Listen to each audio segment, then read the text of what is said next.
got loyalty, got royalty inside my DNA. I got killer beats, got war and peace inside my DNA. I got poison, pain, and joy inside my DNA. Hello and welcome back to our channel. If you enjoy our content, don't forget to like and subscribe. Now, let's begin. Meloetta, speech. Meloetta, thoughts. In the Hall of Origins, a saddened legendary floated towards her creator. Arceus was sitting on his throne as usually, when he spotted the tiny normal and psychic type. His stern gaze softened. Meloetta, what is bothering you? He asked, concerned for her well-being. She cut to the chase immediately. Father, isn't Ash your chosen human? Arceus nodded. He is. His aura is pure and his heart is one of a kind. You should know, dear. Meloetta's voice turned into a whisper. Then why do you let him lose in every league he participates in? This question caught the creator off guard. The sadness was almost palpable from every word Meloetta uttered. Have you been watching the Kalos League with Ridley? She nodded her head softly. It's unfair, father. Why is Ash not allowed to win for once? Arceus paused for a moment before answering. I've decided it this way. So Ash will continue his travels to new locations and stop the evil organizations who want to destroy the world for power or their foolish beliefs. Meloetta's features turned angry. That's it. Because you're afraid he will stop his travels. Father. Do you even know your chosen one at this point? For everything he has done to save the world, you won't let his dream come true. The creator stuttered at the furious reply. He wasn't used to seeing Meloetta this upset. I am sorry, dear. Is there any way I can make it up to you? Let Ash win, she almost screeched, fuming at this point. To her, the answer was obvious, but for Arceus it was almost taboo to hear. No, he stated adamantly. I can't take that risk. And what if you had a fail check, father, she suggested. Let me join him.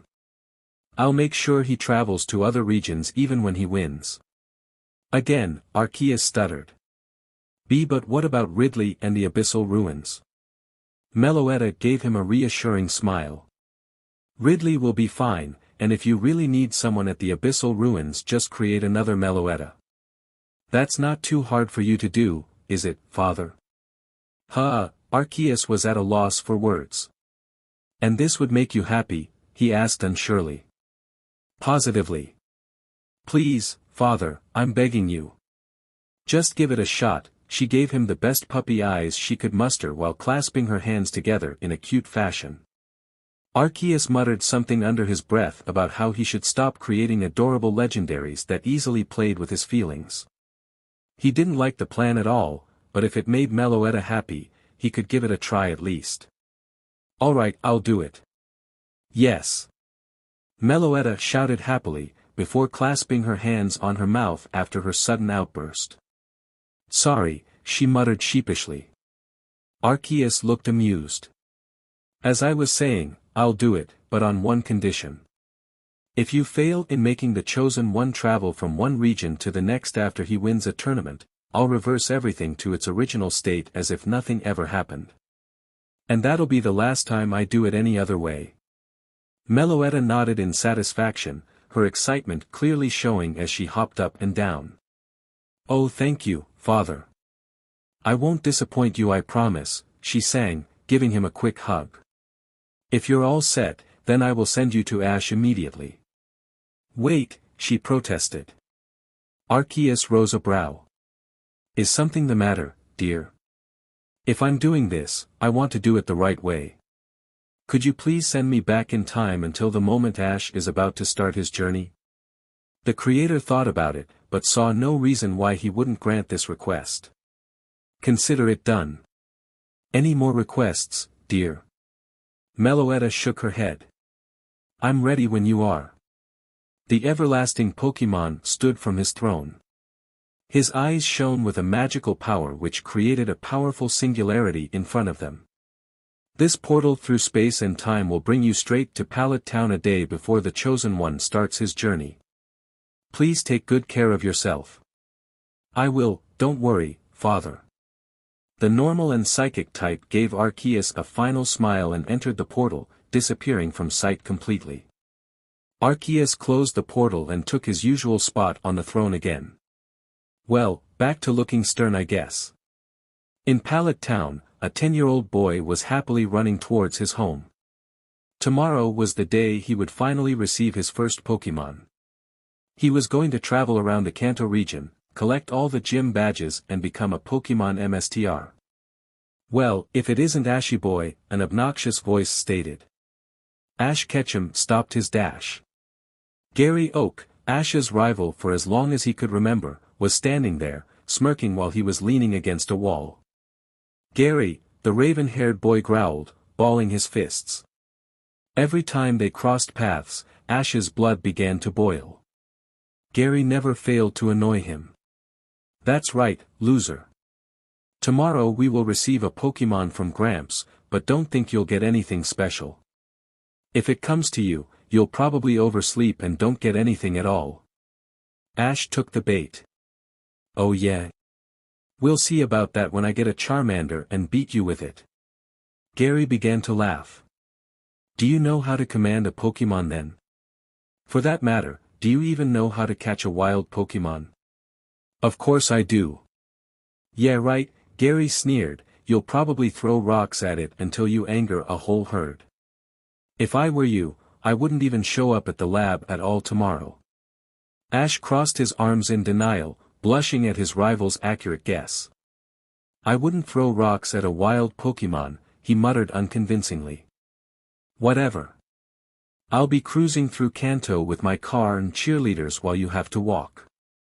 I'll see you at the Indigo League. Oh wait, I won't, because you'll probably be still stuck trying to get your first badge by then. Gary snickered as he took his leave. Smell ya later, Ashy Boy. The raven-haired boy gave him a murderous look. That Gary, I'll show him, he thought. The rest of the walk back home wasn't so joyous anymore. Gary successfully had ruined Ash's mood yet again. But deep down, he knew that his rival was somewhat right.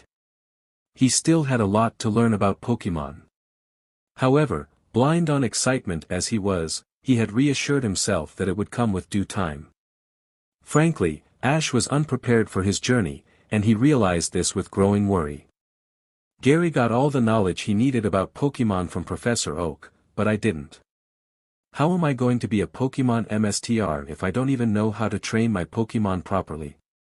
Ash thought sadly. Deep in his thought, he walked to the edge of town, his appetite for food completely gone. There he sat on the grass, looking out over Route 1 which led to Viridian City. Maybe, my dream is far-fetched after all, he mulled, sighing loudly as the wind rustled through his hair. Its sound was almost like an appealing melody, creating the illusion it was actually growing louder when he closed his eyes. No, wait. It was really getting louder. Ash tried to listen more closely with mild interest. A appealing singing voice, something which he'd never heard before, entered his ears and captured his very soul. The feminine sounds enraptured the boy, putting him at ease. All his worries faded away like chaff before the wind. The voice changed speed and intensity, going into an appealing crescendo that left Ash speechless. He was calmer than he'd ever been in his entire life. The joy he experienced by just listening to this voice was something magical. He never wanted it to stop. Finally, the voice ended her magnificent musical piece. Her alien language, while incomprehensible by Ash, made it all the more charming. He was captivated to the bone and stunned into silence. Very delicately, a Pokémon shifted into existence. She was small, but her appearance left Ash with no doubt that she was the one responsible for that appealing little private show. That was very appealing, Ash complimented. Mel. She blushed, a happy smile on her face as she floated closer towards the raven-haired boy. I've never seen a Pokémon like you before. My name's Ash. What's your name? Meloetta, she answered back with joy. So you're a Meloetta, huh? You must be very rare if you can levitate and turn invisible. She nodded. Did you sing that song for me because I was sad? Melo, she replied cheerfully and nodded again.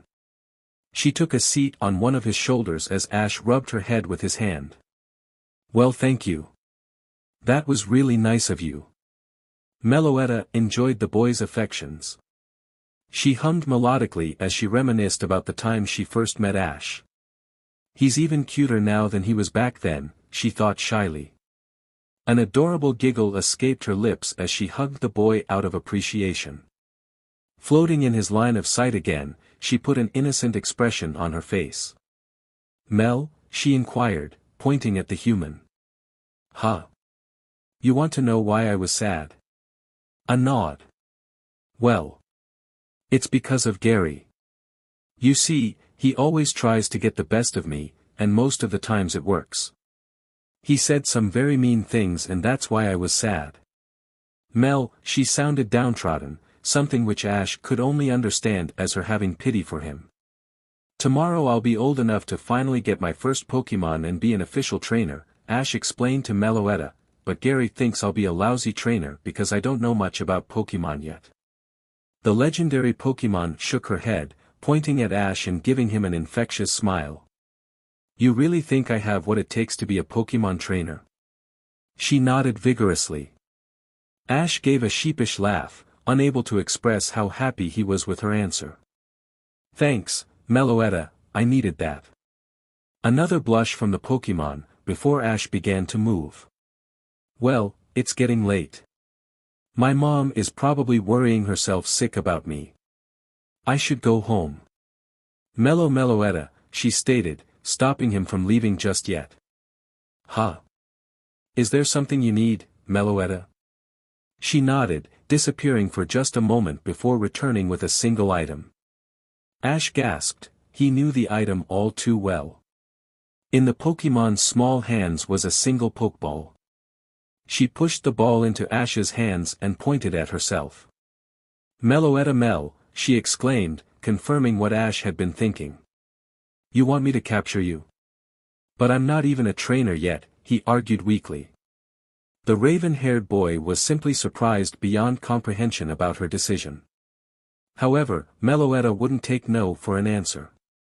Instead, she gently put her own hands around his, moved forward and softly pressed her lips against his own. In that moment, she clicked on the ball, disappearing inside of it.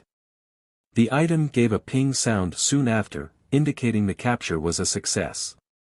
Meanwhile, Ash was in a trance. A fiery blush adorned his face, his mind unable to come up with a single rational thought. Then, he touched his lips and smiled. Meloetta would be his first Pokemon, a cute little minx who had him wrapped around her non-existent finger. The start of his journey suddenly looked very different now. He felt confidence, excitement, but above all pure happiness surging through his veins as he made his way back home. Gary wouldn't know what hit him. At Oak's lab, Ash Ketchum was running excitedly through the hallway.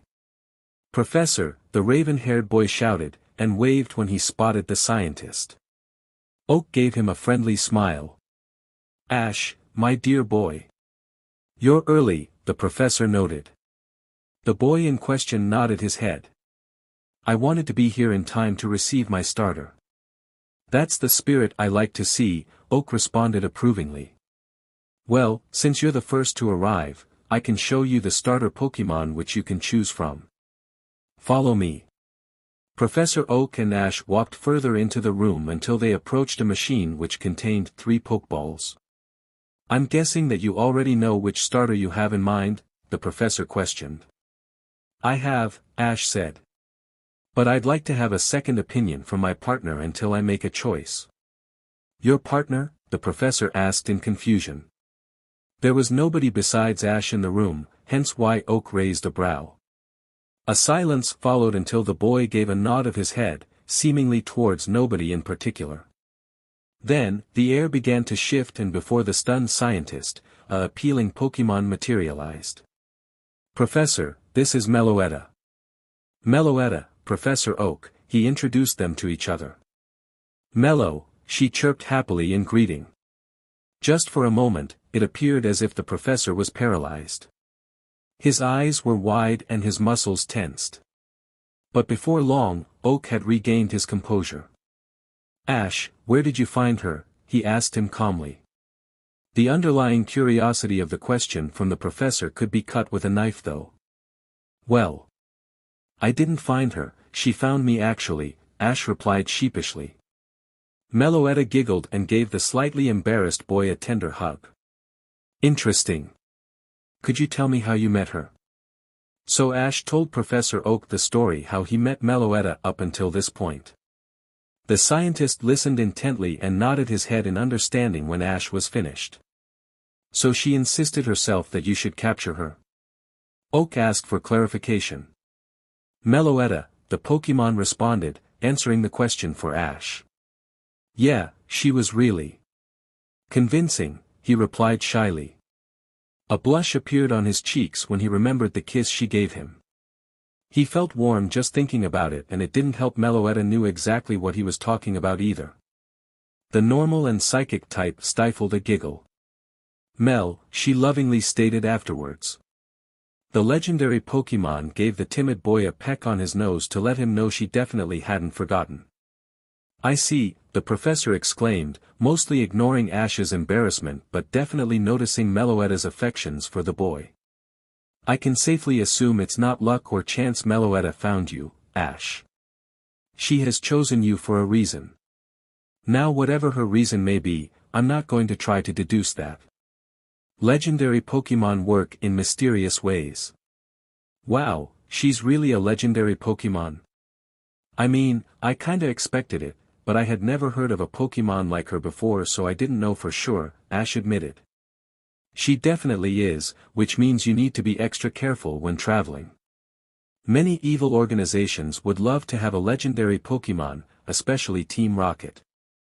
I'll be careful, Professor, I promise. Meloetta, the normal and psychic type added. Good. Now if you guys are ready, which starter Pokémon would you like, Ash? I was thinking Charmander. What do you think, Meloetta? She shook her head. No. What about Bulbasaur then? Another shake of her head. Squirtle. Again, Meloetta shook her head.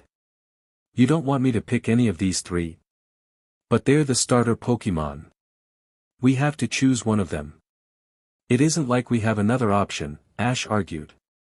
Actually, there kinda is, Professor Oak brought in. With a few button presses on the keyboard, another Pokeball appeared. This fourth Pokeball had a little lightning insignia on the front to differ it from the rest. Inside this Pokeball is a Pikachu.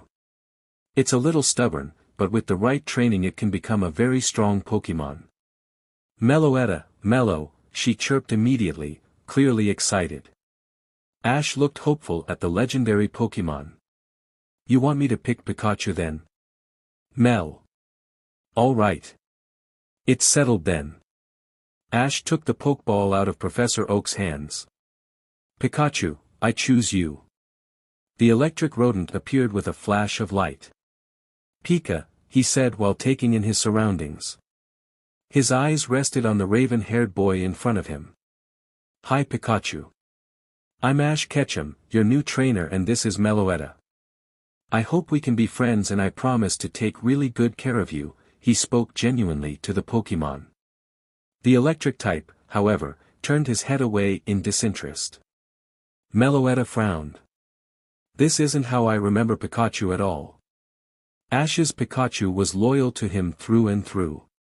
Moreover, he was never this rude. The small legendary eyed him up and down. He's definitely fatter than Ash's Pikachu too. Is this even the right one? Oh, please let this be the right one, she thought.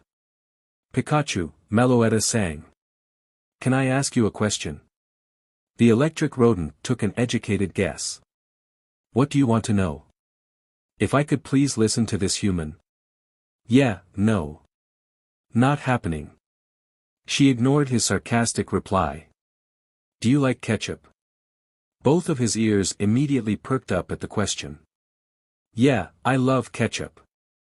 I eat that stuff all the time. How did you know? Meloetta sighed happily. Okay, this is definitely Ash's Pikachu all right. Also explains why he's so fat, doing nothing but eating, she thought. We're going to change that if I don't see an attitude shift soon though. Oh, I'm part psychic. Anyway, I know for a fact Ash rewards his Pokemon royally if they do a good job. You'll get stronger and free ketchup. Doesn't that sound like a good deal to you? That does sound intriguing, yes, he agreed. All right. I'm willing to give Ash a shot then. Meanwhile, Ash was waiting for Meloetta to finish her conversation. When she did, she floated towards him and took a seat on his left shoulder. So what do you say, Pikachu? Do you want to become my Pokemon? He nodded and gave a cute cry of his name. Then it's official. Congratulations, Ash. You're a legitimate Pokemon trainer as of now, Professor Oak said. Thanks, Professor, he replied. And thank you too, he whispered to Meloetta. She nuzzled her head with his while holding his cheeks, a small blush on her face as she did so. Well then, I should give you these too. The device in my right hand is a Pokédex. It automatically records data on any Pokemon you encounter.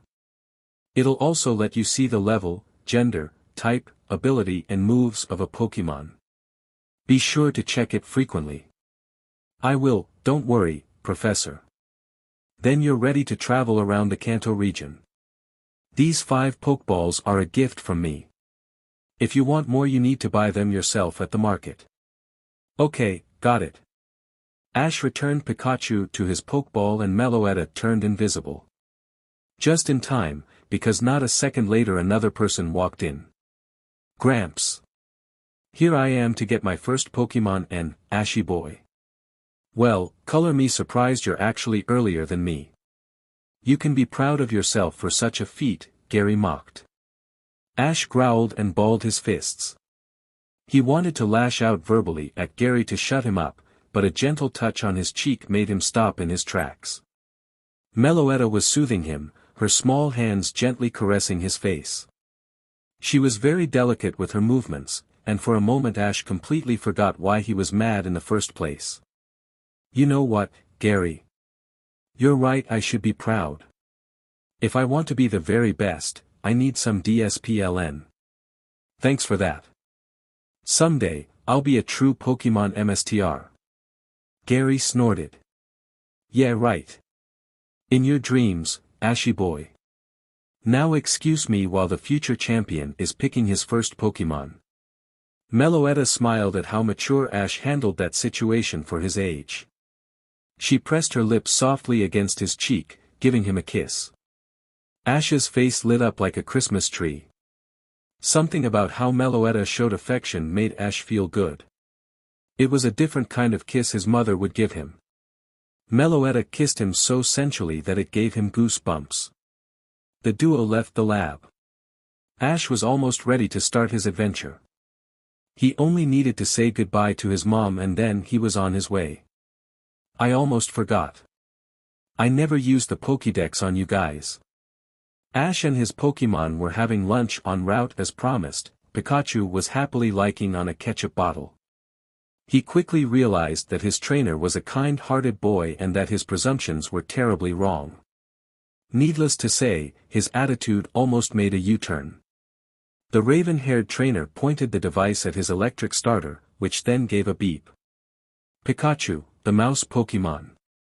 Pikachu can generate electric attacks from the electric pouches located in both of its cheeks, a mechanical voice informed the trainer. On the screen, Pikachu's stats were displayed. Cool. So you know Thunder Shock, Quick Attack and Growl. Pikachu nodded his head. Awesome.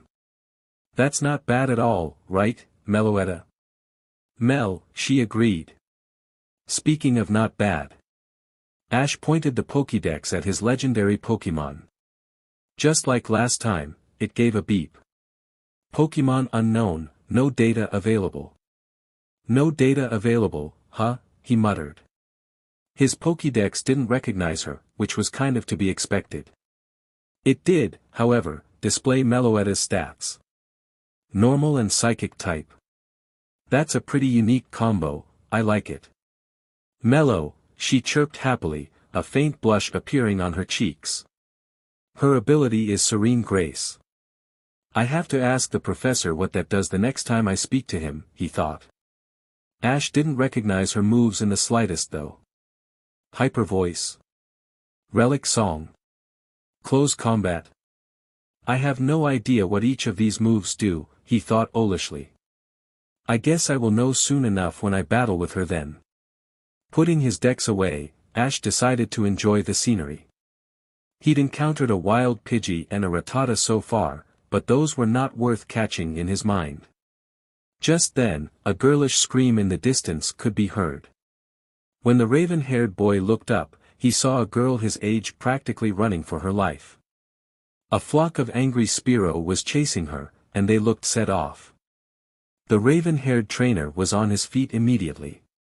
Pikachu, Meloetta, we need to help that girl right now. This would be Ash's first serious fight, and he was more than ready for it. Wow, Ash exclaimed in pure awe.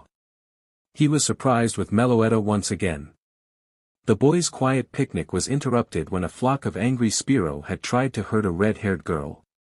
Not about to sit by and watch idly, he had jumped in to save her.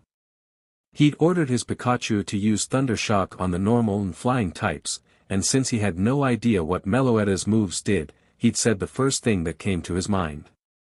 Which was Hyper Voice. Needless to say, the attack had quite a lot of range. A cascade of fainted Spearow rained out of the sky from the powerful cry Meloetta used. The whole flock was defeated in one blow. The legendary Pokémon looked at her handiwork in satisfaction, until she noticed her trainer's stunned look that turned into a wide grin. That was so awesome, he cried out. I can't believe you just did that. He hugged her floating form from behind while she giggled, a cute blush forming on her face.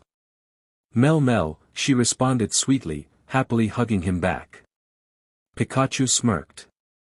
Looks like somebody is in love, he teased. Maybe, she replied back shyly. The electric rodent snickered and shook his head. Meanwhile, the red-haired girl had watched the spectacle unfold with utter shock written on her face. This boy had just saved her. With a Pikachu and a Pokémon she had never seen before. The raven-haired trainer focused his attention on her. Are you all right? He asked. I guess so, she stuttered in embarrassment. Thank you. Ash smiled. I'm glad you didn't get hurt. My name's Ash by the way, and this is Meloetta. He pointed at the Pokémon still hugging him, and Pikachu. He finished his introduction by giving his electric starter a rub. Melo. Pika Pika. It's nice meeting you, Ash. My name is Misty, she said. Misty took a step closer to get a better look at the normal and psychic type who had now taken a seat on Ash's shoulder. I've never seen a Meloetta before. She's a strong Pokémon, isn't she? Apparently, Ash laughed sheepishly, rubbing the back of his head. He'd no idea about her power either until just now.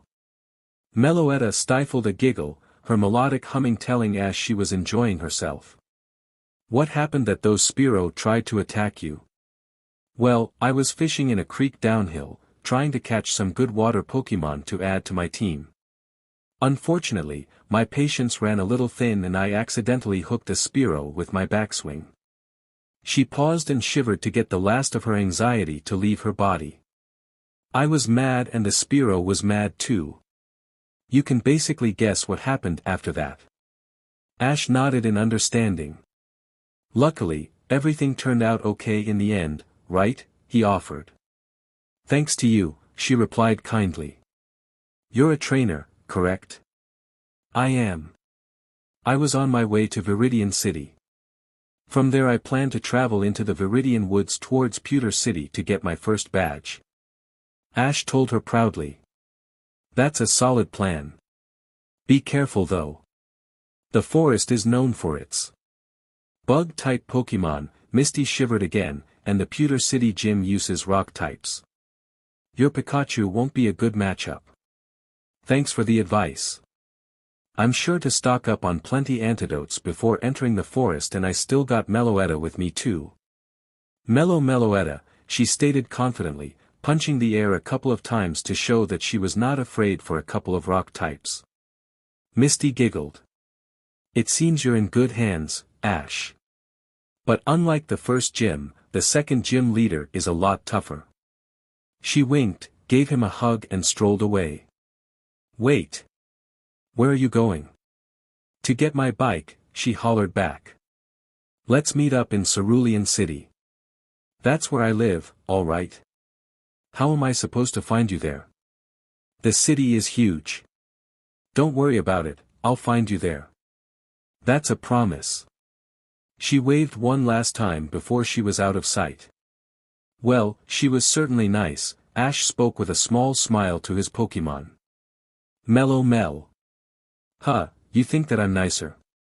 She nodded her head enthusiastically. Ash laughed. Silly girl. I'm your trainer.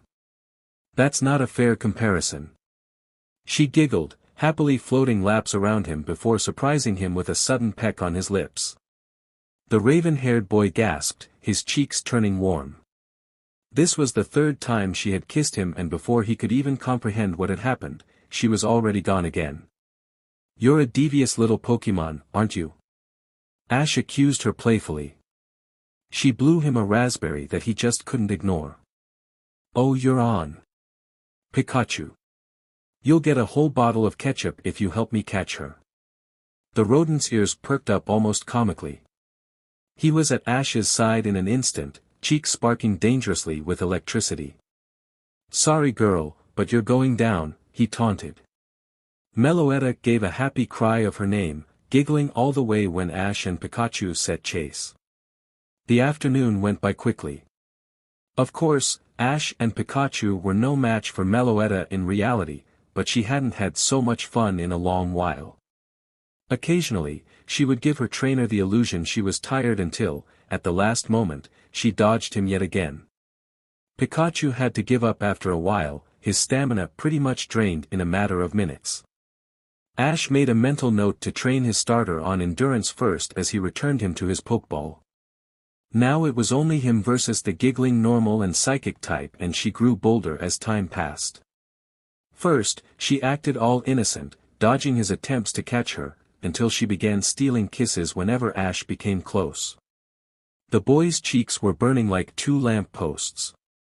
Every time he thought that he had her cornered, she managed to escape once again. Not only that, but then she would appear before him and softly press her lips against his own. Her faint blush, those sweet blue eyes, and her delicacy whenever she kissed him captured Ash's heart like a brightly burning flame.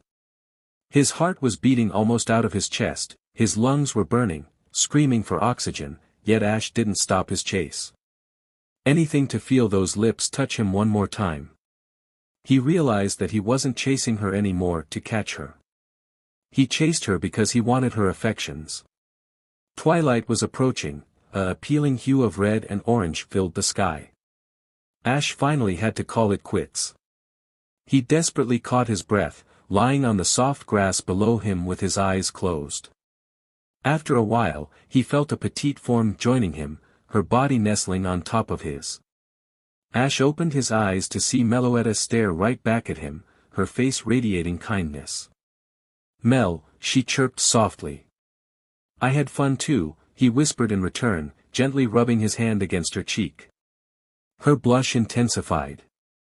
She held his hand with her own hands, eyes turning soft and face getting closer to the boy, so close he could feel her breath on his lips. Melo, she told him softly. Meloetta didn't wait for an answer. Her lips were back on Ash's, and this time, she deepened the kiss, getting her message across spectacularly. Ash didn't resist her. Instead, he kissed her back, his body filling with happy thoughts as this sweet girl on top of him showed exactly how she felt. She murmured cutely, her soft lips firmly interlocked with Ash's.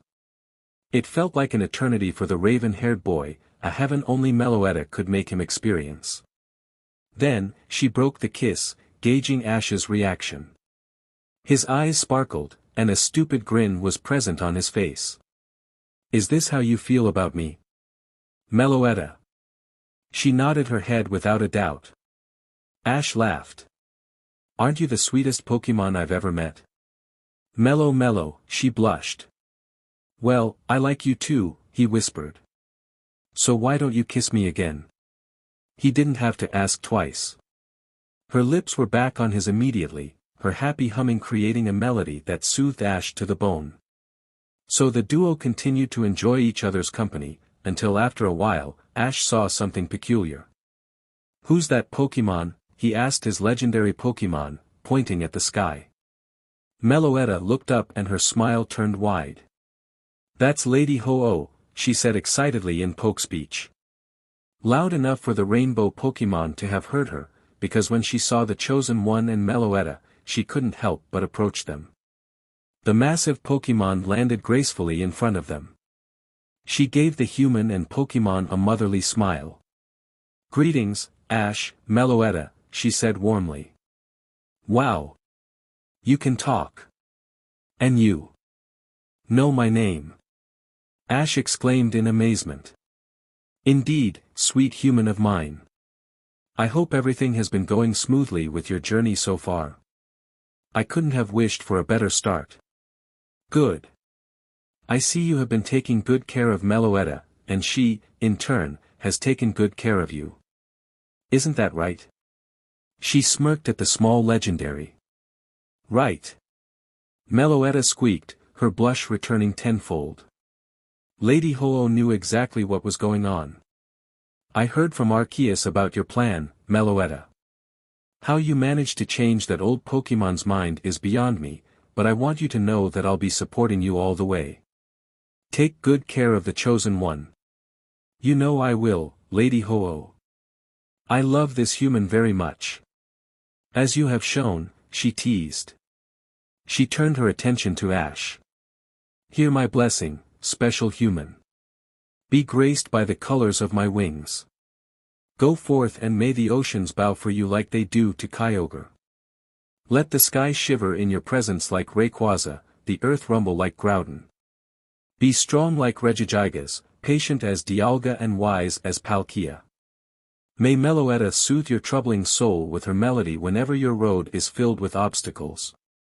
Hold your Pokemon close, and your family even closer. Your tale has just started, young one, enjoy it while it lasts." Ash was overwhelmed. He didn't know any of the Pokemon she just blessed him with, bar Meloetta of course. Hell, he didn't even know her name. But one thing he knew was for certain, he was destined to win. He had Pikachu and Meloetta at his side, what more could he ask for? "Thank you, ma'am," he uttered, gracefully bowing out of respect. "Stand up, young one.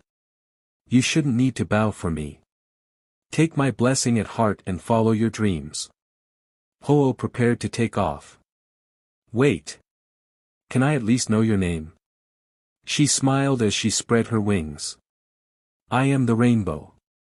With those last words, she took off at tremendous speeds, until she was nothing but a speck on the horizon. Meloetta. You seem happy," Ash noted slyly. She giggled and hugged him, her sweet voice music to Ash's ears. He held her close, steadily walking in the direction of Viridian City. "I'm kinda in the mood for some food. What do you say we visit a nice restaurant when we have arrived?" "Mel," she agreed wholeheartedly. So the blessed human continued his travels with Meloetta at his side while they knew that today had marked the start of something truly special between them. Something which they also knew, could blossom into so much more. In the Viridian Pokemon Center, Ash was calling Professor Oak's number. After an incredible dinner, which Meloetta and Pikachu enjoyed a lot, they decided to check in for the night. Meloetta was currently sitting on Ash's right shoulder, rubbing her cheek against his while Pikachu was on his left. After a while, The phone was answered and the screen in front of them came alive. "Hi Professor," the raven-haired trainer greeted jovially. "Ash, my dear boy.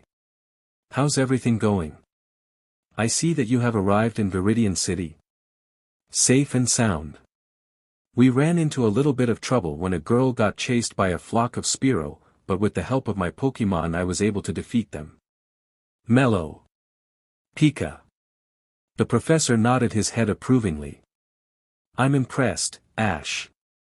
"It was nothing, really," the raven-haired trainer replied sheepishly.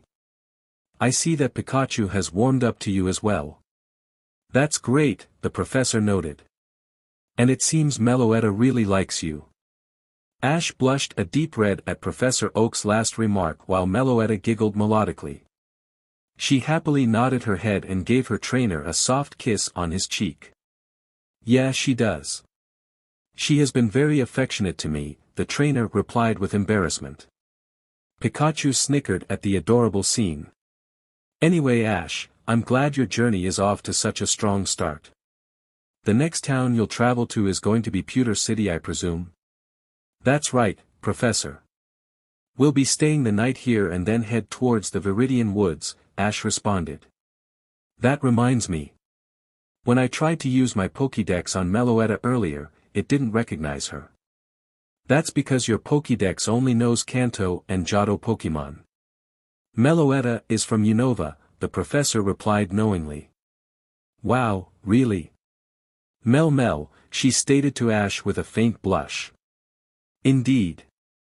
And since she's such a rare species, we simply don't know much about her." "What about her ability?" "She apparently has something called Serene Grace. Perhaps you know what it does, Professor?" Professor Oak pondered the question for a moment. "If I'm not mistaken, Serene Grace doubles the chance for an additional effect happening. For instance, the move Rock Smash may lower a Pokémon's defense by 1. But with Serene Grace, it'll always lower the opponent's defense." "Cool. That can come in pretty handy," the raven-haired boy commented with excitement. "Yes, but it only works with moves that have additional effects in the first place." Meloetta nodded her head, confirming Oak's story to be completely true. "Okay. I'll remember that, Professor. Thank you." "Good. Also, your mom is here and really wants to speak with you." "Here she is." The professor disappeared and instead, a delighted woman entered the screen. "Ash. Honey, I'm so glad to see you again," Delia spoke to her son. "Mom, it's been less than a day." Ash's Pokémon giggled. "Are you enjoying your journey so far?" she asked curiously. "Yeah. It's been really fun." Ash's mom nodded. "I understand. Having such cute Pokémon at your side makes it an absolute blast. I remember your dad being just as enthusiastic." She smiled fondly at the memories, before continuing. "And it looks like your Pokémon are enjoying themselves just as much. Aren't you both the most adorable Pokémon ever?" she cooed. This time, it was Ash's turn to snicker as both Pikachu and Meloetta turned an adorable red. "Take good care of them, Ash. They're your responsibility." "I know, Mom. I'll treat them with lots of love," he eyed Meloetta with a smug grin, whose cheeks burned even brighter. "Mel," she warned him playfully. "I have to go now, sweetie. Be careful and don't forget to change your underwear." "Mom." The screen went black and both of Ash's Pokémon laughed jovially. "It's not funny, you guys," he stated, cheeks burning with shame. However, Meloetta and Pikachu only laughed louder. Not much later, Ash was drinking an ice-cold lemonade while Meloetta was contently sitting on his lap and Pikachu was resting on top of Ash's cap. They ignored all the stares of curiosity they got from other Pokémon trainers and instead discussed their training schedule. "Okay, once we're inside the forest, I want to train you guys and potentially catch a new Pokémon. These low-level bug types are perfect for Pikachu, but I don't think they will be much of a challenge for you, Meloetta." "Mel," she agreed. She needed something a little bit more potent, but what? As if on cue, a loud explosion went off inside the main hall. Panic sent most of the trainers in a frenzy as smoke filled the building. The electricity went out, and 3 silhouettes appeared amidst all of the chaos. "What's going on?" Ash yelled. The 3 goons heard him and laughed maniacally. "I'll tell you what's going on, prepare for trouble," a feminine voice responded. "And it won't be so nice, so make it double," a masculine voice added. "To protect the world from devastation. To unite all people within our nation. To denounce the evil of truth and love. To extend our reach to the stars above." Jesse, the woman introduced. James, the man followed in tune. Team Rocket blasting off at the speed of light.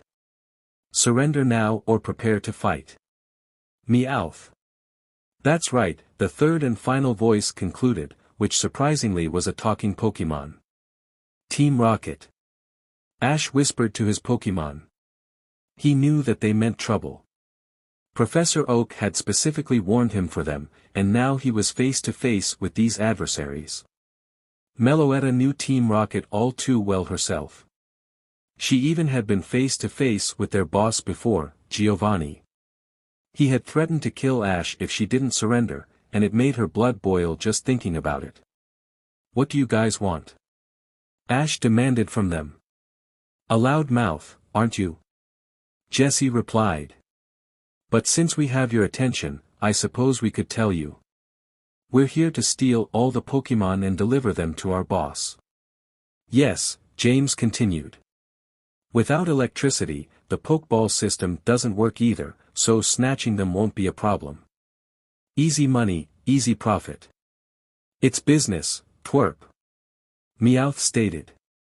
Ash gritted his teeth and balled his fists. There was no way he would let these villains get away with it. Pikachu's cheeks were crackling dangerously with electricity, ready to blast Team Rocket whenever his trainer gave the command. Meloetta, however, was almost seething. Her innocent and sparkling blue eyes were turned menacing and intimidating. Pure hatred filled her body and she wanted nothing more than to destroy these pathetic human beings and that Meowth into oblivion. "I won't allow you to. If you want these Pokemon, you have to go through me first," Ash shouted steadfastly. "A twerp with some backbone, huh? I can appreciate that. However, it'll be a useless attempt." "Go, Ekans," Jesse shouted. "You too," coughing. Both poison types took the field, ready for battle. Meloetta, the legendary Pokemon, pleaded to Ash. "Huh, you want to take them on?" She nodded her head. The glint in her eyes was that of a raging fire. She wasn't going to hold anything back and Ash knew it. "Okay then girl, go get them." Meloetta floated in front of her trainer, her face absolutely murderous. "If you guys are smart, then you will retreat right now. My partner is not going to go easy on you," Ash warned them. However, they just laughed obnoxiously. "Oh please.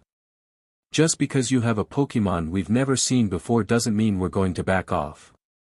She'll be a nice bonus for our boss." James retaliated. "Indeed, now Ekans, use Bite. Use Smog," coughing. Both Pokemon attacked. But to their utter surprise, they were bound by an unknown force, something that became painful rather quick. They soon learned the problem. Meloetta's eyes were glowing, her psychic had successfully stopped the 2 Pokemon without trouble. "Now, Meloetta. Use Psychic and send these goons flying," Ash commanded. She obeyed. The ground shook and Jesse, James and Meowth quickly began to regret their action. Before they knew it, Meloetta had a psychic hold on them too. Ekans and Coughing were returned to sender with alarming speeds. Both were smashed forcefully into their trainers, who tumbled over with a loud grunt. Pure pain surged through their bodies as the normal and psychic type now bombarded them with kinetic energy. "Now, Pikachu. Finish this with a thundershock." Ash's starter did so all too eagerly. An explosion followed when the goons were electrocuted, sending them high into the air. Looks like Team Rocket is blasting off. They disappeared over the horizon. Soon after the chaos, order returned in the Viridian Pokemon Center. Officer Jenny had been informed, and word spread quickly about a lone trainer stopping Team Rocket with his Pikachu and a mysterious second Pokemon. Ash had decided to find the comfort of his bed covers. He was dead tired. If he wanted to go through Viridian Forest tomorrow, he needed all the energy that he could have. Pikachu had found a nice spot on Ash's side while Meloetta had herself snuggled firmly against him. "I'm proud of both you," Ash praised his Pokemon. Pikachu gave a sleepy yawn, a small smile was all he could manage to give his trainer before he was off to Dreamland. Melo, his other Pokemon responded kindly. Her eyes were filled with admiration for Ash. He dared to go against Team Rocket, like he had done so many times in her past. It left her with no doubt why Arceus chose Ash as his chosen one. He was the purest spirit she had ever met. She closed the gap rather quickly, and had her lips on his in a sweet kiss. Ash wasn't surprised anymore, instead, he longed for it.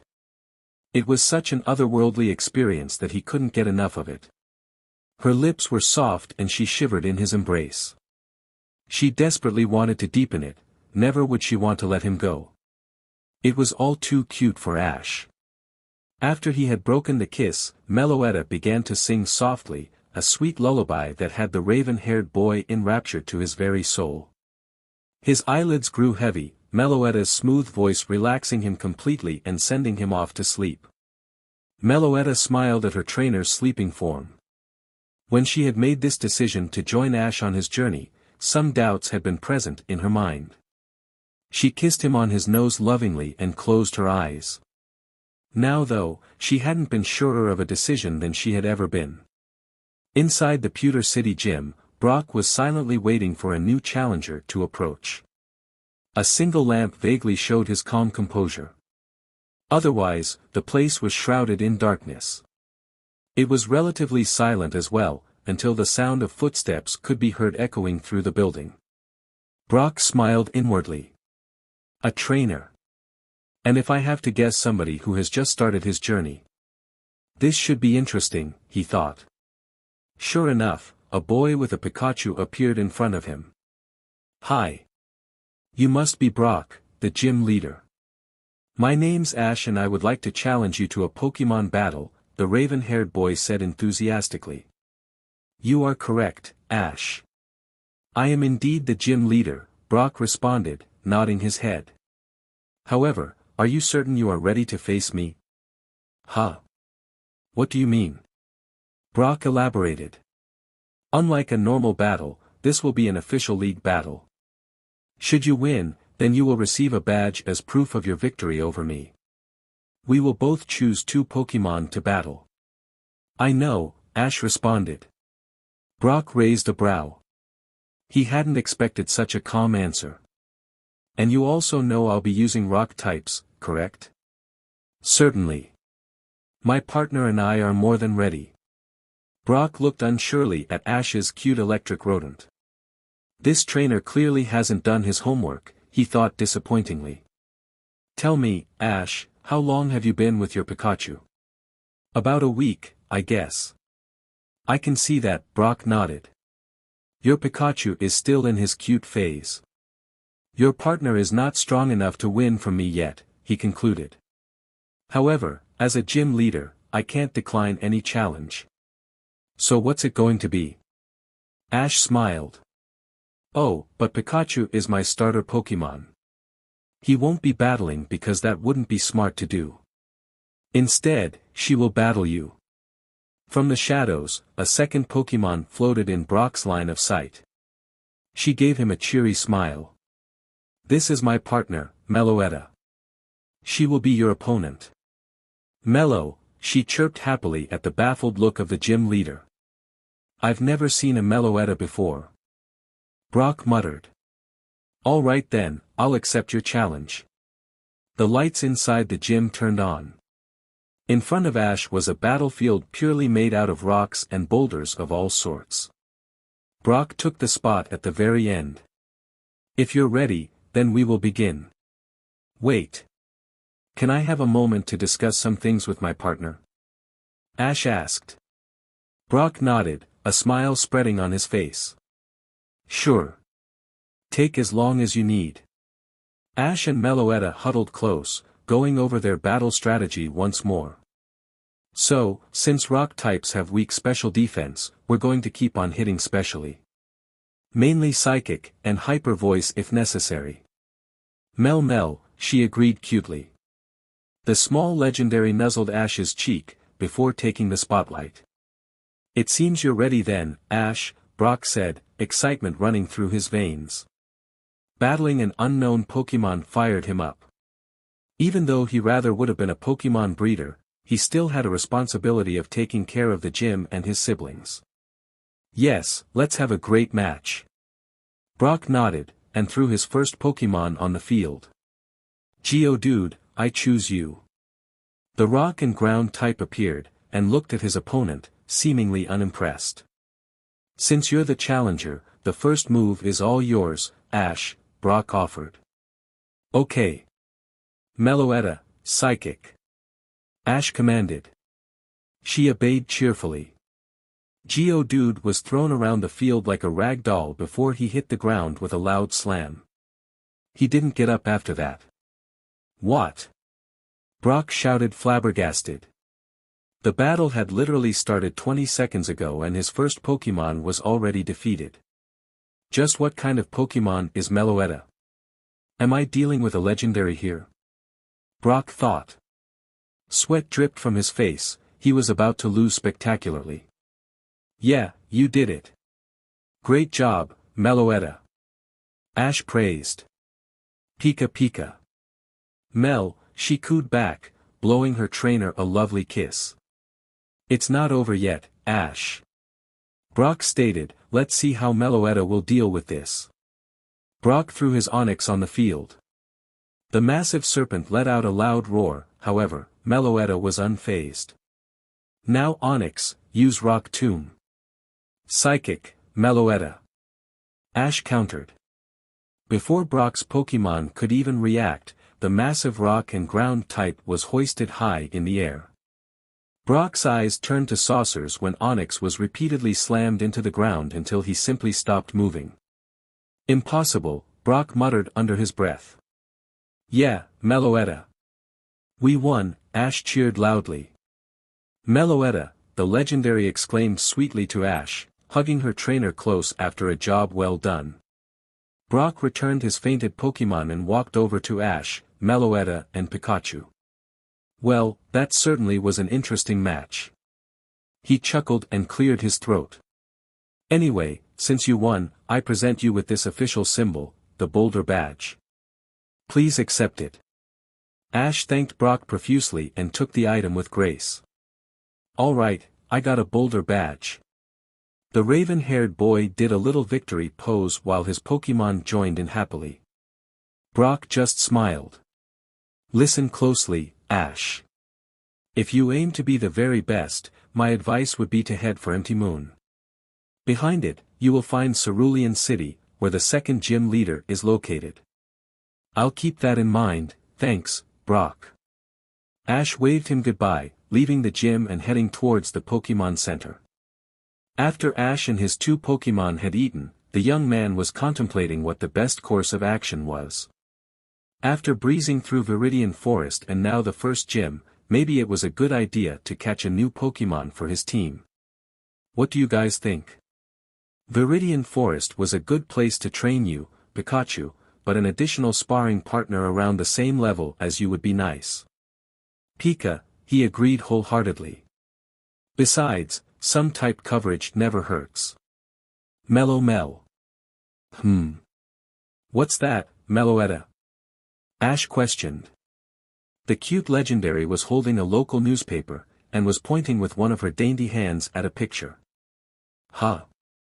An annual Pokemon dance competition. Meloetta nodded her head enthusiastically. But how's that going to help us catch a new friend? The legendary Pokémon stifled a giggle. She gave her trainer a quick peck on the lips before redirecting his attention to the bottom of the article. First prize includes a trophy, 1,000 Poke Dollars. And an Eevee? Quickly, Ash read on. This Eevee is bred specifically for battle. Since there are so many evolutions for this Pokémon, the winner may choose its moveset. Should the desired evolution require a particular item, then this will be included in the prize too. Ash gasped. Do you know what this means? Mellow, she nodded. I can evolve it in whatever I want. It would be perfect. Pikachu Pika. Huh. How am I going to win this event? Pikachu nodded. Oh yeah, Ash laughed sheepishly. Can you dance, Pikachu? The electric rodent smiled and did some silly moves, confirming Ash's suspicions. Right. So, I know you can sing, Meloetta, but can you dance as well? The small legendary grinned mischievously. Meloetta, she stated with a small blush. I have to wait and see, huh? Well, I trust you. Let's sign up then. Meloetta squealed and gave Ash another quick peck on the lips. Mentally, she was preparing herself to reveal another side to her trainer entirely. Next up, we will have Ash Ketchum from Pallet Town, and his Pokémon, Meloetta. The crowd cheered loudly while the judges expectantly waited to see something appealing. Ash and Pikachu were watching on the sideline. Meloetta gave her trainer a cute wink, before she closed her eyes and appealing music began to play. Slowly, Meloetta began to sing on the beat, but as she did so, she began to glow and change as well. The whole crowd, including the judges and Ash, watched with awe as Meloetta changed from her aria form to her pirouette form. A lump was stuck in Ash's throat. It was like meeting Meloetta all over again, and it seemed she enjoyed his reaction all too much. She giggled, a blush overcoming her features. The small legendary gracefully swayed her hips to and fro, her body putting on a show for her trainer, and her trainer only. While the crowd was watching her magnificent dance with bated breath as well, Meloetta's attention was solely focused on Ash. Only for Ash she would truly dance. This was just the tip of the iceberg of what she was capable of, and the raven-haired boy knew it well. Up and down she went, her improvised choreography better than any other Pokémon dance the judges had ever seen. Finally, she ended her performance with an appealing jump split, landing gracefully on her small feet. The crowd erupted in loud cheers after what they just had witnessed. Even the judges were clapping like crazy. Meloetta breathed. She hadn't felt so happy and appreciated in forever. That feeling was only augmented tenfold when her trainer hugged her from behind. You were so amazing, Ash praised. But I bet you can do much better if you wanted to, he whispered in her ear. Mel, she replied huskily. Dance for me tonight? She wanted nothing more than to kiss him right then and there, but kept her composure. If Ash wanted a private show, she was more than happy to give him one. Mel, she said eagerly. After Ash and Meloetta had left the stage, and all the other contestants had had their chance to shine, it was no surprise who the winner was going to be. Meloetta had absolutely blown the competition away, and with much praise, Ash accepted his trophy and prize. Money. Congratulations, young man. You are the first trainer to ever win this competition at such a young age. You may be proud of yourself. Thank you, but it's my Pokémon who you should praise. Meloetta gave her trainer a sweet kiss on his cheek out of appreciation. It seems she's very close to you as well. Anyway, as you know, you've also won your very own Eevee. Have you already decided in which Pokémon you want it to evolve? In fact, my Pokémon and I have talked about it, and came to an agreement rather quickly. Ash grinned, before giving his answer. At the foot of Empty Moon, a certain raven-haired boy was pumping himself up for the cave ahead. After he'd won an Eevee, thanks to his Meloetta's incredible dance performance last day, the young trainer had decided to rest for the night, before continuing his journey straight toward Cerulean City.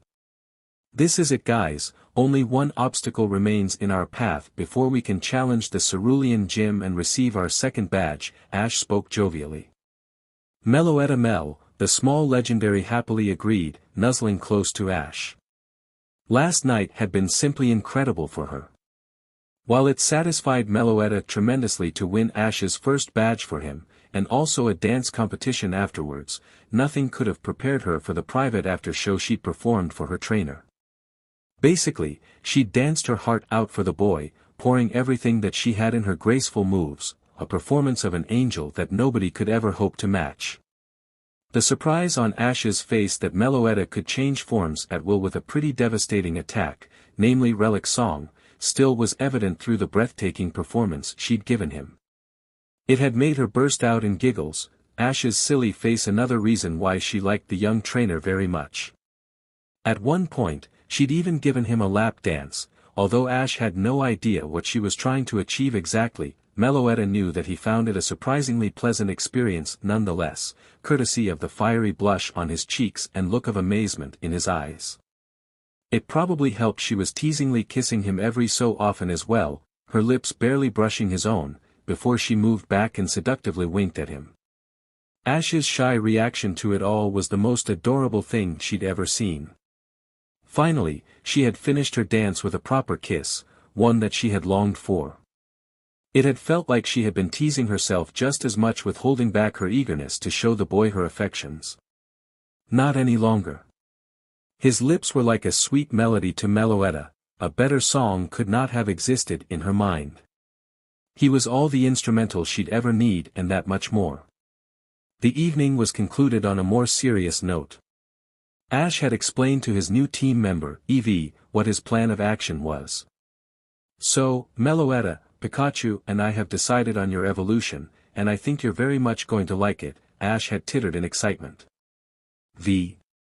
"Well, I didn't know this either, but Meloetta told me there's this very special evolution that is mostly only seen in the Kalos region." Eevee tilted her head. The raven-haired trainer continued. "You'll become a cute Sylveon, a fairy type which will cover Meloetta's dark weakness completely. Also, I think they're straight up adorable, wouldn't you agree?" Ash showed Eevee a picture. Needless to say, her eyes literally began to shine and sparkle. A look of pure happiness was on her muzzle, and she began to hop up and down in absolute joy. "I'll take that as a yes," Ash had laughed. So, with Eevee's consent, the trainer had happily set out to Empty Moon, content in training her alongside his Pikachu. "What do you guys think?" "This seems like a pretty challenging place," Ash commented. "Pika Pika. VEV. Oh." Ash responded. "So you guys think this'll be a piece of cake, huh?" They both nodded their heads in assurance. "Well, let's test that theory then. A bottle of ketchup for you, Pikachu, and some poke beans for Eevee if you indeed manage to get me through this cave without any trouble." Ash looked at Meloetta for confirmation. She nodded her head sweetly, and gave him a peck on the lips for a job well done. Being a trainer also meant coming up with good strategies, and rewarding his Pokémon for their effort was a good way to build motivation and affection, something Ash had thought up himself. Evolving Eevee into Sylveon had deluded Ash last evening. But with some guidance from Meloetta, he finally understood how to approach the situation, raise her affection, while she also knew a fairy attack. Buying poke beans was a smart move in that case.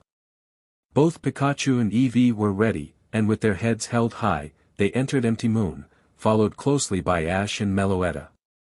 Empty Moon was large, to say the least, but Pikachu and Eevee surprisingly had little trouble against the wild Pokémon, despite the type disadvantage. They covered each other's weaknesses perfectly, a hidden synergy which was instantly unlocked once they entered battle.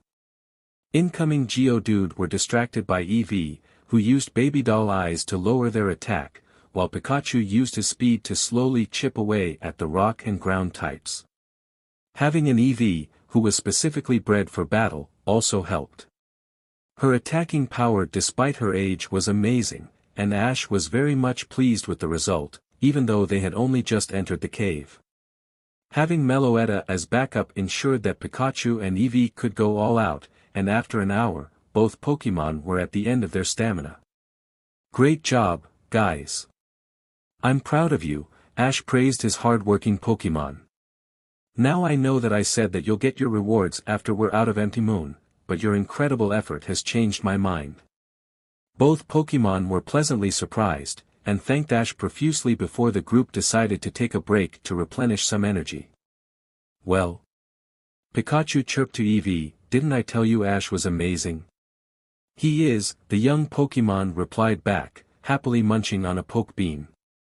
Now I understand why Aunt Melly likes him so much. Meloetta smiled, a small blush forming on her cheeks while Pikachu snickered. Yeah, Aunt Melly likes Ash a lot. That's why she's constantly clinging to him like a Komala, Pikachu quipped. The small legendary puffed up her cheeks, Pikachu's smug smile able to cut diamonds. Really? Yep, sweetie, Pikachu went on, if you like somebody a lot, you want to show it to that person with hugs and kisses. Now Aunt Melly is a little bit sappy, meaning she's more prone to cheesy behavior like that. Your Uncle Pika though, doesn't have this problem, he stated proudly.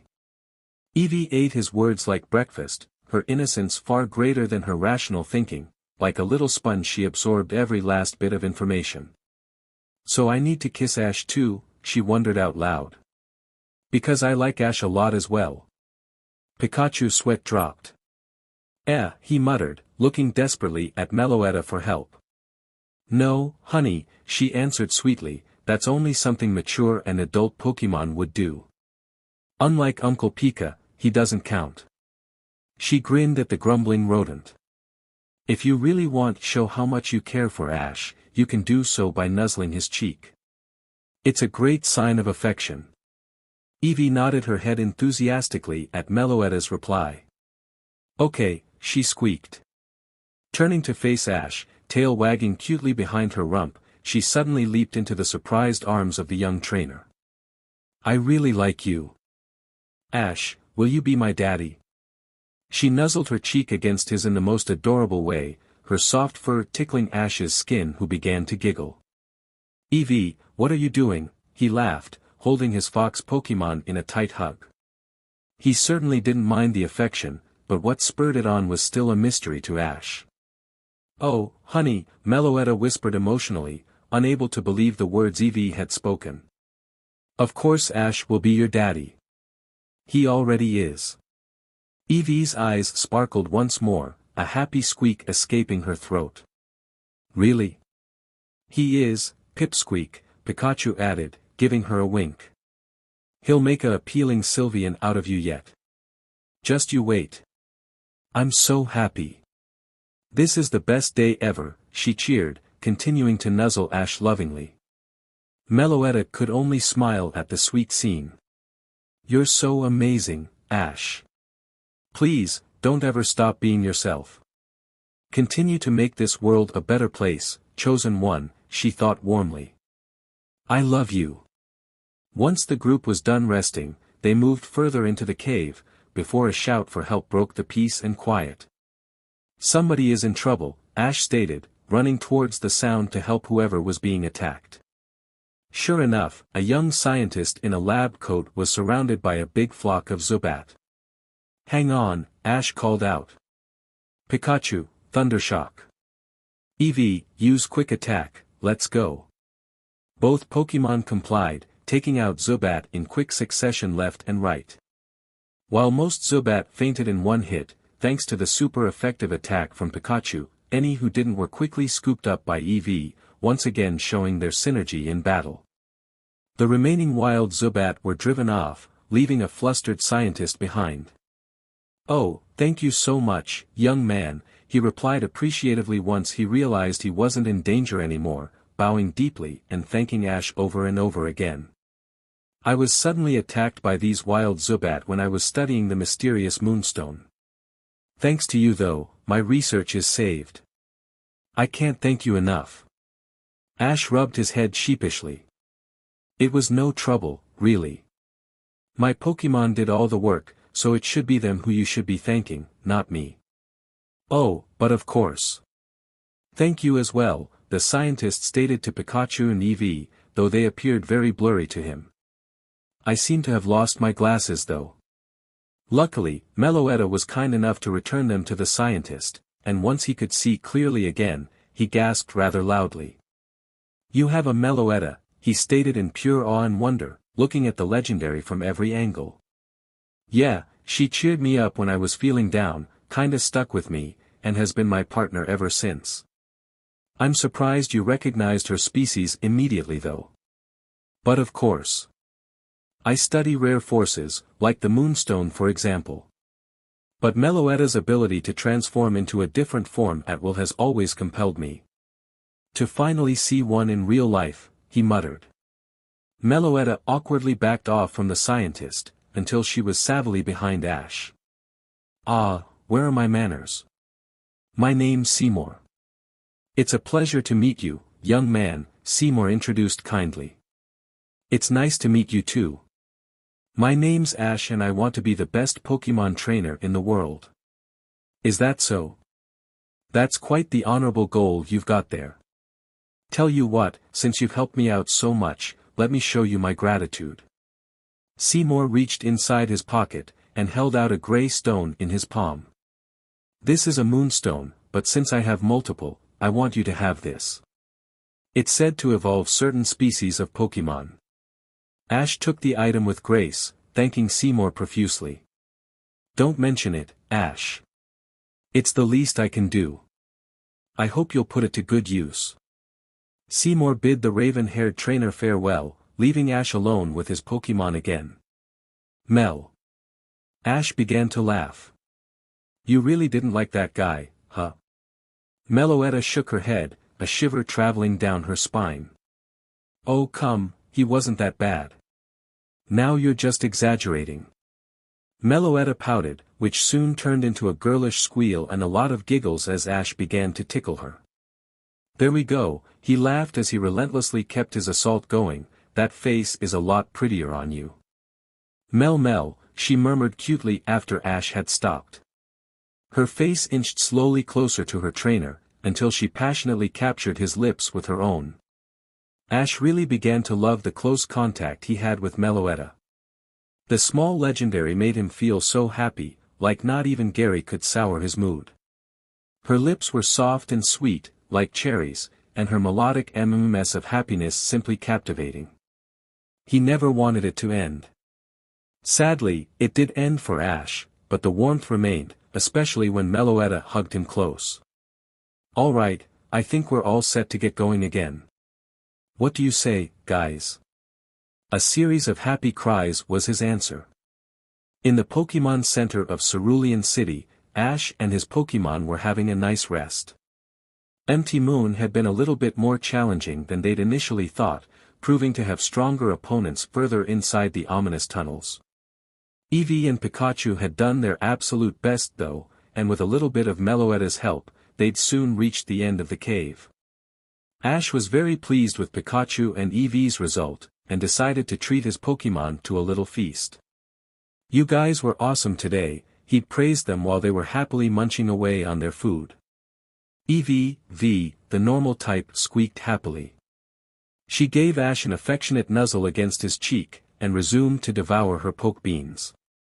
Pikachu, likewise, gave a happy cry of his name, while Meloetta stayed silent, and ate her food daintily. Her eyes never left Ash though, a faint blush on her cheeks as she scooted closer to the young Pokemon trainer ever so slightly. Very subtle, Pikachu commented teasingly, resulting in an adorable pout from Meloetta. Oh, quiet you, she playfully remarked, giving him a raspberry before abandoning her stealthy approach. She promptly perched herself on top of Ash's shoulder while giving his cheek a kiss. The raven-haired boy didn't seem to mind, and smiled at his cute partner, her melodic humming indicating that she was having a great time. Tonight, I was thinking we would do something fun, before challenging the Cerulean gym tomorrow, Ash stated, eyeing his Pokemon gleefully. What do you guys say? Mel. HM. What I had in mind. I was thinking of going for a swim, since this town's leader uses water types, after all. I heard the swimming pool is open until 10 in the evening. Eevee yipped joyfully in approval, instantly agreeing with her trainer. I am going to swim with Daddy, she sang, her cheers making Meloetta giggle and Pikachu chuckle. You certainly will, Pipsqueak, Pikachu said warmly, and tomorrow, you'll have your first official gym leader battle, as will I. Really? Yes, honey, Meloetta cooed, nuzzling the young Pokémon. So be ready to do your best for Ash, okay? I will, she squeaked, jumping up and down happily. Ash laughed at her excitement, before scooping her up and giving her cheek a gentle kiss. That reminds me, we will probably meet up with Misty tomorrow, he said enthusiastically to Meloetta and Pikachu, before switching his attention to Eevee, and I still have to show you to my mom as well, he added afterwards. With Eevee hugged close, Ash made his way to one of the phones. After a quick dial, the screen in front of him lit up, and Delia Ketchum greeted her son. Ash, honey. I am so happy to see your face again, his mother exclaimed contentedly. Hi, Mom, Ash greeted back, I've arrived safely into Cerulean City. Eevee. I'm so glad to hear that, and what an adorable little Pokémon do you have with you? Is that your Eevee? She is. Meloetta won her for me in a local dance competition in Pewter City. Delia smiled. Isn't Meloetta the sweetest Pokémon? I understand why you like her so much, Ash. The raven-haired boy blushed, shyly giving his response. Yeah, she's been a very great partner. I think she likes me too. I know, dear. She's floating right behind you, making the most adorable face with her rosy cheeks. The legendary squeaked, alarmed that her body had betrayed her so easily. It made a fiery blush erupt on her face that didn't help her at all. At the same time, Ash was getting flustered as well, surprised for a moment that his Meloetta had been listening to the conversation. A giggle escaped Delia's lips. Are you going to challenge the gym leader soon? Ash recomposed himself, let Meloetta sit on his left shoulder, while Pikachu sat on his right, and answered his mom jovially. Yes, I'll be planning to challenge the gym tomorrow morning. First, I'll be taking my Pokémon for a swim. That sounds lovely, dear, Ash's mom nodded her head. Have fun, I heard Cerulean has an amazing pool. I heard so too. It's going to be a lot fun for sure. I see you've been taking good care of your Pokémon as well. Your team is starting to look very powerful, Delia complimented. Thank you, Mom. They've been training hard for the battle tomorrow. So that's why a nice relaxing swim is just what we need, Ash replied. Eevee tilted her head, happily yipping her name. Is that really Grandma on the big screen? She inquired. Yes, that is Granny Ketchum, Pikachu snickered. Even though Delia was only 29 years old, Eevee technically saw her as her grandma. Yay, Grandma, she cheered. Oh, hello to you too, Eevee, Delia replied back to her happy cries. Will you say hi for me to Mimey and Professor Oak? Ash asked, I've got to go. I understand. A trainer is always busy. I'll send them your regards, and don't forget to call me occasionally. Delia waved happily, until the screen turned black. Satisfied, Ash turned around, and made his preparations for a swim with his Pokémon. The pool, indeed, was gigantic. Even though it was evening, a lot of people and Pokémon were still enjoying themselves thoroughly. Meloetta had decided to stay invisible for the time being. There were rumors floating around about a young trainer obtaining a legendary, and she didn't want to attract unnecessary attention to herself, or Ash. This didn't mean she couldn't enjoy some quality time with her trainer. Ash had promised to pay for a sauna for an hour, meaning she could cuddle with him all that she wanted without anybody noticing. You do know Ash will only be in his swimming trousers in a sauna, right?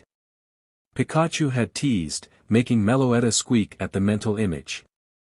Pikachu burst out in laughter, resulting in a big splash of water which soaked the electric rodent completely. Ash didn't even question it, and instead had his eyes focused on a wild water slide. "Let's go in there." Pikachu and Eevee were quick to agree, but Meloetta kindly declined.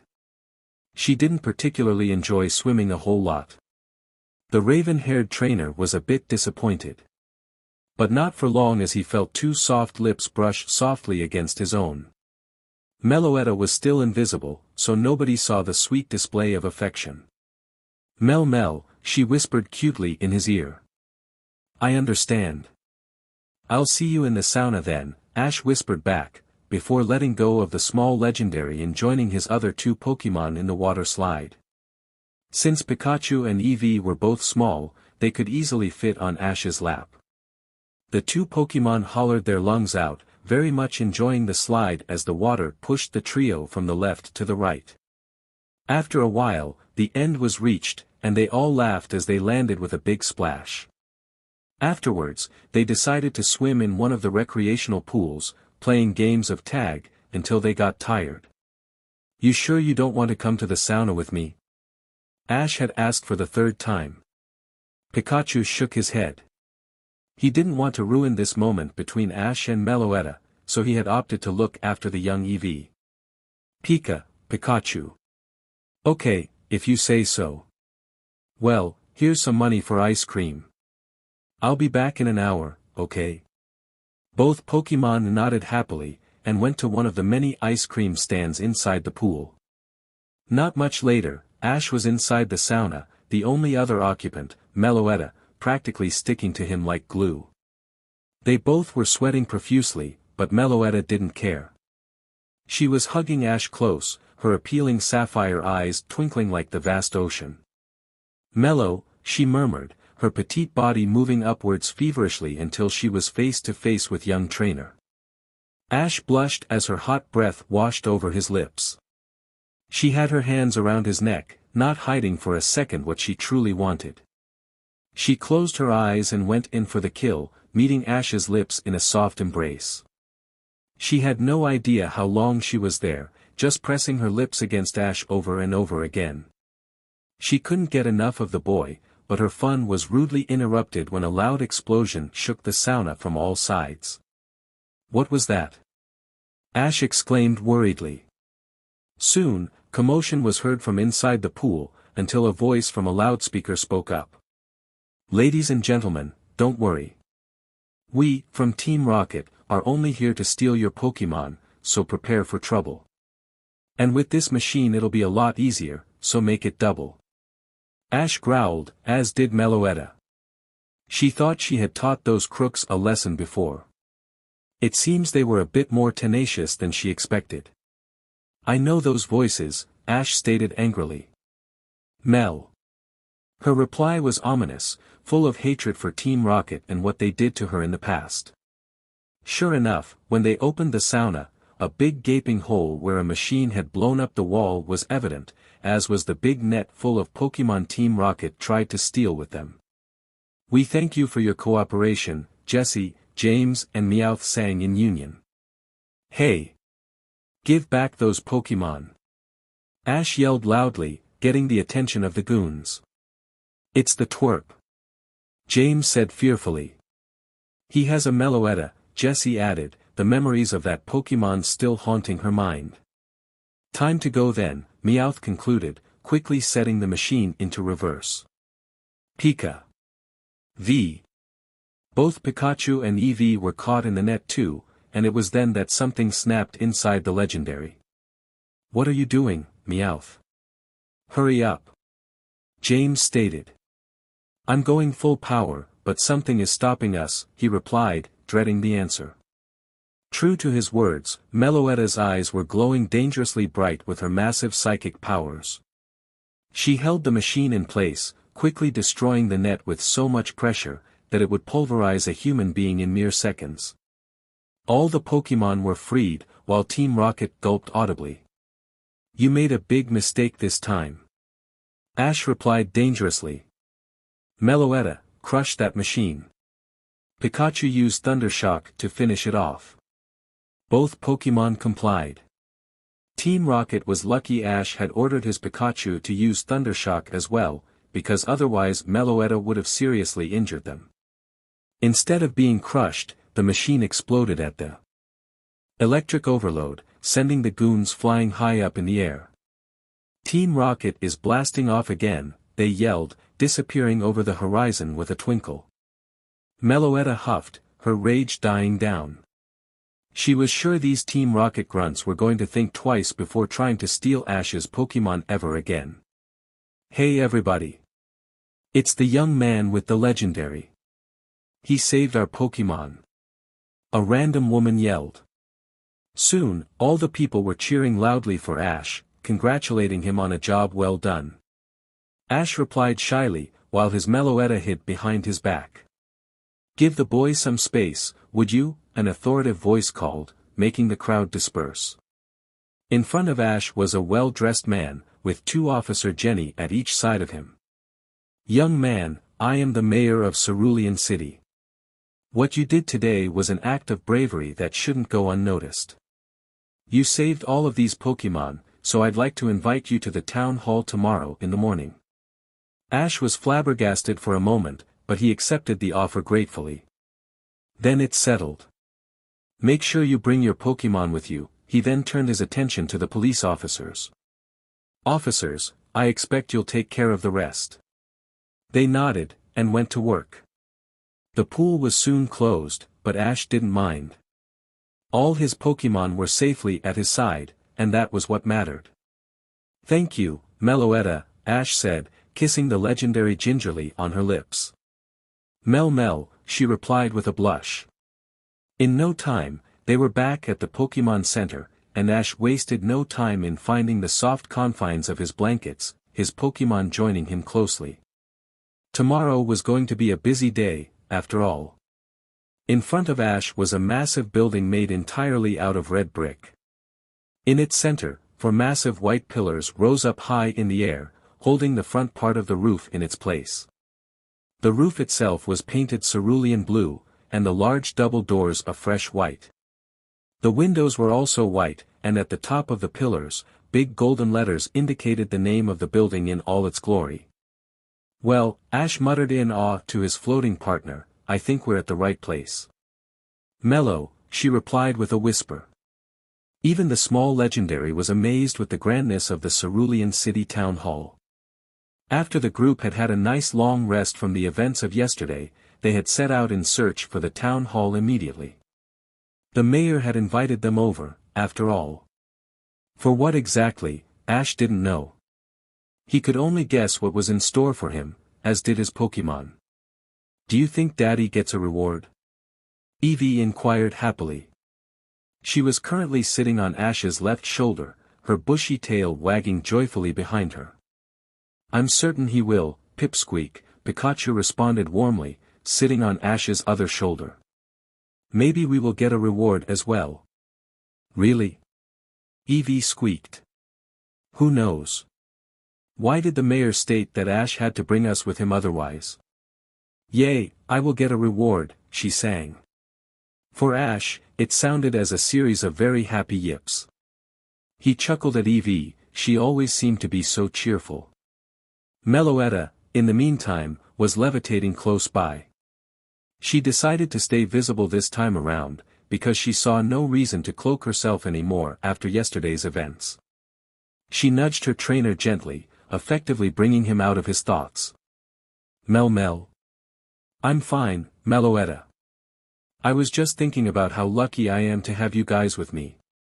She blushed, a shy but happy smile coming over her face, before she softly kissed the raven-haired trainer on his lips out of appreciation. When she broke it, Ash was getting flustered as well, much to the amusement of Pikachu. One happy family, aren't we? When can we expect eggs? He teased, resulting in a cute pout from the powerful legendary.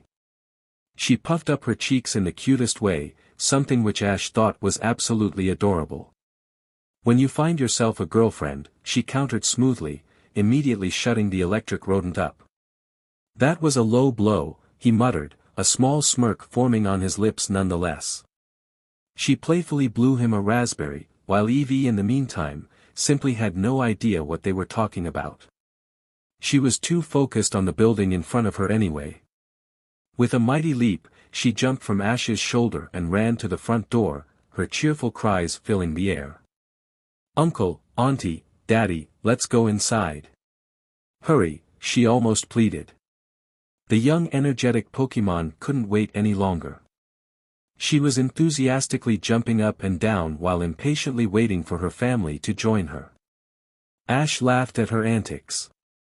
"Okay, I get it, Eevee. We'll go inside right now." Soon, Ash and his Pokémon were sitting with the mayor, who had greeted them jovially. He was very pleased with Ash's heroic performance in the swimming pool yesterday, and wanted to reward him and his Pokémon royally. "If you could please be patient for another few minutes, Ash. The gym leader of Cerulean City will join us soon." "Oh. I was about to challenge the gym leader today anyway." "That's very convenient." The mayor nodded. "Then it most certainly is. Ah, here she comes right now." Ash watched with growing curiosity to the door that was opened. He expected a tough-looking woman to enter the room, but to his utter stupor, instead, a very familiar face greeted his sight. "Misty." The petite redhead smiled. "Hi, Ash. It's great to see you again." "Wait, you are the gym leader?" he asked, dumbfounded. "Yes, I am," she giggled. "Are you surprised?" "Pretty much. So that's what you meant with that you would find me in Cerulean City no matter what." She nodded her head sweetly. "I'm sorry for not telling you sooner. I wanted to surprise you." "It's okay, Misty," Ash stated cheerfully. "I'll get you back in a battle, though. It's a deal." "I'll be available right after we're done here," she replied. The mayor watched the two with amusement on his face. "It seems you two were already acquainted." "Yes, we were," Misty said. "Sorry for being so late. I had to resolve an issue with my sisters." "It's quite all right, Ms. Waterflower. Now that we're all here, I think it's time to pay tribute to this fine young man," the mayor exclaimed, turning his attention to Ash. "Ash Ketchum, you and your Pokémon have performed an act of courage and righteousness, saving a lot of Pokémon from Team Rocket in the process. On behalf of everybody in Cerulean City, I'd like to thank you profusely. Please, accept this medal and these ribbons as your reward." Misty walked forward, holding a cushion with a medal and 3 ribbons on it. The mayor first grabbed the ribbons, and put them on Eevee, Pikachu and Meloetta in that order. The 3 Pokémon were beaming, proud of their feat. Lastly, the mayor put the medal on Ash, and shook his hand. "Congratulations, son. You're a true hero. You're going to be a very strong trainer in no time," the mayor praised. Ash blushed shyly, unable to come up with a reply. His Pokémon, however, let themselves be heard, though. Each giving a loud cry of their name in response. Then finally, the mayor went on, "This is a gift from all the people who were so grateful that you saved their Pokémon. Please take good care of it." A gasp escaped from Ash's throat when the mayor handed him a small incubator with a Pokémon egg inside. "This is for me," he muttered, unable to believe it. "It is, son. I heard the Pokémon inside will hatch into a water type. You just have to wait and see which one." Ash nodded joyfully, and showed the egg to his Pokémon. "Look, guys. This is our new team member," he whispered. Eevee was ecstatic. "Am I getting a sibling?" "Yes, honey," Meloetta cooed. "So when it hatches, we have to take good care of your sibling." "Oh, I am so happy," Eevee gushed while pressing her muzzle tightly against the incubator to look with awe at the unmoving egg. "Easy there, Pipsqueak," Pikachu commented playfully. "You're almost falling out of your chair." "Oops. Sorry, Uncle Pika," she apologized. She reluctantly sat down and tried to keep herself in place, but failed horribly. "Ash," Misty spoke up once the raven-haired trainer had put away his egg. If you're ready, then let's have our battle right now. The second gym was as Ash expected, a swimming pool. The field in front of him was mostly water, while here and there a couple of flat structures rose out of it so that Pokémon could stand. This would have been ideal for Meloetta, since she can float, Ash thought, but quickly shook his head. No. I want to use Eevee, and Pikachu has a major advantage here as well. Melo, the small legendary next to Ash chirped, giving him a quick nuzzle to wish him good luck. This was the first time she wouldn't be used in a battle, and she was curious how Ash would fare. Ash smiled at his partner, gave her a peck on the nose which made her blush, and got into a battling stance while facing Misty. All right, I am ready, Misty. Let's have an amazing battle. Ash stated, his fist pumped up high in enthusiasm. The young trainer was more than ready for a great match. You too, Ash. Give me everything that you've got, she responded in kind. Seeing that both parties were ready, the referee raised his flags. This will be an official 2 versus 2 league battle for the Cascade badge, the gym leader Misty Waterflower, against the challenger Ash Ketchum from Pallet Town.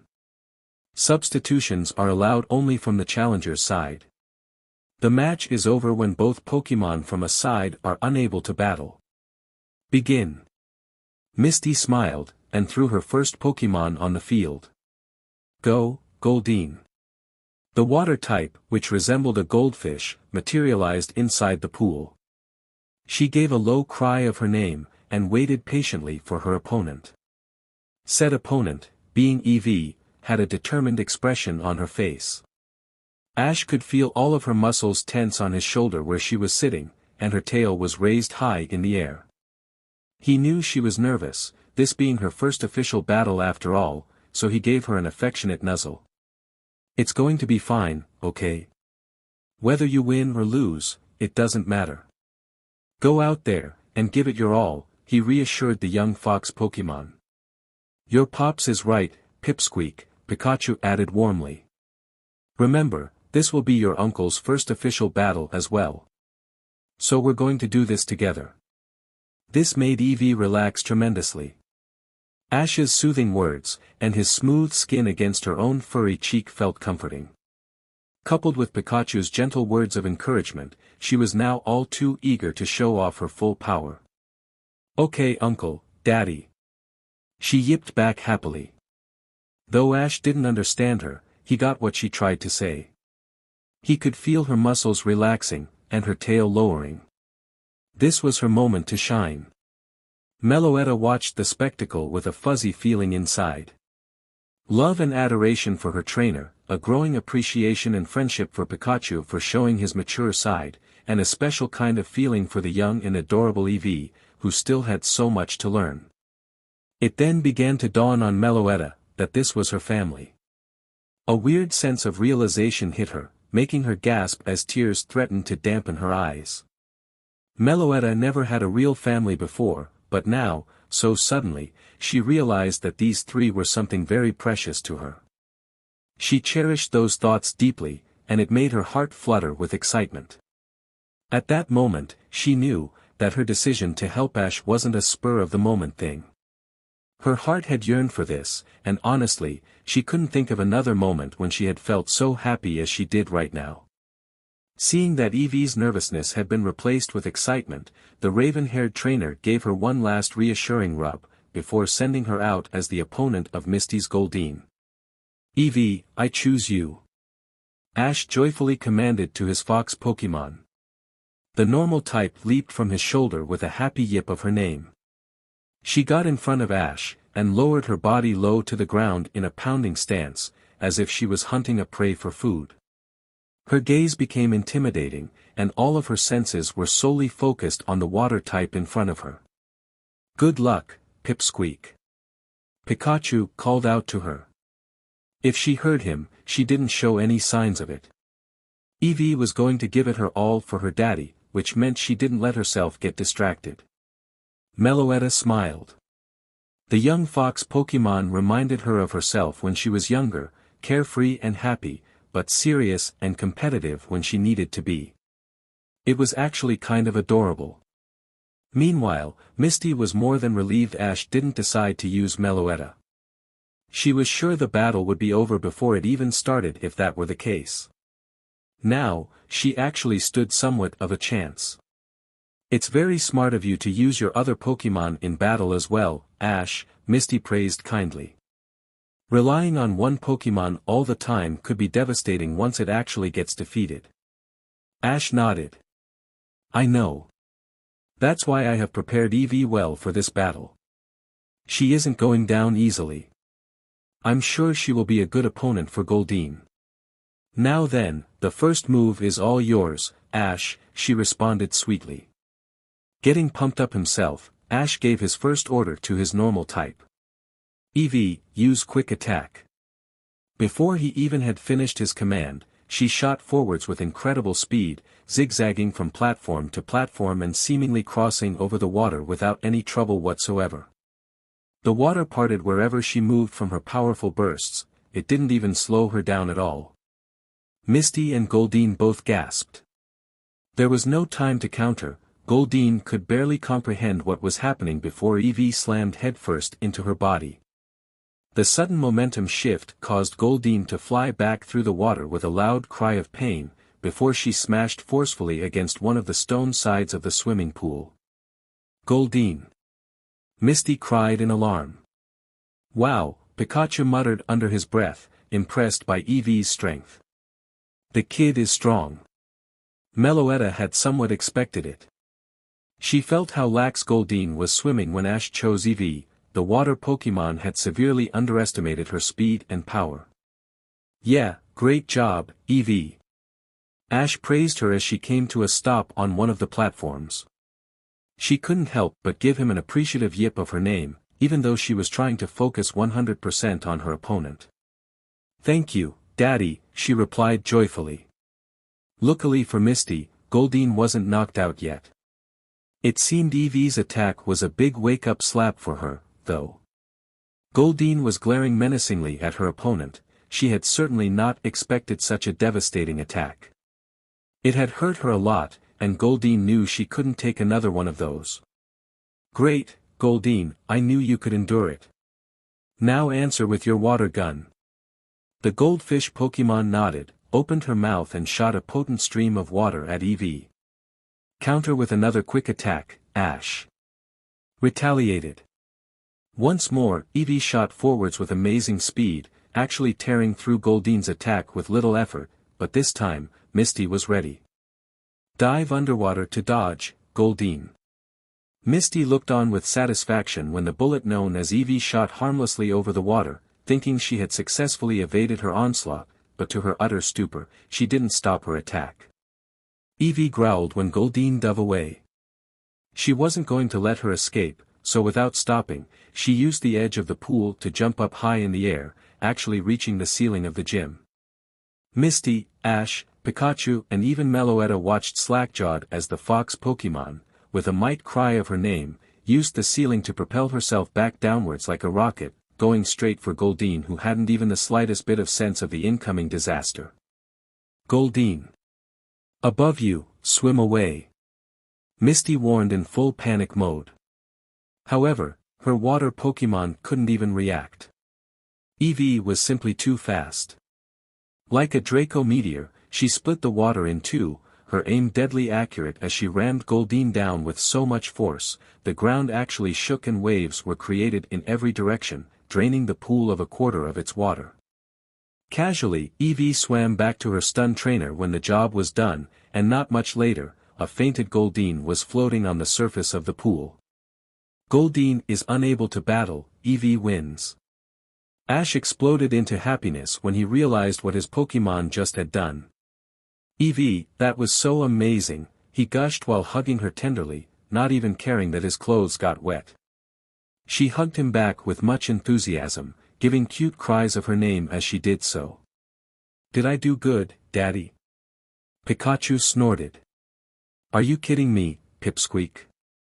You looked like a legendary going on a rampage. Man, that was so epic, he exclaimed, unable to keep his own excitement in check. Meloetta stifled a giggle. You did such an awesome job, honey, that even I'm impressed with how powerful you already are. Thank you Uncle Pika and Aunt Melly, she responded cheerfully. Just imagine what you could do when you evolve into a Sylveon, Pikachu added, and gave her a wink. Then I'll be the strongest Sylveon in the world for Daddy, she replied immediately, and continued to nuzzle her cheek against Ash. The raven-haired trainer giggled. I'm so proud of you, Eevee. Why don't you take a nice rest? Pikachu will finish it from here. He returned his happy fox Pokemon, and faced Meloetta with a grin.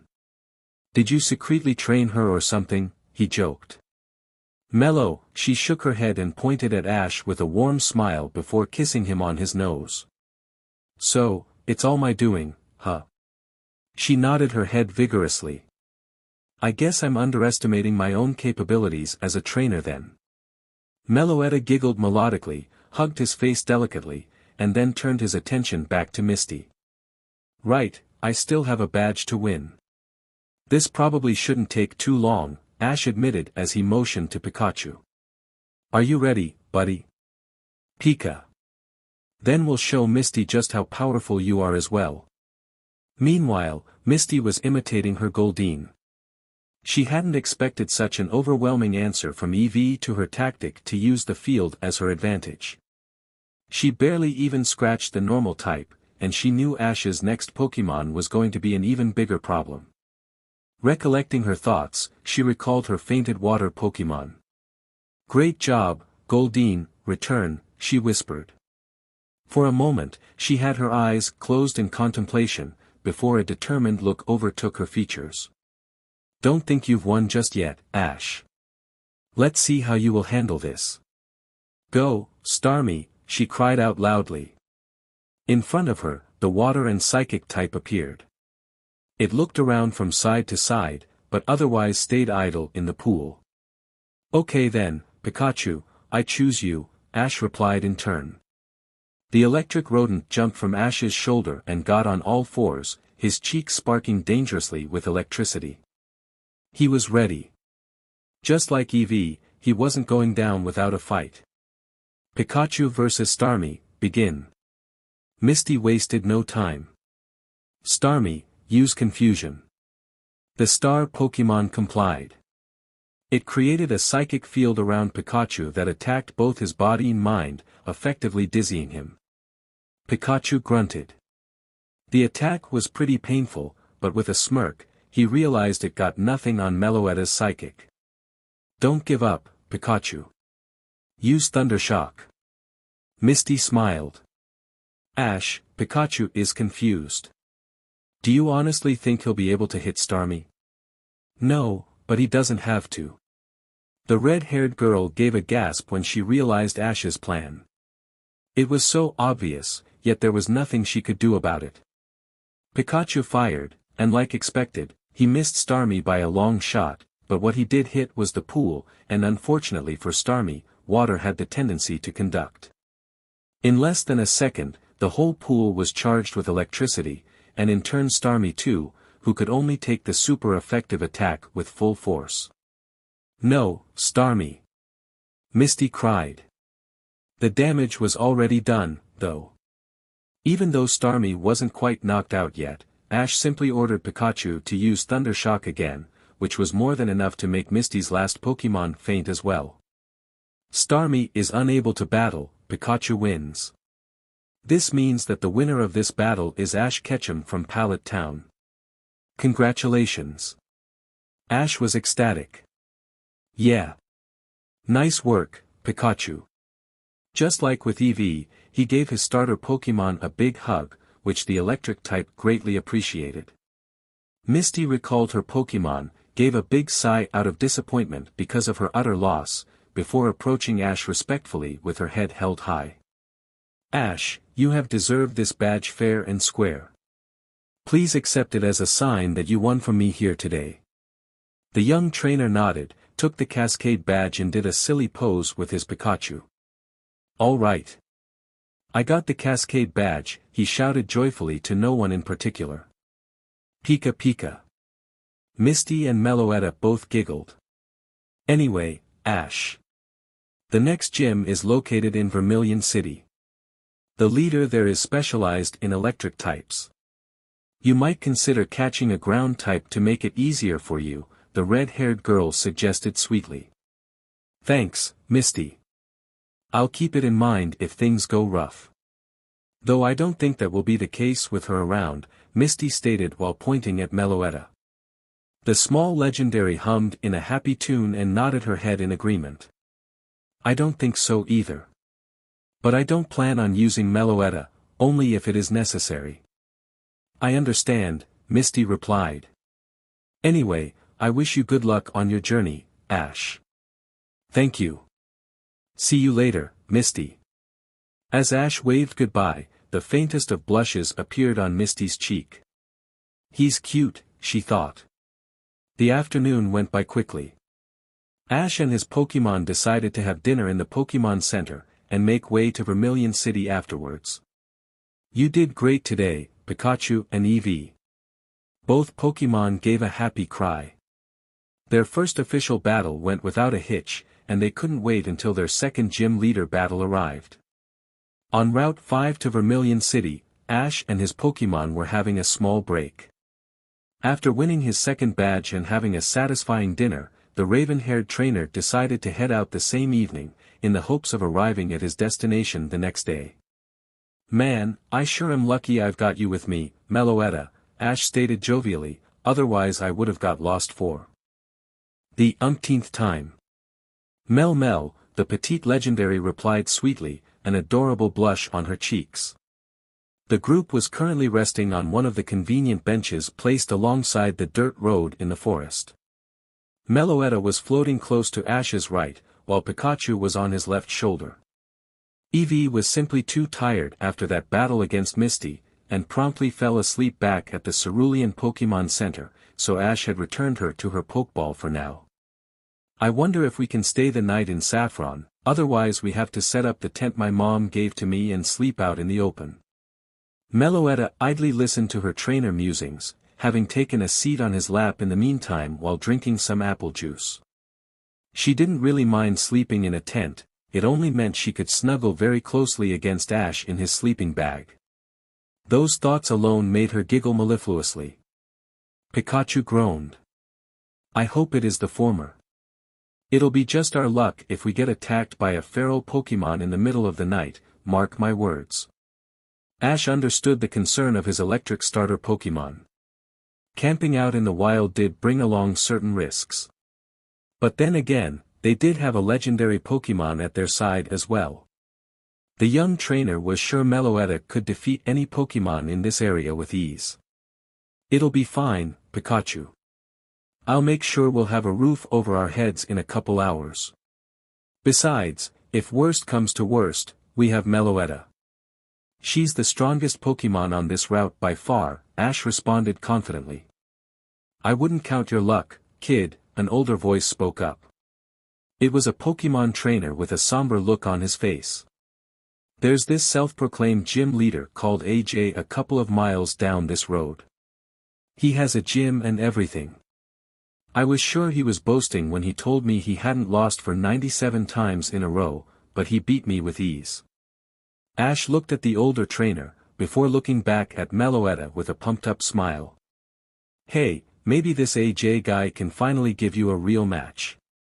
What do you say, shall we take him on, Meloetta?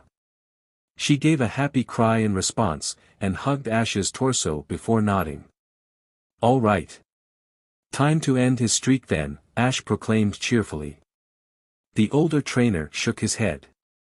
Look, I don't want to be a party pooper here, but you're probably not going to win from him, kid. Ash gave him a smile while holding Meloetta in his arms. Don't worry, this girl here is pretty strong. She may look very adorable, but she also packs a punch, he reassured. Melo, she chirped in affirmation. The older trainer shrugged his shoulders. Suit yourself. Unless you're that one kid who stopped Team Rocket in Viridian City, he joked. Rumors has it that he has a legendary. I heard he stopped Team Rocket in Cerulean as well, Ash added with a smirk. Wow, seriously? The rumors must be true then. Anyway, I wish you the best of luck against AJ, you'll need it. With that, the older trainer bid his farewell, while Meloetta couldn't help but laugh. Mel, she accused Ash playfully. What? I didn't lie. I can't help he doesn't recognize a cute legendary when one is in front of him. She turned the faintest shade of red, before sensually capturing Ash's lips in a lovely kiss. Bleh, can you two pedovs cut the lovey-dovey stuff already, please? Pikachu asked. The psychic legendary only gave him a mischievous smile in return, before deliberately pressing her lips against Ash's again, deepening it just a tad to tease Pikachu further. Right. I should have seen that one coming, he muttered. I'll make a note to do this in your face as well when I have a girlfriend. Ash could only chuckle at the antics of his Pokémon, all the while enjoying the sweet embrace of Meloetta's sugary lips. So this is AJ's gym, huh? Ash stated out loud. In front of him was an official Pokémon battlefield, while behind that, a big white tent was standing high and mighty. Between the tent and the battlefield was an electronic display with AJ's name on it, showing that he indeed, was undefeated for 98 times in a row right now. That's right, challenger. Are you here for a battle? The person, who Ash suspected to be AJ, spoke imposingly. He somewhat resembled Ash, the obvious difference being his spiky hair with green highlights at the front. He also was a good bit taller than Ash, wore a simple black and red t-shirt, and was carrying a WHP. You bet I am. My name's Ash Ketchum, and I aim to be a Pokemon MSTR, the raven-haired trainer introduced himself. Well, it seems our interests align then. I can respect that, but do you have what it takes to take me on? AJ questioned while cracking his WHP to be more intimidating. I have 2 badges already. More importantly, my partner hasn't had a good battle in forever. She's quite excited and expects a lot from you, you know. Well, does going undefeated for 98 times impress her by any chance? Only when you show that feat in battle, Ash countered smoothly. It's decided then. AJ declared. Ash Ketchum, I accept your challenge. You and your Pikachu are going down. Pikachu sweat dropped. Seriously? He doesn't really think I'm a female, right? Clearly he has seen my tail, he spoke to Meloetta, who was currently invisible. I don't know, you do look pretty feminine, she teased. Also, the affection you show to Ash sometimes makes me wonder if you're not trying to steal him from me. What? Pikachu responded flabbergasted, making Meloetta burst out in giggles. Okay, first off, Ash is my trainer, alright, he tried to defend himself without getting too embarrassed. I love him, but not in a romantic way like you do, and sometimes. I'm just happy how well he treats me, so I rub my cheek against his out of appreciation, that's all, he admitted with a blush. Ah, that's so adorable, she cooed, pinching Pikachu's cheek, who in turn only got more embarrassed. You're getting all red in the face. Maybe you're secretly a girl after all. Knock that off before I use Thundershock on you, he threatened playfully. Don't you have a battle you need to prepare for? She blew him a raspberry, before turning her focus on Ash and AJ, who both had taken their spots on the battlefield. Hey AJ, what do I get if I win? Ash asked. Well, since I'm an unofficial gym leader, I can't give you a badge, if that is what you mean. Ash smiled. That's okay. What if you offer me and my Pokemon a place to stay for the night if I win? That's a deal. I have plenty of room in my gym. Now, if you're ready, then let's begin. AJ threw a Pokeball high in the air, and out came a small mouse-like Pokemon. His hide looked tough, and resembled a brick pattern, but his belly and muzzle were white. 2 calm-looking almond-shaped eyes scanned the battlefield for his opponent. Meet my trusty Sandshrew. He's the toughest opponent you'll face all day, AJ proclaimed proudly. Okay then. Meloetta, I choose you. Ash stated cheerfully. In a shower of sparkles, the psychic and normal type appeared in front of Ash, ready for battle. Huh, a Meloetta?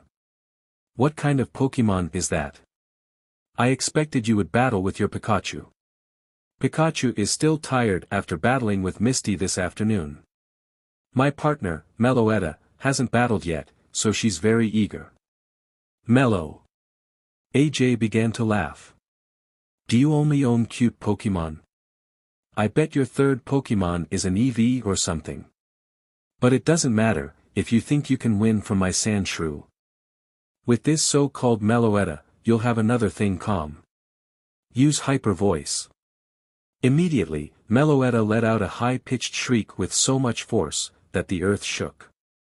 When it reached Sandshrew, he was unable to dodge and took the hit full on. His pitiful special defenses were no match for the raw special power of Meloetta, instantly knocking him out cold. What? AJ gasped loudly. He dropped his WHP out of pure shock.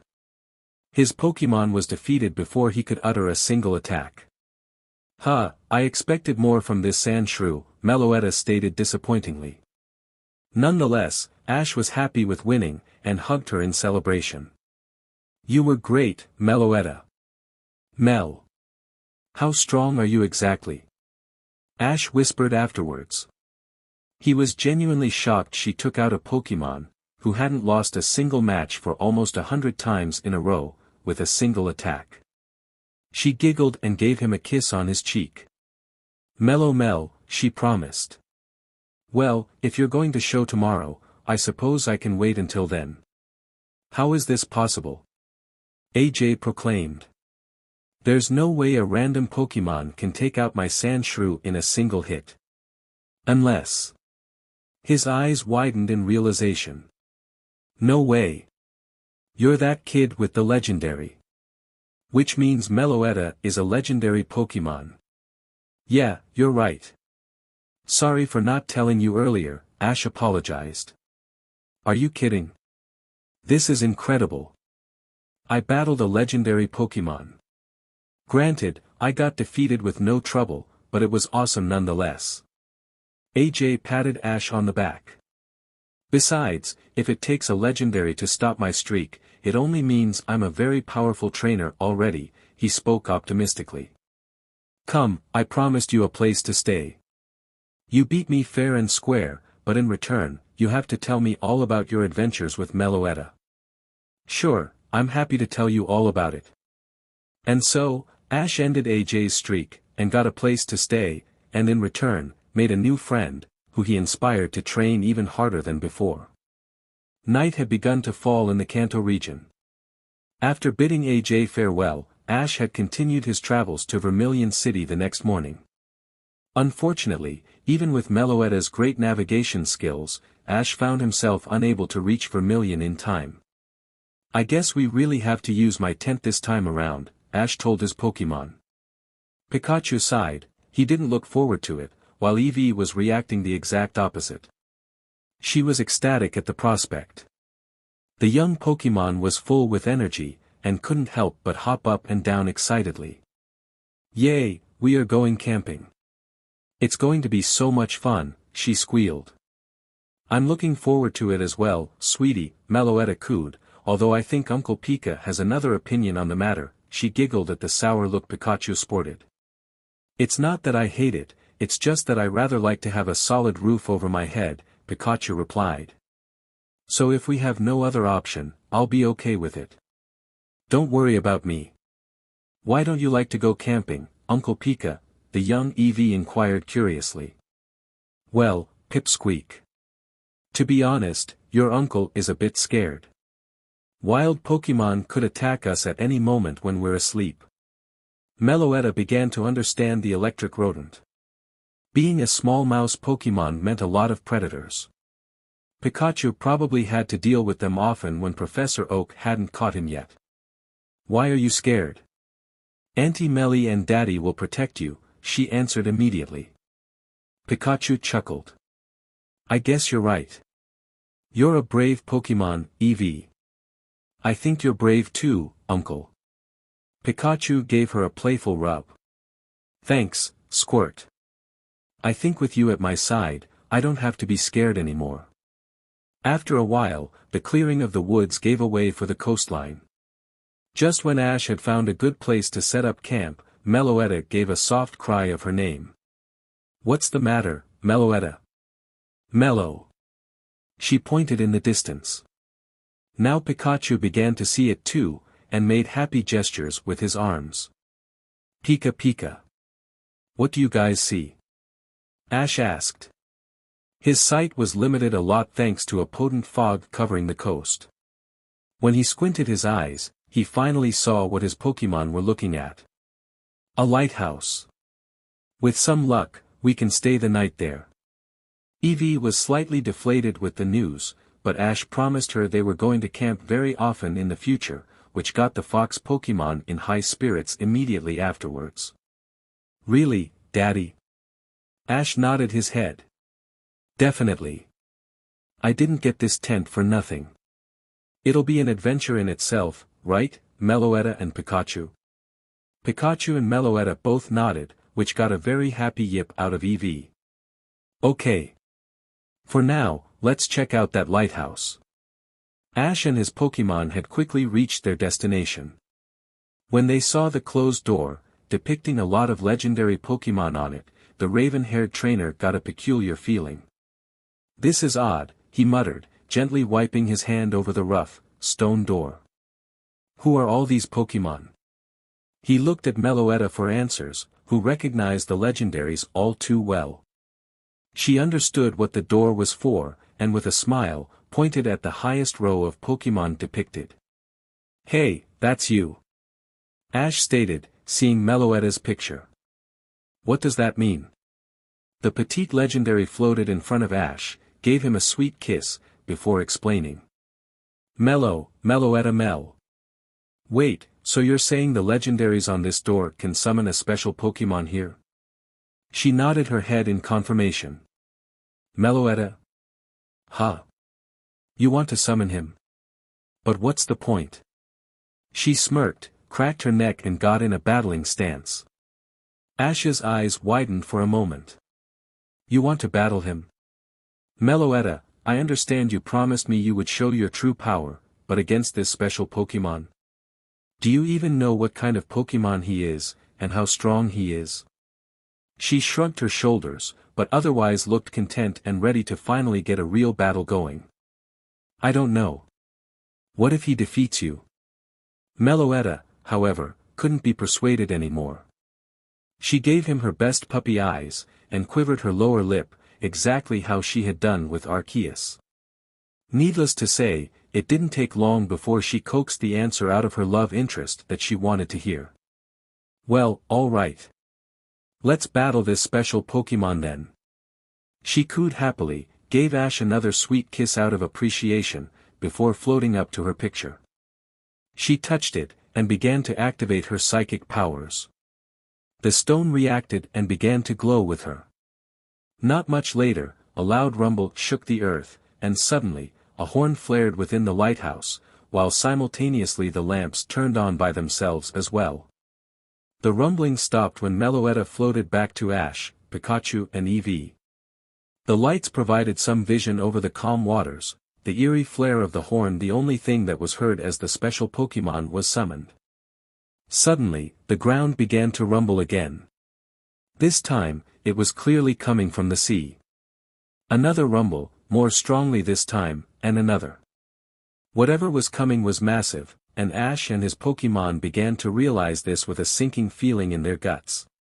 Then, two big, intimidating yellow eyes stared back in the fog, easily at the same height of the lighthouse. With another ground-rumbling step, the silhouette of a giant Dragonite was starting to get visible. "Pikachu, Eevee, get back," Ash whispered to his other two Pokémon. It was a miracle Ash found the courage to stay where he was standing. Meloetta too was taken aback by the massive size of the dragon type, but didn't back down. She was the one who summoned him, and now, she was the one who was going to battle him. "Let's go, Pipsqueak," Pikachu said to Eevee, dragging her away to safety. "Meloetta, keep Ash safe. Flee with him if you need to. You don't have to prove anything," Pikachu advised sagely. I know. I'll make sure he can't get close to Ash. Meloetta gave a nod to her trainer, indicating she was ready to battle him before the Dragonite could come any closer and became a massive threat to Ash and the lighthouse. Alright, Meloetta, use hyper voice, full power. Ash called out loudly.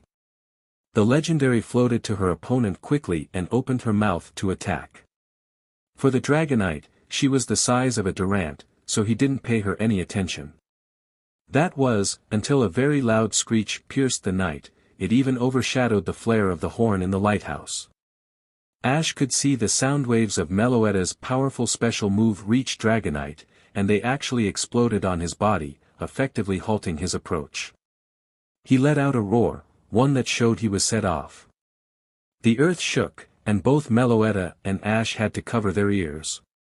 "Who summoned and just challenged me to a battle?" he exclaimed in his deep and rumbling voice. "I did, Dragonite." Meloetta replied. "I'm here to battle and defeat you." "A legendary? It's been quite some time that I've seen one of you. The last legendary that battled me met his fate sooner than he would have liked. Do you still want to battle me, small one?" Meloetta didn't waver. She saw her attack had hurt the Dragonite. With Ash on her side, she would win, she was sure of it. "Yes, my trainer and I will take you down." "Excellent, then prepare for a real battle." 2 hours had passed since the battle began. Meloetta was getting tired. She constantly had to dodge Dragonite's massive attacks. She was lucky she was so small and could turn invisible as well, otherwise Dragonite would have hit her with one of his dragon claws long ago.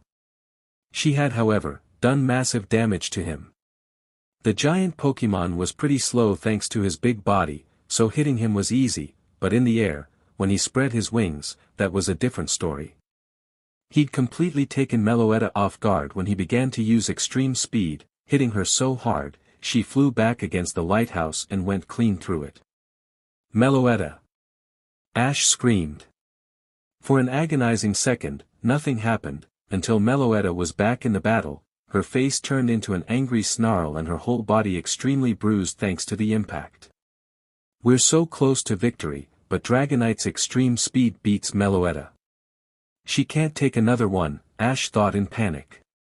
"It's time to SWCH strategy then. I'm impressed. Few could take my extreme speed head on and still battle. You have gained my respect, which is why I'll give you a chance to forfeit right now. I'll walk away and let you go back to your trainer relatively unharmed." Meloetta actually began to giggle at the deal the Dragonite tried to make. "You're on your last breath as well. Haven't you seen how Ash and I constantly outsmarted you? This is the first time you managed to hit me fully in 2 hours. I'm sure my trainer has already found a way to deal with it. The fact is, you're weak and afraid to lose," she taunted with confidence. Dragonite growled. "You've just doomed yourself and your trainer, foolish legendary." Meloetta's stalling gave Ash enough time to order his next move. "Use Relic Song, Meloetta, and dance." She smiled, and performed her appealing melody, the notes she produced highly explosive in nature. Dragonite roared and used extreme speed again, only for him to meet Meloetta's attack head-on. It didn't stop him, but certainly slowed him down. It was enough for Meloetta to dodge the Dragonite in her newly transformed pirouette form, giving her a massive boost in speed and attack. "Impossible," he snarled, unable to believe she dodged his extreme speed. "Now, use close combat on Dragonite's eyes." Ash called victoriously. Meloetta complied, and with a swiftness that surprised the dragon type, she began to deal a flurry of kicks and punches to Dragonite's eyes, blinding him and making him roar in pain. His sight was gone, and in the state that he was in, he began to panic. His smell wasn't of any help, because Meloetta's scent was everywhere in the air, so only his hearing remained. It was exactly what Ash was going to exploit. Seeing that Meloetta transformed back to her Aria form, he gave her a silent nod. She understood, and before the Dragonite could react, used another hyper voice, straight at the opening of his ear canal. The damage was enough to disorient the giant Pokémon, who, lost in pain that he was, crashed violently into the water below, unable to keep on battling. For a tense moment, Ash was completely stunned, before he began to cheer loudly in the cool night sky. "You did it! You actually did it!" Ash stated with disbelief and sheer happiness. Meloetta too, was extremely happy with her win. She flew like a shooting star in Ash's arms, and began to kiss him passionately, enjoying her trainer's embrace and soft lips on hers. "You are the cutest and strongest Pokémon ever," he praised, and again, she pressed her lips against Ash's, holding him close and never wanting to let him go. After a while, she moved her dainty hands on his chest to look back at the water, where the defeated Dragonite still lied, unmoving.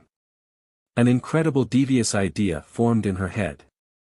Smirking, she grabbed one of Ash's spare Pokeballs and went back to Dragonite.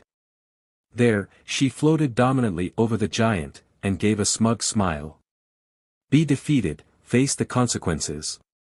From now on, you'll be Ash's Pokémon," she declared with extreme satisfaction, before tossing the Pokeball on his body. Ash watched slack-jawed how his legendary caught the massive Dragonite with a simple Pokeball, before floating back and handing him his newly caught Dragon Pokémon. "Wow," Ash muttered. Meloetta giggled melodically at his reply, and continued where she had left off.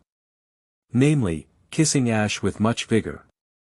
At the same time, in the lighthouse, Bill had watched with complete paralysis how a kid with a legendary summoned a large Dragonite, defeated it, caught it, and then proceeded to make out with said legendary in celebration.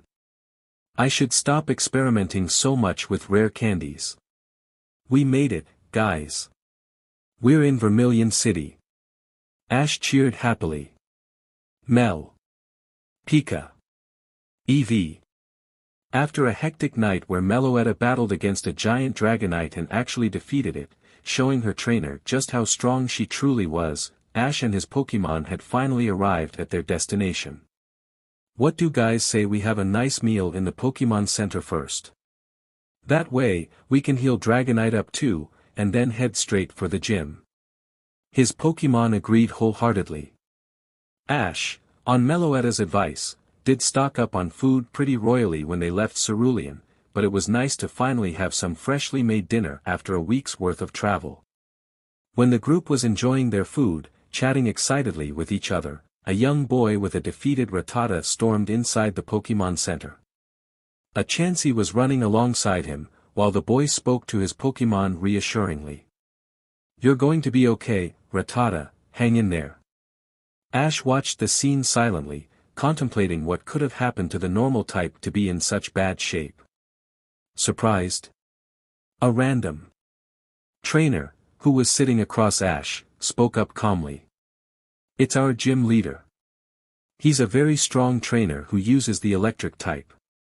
If you're planning on challenging him, I hope you have your Pokémon prepared for the same outcome, because they most likely will end up the same way." Pikachu, Eevee and Meloetta all looked at him like he grew an extra head. "Is this guy for real?" Pikachu asked.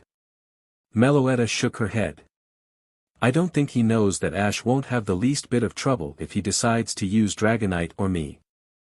"Dragonite is scary," Eevee whispered. "For that matter, will Dragonite even listen to Ash?" Pikachu wondered. "You guys don't have to worry," Meloetta reassured sweetly. "Special Pokémon have a very strong sense of respect, even if they're a bit cocky sometimes. Since Ash caught him fairly, he will obey without a second thought." "But wasn't it you who caught him, Auntie Melly?" Eevee inquired innocently. "I did, but it was under your daddy's commands, sweetie," she replied, ruffling the fur on the top of her head. Eevee giggled. "You're awesome, Auntie Melly. You defeated the scary Dragonite," she said with childlike amazement. "I just hope he wants to be my new friend," she whispered afterwards. "Didn't you find him scary a moment ago, Squirt?" Pikachu asked with amusement. She nodded her head. "But I also want to know him. He's one of Daddy's Pokémon, so that automatically makes him one of my friends as well," she replied. Pikachu laughed at the reasoning of the young fox Pokémon. Well, Pipsqueak, the only way to find out is to ask him. I'm sure Ash is going to use him very soon, and I don't think he'll be able to resist being friends with such a sweetheart like you. Thank you, Uncle Pika, she yipped happily. Meanwhile, Ash had gotten directions from the random trainer to the gym. When they all had finished their lunch, the raven-haired boy wasted no time. Well, guys. It's time we earned ourselves another badge. When Ash walked through the door of the electric-type gym, the first thing he noticed were two cool trainers staring him down with confident smirks on their faces. Hi, I'm Ash Ketchum and I'm here for a Pokemon battle to earn a Thunder Badge, he declared casually. One of the cool trainers called to someone in the back of the gym. Hey boss, another victim for the emergency room. Meloetta pet her head. Are they seriously this arrogant, she thought. At the far end of the gym, a giant silhouette rose from a seat. Even though he was easily 3 times bigger than Ash, the raven-haired trainer almost looked bored with the gym leader's appearance. Probably because he had battled a Pokemon the size of a skyscraper not too long ago. So, he said in a deep, gravely voice, walking out of the shadows to reveal himself, "You're here to battle me? Okay then, baby." Ash frowned. I'm not a baby. I'm Ash Ketchum. The gym leader, who was called Lieutenant Surge, began to laugh. I call everybody who loses to me a baby, he declared cockily. Meloetta began to grow irritated. This guy better had to stop mocking Ash, or she personally was going to show how strong her trainer was. Eevee too, was starting to get set off with how little respect Lieutenant Surge was giving her daddy. But before they could react to Lieutenant Surge, he had his attention already on Pikachu, who was glaring at him with just as much ferocity as they were. Huh? A Pikachu. Hey guys, look at this, Surge sneered, baby brought along a baby Pokemon. They all began to laugh obnoxiously. This time, Meloetta and Eevee were beyond livid. Both were going to give a piece of their mind, wasn't it for the fact Ash stopped them. You know, he began calmly, holding the Pokeball up that contained his Dragonite, I could show you this Pokemon, and then we'll see whether I'm still a baby who only brings along baby Pokemon, but then there would be nothing left of your gym. Besides, you insulted my Pikachu, and I'm sure he's itching to have a battle against whatever Pokemon you have. Pika Pika.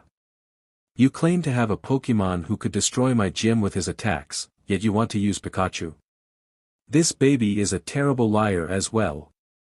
Actually, his sheer size alone would destroy your gym, Ash thought, but he decided to be mature and ignore Lieutenant Surge's mockings. Mellow Mel. Ash's petite legendary said angrily, advising Ash to send out Dragonite anyway and to be done with it. No, I won't use him. Pikachu will be enough, I'm sure. Ash turned his attention to his electric starter. I believe in you, buddy. Let's roll. Okay then, baby. I'll accept your challenge. With a snap of his fingers, the lights in the gym turned on, and both Surge and Ash took their spot on the battlefield. This will be an official one-on-one league battle for the Thunder Badge, Ash Ketchum from Pallet Town, versus the gym leader, Lieutenant Surge. The battle is over when one of the Pokemon is unable to battle, begin. A robotic voice informed, before a bell rang, indicating the battle had started. Pikachu, I choose you. Ash said, sending out his trusty electric starter.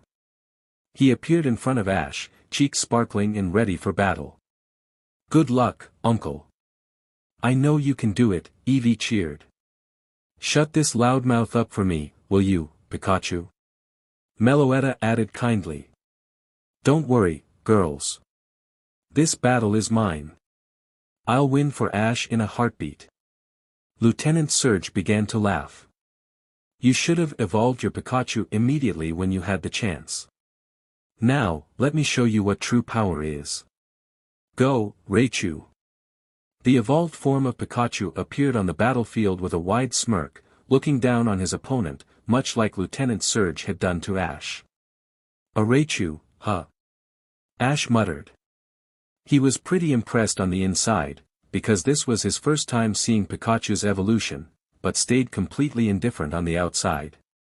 After all, his Pikachu needed all the confidence he could get. Well, I'm just going to treat this battle like I did against my Dragonite. Evasion, speed and longevity is key. Make sure to dodge the heavy hits of this Raichu and slowly dwindle it down.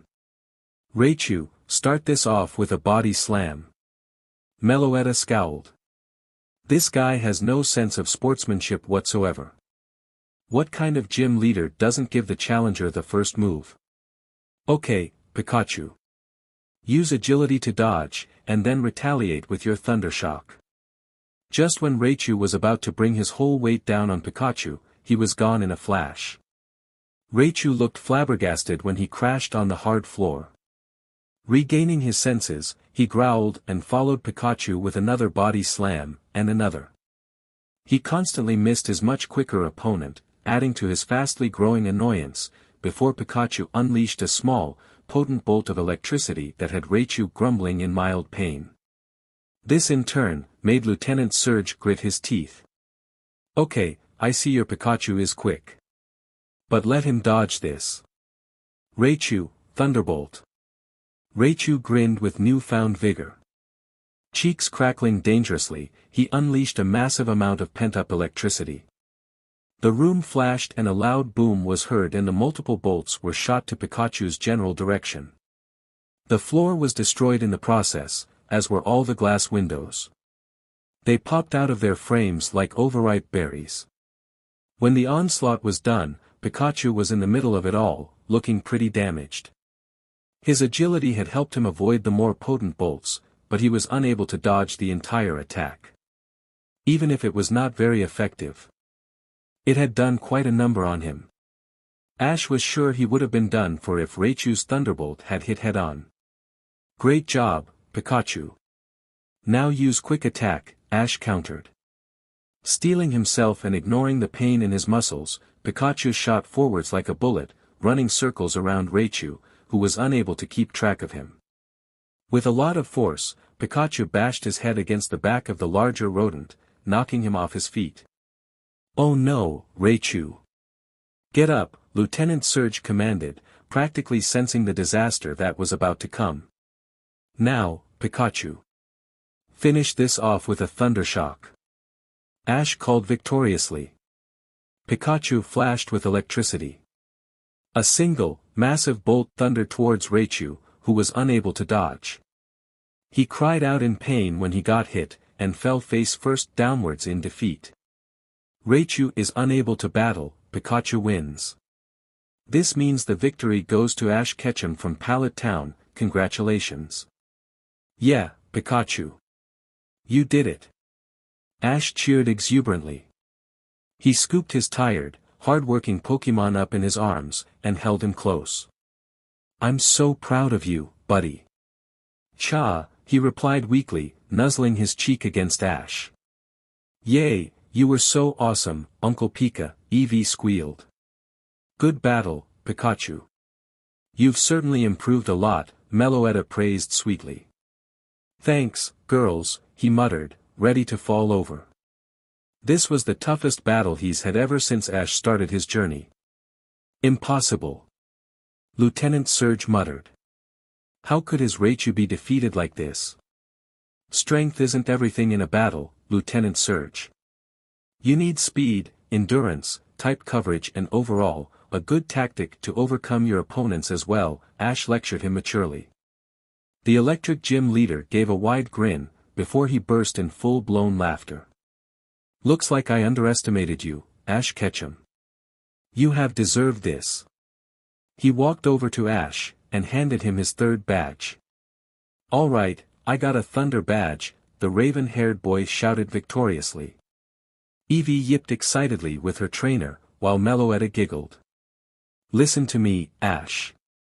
On the dock here in Vermilion there's a big cruise ship called the SSN. There are a lot of strong trainers on there. You need a ticket to go on board, but since you've earned my respect, I'll pay it for you. Ash bowed gratefully. Thank you, Lieutenant Surge. The raven-haired trainer and his Pokémon left the gym, and when they were out of sight, the two cool trainers gave a big sigh out of relief. Honestly, Lieutenant Surge. Why'd you have us make fun of the kid with the legendary? He could have blown us all the way back and you know it. He grinned. I treat every beginning trainer the same. The world of Pokémon isn't all rainbows and sunshine.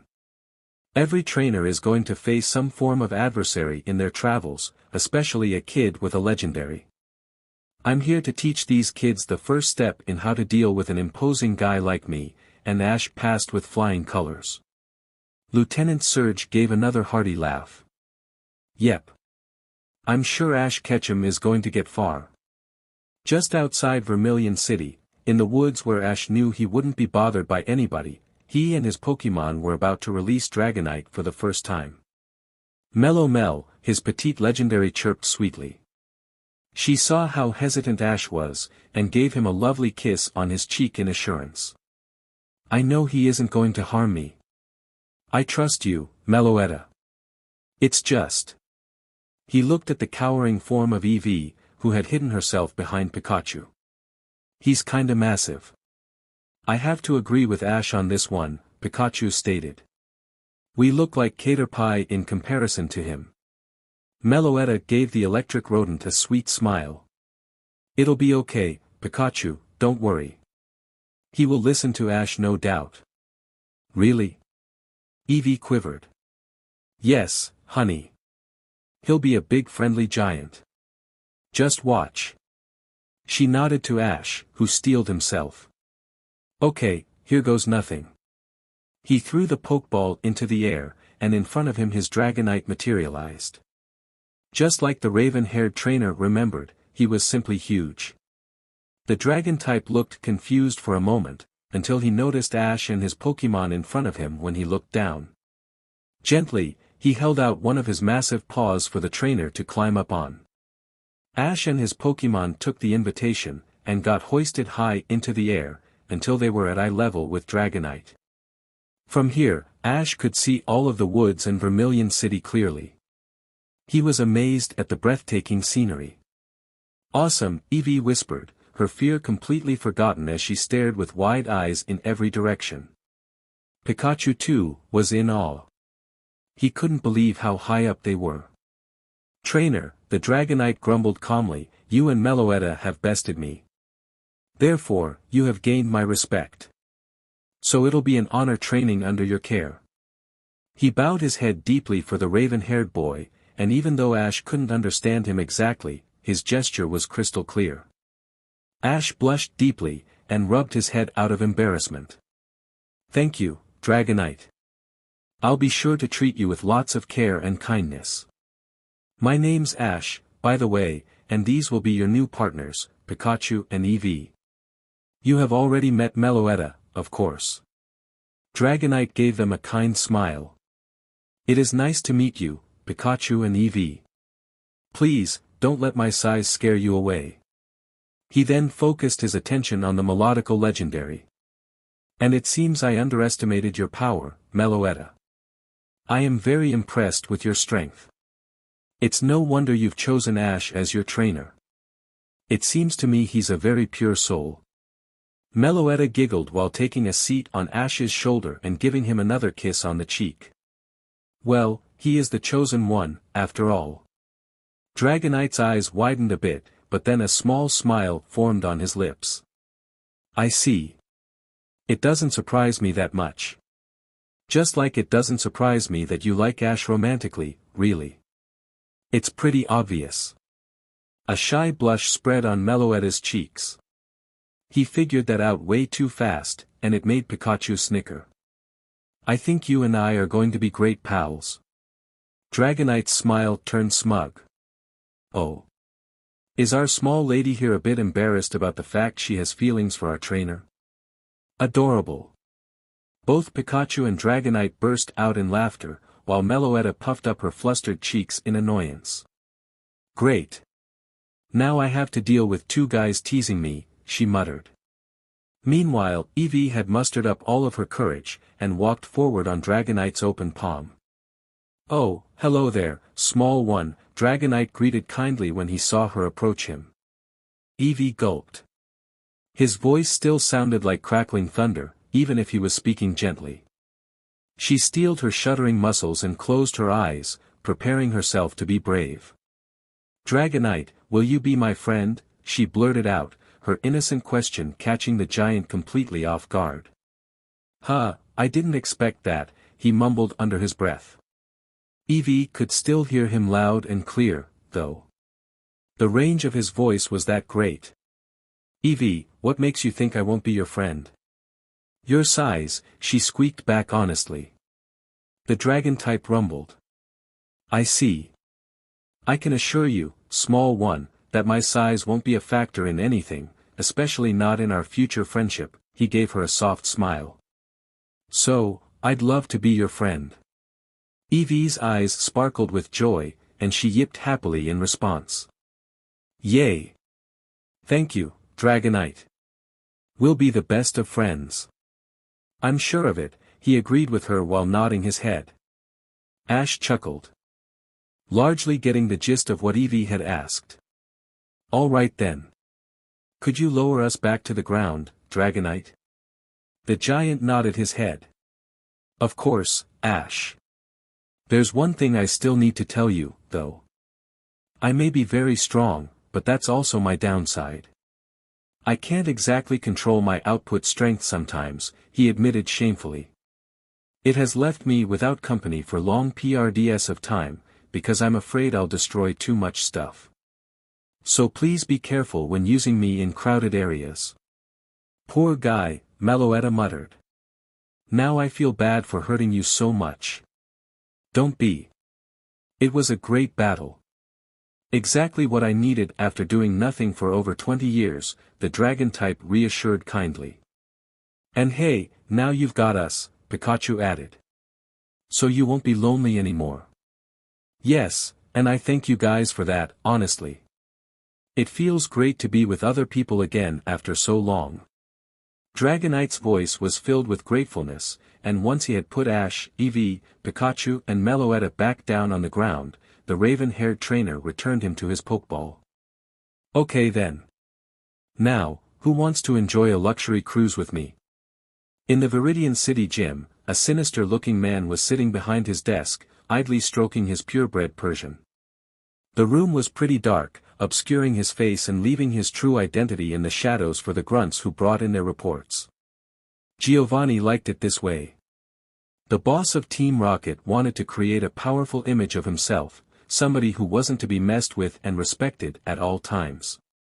He calmly stared at his screen, where 3 idiot grunts were doing their reports.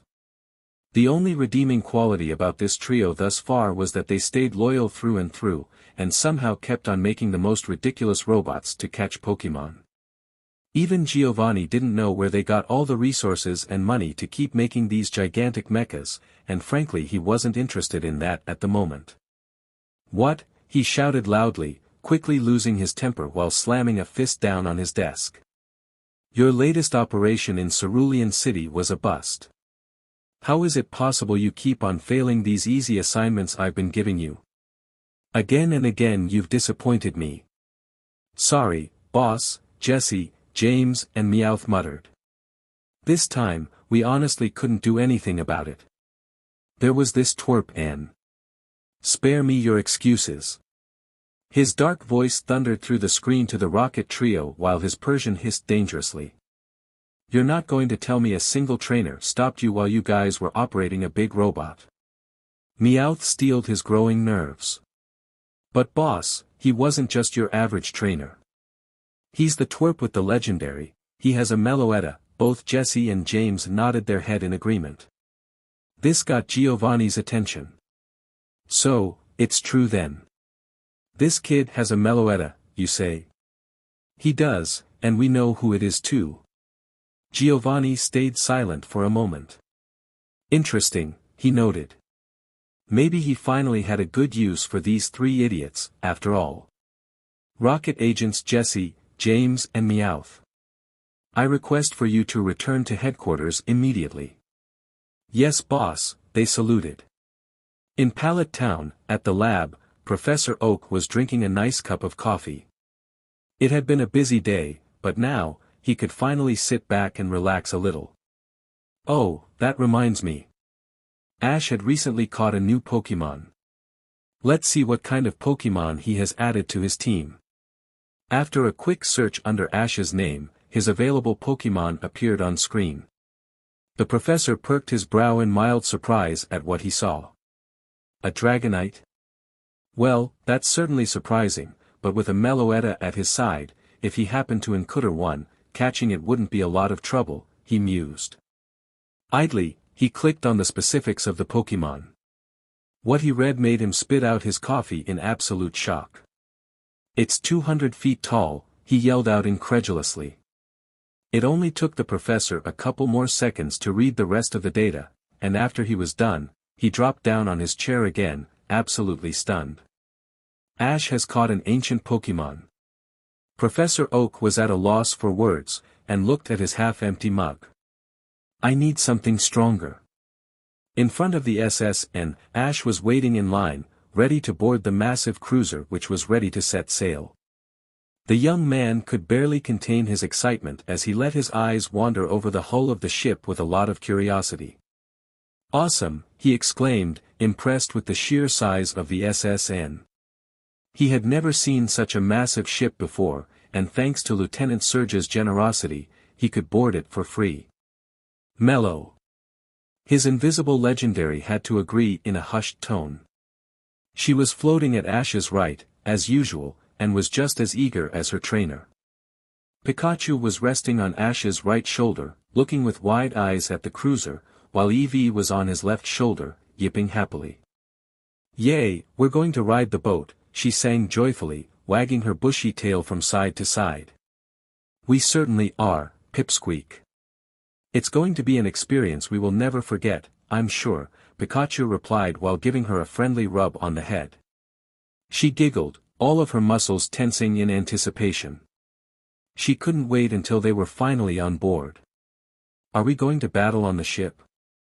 Meloetta cooed, and gave her a gentle hug. Of course we are, sweetie, she whispered. We're going to win for your daddy and make him proud, okay? Yes. I want to battle for daddy and show how much stronger I've gotten, she yipped back cheerfully. Pikachu laughed. Aren't you eager, Pipsqueak? It's good timing though, your uncle is still a bit tired from the battle against Raichu. So the spotlight is all yours, sweetie. Eevee nodded her fluffy head and nuzzled Ash's cheek. I'm going to do my best, daddy. Just watch me. Ash giggled at the ticklish feeling of his fox Pokémon's soft fur against his cheek, and nuzzled her back. You're excited, huh?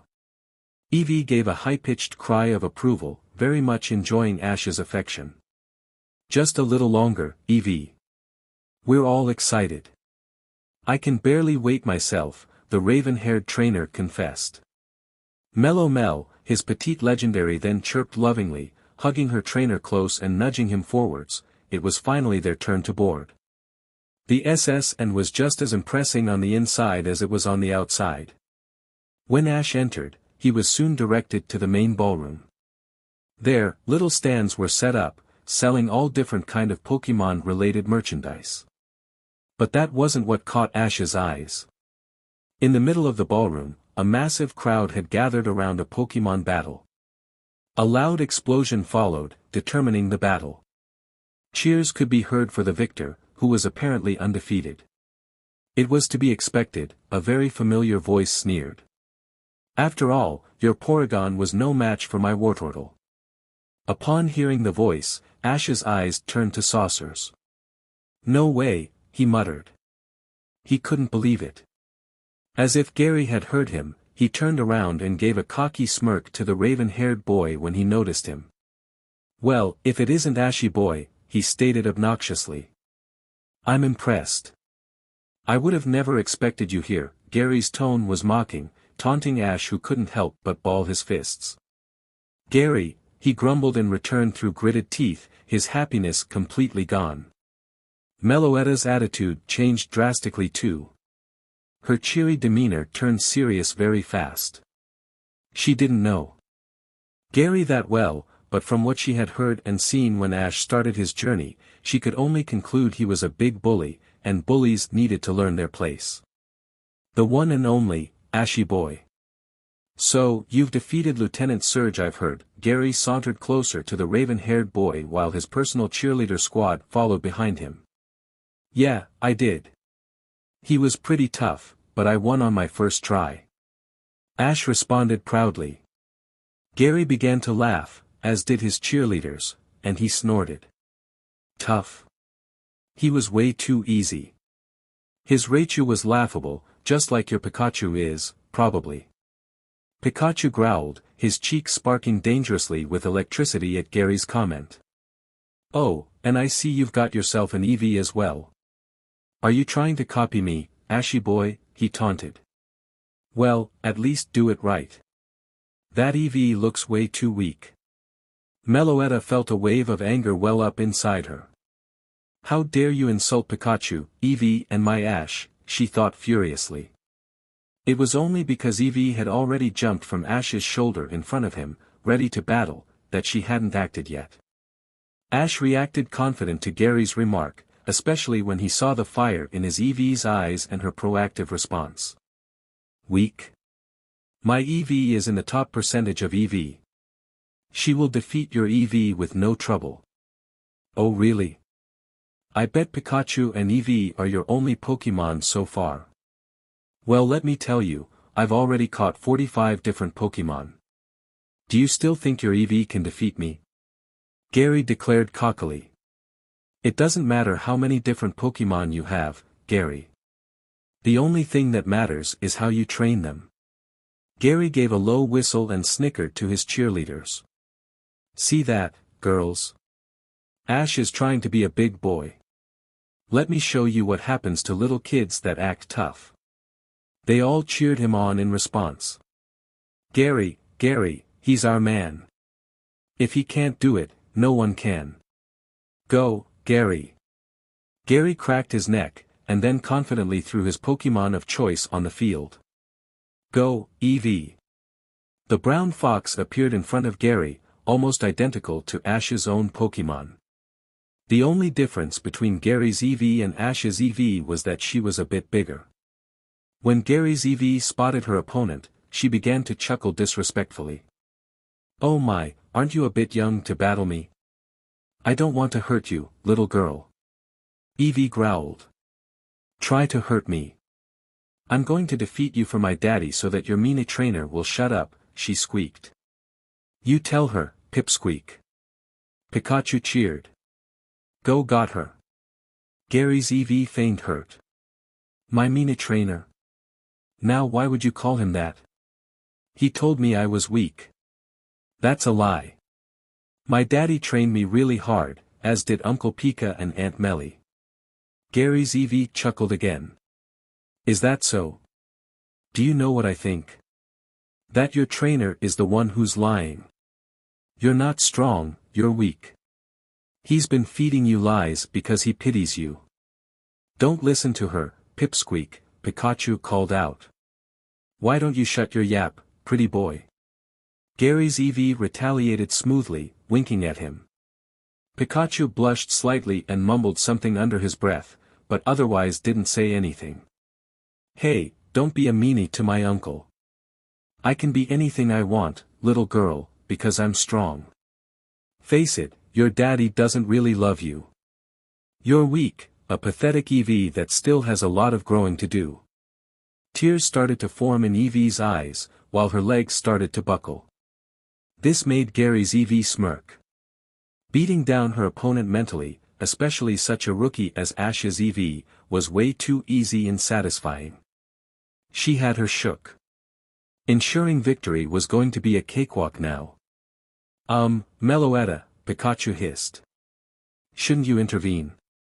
The only response he got was a petite hand of the legendary on his shoulder in reassurance. Meloetta was calm, very calm. She obviously knew something Pikachu didn't know, so he decided to trust her.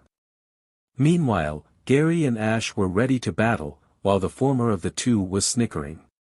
Ash's Eevee was shaking almost uncontrollably. He understood it very clearly though, his Eevee was just that intimidating, simple as that. Well loser, you'll get the first shot. Show me your Eevee's strongest tackle, he taunted with a grin, which resulted in some laughs from the crowd. They too saw how much Ash's Eevee was shaking. It was obvious who was going to win. Okay. Eevee, quick attack followed with takedown, Ash commanded. Gary's Eevee never saw it coming. She fully expected her opponent to be rooted to her spot, too afraid to even move anymore and second doubting herself because of the things she said. However, the complete opposite happened. In a split second, the moment Ash was done uttering his attack, Eevee's features turned to absolute fury. She disappeared for the naked eye, her quick attack so fast it propelled her forwards like a jet engine. The next moment, she had converted all of that momentum in a takedown, which hit Gary's Eevee square on her chest. There was no cry of pain, only a loud thud as she was sent flying like a lethal object to Gary, who in turn got hit square in his chest as well. Gary grunted painfully as he and Eevee both tumbled down hard on the floor. She was knocked out instantly. The crowd watched slack-jawed and with bated breath. Nobody dared to say a thing as Ash's Eevee walked to a stunned Gary as if she was Giratina incarnated and coming for his soul. When she was looming over them with a murderous snarl, she took a deep breath. "You never, ever, say a bad thing about my daddy again," she squeaked loudly. "He would never lie to me. He made me strong. I am strong." She looked back at Ash, Pikachu and where she knew Meloetta was. Especially when she saw the proud look on Ash's face, her eyes started to water with joy. "I love my daddy." A bright light then began to take over her body, which made her shine as brilliantly as the sun. She grew bigger, taller, stronger. Her fur changed from a chocolate brown to a cream and pink color, and her eyes turned to an appealing sky blue. When her evolution was complete, only a gorgeous young Sylveon remained, which made Ash gasp loudly. She evolved," he muttered, stunned at her beauty and radiance. He didn't know how to react. It took Meloetta to get him out of his spell and to call out to his just-evolved Sylveon. "Eevee, you've evolved. You're a Sylveon," he yelled happily. "You did it, girl. You did it." Sylveon couldn't contain her emotions anymore. With a contagious smile and tears falling freely from her eyes, she tackled her trainer and nuzzled him in pure joy. She cried her eyes out while she yipped happily. "I love you, Daddy. Thank you for always believing in me." Ash didn't respond. There was no need. Sometimes, a gesture was worth more than 1,000 words. Instead, he kissed her softly on her forehead while keeping her close. It didn't take long before Pikachu and Meloetta joined in too, all hugging Ash close. He felt warm inside. These Pokémon were his family through and through. They loved him, and he loved them back. Nothing was ever going to change that fact. Impossible, Gary thought over and over again. He couldn't believe it, he'd lost against Ash. He stared with wide eyes at the raven-haired boy, who was happily hugging his Pikachu and Sylveon. Gary recalled his defeated Eevee, and wordlessly left the scene with his cheerleaders in tow. He was devastated, but above all, very envious about how awesome Ash's Sylveon was. He'd never seen a Sylveon before, and it made him angry that Ash had won while he didn't. Moreover, he lost in a matter of seconds, something which he hadn't expected in a million years. Maybe Ashy Boy was right, he thought to himself with his head turned low. I should put more effort in training the Pokémon who I use more, instead of catching so many different Pokémon that I can't even keep track of them all. He turned his face into a bittersweet smile. You got this one, Ash, I'll give you that. Next time, however, things will be very much different. A little while later, in the dining room of the SSN, Ash was celebrating his victory over Gary with a nice dinner for his Pokémon and him. More importantly, His Eevee had evolved into a gorgeous Sylveon, which was worth a celebration in itself. I couldn't be more proud of you, Sylveon. You've worked so hard for this moment, the raven-haired trainer praised his fairy type while petting her soft, fluffy fur. Syl, she sang in a sweet voice, amiably munching on her poke puffs while nuzzling into Ash's hand. She couldn't be happier at the moment and enjoyed every second of it. Really, Squirt. You showed that Eevee who's boss, Pikachu brought in while he was busy liking a ketchup bottle. Thanks, Uncle Pika, she declared sweetly. Meloetta giggled. It seems that Gary's Eevee had a bit of an eye for you too, Pikachu. Her teasing had the desired effect. Pikachu turned a bit shy and huffed in denial. Well, it's not that I like her or anything. She has the same attitude as her trainer, acting like she's superior in everything that she does. Besides, she insulted Sylveon and Ash. Yeah, she's a meanie. Sylveon agreed while nodding her head. Well, sweetheart, Meloetta cooed, you put that meanie in her place. Next time, she will think twice in underestimating you. The group was interrupted when a loud thunderclap pierced the heavens and shook the windows on their framework. Angry clouds had packed together in a matter of seconds, the wind had picked up as well and waves began to rock the ship. Sylveon, startled, hid behind Ash while Pikachu looked on worriedly. Murmurs and panicked whispers from other passengers quickly spread, especially because the waves became rougher and rougher. This is one scary storm, Ash whispered, will we be okay, Meloetta? Meloetta, she replied soothingly to her trainer. She had confidence in her own skills that if worst came to worst, she could keep the ship safe. Attention, passengers, the captain spoke over the intercom. It appears we're in some rough waters at the moment. Please remain calm. The SS and is unsinkable, so there's nothing to worry about. Immediately when the captain was done speaking, though, a particularly rough wave began to capsize the massive cruiser, sending human and Pokemon alike in a frenzy of fear. Tables and chairs began to slide from their spots, food and tableware clattered on the ground and the lights began to flicker. Loud creaks of protest from the hull and the floor rang through the room, while full-blown panic broke out under the passengers. Meloetta! Ash screamed at the top of his lungs while holding Pikachu and Sylveon protectively in his arms. He didn't have to shout twice. Meloetta had already turned visible, eyes aglow with her immense psychic powers. With everything she could muster, she pressed down on the other side of the SS and, desperately trying to stop her from capsizing. For a moment, it looked like she was unable to do it, but with a snarl and a loud cry of her name, she halted the momentum of the massive cruiser to a complete stop, which was now turned at a 45-degree angle. Sweat dripped from her brow, rough waves were still battering the ship. There was no way she was going to keep this up for long. Melo, she cried to Ash through gritted teeth. Massive thunderclaps went off almost non-stop, and a heavy rain poured down from the heavens above. Ash widened his eyes at her suggestion to leave the ship without her. No way. I'm not leaving you behind, Meloetta. Just hold on, I'll figure something out. Mel. Ash returned Sylveon to her Pokeball for the time being, and put Pikachu on his shoulder. Hang on tight, buddy. I've got a plan. Pika. The electric rodent nodded his head in determination. At the same time, crew members were already busy evacuating the SSN. Small boats were filled with humans and lowered to the water as quickly as possible.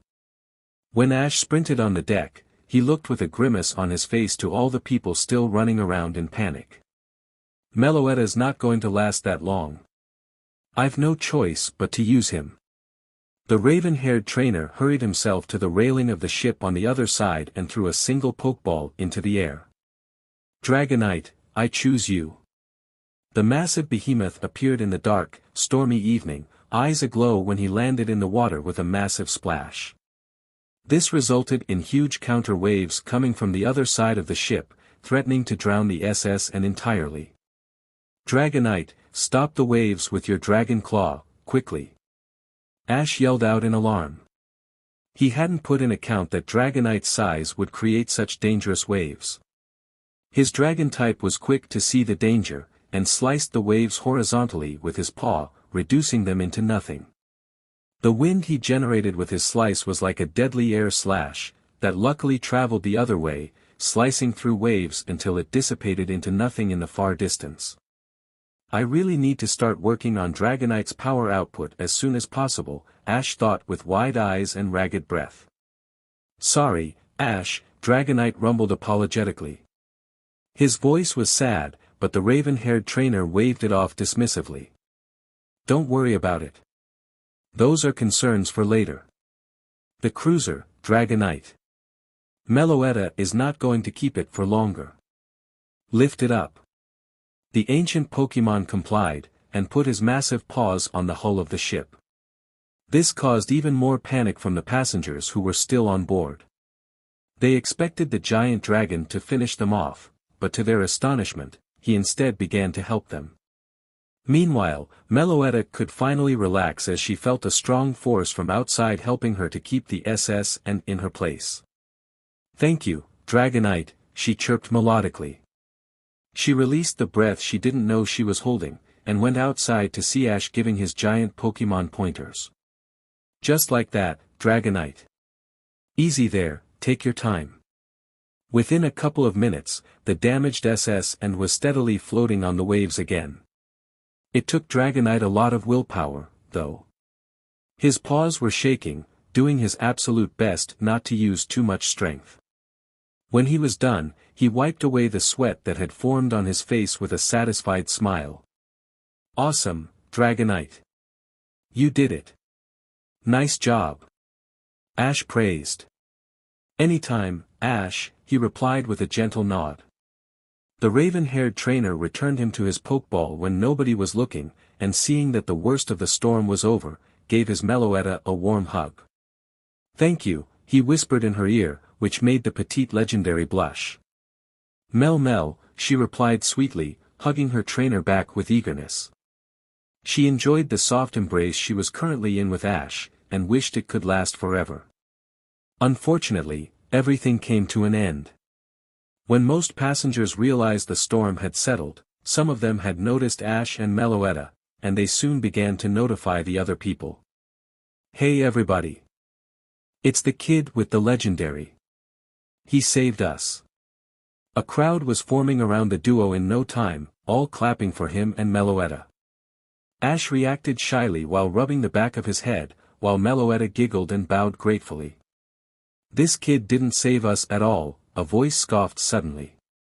It was a young man with blue hair and sunglasses at the top of his head. He wore a pink shirt, black breaths and had his arms crossed. His scowl immediately gave away for a chuckle when he got the attention that he sought. You're all blind to see, people. Was it not the ancient Pokémon who saved us all? He graced us with his presence, and from the kindness of his heart, helped us out. No, this kid, he's a fraud, not fit to command the power that is Meloetta. He paused for dramatic effect, and gave a toothy grin. If it were me that had trained Meloetta, Damien, then she would have saved the ship by herself without the help of the ancient Pokémon. But with this kid, he shook his head. Is he serious right now? Meloetta thought despitefully. He better shut up really fast, because I'm not in the mood to hear this kind of nonsense, at all. Damien continued. The way I see it, there's only one logical conclusion. Damien turned his attention to Ash and Meloetta, who both looked ready to explode. You give Meloetta to me, simple. Clearly, I'm way more fit to train her than you do, Anne. The next moment, Meloetta had knocked him out with her psychic and rendered him unconscious. She huffed indignantly at Damien, before hugging Ash again. Anyone got a problem with that? Ash asked. When all the passengers shook their heads, he smiled. Good, me neither. When Ash was back in the privacy of his cabin with Meloetta, he could see the sly smile and blush on her face, clear as day.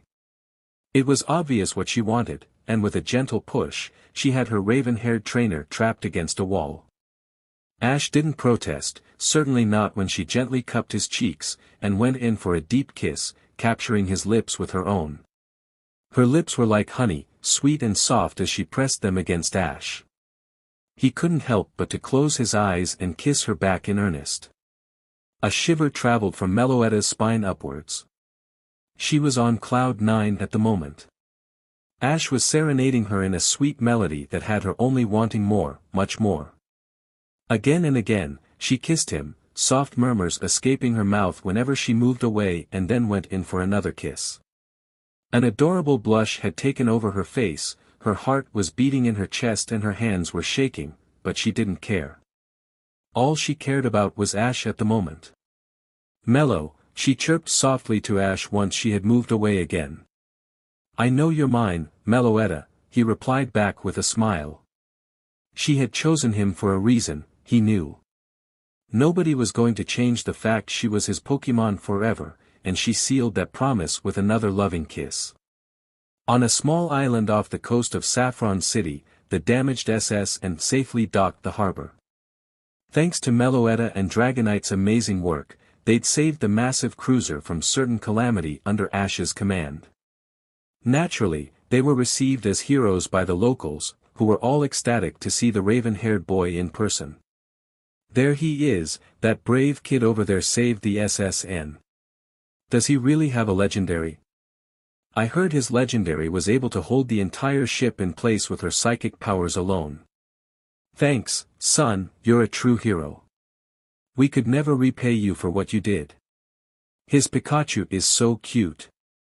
I bet he's strong too. Ash and Pikachu could only react embarrassed to all the praise they received, while Meloetta, who was currently invisible, stifled a joyful giggle. She absolutely loved how adorable Ash was at the moment and gave him a sweet hug. The crowd, however, was quickly dispersed by a handful of flamboyant-looking men in swimming attire. Amidst them, a cranky old lady took the spotlight.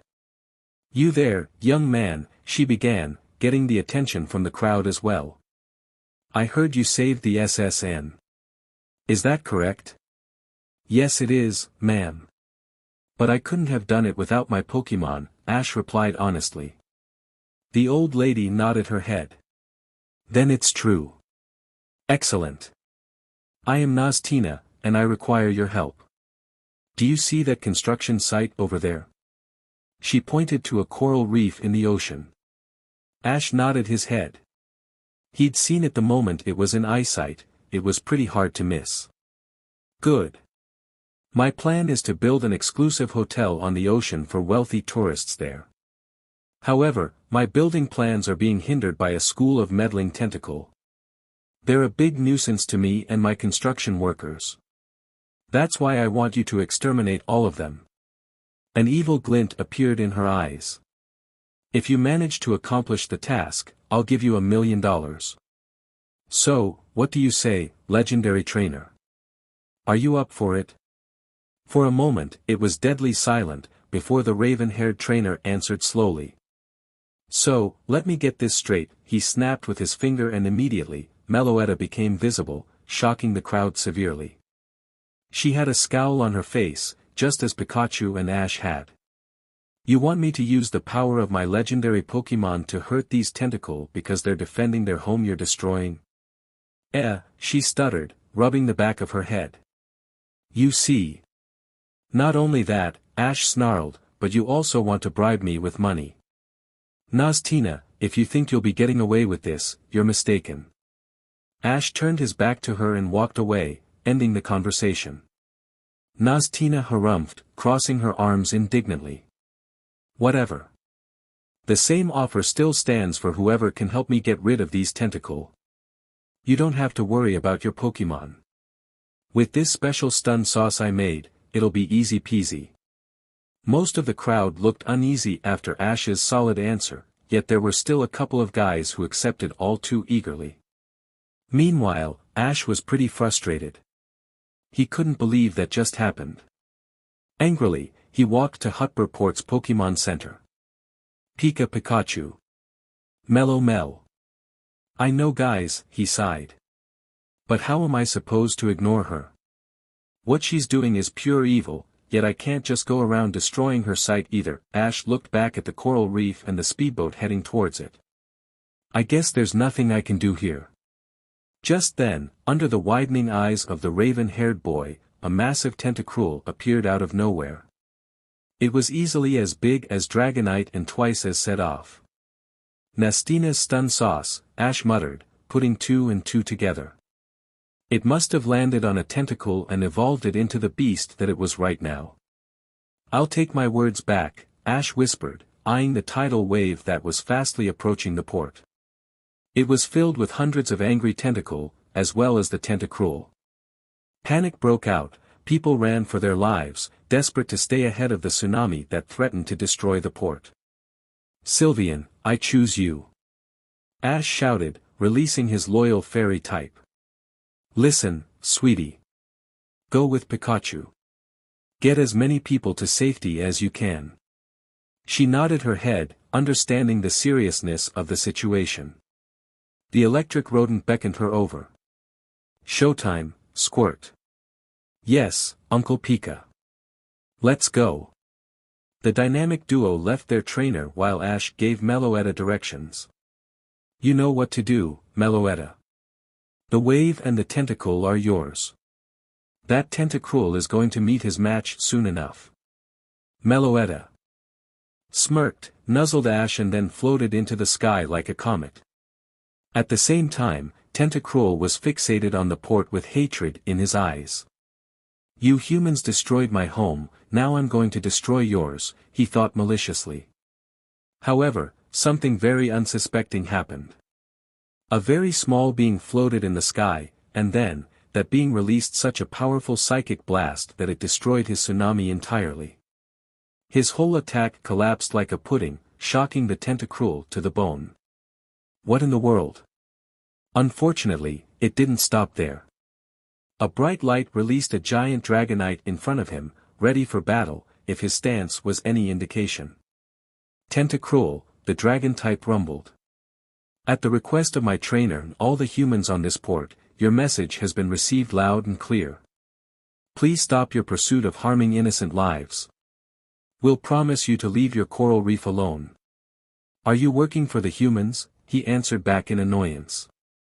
That'll make you know better than they are. Humans have been destroying this planet for far too long. Dragonite nodded his large head. It's true, Tentacruel. You don't think that I, as an ancient Pokemon, don't know this? However, it is but a small portion of these humans that are causing all the trouble. We'll punish the one who's behind this accordingly. Now please leave peacefully, or else I have to consider you as a threat and take you out. Tentacruel's eyes flashed with malice. Take me out. I'm bringing justice on these humans and you dare to defy me, Ancient One. My tentacle will bring terror on this port and once I've destroyed you, I'm going to destroy every human civilization in Kanto. He roared threateningly. The large Dragonite shook his head. Have you forgotten the one who has stopped your tsunami into nothing? She's driving off your army as we speak, just look around. Even if you manage to defeat me, which I doubt, she's stronger than I am. The outcome is clear, Tentacruel. Don't fight the inevitable. I'll give you one last chance to leave. Tentacruel couldn't believe it. He thought the explosions going off all around him were buildings being destroyed, but instead, it was the petite Pokemon handling his tentacle with ease. His left eye twitched. His rage reached a breaking point, and with an angry hiss, attacked Dragonite with a volley of poisonous sludge. Dragonite, counter it with your wing attack. Ash shouted. The giant gave an affirmative rumble. His wings glowed as bright as the sun and he gave a loud roar as he flapped them violently against the incoming sludge bomb. The resulting clap reduced the Tentacruel's attack into nothing, while the pressurized air hit the Tentacruel head-on, blowing him away and making him crash violently into the ocean. Great job, Dragonite. Now, follow up with extreme speed. Don't give this Tentacruel time to recover. He obeyed his trainer with a nod. The otherwise slow dragon type suddenly vanished for the naked eye, and when he reappeared, used all of his momentum to slap his massive tail into Tentacruel's body, destructively sliding him over the surface of the ocean like a hockey puck until he came to a stop against the construction site of Naztina with a loud crash, making all of it explode. Dragonite eyed his handiwork with satisfaction. He may not be able to control his power, but his aim was deadly accurate, as always. Two birds with one stone, he rumbled to himself with a small smile. However, to his stupor, Tentacruel wasn't defeated yet. From the smoke and flames, a teal-colored beam was fired straight at his body. Unable to dodge, the 4 times super-effective ice beam hit him straight on, breaking his multi-scale. Dragonite gritted his teeth. That hurt him more than he cared to admit. With a snarl, he looked back at the heavily damaged Tentacruel. The only reason the water and poison type was still able to battle was because of sheer willpower alone. It's over, Tentacruel. Give up now. I don't want to hurt you any further, Dragonite warned, desperately trying to keep his cool. The last thing he wanted was to lose control and destroy the port himself because of his carelessness. One earthquake would be more than enough. He chuckled sinisterly while writhing in pain. Maybe. However, I will not let my efforts be in vain. You can protect yourself, I see. But, can you protect your trainer as well? He hissed. In the next second, he shot another ice beam. However, this one was angled perfectly at Ash, with all of the intentions to get rid of him. Bad move, Dragonite replied calmly. He didn't even bother to intercept. The beam never came close to Ash. It was destroyed in a matter of seconds by a telekinetic force. Meloetta floated calmly in front of the raven-haired trainer, but her face screamed murderous intent. How dare you, she spat venomously. Her eyes were glowing white with her psychic powers and her aura radiated hatred. I've been going easy on your tentacle, she seethed, but now, you've got my full attention. Tentacruel could only whimper under her piercing gaze. CRP. Not much later, the issue had been dealt with. Nastina's plans were literally burning away in front of her eyes, while the tentacle and the giant Tentacruel formed no threat anymore. Slowly, everything seemed to return to normal. Great job, you guys, Ash praised his Pokémon. You were all amazing. Pika Pika. Sylveon. Mel. Ash eyed his giant dragon type with a big smile. You did great too, Dragonite. Why don't you take a nice rest? Return. He gave an appreciative nod to his trainer, before being SCKED back into his Pokeball. Looking around, Ash saw the cruiser he was waiting for docking the harbor. That's our ticket to Saffron City. What do you say, guys? You eager for another gym battle? You betcha, Ash, Pikachu cheered. Of course, Daddy. Sylveon sang happily. Anytime, Ash, Meloetta chirped. Then, let's get our 4th badge. In a dark room, far in the back of the gym in Saffron City, a pair of feminine eyes glowed a bright red in anticipation. The young lady in question was looking through a telekinetic crystal ball. In the lap of the person, a creepy doll giggled ominously.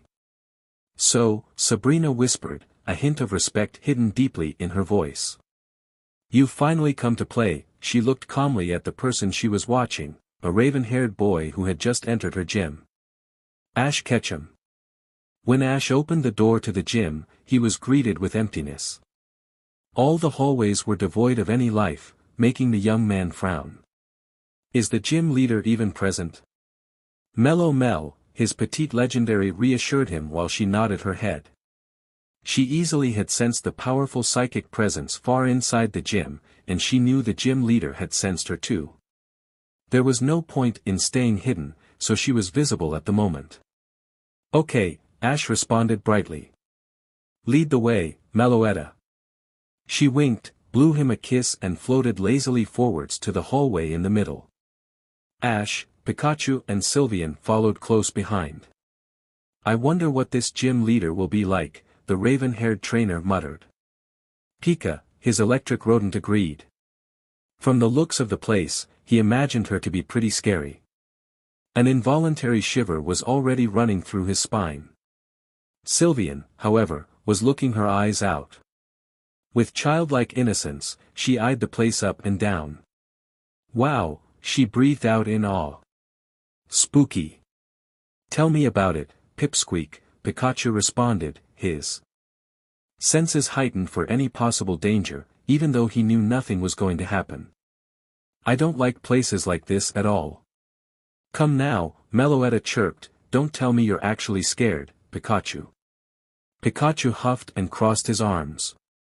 Of course I'm not. No way. You don't really think I get jumpy from something so silly as a GY? Boo! Sylvian interrupted him suddenly, startling Pikachu, who let out a loud yelp. Immediately, both Meloetta and Sylvian burst out in laughter, while Ash chuckled along joyfully. I'm so sorry, Uncle Pika, Sylvian laughed, I just couldn't resist. You should have seen your face, Meloetta giggled. Priceless. Yeah, laugh it up, Pikachu grumbled. You got me, Squirt.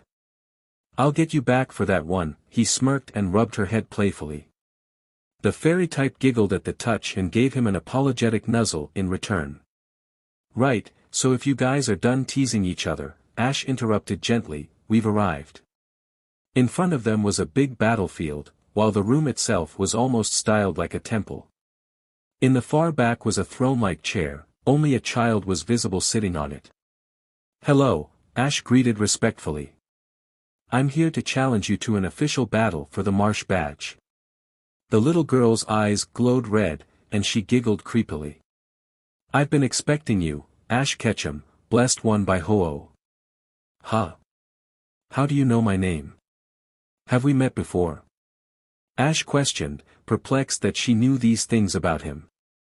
Meloetta, Mellow Mel, the sweet legendary explained to her trainer. Huh?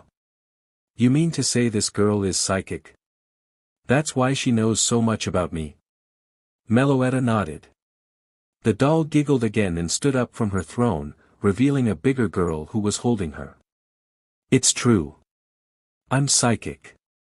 My name's Sabrina, she told matter-of-factly. And you are Ash. The kid I've heard so much about. You have a Meloetta. A Pokemon who has incredible psychic powers. That's correct, and this is Pikachu, my starter Pokemon, and Sylvian, my recently evolved Eevee, Ash responded proudly. I see. They are not psychic. You do not possess telekinesis either, she replied monotonously. Sabrina floated towards the battlefield in a dull way, almost if she was bored. True. Is that necessary to challenge you? Ash joked. You do not deserve Meloetta, she completely ignored Ash's question and proclaimed her harsh opinion like it was a fact. Okay. Are we going to battle now? Sabrina paused for a moment. She didn't expect such a calm response. She glared at Ash and her eyes turned as red as her doll's eyes. Didn't you listen, child? You do not have the capabilities to train and command such a powerful psychic type. The raven-haired trainer shrugged his shoulders. Maybe not. The fact remains she chose me and became my Pokemon. It was her decision. Besides, I'd say she's happier than she's ever been in her life since she joined me. Meloetta cooed in agreement, nuzzling her trainer lovingly before giving him a gentle kiss on his cheek. Show me. I accept your challenge if you battle with Meloetta. Show me your happiness as trainer and Pokemon. A one-on-one battle. Ash nodded in agreement and took his spot on the battlefield. Meloetta, I choose you. She took the spotlight all too eagerly. With a happy cry of her name, she was ready to battle whatever Sabrina was going to send out. Go get them, Auntie. Sylvian cheered. This on is yours, easy, Pikachu stated convincingly. The doll's grin was now turned into a frown as she threw the Pokeball for Sabrina on the field. Come out, Abra.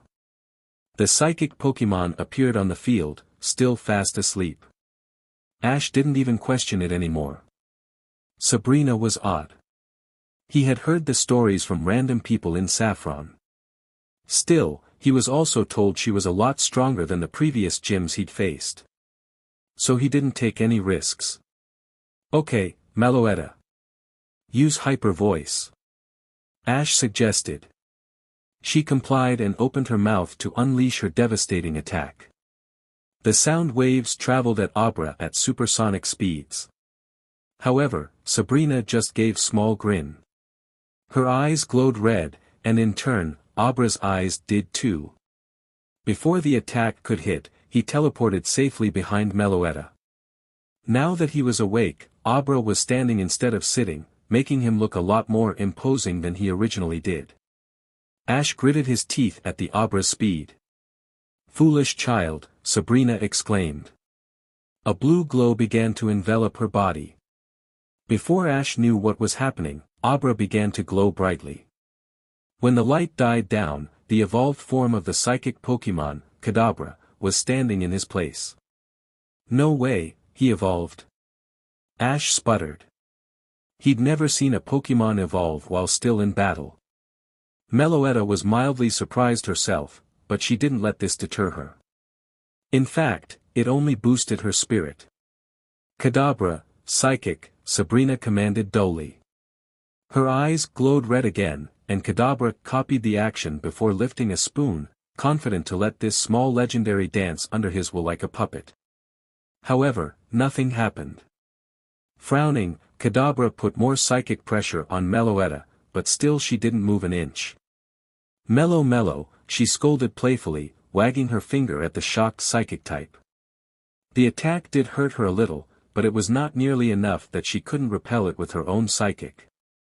Sabrina, you didn't really expect that would work, did you? Ash asked. Now Meloetta, show her a real psychic. Mel, she cried sweetly in agreement. Before Kadabra could react, his whole body was put under an enormous pressure. It was so agonizing that he couldn't even think straight anymore, teleporting himself was entirely out of the question. With a flick of her wrist, Kadabra was thrown against a wall, before Meloetta repeated the action multiple times. Like he was a ragdoll, he was continuously smashed against the wall, actually cracking it under the sheer strength that was behind Meloetta's attack. When she was satisfied Kadabra wasn't able to battle any longer, she threw him in the direction of Sabrina, where he smashed into the floor with a loud thud, not getting up. Sabrina didn't say anything for the longest of time, surely it was clear that Kadabra was down and out. I refuse to lose, she stated with a hint of irritation. Her body was enveloped in that same blue hue again, while her eyes glowed as red as the harvest moon.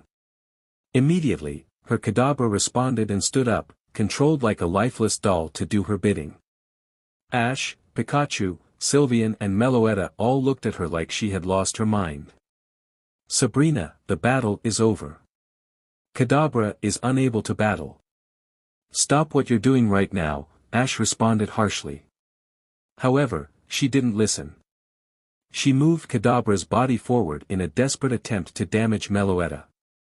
This girl is completely out of her mind, Pikachu exclaimed incredulously. Daddy, Auntie, stop her. She's hurting the poor Kadabra, Sylveon pleaded.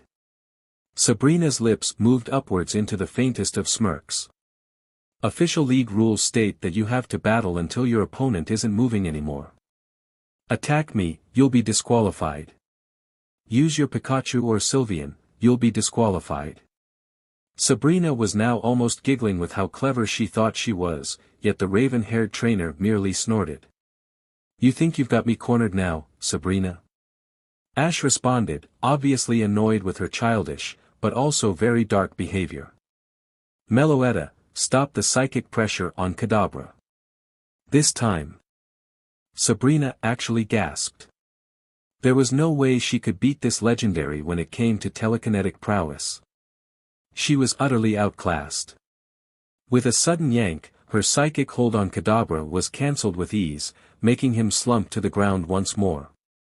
Ash perked a brow. Well. Fine. You win. Take this badge, Sabrina replied in a bored tone, throwing the item in question haphazardly in Ash's direction.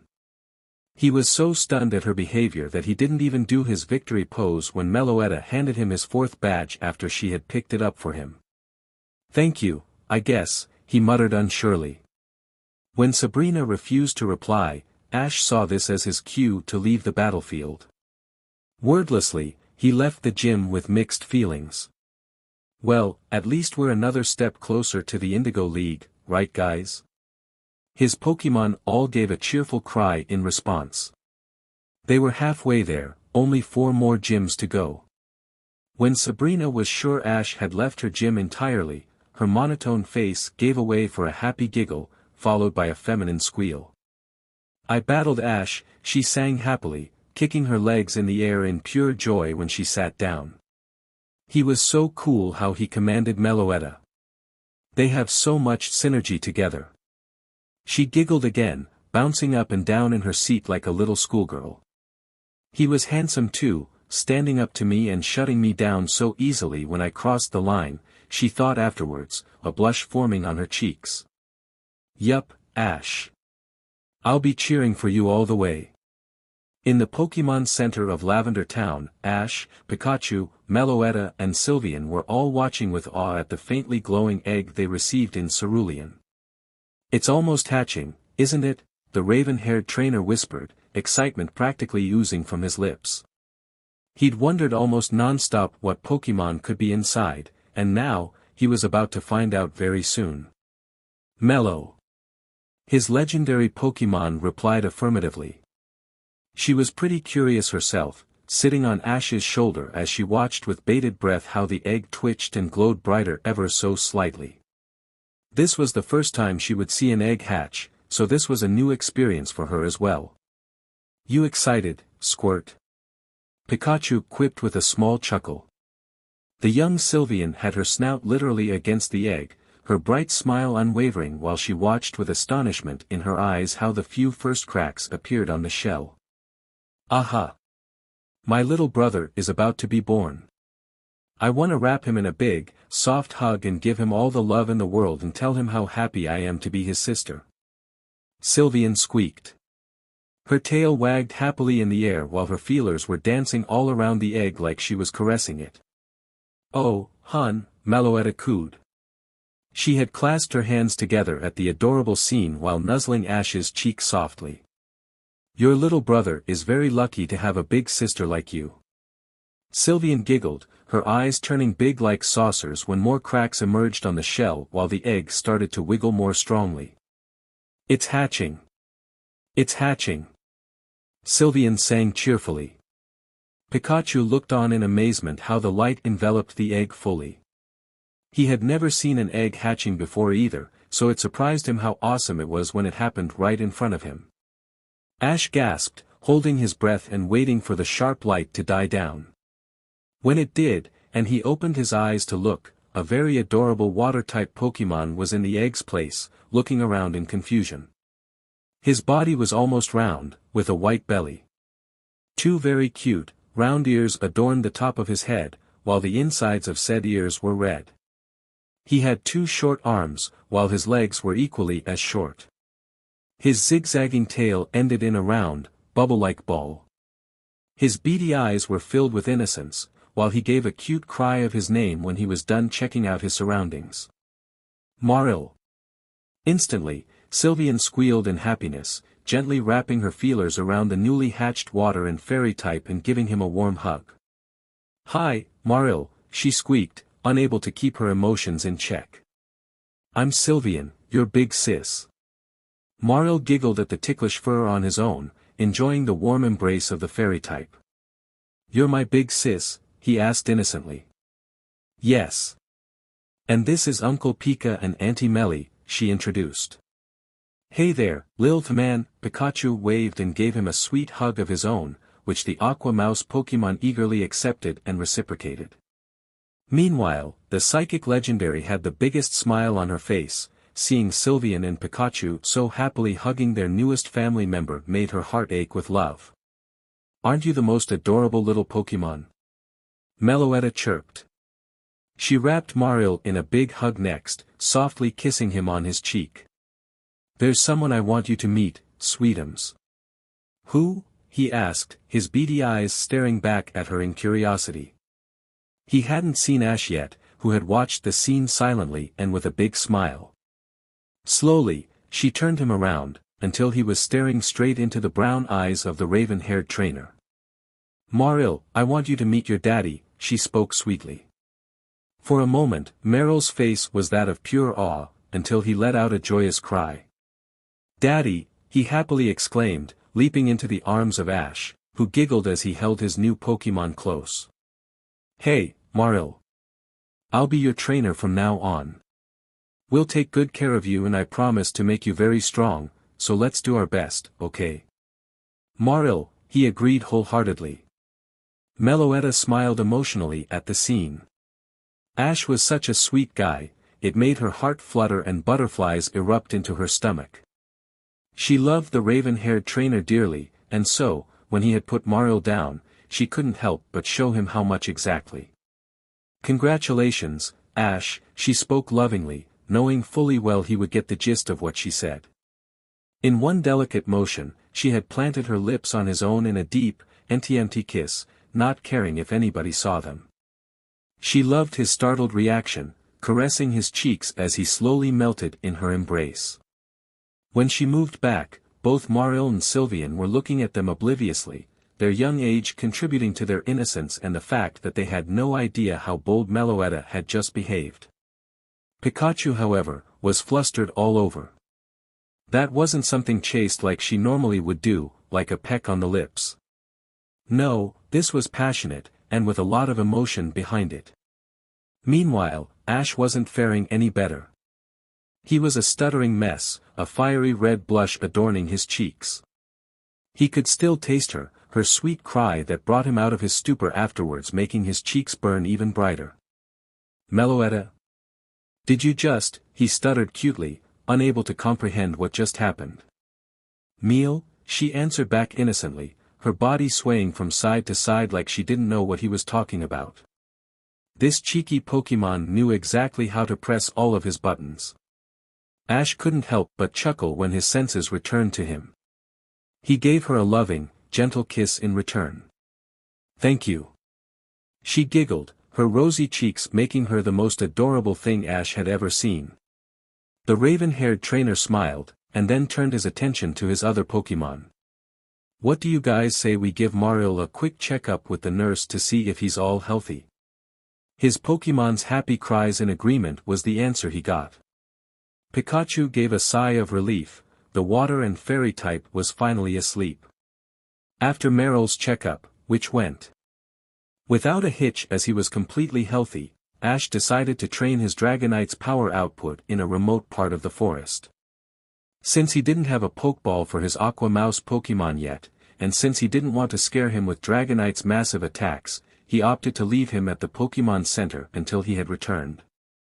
This meant that somebody had to babysit him.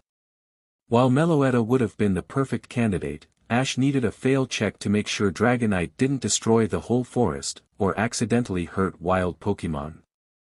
That left Sylveon or Pikachu, and while the fairy type desperately wanted to babysit her little brother, Ash realized that wouldn't be very responsible.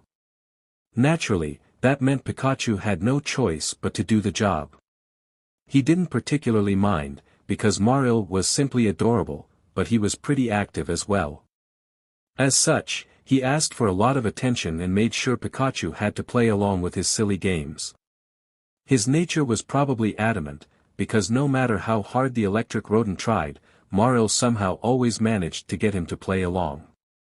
Thank the heavens he's finally asleep, Pikachu thought, grabbing a ketchup bottle Ash had left him as his reward. That lil guy has more energy than Sylveon on sugar. Idly liking the bottle, Pikachu reflected on his travels with Ash so far. I can't believe it's been 5 months since I met him and Meloetta already. It almost feels like yesterday. He smiled fondly at the memories. Ash is such a level-headed guy, though I guess I can thank Meloetta for that. She's his anchor if I ever saw one. Yet sometimes, it feels like Meloetta needs Ash more than the other way around, he thought. Meloetta. She's strong, smart, cute and very affectionate, while Ash is kind, brave, eager and passionate. It's no wonder that these two attract each other, Pikachu concluded. She's very easy to tease, too, he added with a small smirk. Then my favorite Pipsqueak joined the gang. I have never seen such a strong-willed Pokémon before. She's frighteningly quick and powerful when she wants to be, though since she evolved, she traded a lot of that speed for special defense. I love her like she's my own daughter, though. I bet Meloetta does too, Pikachu thought. Dragonite is such a kind soul. He acts all tough, wise and mighty, but in reality, he's a big softy with a heart of gold. I wouldn't be surprised if he's apologizing profusely to Ash right now for almost obliterating half of the forest. Pikachu chuckled. As for me, I've gotten slimmer, faster and stronger. I learn new things every day I travel with Ash. He's my good friend that I wouldn't trade in for anything in the world. Pikachu paused for a moment, clarity hitting him like a ton of bricks. He's more than that. He's my family. Meloetta, Sylveon and Dragonite, they're all my family. He couldn't help but feel his eyes beginning to water at how much he loved his trainer, Meloetta, Sylveon and Dragonite, his family. A family that kept on expanding. And now, Marill has been adopted into our cozy little family, he sniffled. You're lucky, Sprout, Pikachu whispered while putting his ketchup bottle away, checking if Marill was still sleeping. You'll be getting so much love you wouldn't know what to do with. Pikachu stopped his sentence, his eyes widening in horror. Marill's bed was empty. Hey, Sprout. Where are you? This isn't funny, okay? Come on out. The electric rodent looked around in panic, but the only reply he got was the howling of the wind. Oh no, he cursed himself when he spotted the open window. How could he not have noticed the wind bristling his fur? Did it lull him in a nostalgic slumber when he was reminiscing about all these good memories? How did Marill escape his superior sense of smell and hearing while he wasn't even sleeping 6 feet behind him? Pikachu was mentally scolding himself over and over again. Oh CRP, this is bad. I'm so dead if Ash finds out. I need to get him back before something happens to him. He sprinted towards the open window, hoping to find any trace of the water and fairy type. What he saw made him gulp audibly.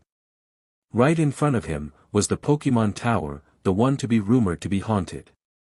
Ghost Pokémon had taken their residence inside, it was the one place Pikachu vowed to stay far away from. His eyes threatened to almost fall out of his skull when he saw a small blue Pokémon in the far distance walking to the entrance of the tower. Oh no, no, no, no, no, no, no. Oh sheet, oh CRP, he cursed. Marill. Pikachu screamed. The Pokémon didn't hear him. Quick, you dolt. Get after him before it's too late, he thought, full on adrenaline as he was. He did not want to find out what would happen to a Pokémon who wasn't even a day old entering a tower like this all by himself. Pikachu's quick attack activated in the next instant. At full speed, he ran to the tower to intercept the young Aqua Mouse Pokémon. Marill, he yelled again. However, it was already too late. When he arrived at the gate, Marill was already inside. With a shivering spine, Pikachu looked at the ominous tower. All right, Pikachu. You've got no choice now. Be brave for once, face your fears and get your little nephew back, he encouraged himself. With a nod, he evened his breathing, tried to suppress his growing nerves, and slowly opened the creaking door. When Pikachu opened the large, creaking door of the tower, a layer of dust flew in the air, making his nose itch. The place smelled moldy, like it hadn't seen sunlight in decades. It was noticeably colder inside as well, the wind howling through all the cracks probably playing a role in that regard.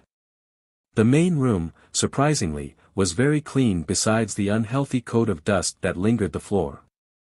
Pokemon Tower was just as Pikachu had expected, though, it scared him to death. No electricity meant limited sight. Of course, he could always create some himself, but there was no way he was going to waste his precious energy on something mundane like that. Mario? Are you here, Sprout? Pikachu called loudly. The hallways echoed his voice further into the tower, but no response came. The place was deserted, but the electric rodent knew better than that. He had no choice but to go in further.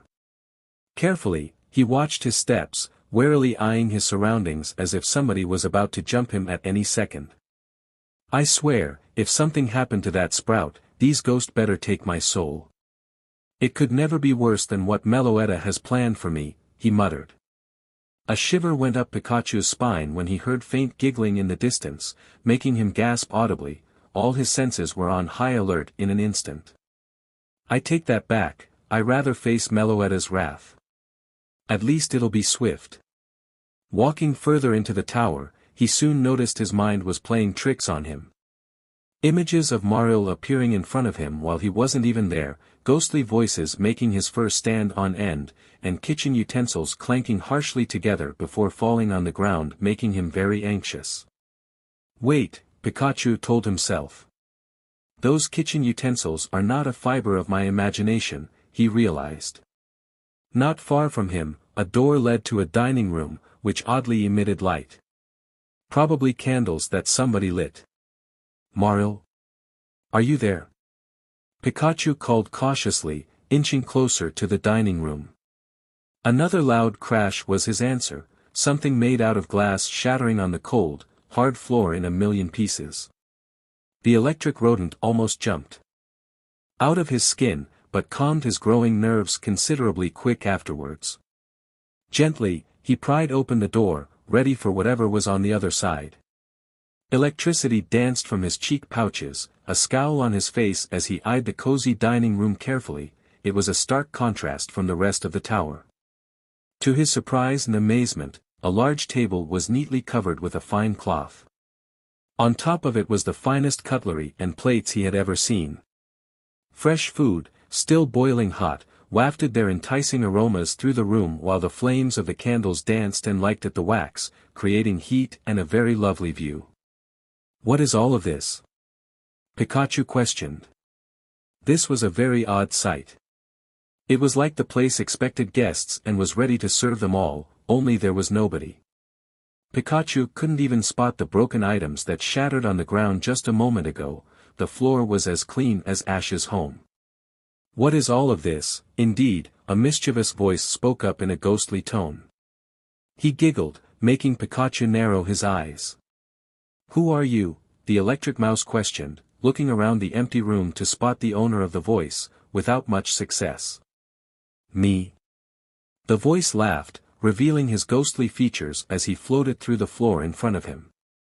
The haunter grinned. I'm one of the ghost residents of Pokemon Tower. Pikachu was very vigilant. Ghost Pokemon were known for pulling tricks. He had no intentions of getting into any trouble. Listen, Haunter. I'm looking for somebody right now. If there's something you need from me, it'll have to wait. Pikachu was about to ignore the ghost Pokemon by turning his back to him, but the Haunter laughed obnoxiously and floated after him. Oh, you lost somebody? Don't tell me. He paused for dramatic effect. It's your little nephew who just hatched today. Immediately, Pikachu turned around abruptly, his eyes staring daggers at the ghost. Where's Mario? He spat venomously. Ah, I see I have your attention now. Don't worry, he's fine. The poor Pokemon got lost and knocked on our door for shelter, Haunter told Pikachu in an exaggeratingly sad voice, wiping his nose. What unresponsible adult could leave such a tyke unattended in the cold night of lavender? It's horrendous. He laughed again, a laugh that had Pikachu growling and gritting his teeth. Stop playing games with me. Tell me where he is or else I have to resort to violence. Haunter tisked. All right, fine. Look, I would love to tell you where he is. But, you know, that'd be boring. You lost him, so now you have to earn him back by playing a little game with me. Pikachu gave a dark scowl. Are you deaf? Didn't you just hear what I said? You've got exactly 5 seconds to hand him over, he replied dead serious. However, the ghost Pokemon flat out ignored the electric rodent's last statement with a mischievous glint in his eyes. Riddle me this, Pikachu. I can be the sun, I can be sand, and I can also be a bird. What am I?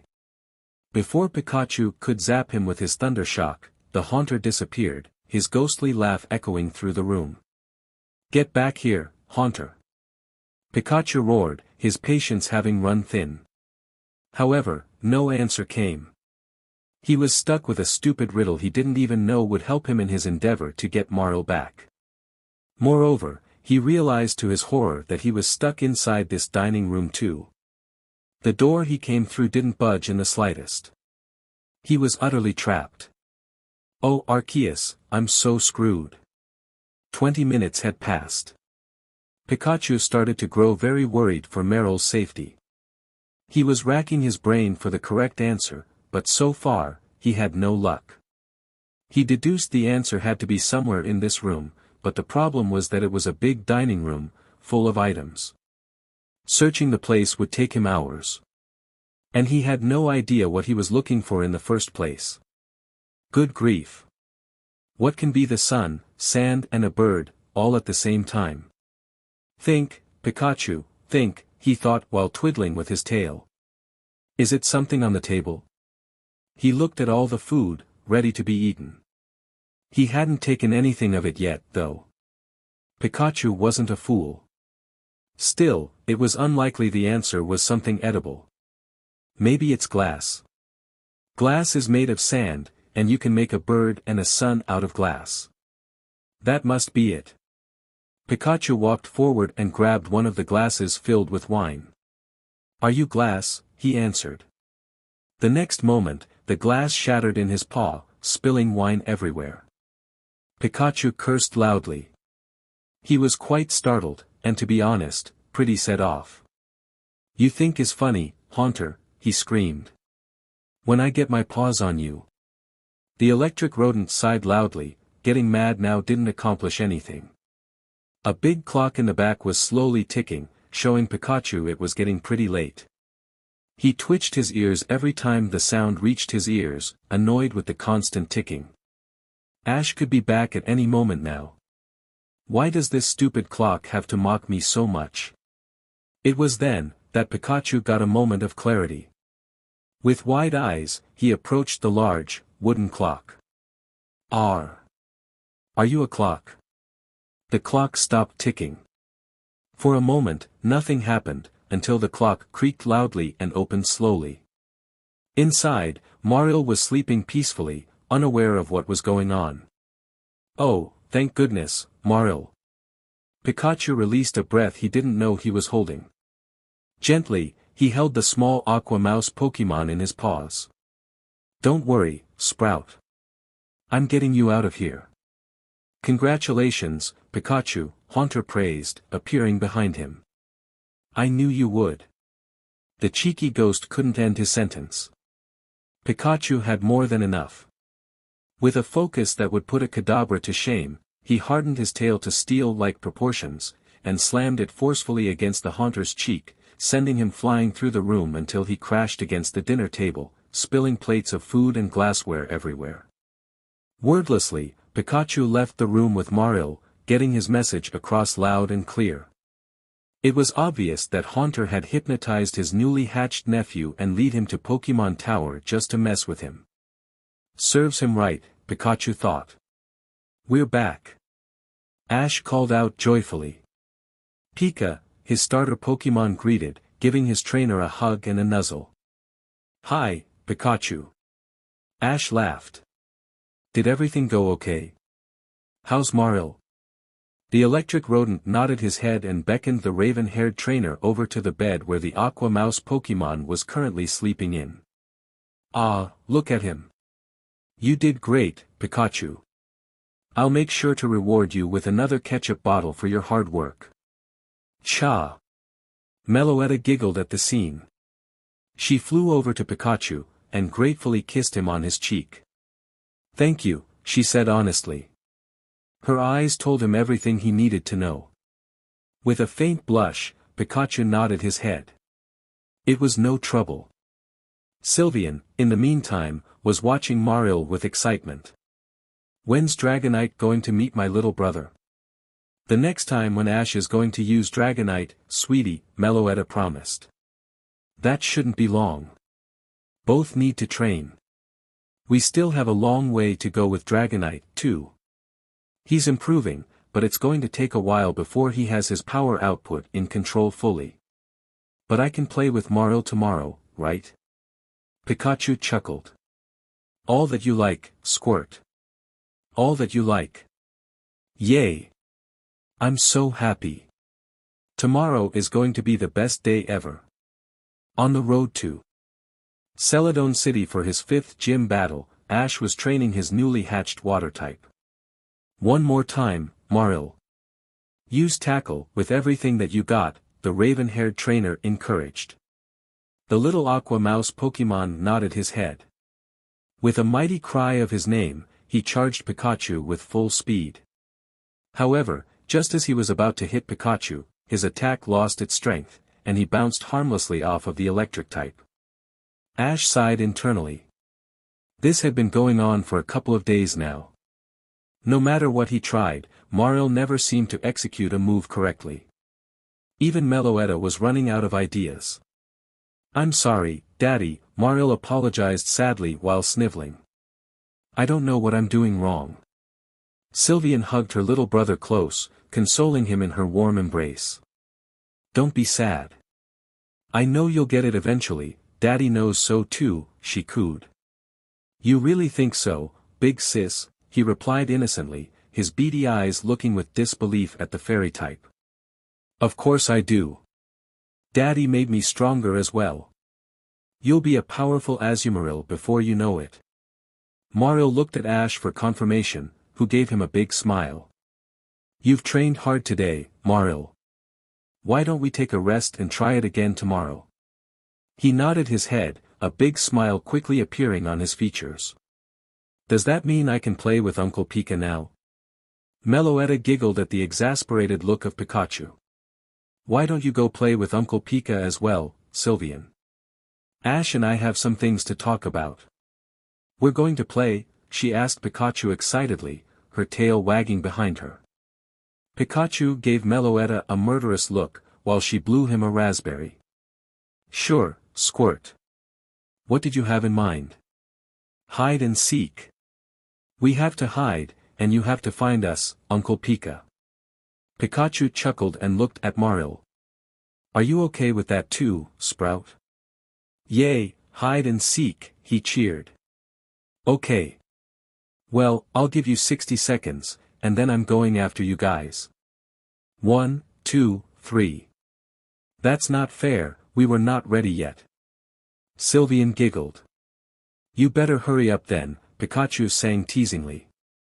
He didn't have to say it twice.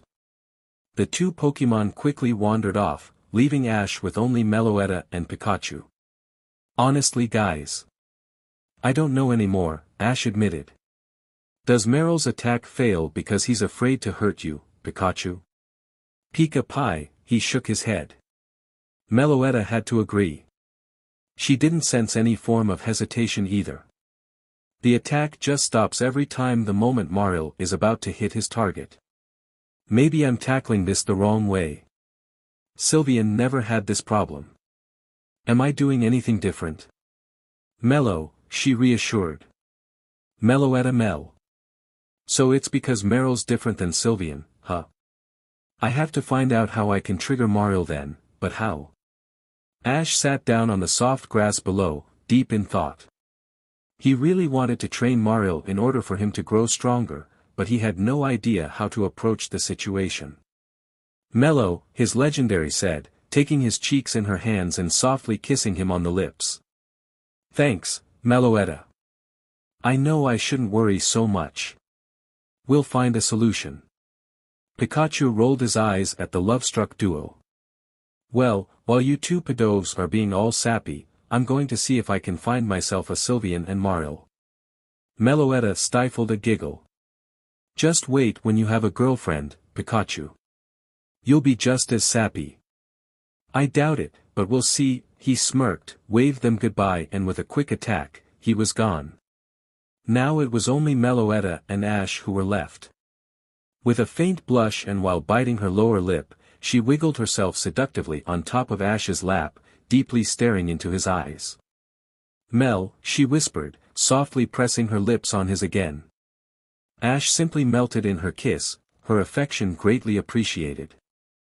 Meloetta was like a delicate flower, he was afraid she would bend and break the moment he wasn't treating her with the utmost care, that's how gentle he was kissing her back.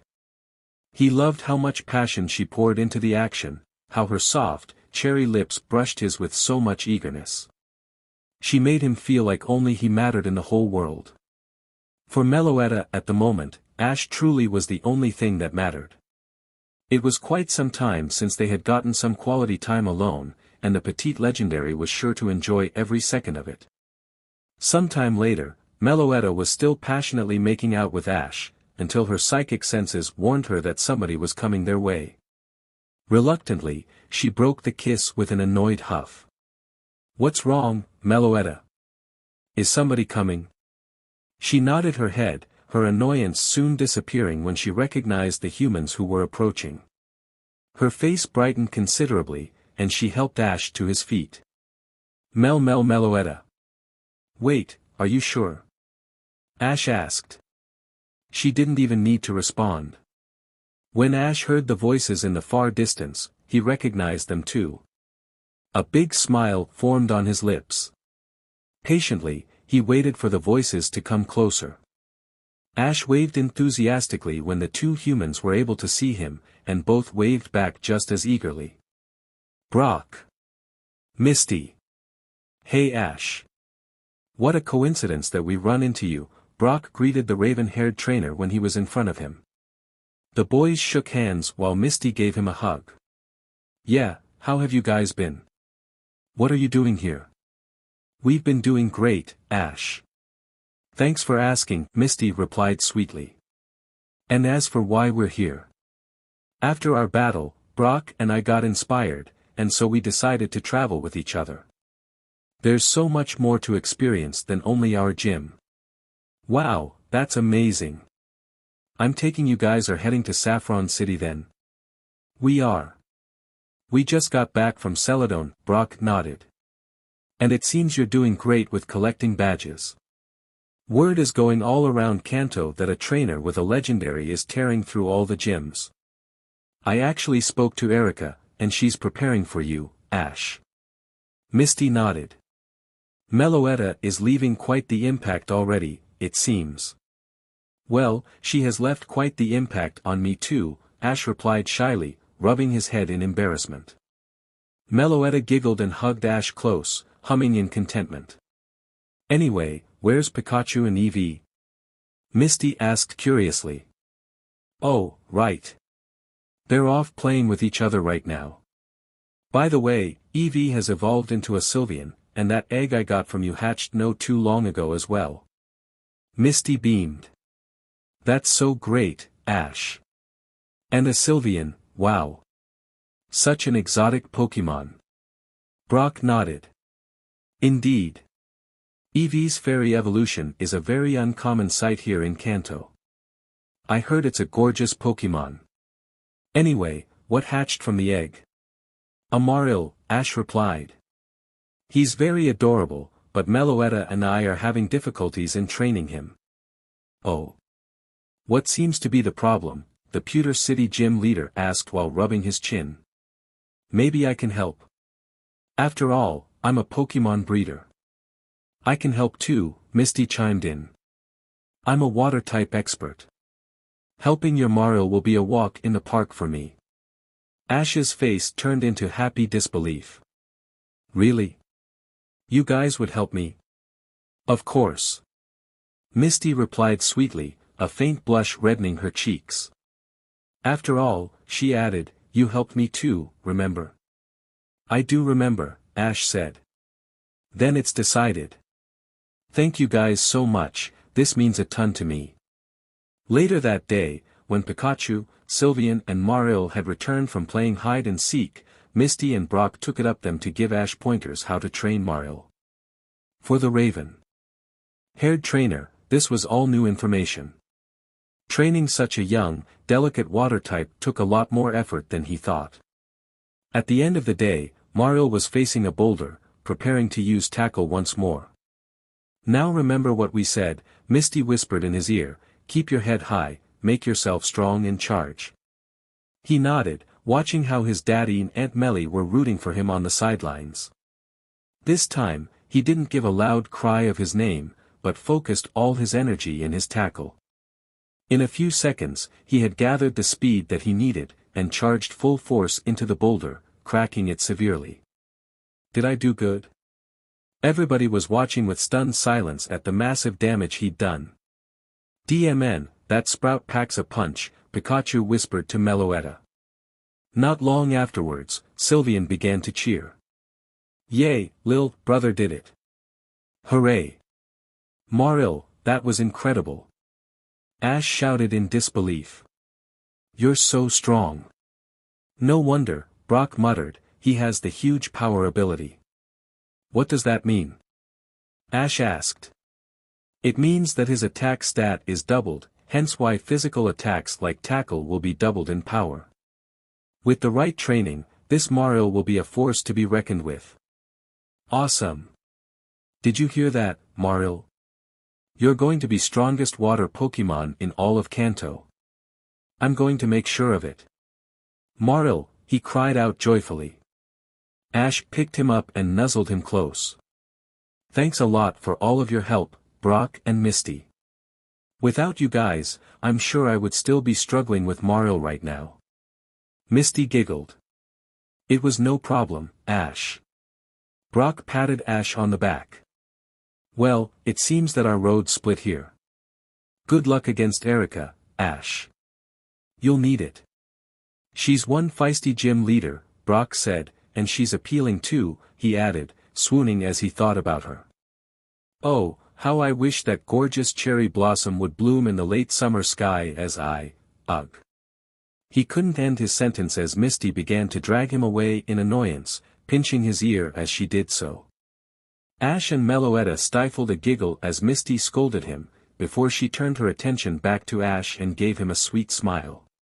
I'll be cheering for you, Ash. Let's meet up at the Indigo League, okay? Bye. She blew him a kiss and winked, and with that, she and Brock resumed their trip to Saffron City.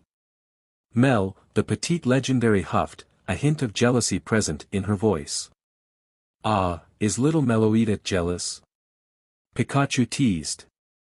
She puffed up her cheeks and blushed furiously. I'm not, she denied, crossing her arms. The raven-haired trainer chuckled and kissed Meloetta on her lips, surprising her for a second before she embraced it wholeheartedly. Misty may like me and she's cute, but she has nothing on you, Ash reassured her warmly. Meloetta gasped, her eyes watery as she kissed Ash once more. And so, Ash and his Pokemon resumed their journey to Celadon, confidence radiating from them for their 5th gym battle against Erika. Celadon City was truly a sight to behold. Skyscrapers filled the place, a grand casino stood tall amongst the other buildings, and a very sweet scent wafted through the whole area. Perfume, Ash noted with a neutral face. He wasn't really fond of the stuff, as he thought it to be a waste of money, but one look at his Pokemon told him they didn't share his opinion. It smells so sweet, Sylveon squeaked. I have to agree with you, Pipsqueak. What do you think, Sprout? Pikachu asked Marill. Perfume smells nice, he said excitedly. Meloetta looked with pleading eyes at Ash, giving him her best puppy eyes she could muster while clasping her hands together. He knew what she wanted. Oh, all right. We can look where it's coming from and buy a bottle or two, Ash gave in. Meloetta beamed, and happily smooched him on the lips before leading the way, making the raven-haired trainer smile broadly. There's no doubt about it. She's way too adorable, he thought. A little bit later, Ash was standing in front of the building where the sweet aromas were coming from. The Pokemon gym, he questioned, genuinely surprised, but also pleased that he could probably hit 2 Pidgey with 1 stone now. He had no doubt that Erica manufactured the perfumes from her grass-type Pokemon. It was actually pretty clever, now that Ash thought about it. Well, it looks like we can buy some at the gym, most likely. Shall we go in? Ash suggested. Sylveon and Marill both cheered, already running inside while Pikachu and Meloetta giggled at their antics. The small legendary took a spot on Ash's left shoulder, while Pikachu was on his usual spot on the right. The raven-haired trainer smiled at them. Are you guys ready? Pika Pika. Mellow. That's what I like to hear. Let's get our 5th badge. Ash calmly strolled inside the gym with his Pokemon. The first thing that he noticed when he entered, was the sweet scents increasing in intensity and hitting his olfactory like a truck. It was pretty overwhelming. Moreover, the whole gym was covered in grass, flowers, and plants. Welcome, Challenger, a feminine voice further inside the gym greeted. A kind-looking young woman wearing a kimono was waiting patiently for Ash to approach. Sylveon and Marill were playing in a bed of flowers with each other, eyeing the colorful flora with big, curious eyes. You must be Erica, Ash replied, getting excited for a battle. My name's Ash Ketchum from Pallet, and I challenge you for a rainbow badge. The young woman gave a petite bow. The pleasure is all mine, Ash. I've heard a lot about you from Misty and Brock. I hereby eagerly accept your challenge. Sorry about those two, by the way, Ash apologized, referring to Sylveon and Marill, who were still playing with each other and in turn destroying a couple of very appealing flower beds. Erica giggled. It's no trouble. My grass Pokemon can restore them instantly, so don't worry about it, she said kindly. But, she went on, the glint in her eyes changing in that moment to something more competitive, what you should worry about is the battle against me in a moment. You may be a young trainer who just started out, but that's not how I'm going to treat you. She walked to her side of the grassy battlefield and explained the rules. I'm going to use my 2 strongest grass Pokemon for this battle. Moreover, to make things more interesting, I request this will be a double battle. If you manage to win, I'll also give you a box of my finest perfumes for free. Ash looked at her incredulously. Are you serious? Erica nodded. I am. However, I should warn you.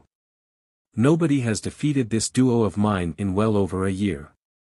I hope you're prepared, Ash Ketchum. Legendary or not, I will defeat you. Ash grinned at Erica's devotion. This was going to be fun. All right. Let's do it then. Sylveon, Marill, come here for a sec. The 2 Pokemon obediently went over to their trainer. Now that they were all together, they huddled close. Okay, this will be a very tough double battle. But, I'm certain that we can do it without using Meloetta. Sorry, sweetie, Ash apologized. She gave him a kiss on the cheek to show him that she didn't mind. I'm not going to use Dragonite either for obvious reasons, there wouldn't be much left of Celadon, let alone the gym. Marill has a disadvantage and isn't ready for a gym battle yet, so that leaves my dynamic duo, Ash concluded. Yay! Uncle Pika, we're going to battle together. Sylveon cheered happily. We sure are. Squirt, Pikachu replied, getting pumped up and ready. Let's do our best, like always. Good luck, big sis, Uncle Pika. Marill cried while jumping up and down.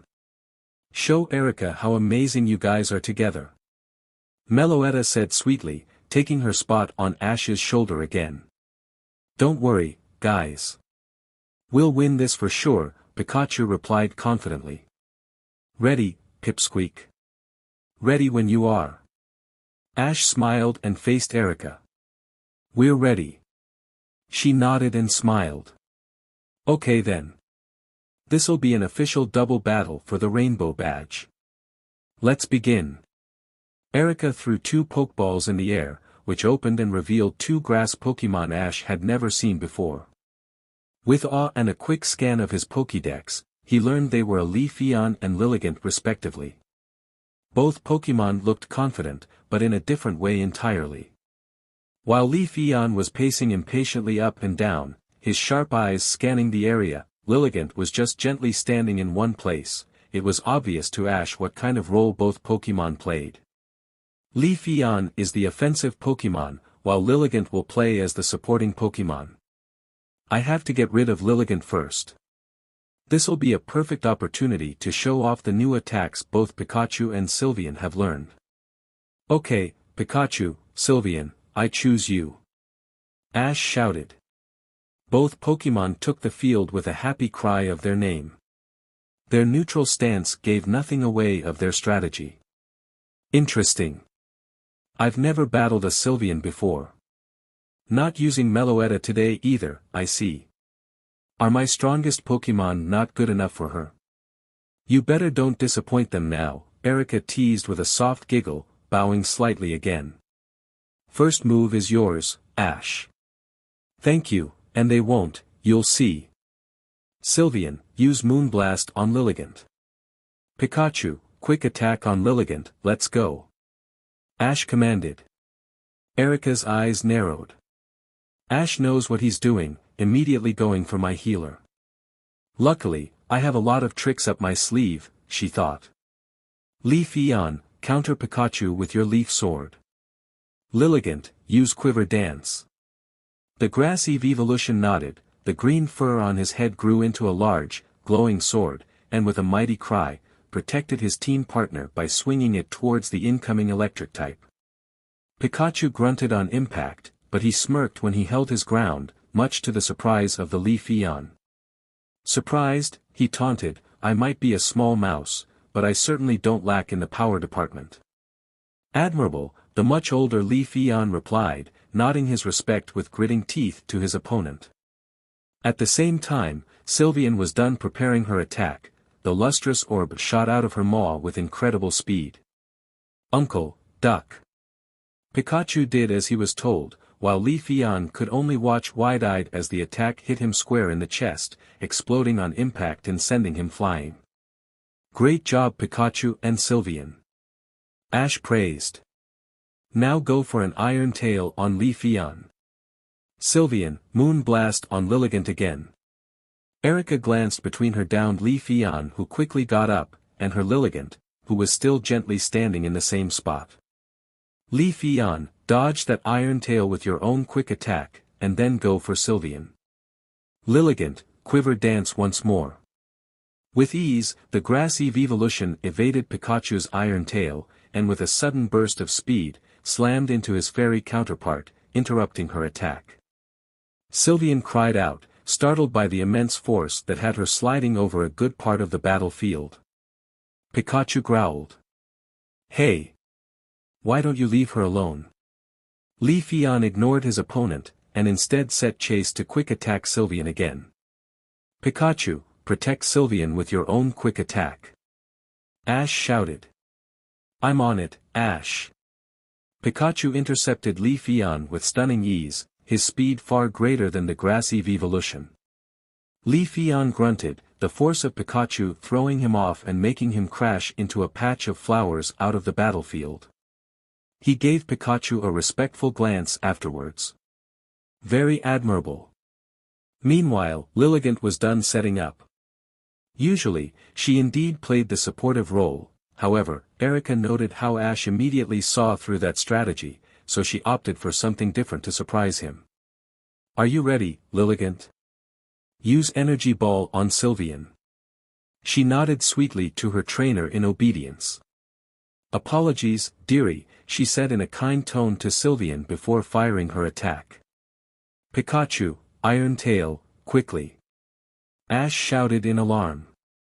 Pikachu responded immediately, hardening his tail and trying to intercept the immensely powerful attack. The energy ball clanked against his tail, and to Lilligant's amazement, Pikachu was holding his ground, struggling to steer the attack into another direction. Oh my!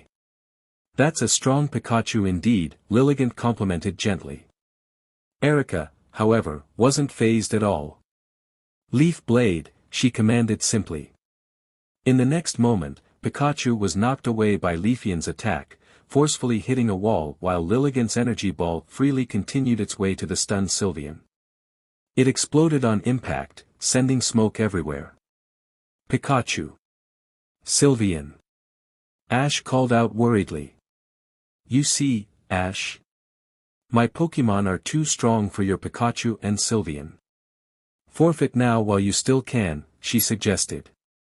The raven-haired trainer smiled. That's where you're wrong, Erica. You underestimate them. If you think they're already done for, then think again. This time, Erica gasped.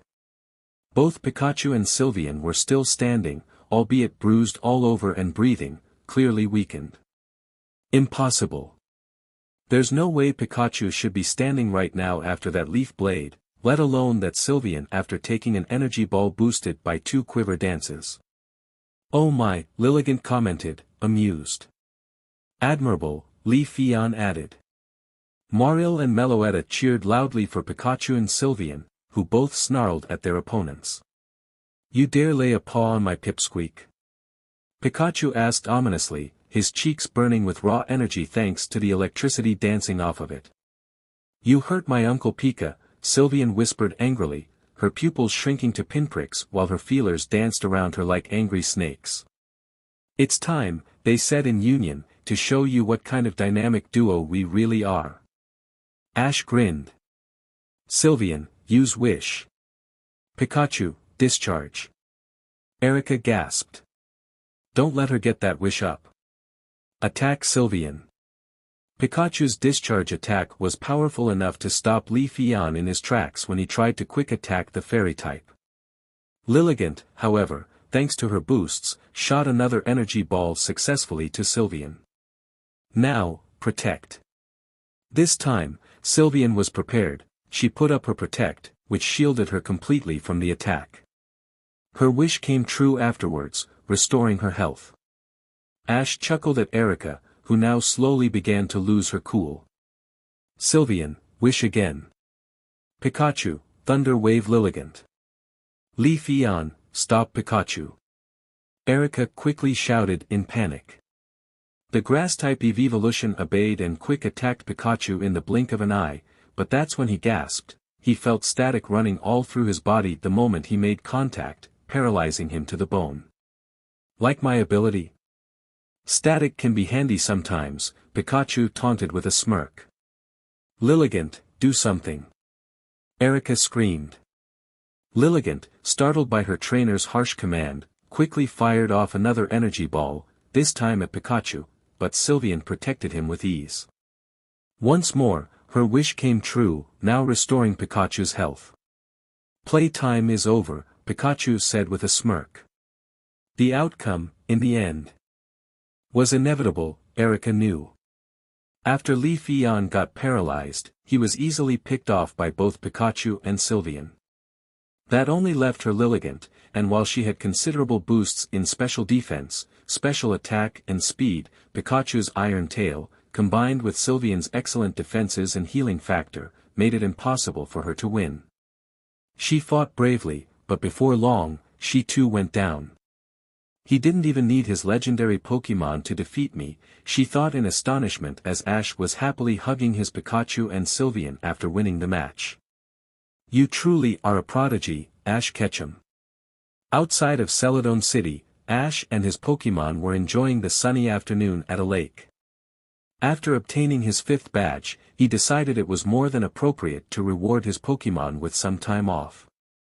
I've got to admit, that perfume smells really nice on you, Ash complimented Meloetta, who was lying next to the raven-haired trainer on the soft grass.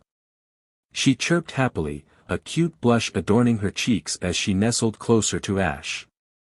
Ash smiled, and put an arm around her petite body to pull her even closer. He sighed in contentment, watching how Pikachu, Sylveon and Marill were swimming and playing in the lake together. Mel, she stated happily. I agree with you, this is very relaxing. Just what we needed, Ash responded. Not far from them, Pikachu was making his way to the edge of the lake while watching the couple with a small smile. "Hey, lazy breathes." Pikachu called out to Ash jokingly. "Get in the water, pronto. There are two very eager Pokémon here calling for their daddy to join them." Ash looked at Sylveon and Marill, who were both crying their names happily and beckoning him over. "Well, I guess that's my cue. Are you coming with me, Meloetta?" She shook her head. Meloetta," she reassured, kindly ushering him to go without her. "You really don't like swimming, huh?" Meloetta shook her head again. She obviously didn't mind Ash having some fun without her, though. So with another cute cry of her name, she had him convinced. "Well, okay. I'll be back in a bit. I promise," he kissed her lovingly, which she reciprocated all too eagerly. Once they parted, Ash smooched her on the lips once more, before taking off his shirt. He was already wearing his swimming trousers, so with a devious grin, he eyed Sylveon and Marill. "All right, here I come." Cannonball! Ash screamed while catapulting himself into the water. A big splash followed, making both fairy types cry with laughter. "Daddy is here," Marill hollered, his water typing blessing him with the ability to swim rather quickly. He was at his side in less than a second. "Yay, Daddy," Sylveon cheered. "We're going to play together." "Of course we are." Ash replied. "Pikachu, can you get the beach ball?" "Sure." Not much later, the group was enjoying themselves, while Meloetta watched the spectacle with a sweet smile. "Truly, Father has blessed me with this family. Thank you, Father, and thank you too, Lady Ho-Oh, for blessing my beloved Ash." She closed her eyes and took a deep breath, hoping that this feeling would last forever. Unfortunately, fate seemed to have other plans. Her psychic senses alarmed her that something big was coming her way. She wanted to warn Ash, but before she could do that, two Team Rocket agents and a Meowth she knew all too well suddenly appeared on high-tech hoverboards in front of her, and they had brought the armada. A fleet of helicopters, at least a dozen of them, were filling the sky. The big letter R on the side of the machines instantly gave away which organization they belonged to, and why they were here. "Hello there, Meloetta, and prepare for trouble," Jessie began.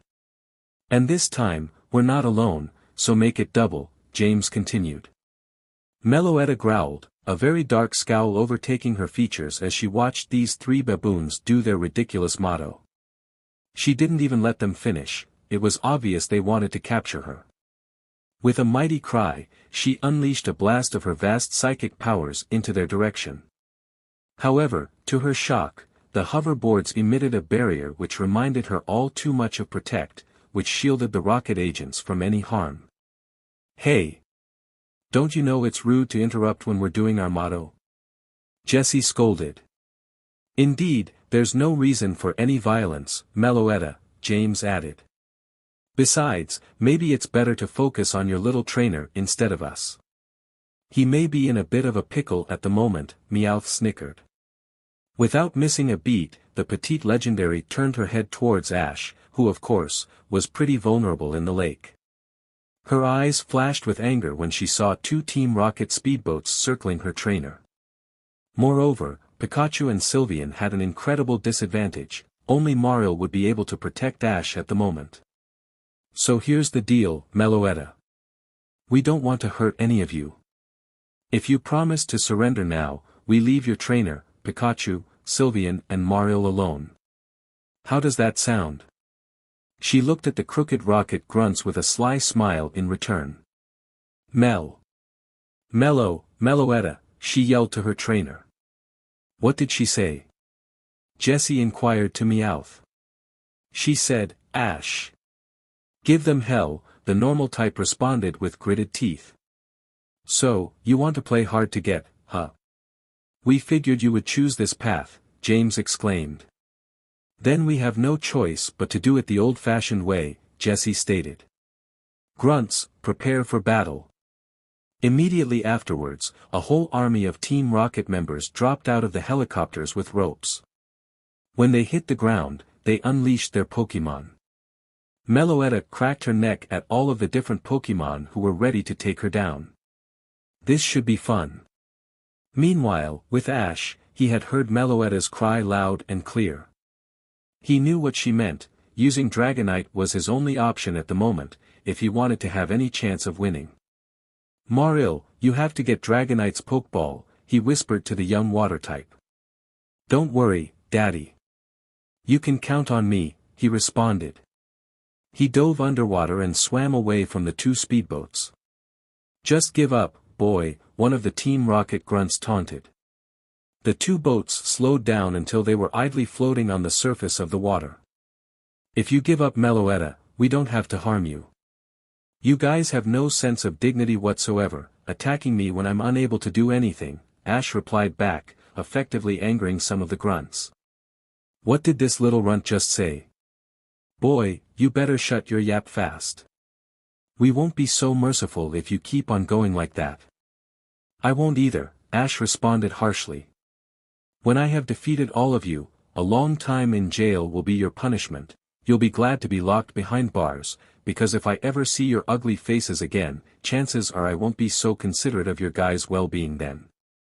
The grunts began to laugh hysterically. What are you going to do then, kid? Use your Maril for a sneak attack. We know he hatched not too long ago, your Pikachu can't use his electric attacks, and your Sylveon's Moon Blast will be easily countered by our poison types. Face it, we have you overpowered. Soon, Meloetta will be ours. A loud explosion in the sky had the goons silenced completely afterwards. Ash's petite legendary just had taken down one of the 12 helicopters. A smirk crossed on the raven-haired trainer's face.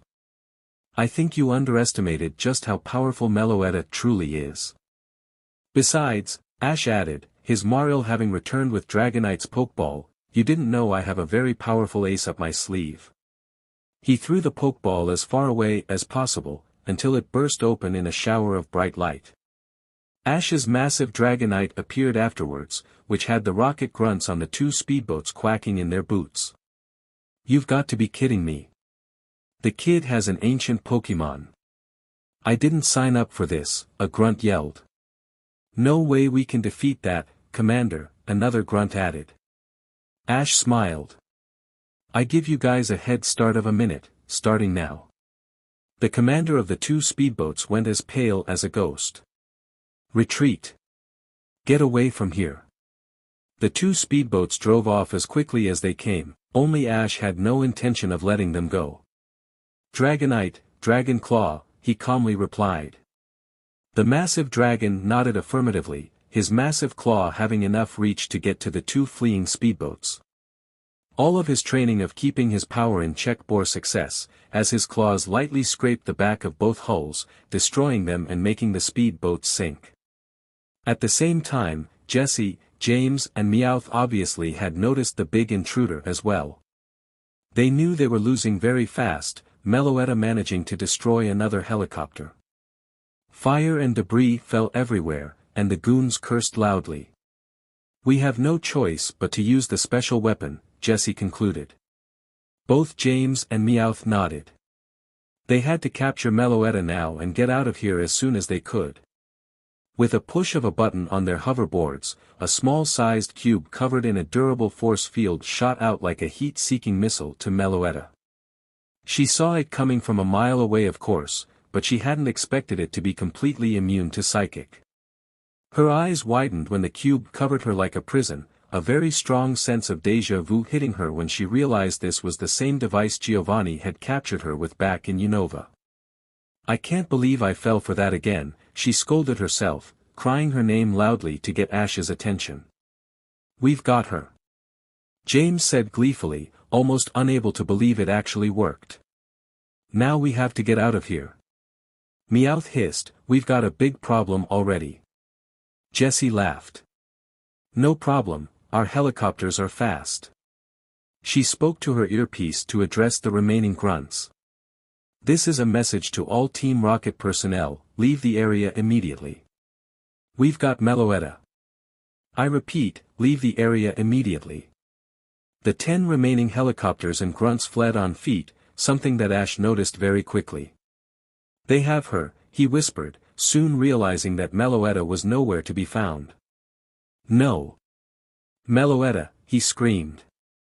They have Auntie. Sylvian squeaked in disbelief.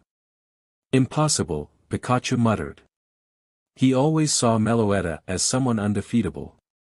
How could she have been captured? No, Auntie. Marill whimpered, tears forming in his beady eyes. Ash, I can still get to them, but my extreme speed is impossible to hold back, Dragonite warned. The trainer gave him a painful look. No, I don't want you to hurt countless lives and destroy a big portion of the forest in the process. I have another plan. He pointed to one of the many grunts Meloetta had knocked out cold. They know where they will be taking her, and when one of them has spilled the beans, it's time that I finish Team Rocket for good. The casino in Celadon City was crowded with people. Veteran trainers and youngsters alike were spending their precious money on the coin slots, desperately hoping to land that jackpot so that they could continue the rest of their journey without financial trouble. At the counter, though, security personnel were fiddling with their thumbs awkwardly, being anything but relaxed. They were bribed by Team Rocket to stop a major threat from breaching the secret hideout. Sweat was pouring from their brows, they had no idea who they were about to face. The only thing that they were told was that a secret Team Rocket mission was pulled off with success. There only was a slight problem still coming their way, and they had to deal with it. Security almost jumped out of their skin when the door was slammed open rather roughly by an angry-looking teenager. He had a Pikachu on his right shoulder, a Marill on his left, and finally, a Sylvian was walking alongside him. They all equally looked as set off as their trainer. At once, security sighed, relaxing a little at the sight of the young raven-haired trainer. The one in charge gave the teenager a friendly smile when he approached them. Good evening, kid, can I help you perhaps?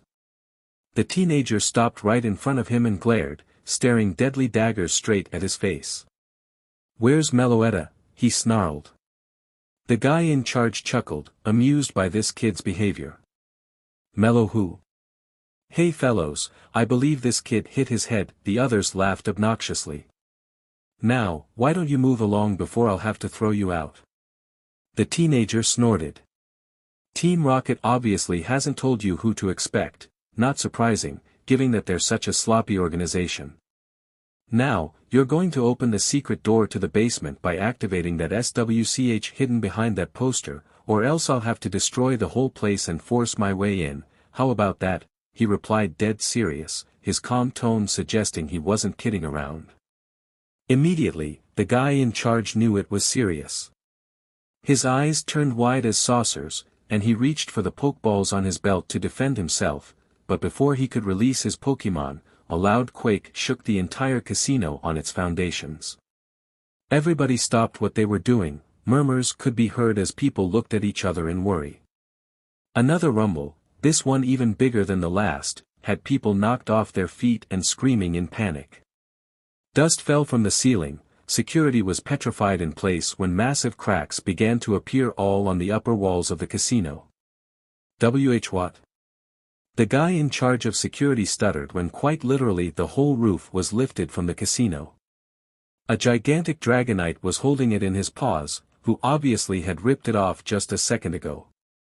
The dragon-type roared loudly, all windows in the casino shattered due to the massive number of decibels he produced, and it had people and Pokemon fleeing in a frenzy.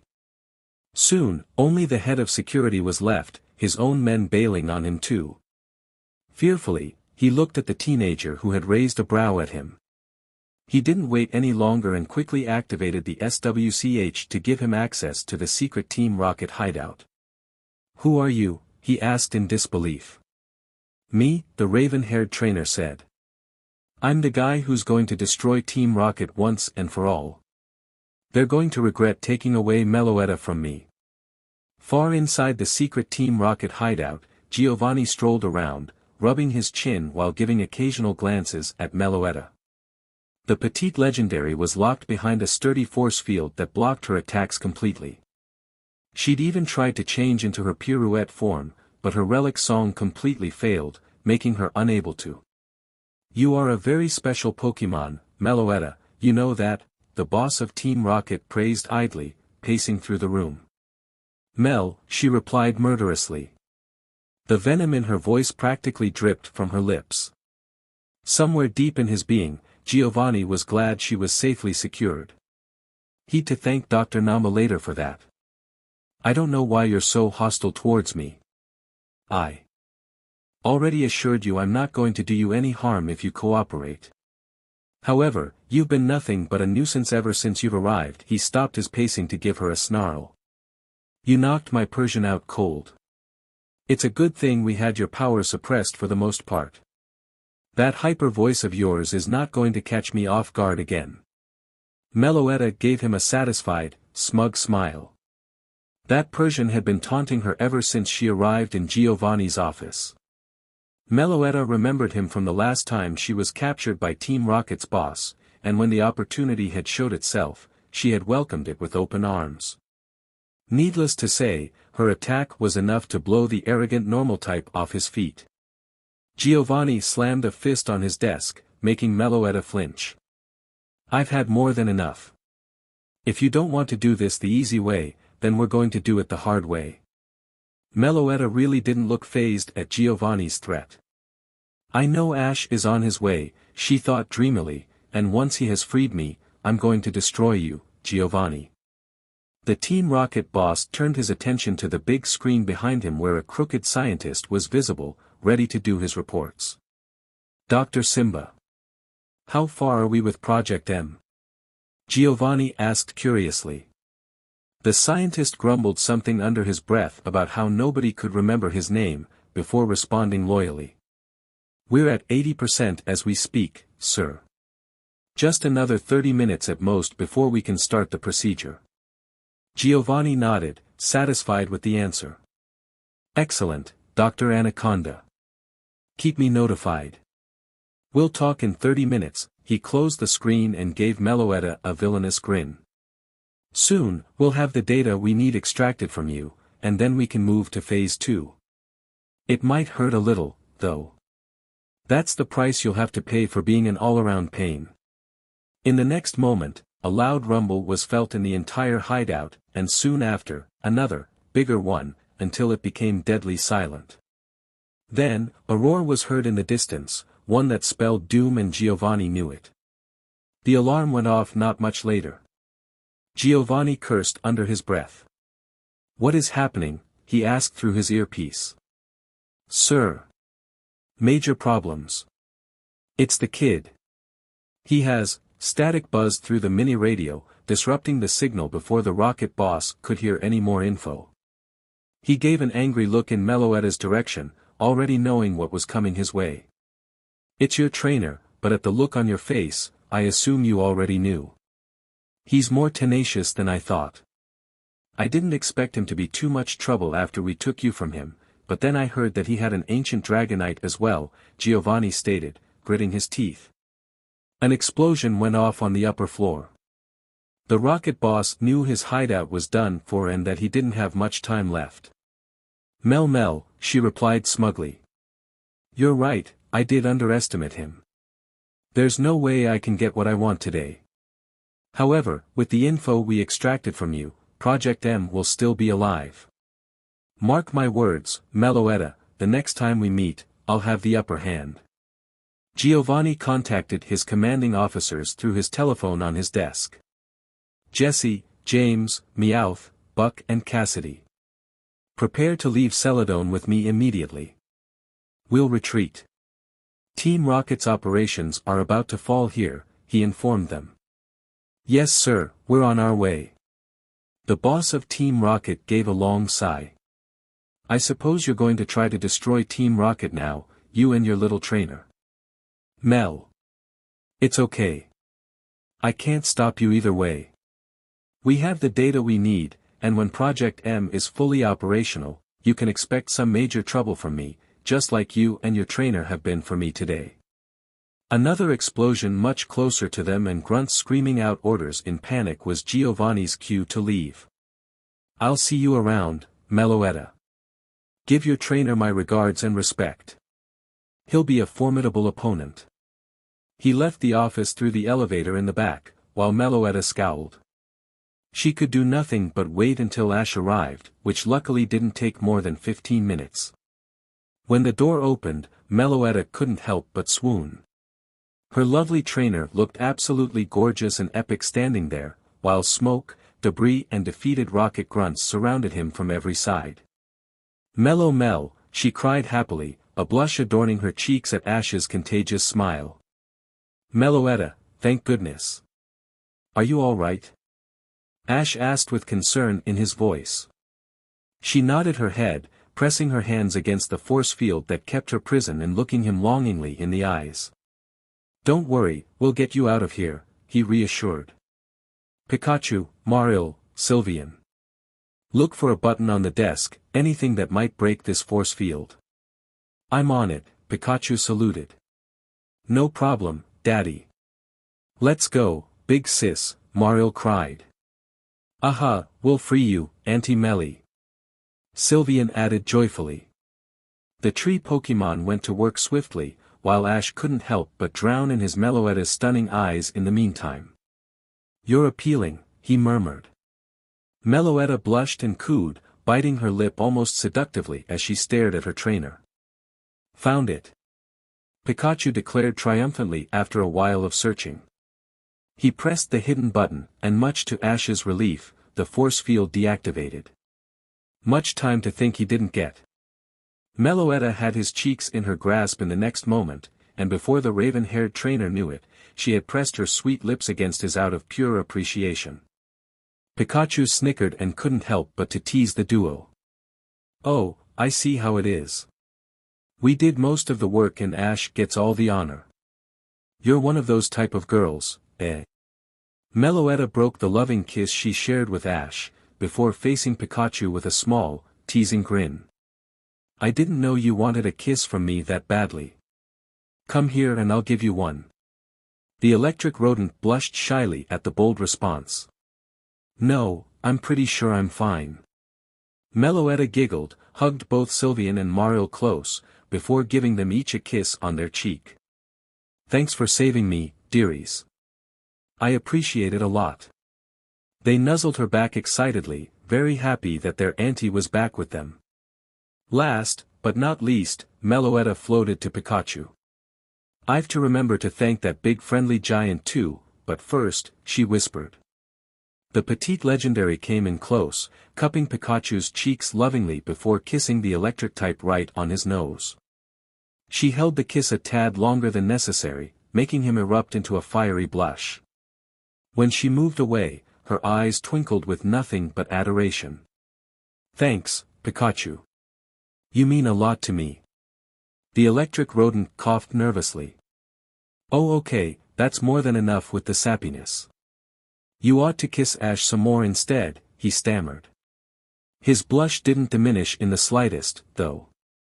Meloetta stifled a giggle before floating back to her raven-haired trainer. Hey, Meloetta, Pikachu called, making her stop and turn around. You mean a lot to me too. She cooed and blew him a kiss, before she was face to face with Ash once more. Ash, thank you. It was so foolish of me to get captured. Yet here you are, saving me without my help whatsoever. It goes to show how much you've grown as a trainer. She stopped for a moment, getting a bit flustered at Ash's warm smile. I love you, Ash, she concluded, capturing his lips once more and enjoying the sweet affection she shared with him. The raven-haired trainer could understand most of what she tried to say to him, and when she broke the kiss, he replied in the only way I could. I'm never going to let you get captured again, Meloetta. I love you too. Another kiss to seal that promise was her answer, Ash letting himself be drifted away in Meloetta's gentle, caring embrace. When Koga, the fuchsia gym leader, opened his eyes to look inside his gym, only emptiness greeted his sharp sight. But he knew that was about to change very soon. It was no secret anymore that Ash Ketchum was the owner of a legendary Pokémon and an ancient Dragonite, and now, he was heading his way for a soul badge.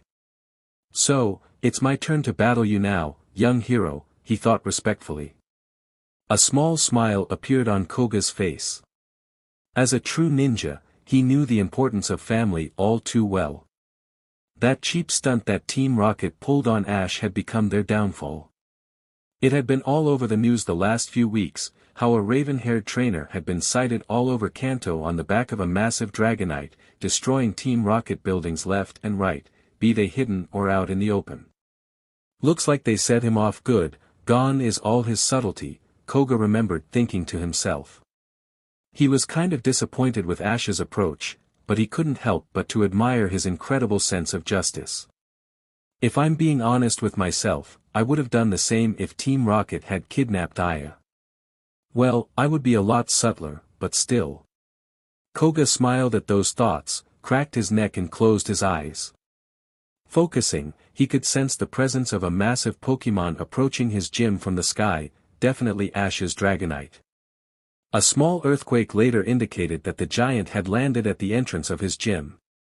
It is time, Ash Ketchum. When Ash opened the doors of the gym, he was confident. Meloetta was floating behind him, deep in conversation with Pikachu. Both Sylveon and Marill were walking at his right, giggling and playing with each other. I had no idea, Pikachu said, that legendary Pokémon could get so old. Well, Arceus created us specifically to keep this world spinning. We're basically its guardians. Does that mean that you're immortal? Pikachu asked with a hint of disbelief. Meloetta shook her head. Only Arceus is.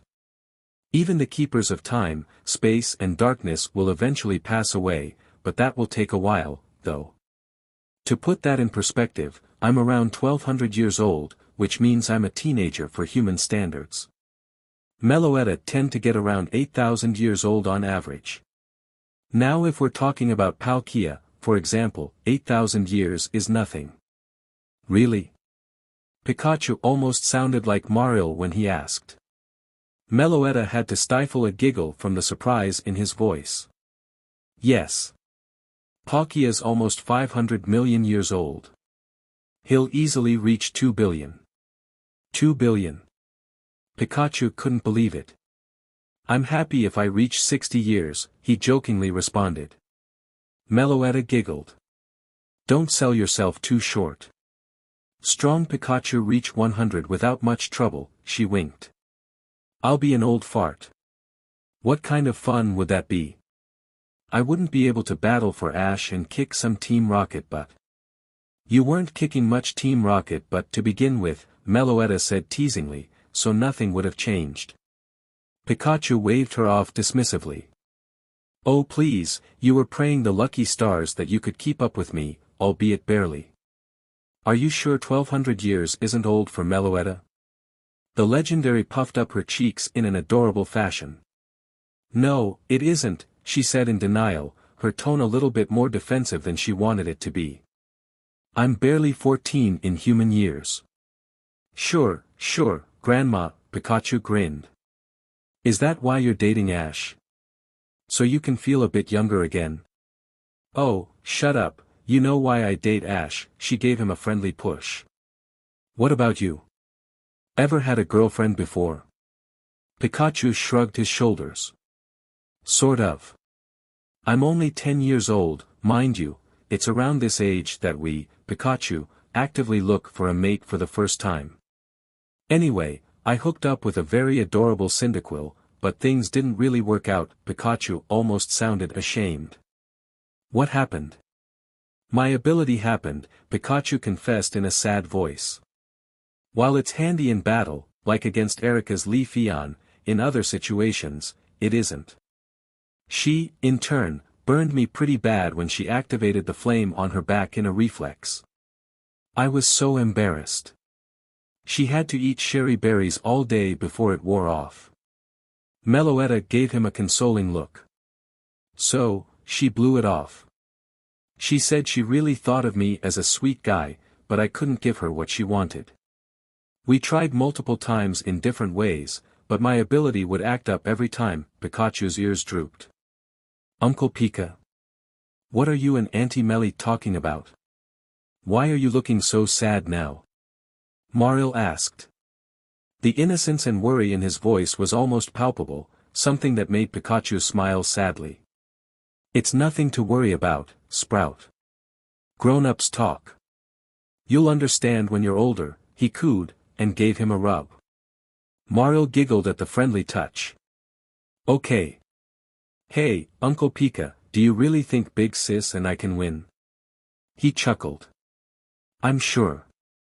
Even with the type disadvantage, you two have grown so much stronger in the last weeks. Battling all those Team Rocket Zubat and Golbat has really helped you guys prepare for this moment. Did you hear that, Big Sis? Marill seemed to radiate happiness. We're going to make Daddy so proud. Aha. We will make sure Daddy gets his 6th badge, and then he will be all happy and hug us. Sylveon replied cheerfully, hopping alongside Ash like a bunny instead of walking normally. Her smile was contagious, and Marill reflected it. Yay, he cheered, bouncing up and down like a spoink, until he eventually was picked up by one of Sylveon's feelers and placed on her back. We're going to win, we're going to win. They both sang. Pikachu's sadness seemed to disappear instantly as he watched the two kids hop and sing like they were a bunch of drunks, and he couldn't help but laugh at their antics. Watch where you going, Squirt. In a moment, you'll hit a wall if you keep hopping with your eyes closed, he joked. Meloetta watched the scene with a bittersweet smile. You're always trying your hardest for us, Pikachu. Is that why you and Ash are so inseparable? Her heart broke when she saw how sad the electric type was just a moment ago. Don't worry, I'll make sure to try my hardest for you too. Mark my words, Pikachu.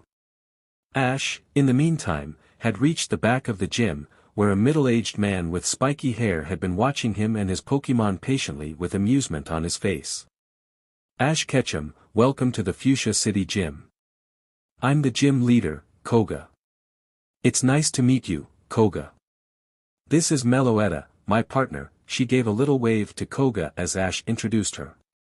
And this is Pikachu, Sylveon and Marill. We're here for a soul badge, he said. The gym leader nodded his head. It was quite inevitable that this day would arrive. I've been looking forward to it ever since the news spread that a kid with a legendary was traveling through Kanto. And now, it's not a secret anymore who that kid is. You've been very active lately, haven't you, Ash? Ash shrugged his shoulders. It was never my intention to make a lot of ruckus, but Team Rocket brought it upon themselves. Besides, I wanted Kanto to know. Somebody was dealing with them. Koga applauded him. A very honorable effort. You've got my respect, young hero. Taking on such a big criminal organization is no small feat. Meloetta and Dragonite must be very powerful. The raven-haired trainer rubbed his head sheepishly. Thanks, Koga. And yeah, they are very powerful. Luckily, my other Pokémon are very strong too. It baffled Ash how much respect Koga seemed to have for him. He was a far cry from Lieutenant Surge. I see that two of them are very eager to battle me as well, Koga noted, amused at Sylveon and Meryl's adorable behavior. Their silly dance had been replaced with cold hard stares to be more intimidating, while their stances were active, ready to attack at a moment's notice. Absolutely. These two have trained very hard for this moment. They were a big help defeating Team Rocket for me, Ash said proudly. Both Sylveon and Marill seemed to grow a bit bigger at the praise. Oh, were they? I can certainly see that. Well then, I'm interested to see how strong they truly are. Ash Ketchum, I hereby accept your challenge for the Soul Badge. This will be a 2 versus 2 battle. The battle is over when one side's Pokémon are unable to battle, Koga explained. Ash nodded his head in understanding, and took his spot on the battlefield. Now then, Ash, show me what you've got. The battle against Koga was anything but easy. Sylveon managed to take down his Venomoth, but ultimately succumbed to Koga's Crobat. Marill too, was in a bit of a pickle. Both Pokémon seemed to be on their last breath. I know you can do it, Marill, just one final hit, Ash encouraged. This is all yours, Crobat, victory is ours, Koga responded in turn. Marill gritted his teeth. He'd fought countless Zubat and Golbat, but they usually went down in one hit. This Crobat took 3 and was still flying. I can do it, he thought. Daddy believes in me, big sis, uncle and auntie believe in me. So, I shall believe in me too. At that moment, he began to glow brightly. He felt himself growing larger and stronger, and once the light died down, he had to stifle a gasp. Marill, sweetie, you evolved. Meloetta cheered. Good going, Sprout. Pikachu congratulated him. You've got the best timing. Now defeat that Crobat once and for all. He nodded his head eagerly and eyed Ash, who looked at him with a massive smile. Now Azumarill, use Aqua Tail. Koga looked alarmed. At a moment like this? He cursed his bad luck. Crobat, Poison Fang, he retaliated quickly. The poison and flying type, being a lot faster than Azumarill, was the first to strike. His fangs grew in size and took on a purple, venomous hue. He bit down hard, causing Azumarill to cry out in pain. It almost cancelled out Azumarill's attack too, given that it was a super effective hit. Unfortunately for Crobat, and with eyes wide as saucers, he saw his opponent's tail crash into him with the force of a waterfall. He was knocked away like a bullet leaving the chamber of a gun, crashed violently into the wall of the gym with force only a Pokémon with huge power could cause, and didn't get up after that. I did it, Daddy, he muttered weakly, before collapsing on the ground, unable to battle any longer. Azumarill. Ash called out worriedly. He crouched down in front of his fainted Pokémon to check if he was okay. Don't worry, Ash. Azumarill has merely given everything he had. A night's rest in the Pokémon Center and he should be fine, Koga reassured while calling back his Crobat.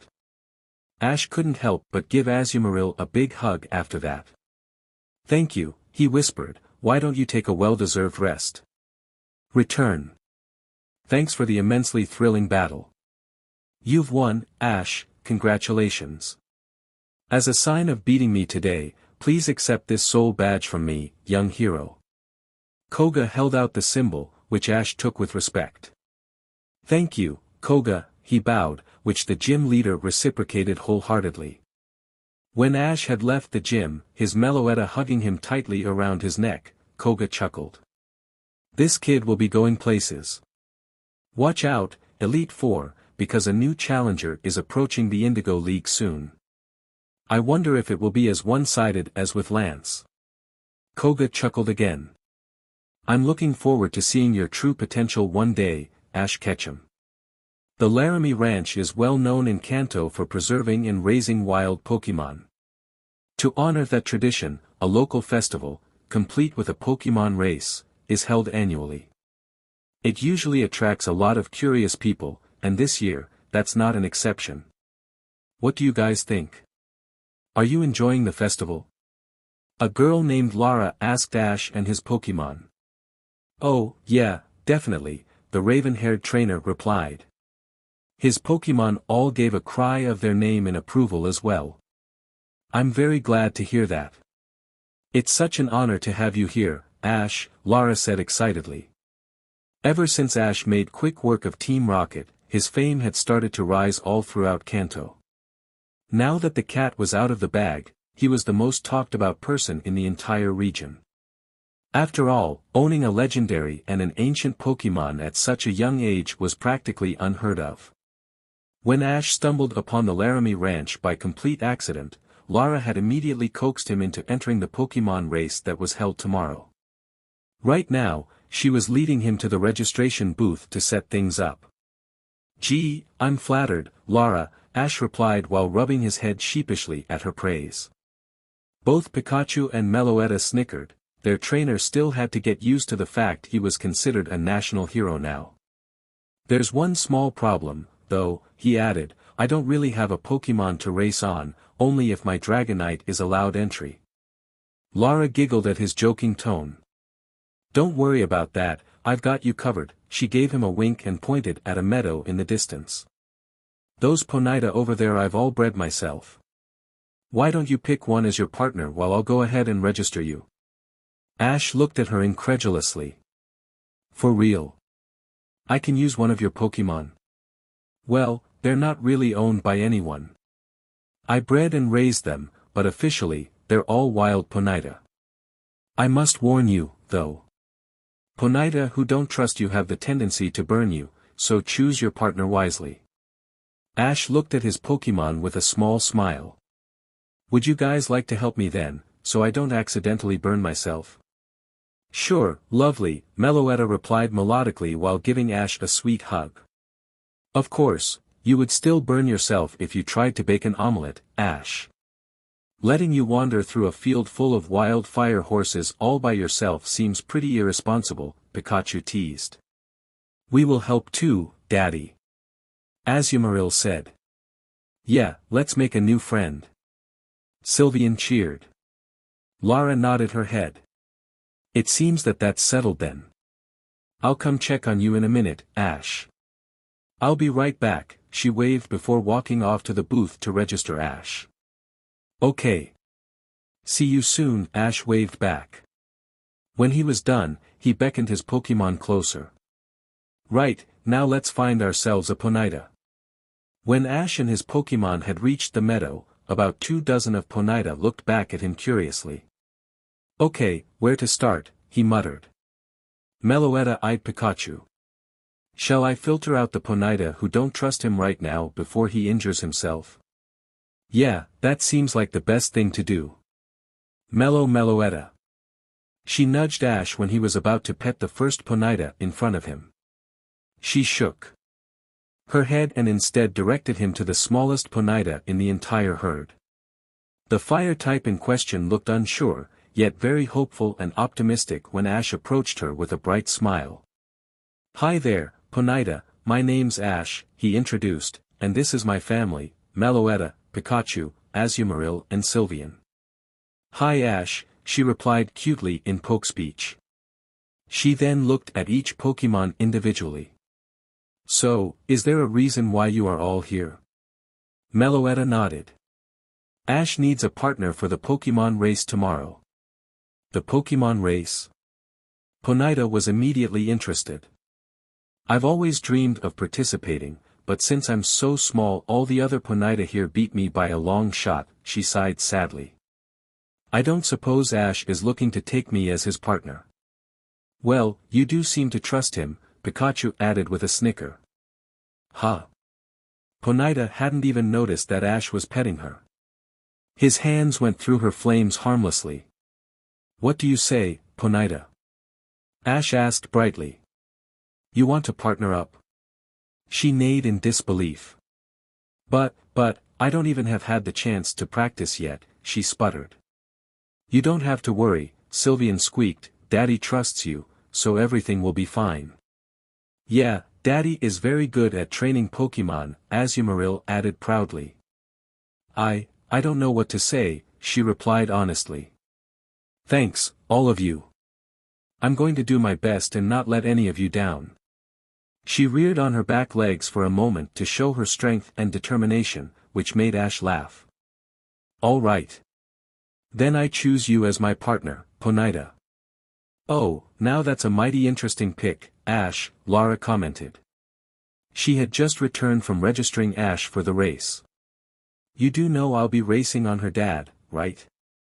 At the mention of her father, Ponyta seemed to shrink a little. Her dad?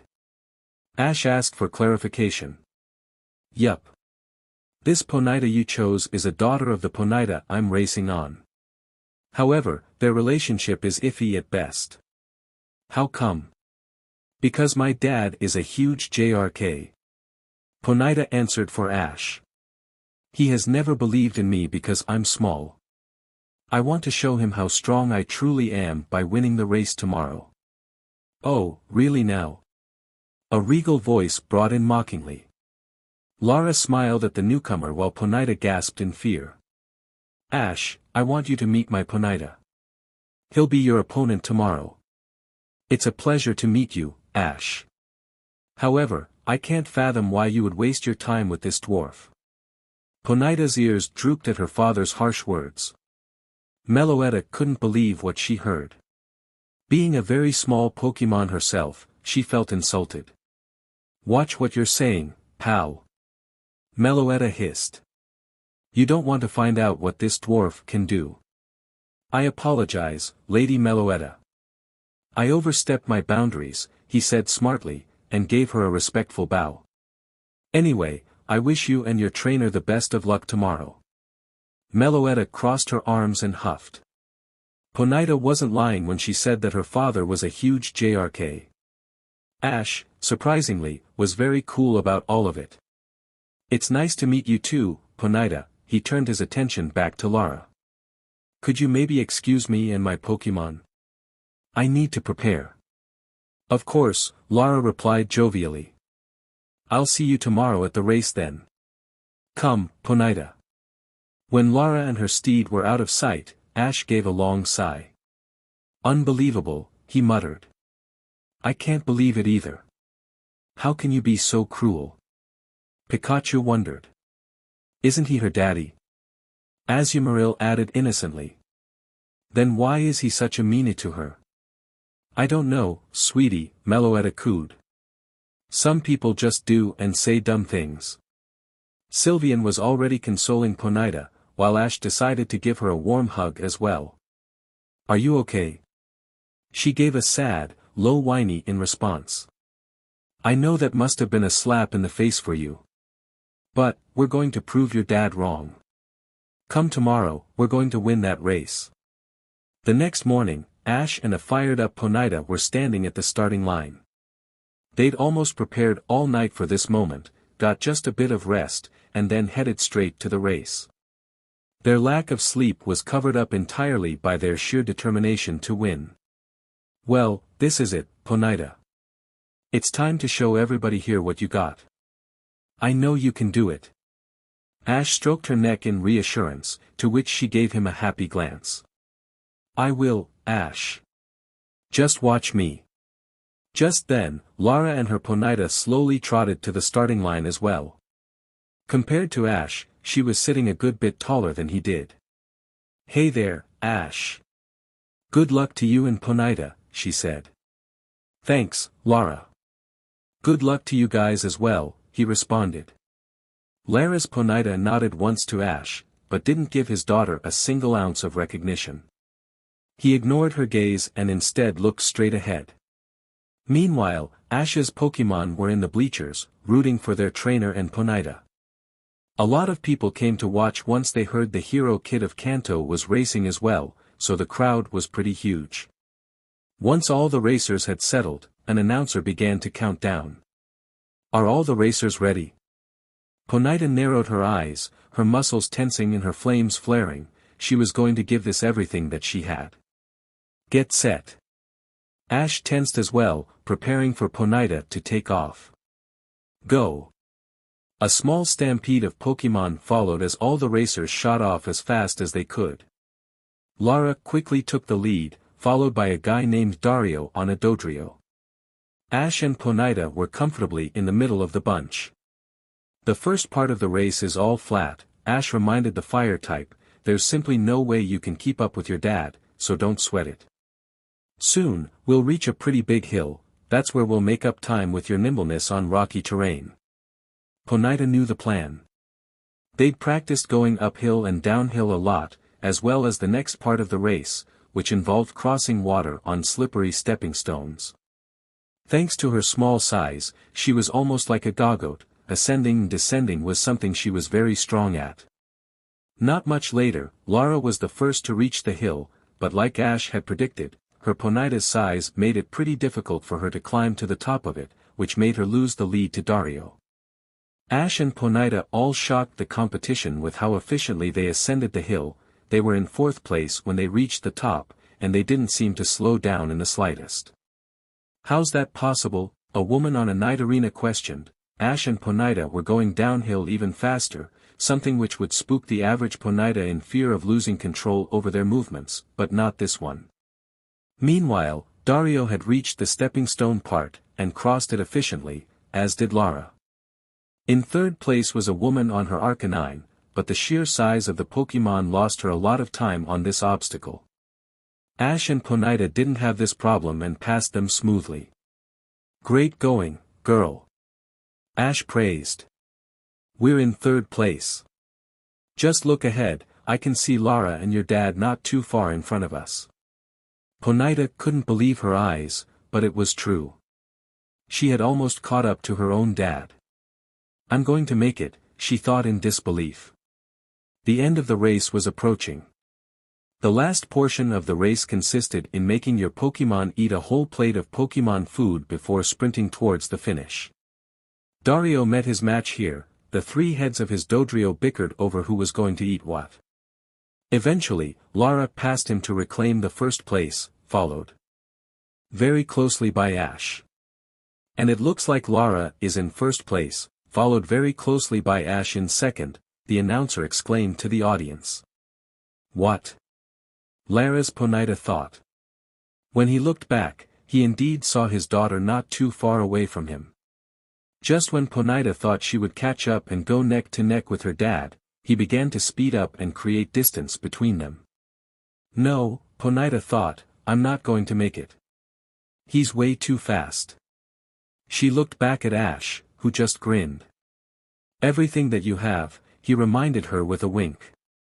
Ponyta smiled back and nodded. She wasn't going to give up now. "I refuse to lose," she thought.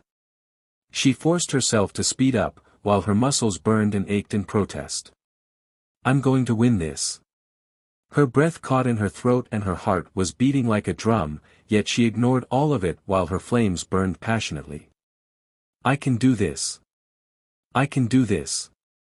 I can do this." In front of the whole crowd, and to everybody's stupor, Ponyta began to evolve right in the middle of the race. Ash's eyes turned as wide as saucers, because she grew exponentially. When her evolution was completed, Ash was suddenly sitting on a Pokémon easily twice the size as before, if she wasn't even bigger. Unbelievable. Ash's Ponyta has evolved into a Rapidash. And what kind of Rapidash, ladies and gentlemen? Just look at the sheer size of her, the announcer screamed excitedly through his mic. Ash was at a loss for words. The incredible big Rapidash sped up like a bullet. She had no trouble catching up to her dad and overtaking him, much to his and Lara's shock. Gracefully, she ran over the finish line in first place, and gave a loud neigh on her back legs to show her incredible strength and willpower. "It's over. Congratulations to Ash Ketchum and his Rapidash for taking first place." The whole crowd cheered and clapped loudly for them, a devastating applause earned through hard work and effort. "See? I knew you could do it." Ash laughed and gave Rapidash a kiss on her cheek. "You should be so proud of yourself." She nuzzled Ash back affectionately, and allowed him to dismount her. Immediately, his Meloetta flew in his arms and congratulated both of them, while the rest of Ash's Pokémon followed soon after. "Wow, now that was an awesome race. Congrats, Ash." Lara said genuinely. "Thanks, Lara. It was a close one. You and Ponyta are a very great team." At the same time, Rapidash approached her dad with a big smile on her face. "Did you see me, Dad? I evolved. Look at how big I am right now." It was true, compared to her dad, she was almost a giant. "I won. I won the race," she added excitedly. Rapidash was so ecstatic right now, this was the best day of her life, and it was all because of Ash. "So, you won. Well, good for you," he sneered. "Huh?" Rapidash replied. Ponyta snorted. "Did you honestly think I'd be impressed with you now that you won and evolved? Look at you, you're still a freak." Rapidash's eyes burned with disbelief and rage at her father's unbelievable choice of words. Hot tears streamed down her cheeks while she looked ready to beat the CRP out of him. "How can you be such an but?" she screamed. "You've never been proud of me. And now that I finally had the chance to prove myself to you, you still treat me like filth. You unbelievable son of a bitch. What did you just say to me?" he hissed dangerously. "I'm your father. I put you on this world, fed you every day, and you give me such a disrespectful mouth in return." His eyes shone like fire. "You don't even deserve to call yourself a Laramie bred, you're nothing but a low, whiny child. Now get out of my sight and never return." Her father turned his back on her, and trotted away in pure rage. "Fine, you pompous bstrd. I never want to see you again either," she screamed after him. Rapidash turned around, devastated and heartbroken, only to find the warm embrace of Ash's body against her face. There, she cried softly, while the raven-haired trainer and his Pokémon consoled her wordlessly. "I'll go talk with Ponyta," Lara said after a while. Ash just shook her head. "There's no need. He won't change his mind." Everybody here saw that he basically disowned Rapidash as his daughter. Lara bit her lip. "I'm so sorry, Rapidash. I never wanted it to be this way," she apologized sincerely. The large fire type gave a soft whiny in response to let her know that it wasn't her fault. Eventually, her tears stopped flowing, completely evaporating on her warm body while only hiccups remained. "Ash," she then whispered. "Yeah, Rapidash," he responded warmly. Rapidash looked him straight in the eyes. What she saw made her realize how lucky she was in meeting him yesterday. Compassion, unlike anything she had ever seen, for her. Here was a person who cared for her for who she truly was, just like all his Pokémon did. A warmth replaced the cold bitterness she had felt just moments ago, and suddenly, it was all too clear what she had to do. "Please be my Pokémon trainer and capture me. I promise to do my best for you in every battle and train hard." A deadly silence followed, which seemed to last for an eternity for Rapidash. In reality, though, it was only 5 seconds. "Rapidash," Ash replied gently. "I would love nothing more than to adopt you into my family." Meloetta and Pikachu smiled at each other, while Sylveon and Azumarill were jumping up and down in sheer joy. "Family?" she whispered. "Yeah, we're one big family," Azumarill said. He was hugging his big sister to show what he meant. "It's true," Meloetta spoke up. "All of us here, including our friendly giant Dragonite, is family. We all look after each other and love each other." The fire-type felt like she was going to cry all over again. This human and these Pokémon showed her affection she had never experienced before. "Family," she repeated, like the word was something alien to her. Tears of joy appeared in her eyes. "I think I can get used to that." She gave a happy sigh when Ash finally captured her. All these emotions were running rampant through her new body, but solace and hope ignited a new flame inside of her that roared like a blast burn. She was going to start all over again, and this time, it was with people who loved her. Rapidash could only describe the feeling as true happiness. On the road back to Fuchsia City, Ash and his Pokémon were making a quick stop at a local flower shop. His newly caught Rapidash insisted that he should use her for traveling, and so, Ash rode on his proud fire-type with the grace of a knight. Needless to say, he got a lot of fascinated stares. Not only was Rapidash an excellent racer, making the trek back a lot quicker, but she was also huge. It was almost like Ash had tamed a giant equine, and both of them sucked in the positivity they received like a sponge. "I think they're impressed with you, Rapidash," Pikachu stated in a joking manner. "That's because Auntie Dashi is so cool." Azumarill cried cheerfully. Rapidash's smile couldn't be wider. Just a few days ago, Sylveon and Azumarill had started to call her aunt. The feeling she felt welling up inside almost overwhelmed her. Ash and his Pokémon really treated her like she was always part of the family. Such warmness burned even hotter than Molter's flames. Auntie Dashi.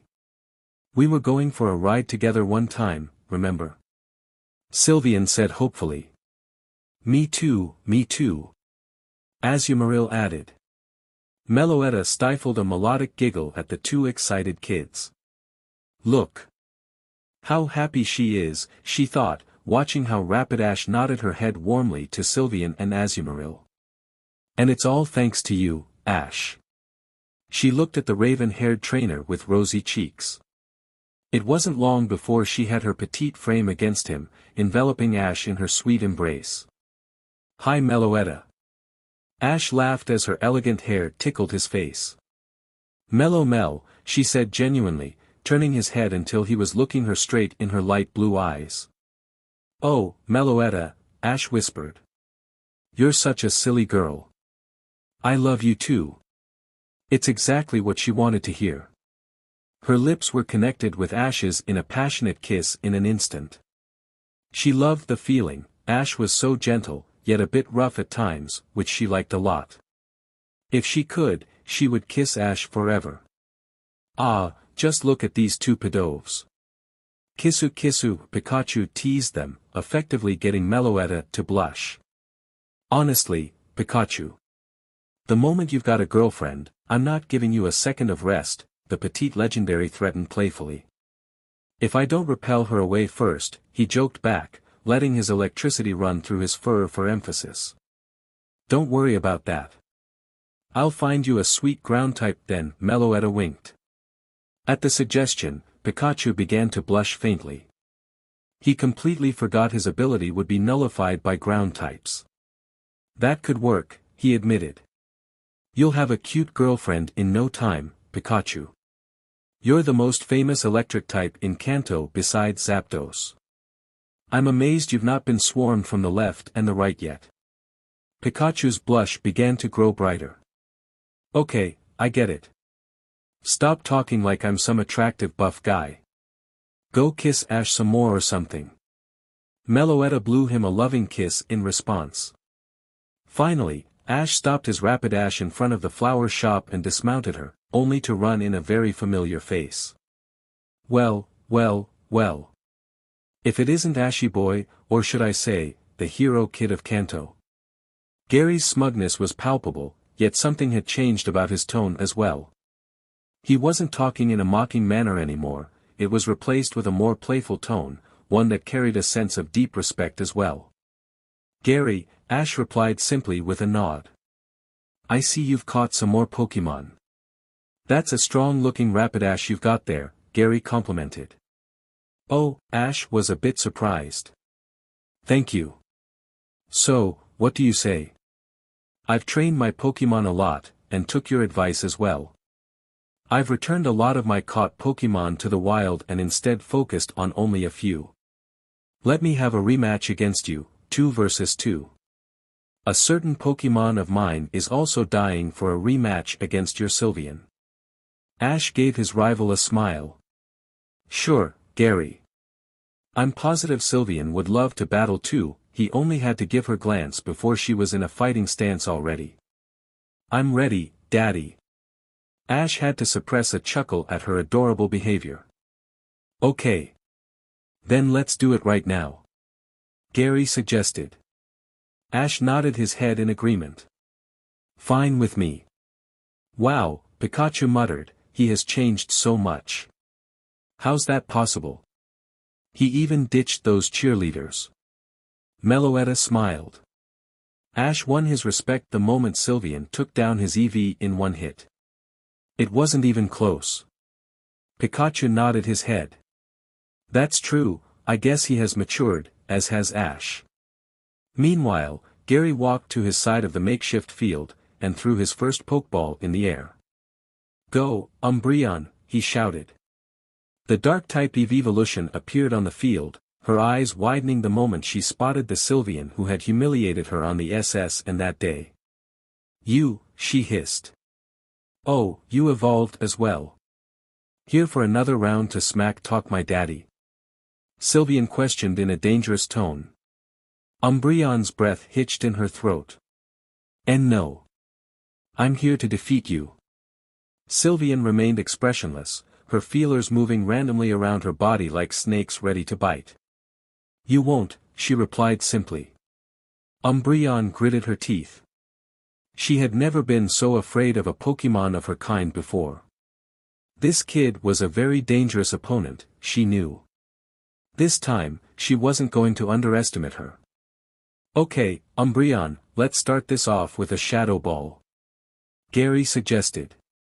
Counter it with your Moon Blast, Sylveon. Ash retaliated. The two orbs collided in mid-air and exploded, sending smoke flying everywhere. However, when the smoke was cleared, Sylveon was nowhere in sight, much to the shock of Gary and Umbreon. Where did she go? He thought in panic. Then, he looked up, and with growing alarm saw her descending like a rocket on his dark type. CRP, did Ash order her to use quick attack to get so high in the sky when we both were blinded by the smoke? Clever, Gary admitted, but we have something up our sleeve as well. Umbreon, endure. Gary shouted just in time. Ash perked his brow. Endure. That means Umbreon is going to survive this attack no matter what. But why would Gary give up so much of his Umbreon strength if he could have just as easily ordered her to dodge? He saw my surprise attack coming in time, after all. What are you planning? A red hue began to glow all around Umbreon, just before Sylveon crashed into her like a comet. A cloud of dust spread around the battlefield, making both parties unable to see once again. Gary knew his Umbreon had used Endure in time, so it was now time for Phase 2. Now, Umbreon, use payback, he shouted. All around Umbreon, globs of purple energy shot out to Sylveon, who was still recovering from recoil damage. As a result, she was unable to dodge the attack, which hit her and made her cry out in pain. That's a pretty clever strategy, Ash had to admit. Payback does twice the damage when you're hit first, making it a very formidable attack. Combine that with the recoil damage Sylveon just suffered, and it'll guarantee to do a lot. However, it seems Gary still lacks a lot of experience fighting fairies. Gary grinned, satisfied with the result. How do you like that, Ashy boy? Not bad, Gary. But you're forgetting one thing.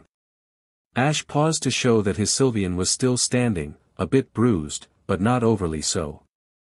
Dark is weak against fairy, and while you still did a nice amount, my Sylveon is a wall and a cleric first and foremost. What? Gary stuttered.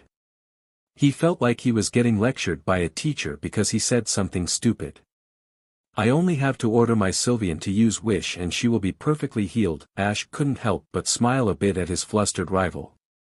The tables had completely turned since he started his journey. Besides, your Umbreon has taken lots of damage now. One hit and it's over. You should learn Umbreon Protect instead of Endure. That way, the same strategy still stands, even if the opponent's move fails to land. Gary was stunned into silence. I see, he responded finally. Thanks for the advice, Ash. I'm sure to make some adjustments to Umbreon's moveset in the future. It was a genuine reply, something that the raven-haired trainer never had heard coming out of Gary's mouth before. Okay, I'm looking forward to it. Now, why don't we finish this battle? Ash suggested.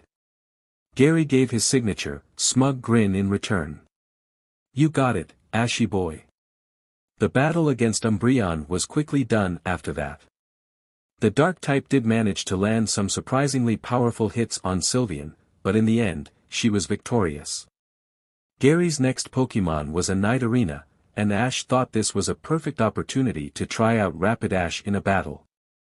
She was eager, but very inexperienced. As a result, Nidorina made it pretty difficult, even though her size gave her a huge advantage. Just one more solid attack and Rapidash will be victorious. I can't let her be hit with another one of those poison-type attacks. I'm going to use her speed to our advantage, Ash thought. Nidorina, use Venoshock. Gary said. Rapidash, wait for the right moment to dodge, and then use Stomp. The fire type nodded, her well-developed muscles rearing her back legs to life. In an instant, they connected with Nidorina's jaw when she tried to rush in, sending her flying backwards. Needless to say, she didn't get up after that. Good job, Rapid Ash. You did it. Ash praised her. He gave her a hug, which she eagerly accepted.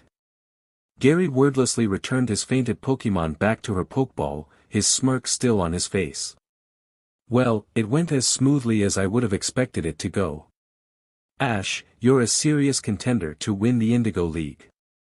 If I want to beat you, I better step up my game. I've decided to commit myself to a training schedule my Gramps made for me. At the end of today, I'll go back to Pallet and train there to prep myself. Gary snickered. Who would have thought you to be the kid with the legendary? Such a appealing legendary too. Meloetta truly is a stunning Pokemon. Meloetta replied humbly. Anyway, Ash. I've booked a room in the Pokemon Center a couple of miles down the road. I believe you were about to head inside this flower shop until I interrupted you. I'm going to wait here until Gramps arrives to pick me up. Ash nodded his head in understanding. Oh, and also, your mom will be visiting too. My mom is coming? Ash asked incredulously. As if to answer his rhetorical question, a jeep was approaching from the horizon with the silhouette of a brunette woman waving her hand in the air. Mom! Ash's smile was contagious, to say the least.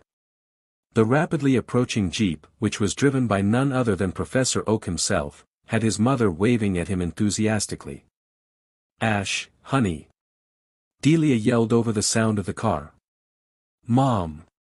Hey! Ash waved back excitedly. He'd kept contact with his mother almost daily. But this was the first time he could actually hug her ever since he began his journey, and that's exactly what he did. When the jeep pulled to a stop in front of the flower shop, Ash leapt into his mother's outstretched arms with the joy of a small child. Mom! I've missed you so much. Oh, Ash! I've missed you too, Delia replied to her son warmly, gently holding him in her embrace. And look at all the cute Pokemon you've caught. They're even more adorable than seeing them on the big screen, she added, eyeing each of them with delight in her eyes. Ash's Pokemon all gave exciting cries of their names. Yay! Grandma! Sylveon cheered, followed closely with Azumarill in tow.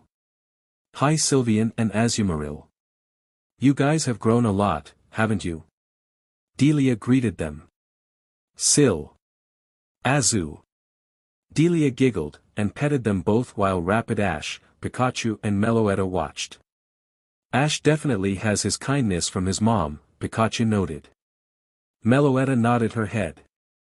She's one of the sweetest women I've ever had the pleasure to meet. My father could learn a lot from her, Rapid Ash added. She's so nice. Meanwhile, Professor Oak had gotten out of the car as well. Ash, Gary. It's good to see both of you doing fine. Though I expected nothing less from you boys, he said. You got it, Gramps, Gary replied, though I've to train a lot more if I want to defeat the hero kid over there, he joked, pointing his thumb over his shoulder at Ash. You weren't using your strongest Pokemon, Gary. Rapid Ash wouldn't have stood a chance against your Blastoise, and I'm not sure about Sylveon either, Ash said with a smile. But you weren't either, Ashy boy, Gary countered, grinning. So, in the end, I've to train either way. Professor Oak patted his grandson on his back, while Delia, after greeting and giving affection to all of Ash's Pokemon, was chatting with Ash.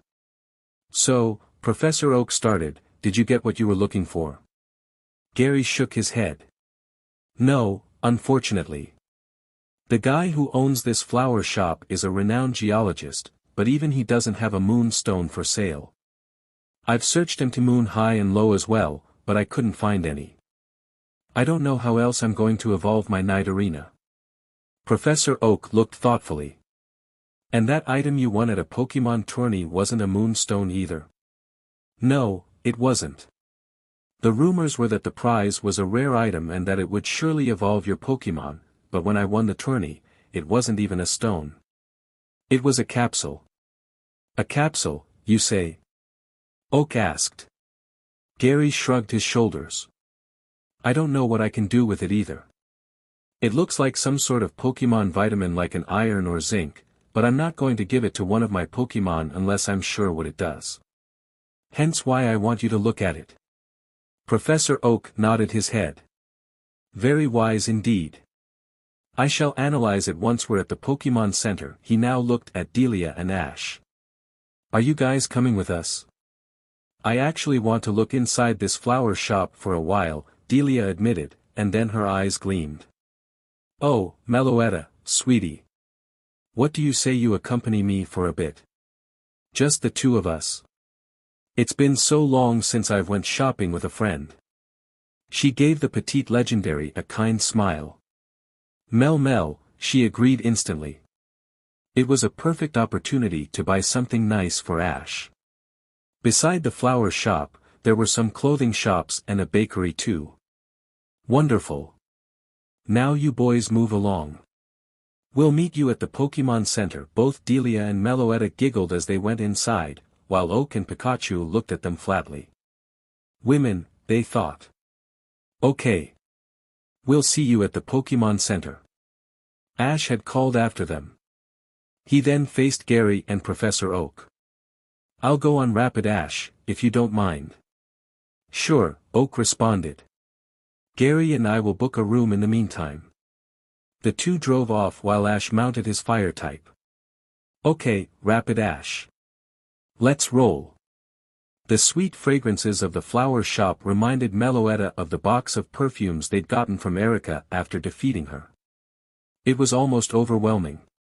Yet Meloetta couldn't help but look in awe at all the amazing colors of the flowers. It was like she was a kid in a candy shop. Now Meloetta, dear.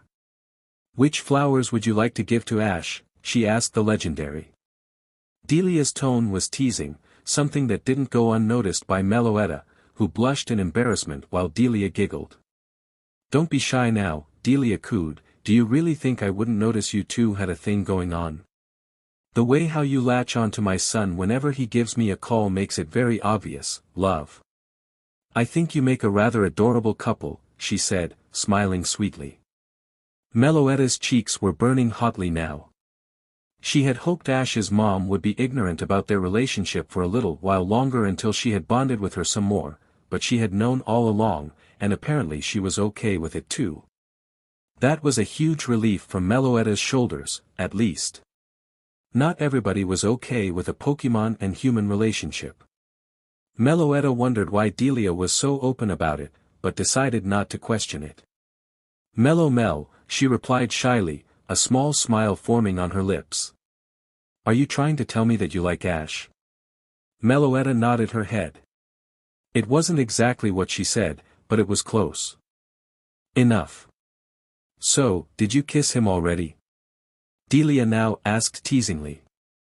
Meloetta replied with a squeak, her cheeks turning a shade of scarlet to color of a beet. She now began to understand how embarrassing a mom could be.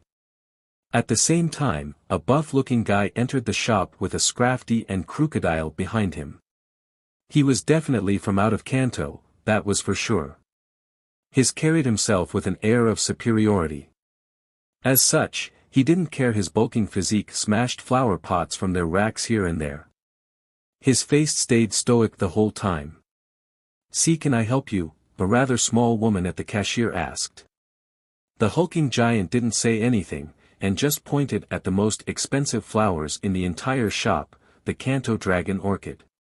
When the frightened employee had carefully gotten the flowers, holding them out to him with shaking hands, the big guy was about to leave with them without paying. However, Delia and Meloetta were blocking the exit rather effectively.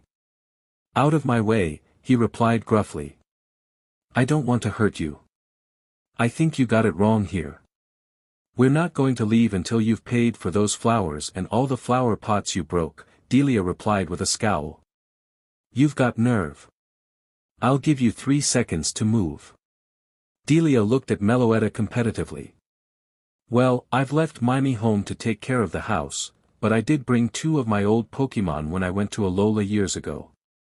Let's battle this guy together.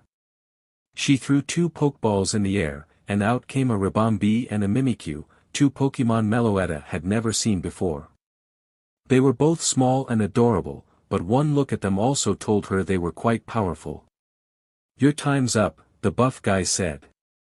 Boys, he directed to his Pokemon, go get them. 5 minutes later, and without the help of Meloetta, the buff guy was dealt with accordingly. The owner of the shop had been on his lunch break when the incident happened. When he had heard everything from his employee, he was more than grateful. Please Mrs. Ketchum, I insist. Take these Kanto Dragon orchids with you as a reward, he offered the woman. I couldn't possibly take them. They're so expensive, she rebutted. Nonsense. The safety of my employees is far more important to me. This went back and forth for a while, until Delia finally gave in and accepted the luscious bundle of flowers from the owner. Mellow. Meloetta spoke up when they both headed outside and into the direction of the clothing store. They are very pretty, I agree, Meloetta. Or were you talking about the power of my Pokemon?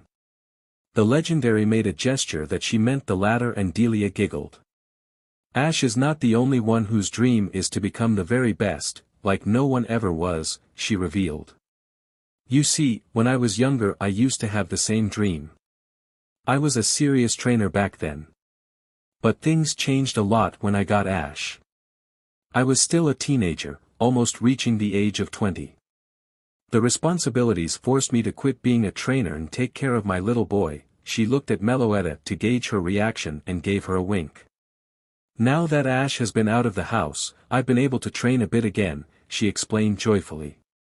Both my Ribombee and Mimikyu are in pretty good shape, wouldn't you agree? Meloetta nodded her head. They'd no trouble taking down that Crocodile and Scrafty. Although they had a massive type advantage, that was still very impressive. She also had a lot of respect for Delia. Giving up on her dream to take care of Ash instead must have been no small feat, especially at such a young age. Not much later, when the two had walked into the clothing store, Meloetta instantly knew what she was going to buy for Ash. A new hat. That's a nice gift, Delia said sweetly. Once they were done shopping, they stopped at the bakery for some sweets, and then headed into the direction of the Pokemon Center. I'm sure everybody's going to love these cinnamon rolls, Delia chatted. Especially Ash. Meloetta had to giggle at that remark. Ash really loved to eat, especially if it was something sweet like a pastry. Did Ash battle Gary just before we arrived, by the way? Delia asked curiously. It looked like they had a friendly brawl going on. Meloetta nodded her head, and explained as best as she could how the battle went down. I see. They grow up so fast, don't they?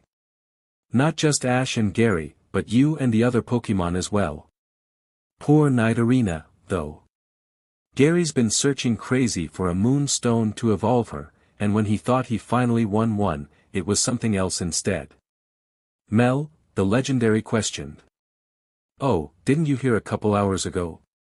Gary was talking to the professor how he won an item that was a capsule instead of a moonstone. They're probably analyzing it right now. A capsule? Could it be? Meloetta's eyes went wide for a moment. And Ash has a moonstone he got from that crazy scientist guy too. Immediately, the petite legendary began to drag Delia along with her psychic. Hold on, Meloetta. What's the rush all of a sudden? She didn't answer, and only gave a melodic chirp. Soon, the Pokemon Center was in sight and the happy legendary shot inside. Several trainers looked at her in awe, while Delia followed her in bewilderment. I'm about to kill 2 Pidgey with 1 stone, she thought happily. Once they had found the room Ash, Gary and Professor Oak were staying in, they were greeted by them warmly. When Meloetta had shown Ash his new hat, who was overjoyed by the gift, he decided to wear it instead of his old one, and he jokingly placed that hat on top of Pikachu. There, buddy. Now you can be a Pokemon trainer too. Surprisingly enough, it fit him rather well. Oh wow, it really suits you, Pikachu, Ash then said genuinely.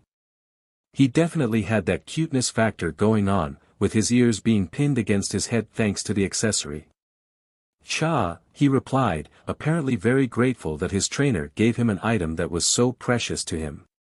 I'm going to wear this with pride, he exclaimed. Both Meloetta and Delia giggled.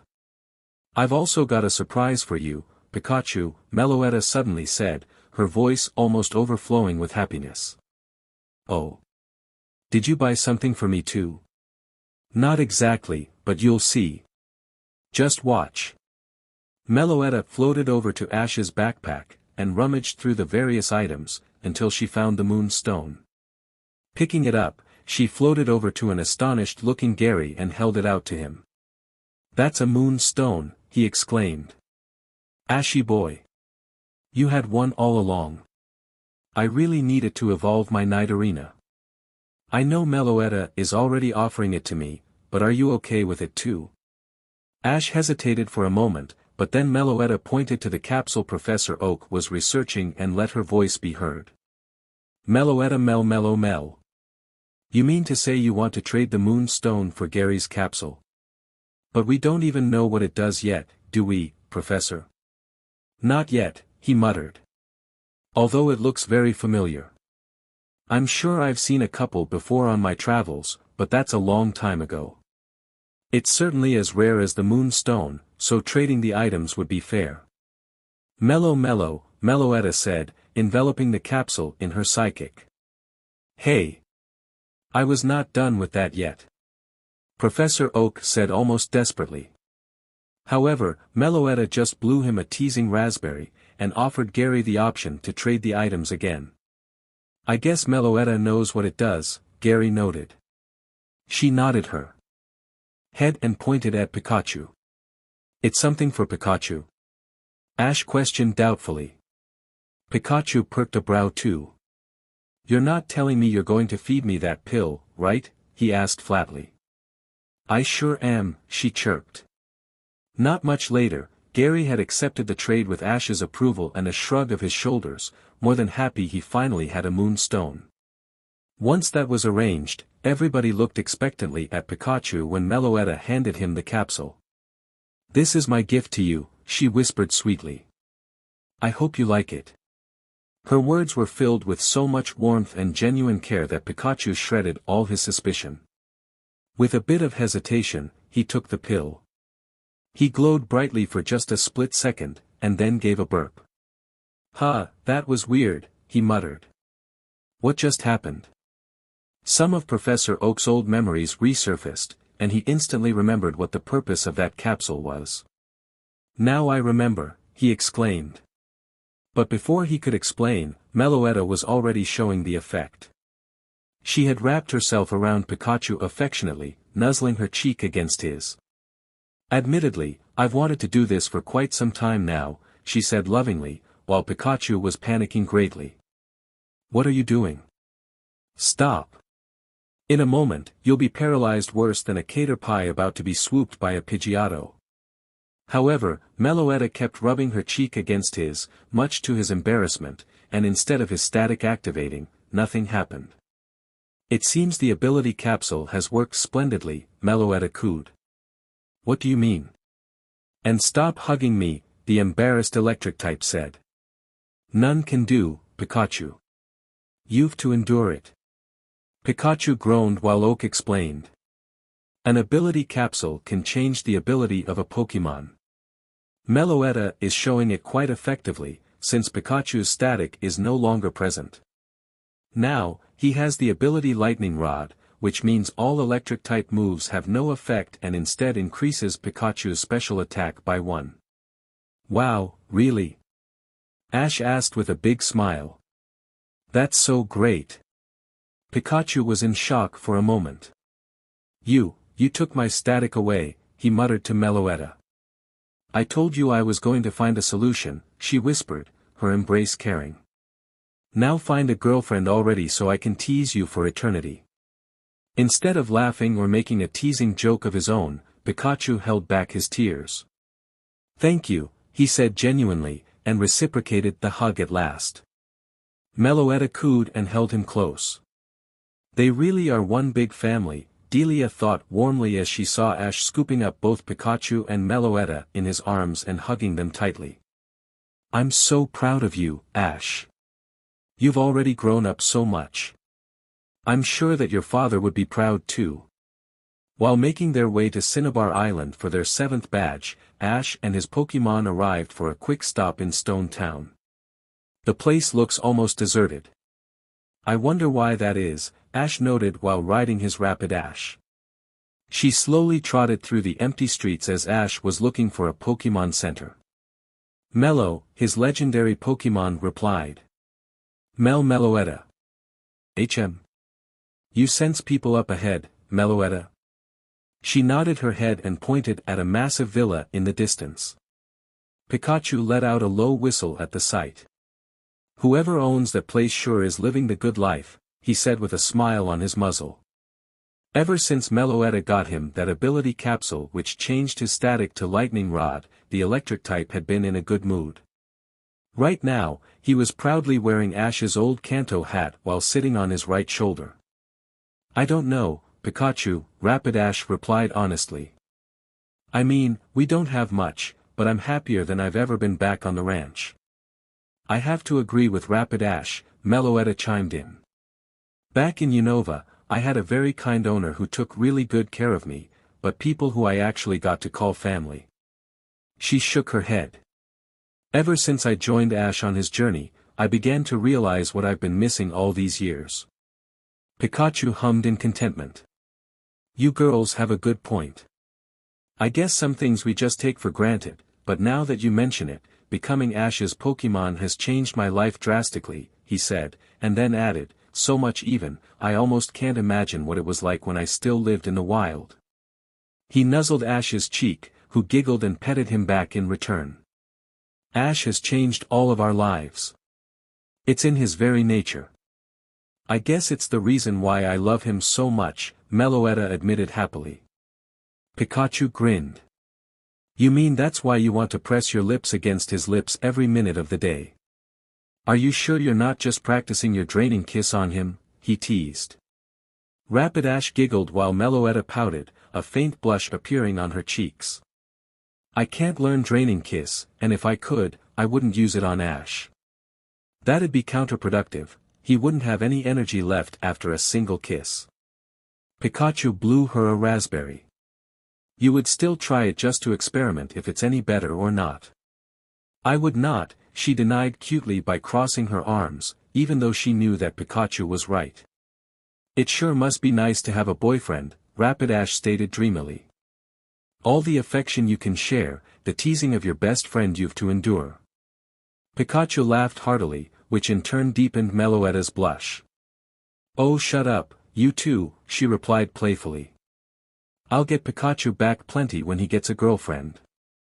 "If he gets a girlfriend," she gave the electric type a wink. "You've got Lightning Rod as your ability now, yet still no cute female Pokémon at your side. How is that possible?" Immediately, Pikachu's laughter died down in his throat, and he coughed awkwardly. "Ah. You see. I just haven't met the right type for me yet and.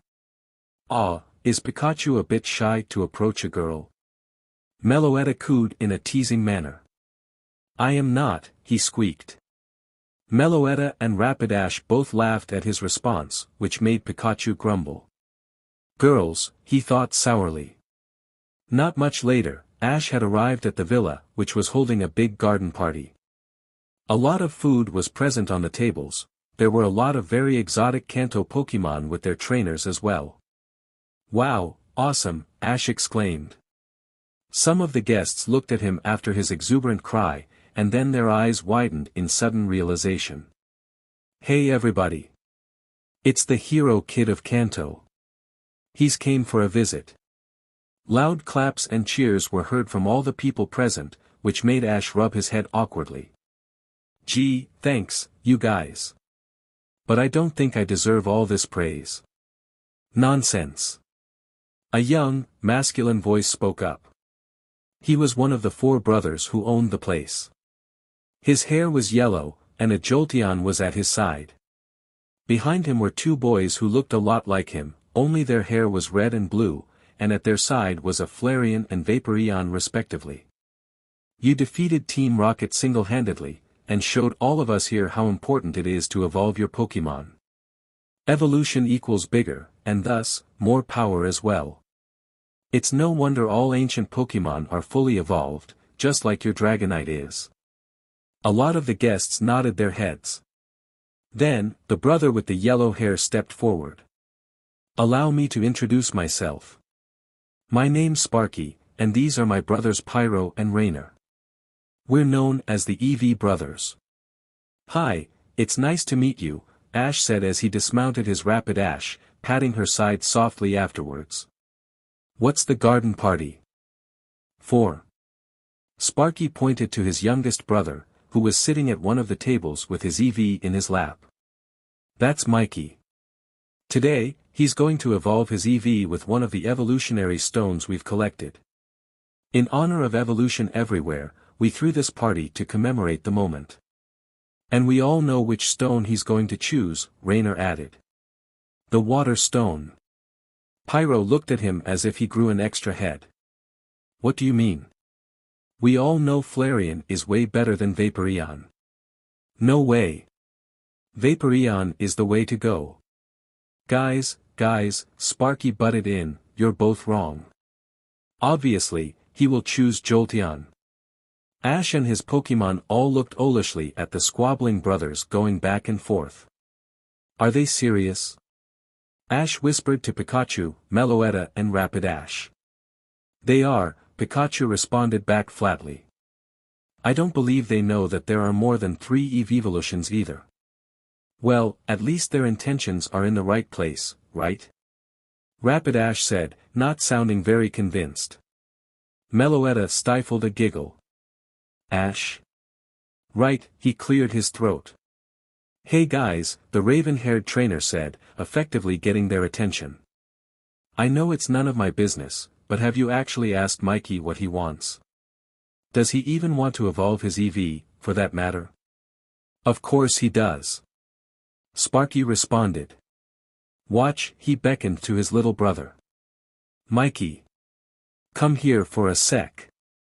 The youngest of the 4 brothers, carrying his Eevee in his arms, obediently walked to his older brother. Mikey. This is Ash, the hero kid of Kanto. He wants to know in which Pokémon you're going to evolve Eevee. Mikey looked at Ash unsurely, before answering. Actually, I don't want to evolve Eevee at all. What? Sparky, Pyro and Rainer all yelled simultaneously. Don't you know that evolution is power? As a trainer, you've to make your Pokémon strong. An Eevee is never going to win a gym badge if it isn't evolved. All of us evolved our Eevee before challenging a gym, and we all won. But I don't care about gym battles. I only care about Eevee, he argued. If you care about Eevee, then you will evolve him. You've 3 options. So, what's it going to be? Actually, Ash chimed in, there are 8 different choices. And even then, Mikey doesn't have to evolve his Eevee right away, right? I mean, my Eevee won me a badge just fine. The 3 brothers looked dumbly at Ash. You mean to say there are more than 3 different Pokémon Eevee can evolve into? Pikachu ignored the huge urge to face palm. How dense can these guys be? Don't be so harsh on them, Pikachu, Meloetta sang. They've just never been out of Kanto or took time to educate themselves properly. Ouch. Since when did you learn Will-O-Wisp? Pikachu grinned. Meloetta giggled and nudged Ash softly. Mel. Ah, right. Rather than telling, I can show you guys, Ash threw Sylveon's Pokeball in the air, and showed them his fairy type, who let out a cute cry. Unbelievable. They all muttered, looking closely at her if she was a deity descended from the heavens, which made her pretty uncomfortable. What stone did you use to evolve her? Syl, she questioned, afraid, before Ash picked her up, his arms going around her protectively. Ah, no stone. Only affection. This time, Mikey's eyes began to shine. Wow, really? I want my Eevee to evolve like that. Ash smiled, and allowed Mikey to pet Sylveon, who didn't seem to mind now that the prying eyes of the brothers were not on her anymore. It's easy. You just gotta be a little patient and take very good care of your Eevee. Okay. I shall love him lots. I already do, but I'm going to love him even more now. Wait. Now, hold on for a sec, Mikey. Sparky said. Who knows how long that will take? If you use a stone, your Eevee will evolve right now. But I don't want to. I want Eevee to evolve when he's ready. Come on, Mikey. This is for your own good. Just pick a stone already and be done with it. Ash grew a little annoyed with how pushy Sparky, Pyro and Rainer were. It was obvious Mikey had already made a decision, and a very mature one at that, yet his brothers were making the whole ordeal a lot harder than it should be. Now guys, let's give your little brother a break. Why not let him decide when he's going to evolve his Eevee? Ash said gently. However, the brothers looked offended. We know what's best for our little brother, okay? He's going to use a stone, and not affection. Your Sylveon doesn't even look that strong to begin with. She looks pretty meek. Ash's gentle behavior stopped existing right then and there. Sylveon too, felt the need to prove herself. Daddy, let me show them how strong I am, she whispered. Ash nodded at her, and then turned his attention back to the brothers. Okay. Why not settle this with a little battle then? Ash suggested. My Sylveon against your Jolteon, Flareon and Vaporeon. If I win, Mikey can decide himself. If you guys win, he has to choose a stone. The brothers looked like they were going to laugh, huddled close for a moment, and then gave their reply. 1 versus 3. This is going to be a cakewalk. Alright then, let's do this. Flareon, Vaporeon and Jolteon all got in a battle stance, but the moment they saw Sylveon, horror gripped them by the throat. While they were all older, they could feel how much more powerful their younger opponent was. If they didn't know any better, they were sure her ability was intimidate. Go get them, Squirt. Don't hurt them too much. Pikachu cheered. Dearie, don't destroy them utterly, okay? They have to fight another day, Rapid Ash said, already feeling sorry for them. Let them have it, sweetie. Good luck.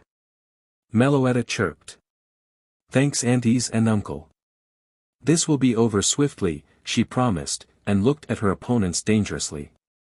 Flareon, Vaporeon and Jolteon all swallowed audibly in fear. It was like they were facing a legendary. Then, Sparky gave the first command. Jolteon, pin missile, let's go. The battle didn't even last 10 minutes. Sylveon made quick work of Flareon first. That only left Jolteon and Vaporeon, who stood no chance against her incredible defenses. When Jolteon went down, Vaporeon was too afraid to battle any longer, leaving Sylveon the indisputable victor. How's that possible? The brothers muttered in humiliation. They were entirely outclassed. It's simple, Ash said maturely, while evolving a Pokémon with a stone does give a boost in strength, great synergy with the trainer and the right moves might still lack. My Sylveon is only this strong because she knows exactly how to battle under my command. We're completely in sync with each other. Isn't that right, girl? Syl, she cried joyously while nuzzling Ash. Look, maybe Mikey's Eevee won't be very strong yet for the time being, but when he does evolve, he probably has the moves and the synergy. Training him then will become very easy. The three brothers looked thoughtful for a moment, before Sparky sighed. I guess you're right. We just wanted Mikey to become a trainer capable of handling himself, he looked at his youngest brother. Mikey, we're sorry. From now on, You may decide when and how you're going to evolve your Eevee yourself. Mikey's smile couldn't be wider. Thank you, big brothers. And thank you too, Ash, for helping us realize this. Your Sylveon is everything but meek. It's the strongest Pokemon I've ever battled, Sparky admitted. The other brothers nodded their head in agreement. It's okay, guys. I'm glad this all got sorted out. Now then. Can I eat some of that delicious-looking food over there? Ash's Pokemon and the four brothers all laughed at his antics. If Pokemon weren't on his mind, it had to be food. At last, Ash and his Pokemon arrived on Cinnabar Island. The raven-haired trainer couldn't believe how appealing it was. Locals always stated Cinnabar Island was Kanto's own little piece of Alola, and from what he saw, he had to agree. Wow, this place is almost like a paradise, he noted. Pikachu and Meloetta nodded their heads. They were both perched neatly on top of Ash's shoulders as they looked around. Palm trees bristled soothingly in the salty breeze of the wind, and the temperature was nothing but pleasant. The city itself was pretty old, but that gave it its charm. It was like they went on a trip back in time. Can you imagine most cities used to look like this a few hundred years ago? Meloetta chirped to Pikachu. Barely. Cinnabar Island almost looks like a museum. I think it's very cool, though. Ever since skyscrapers were introduced, cities began to grow cold and businesslike. Cinnabar Island has none of that. Pikachu nodded his head. I've to agree with you on that one. I think Azumarill and Sylveon would enjoy it.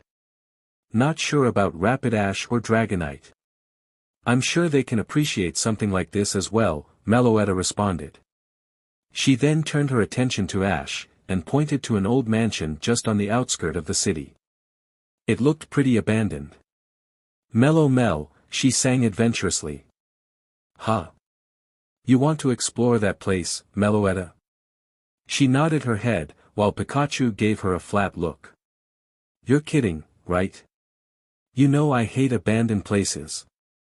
It gives me the creeps, he complained. Oh, come on now, Pikachu, it'll be fun. Legends say Mutwo was born in that mansion. Maybe we find something cool. Or maybe we find a bunch of ghost Pokemon who only want to mess with you. Pikachu surely hadn't forgotten that stunt the Haunter in Lavender Town pulled on him. Don't worry. I'll handle those ghost types and their shenanigans. It'll be fun, I promise.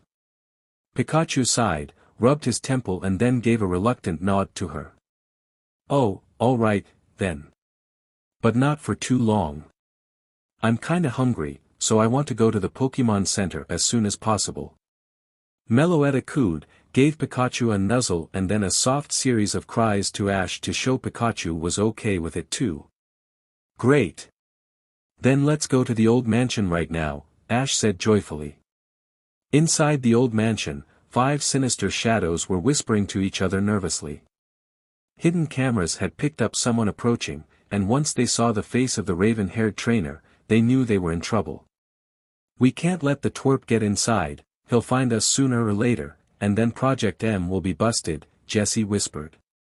Jessie, dear, Cassidy remarked, we simply have to use our defense mechanism.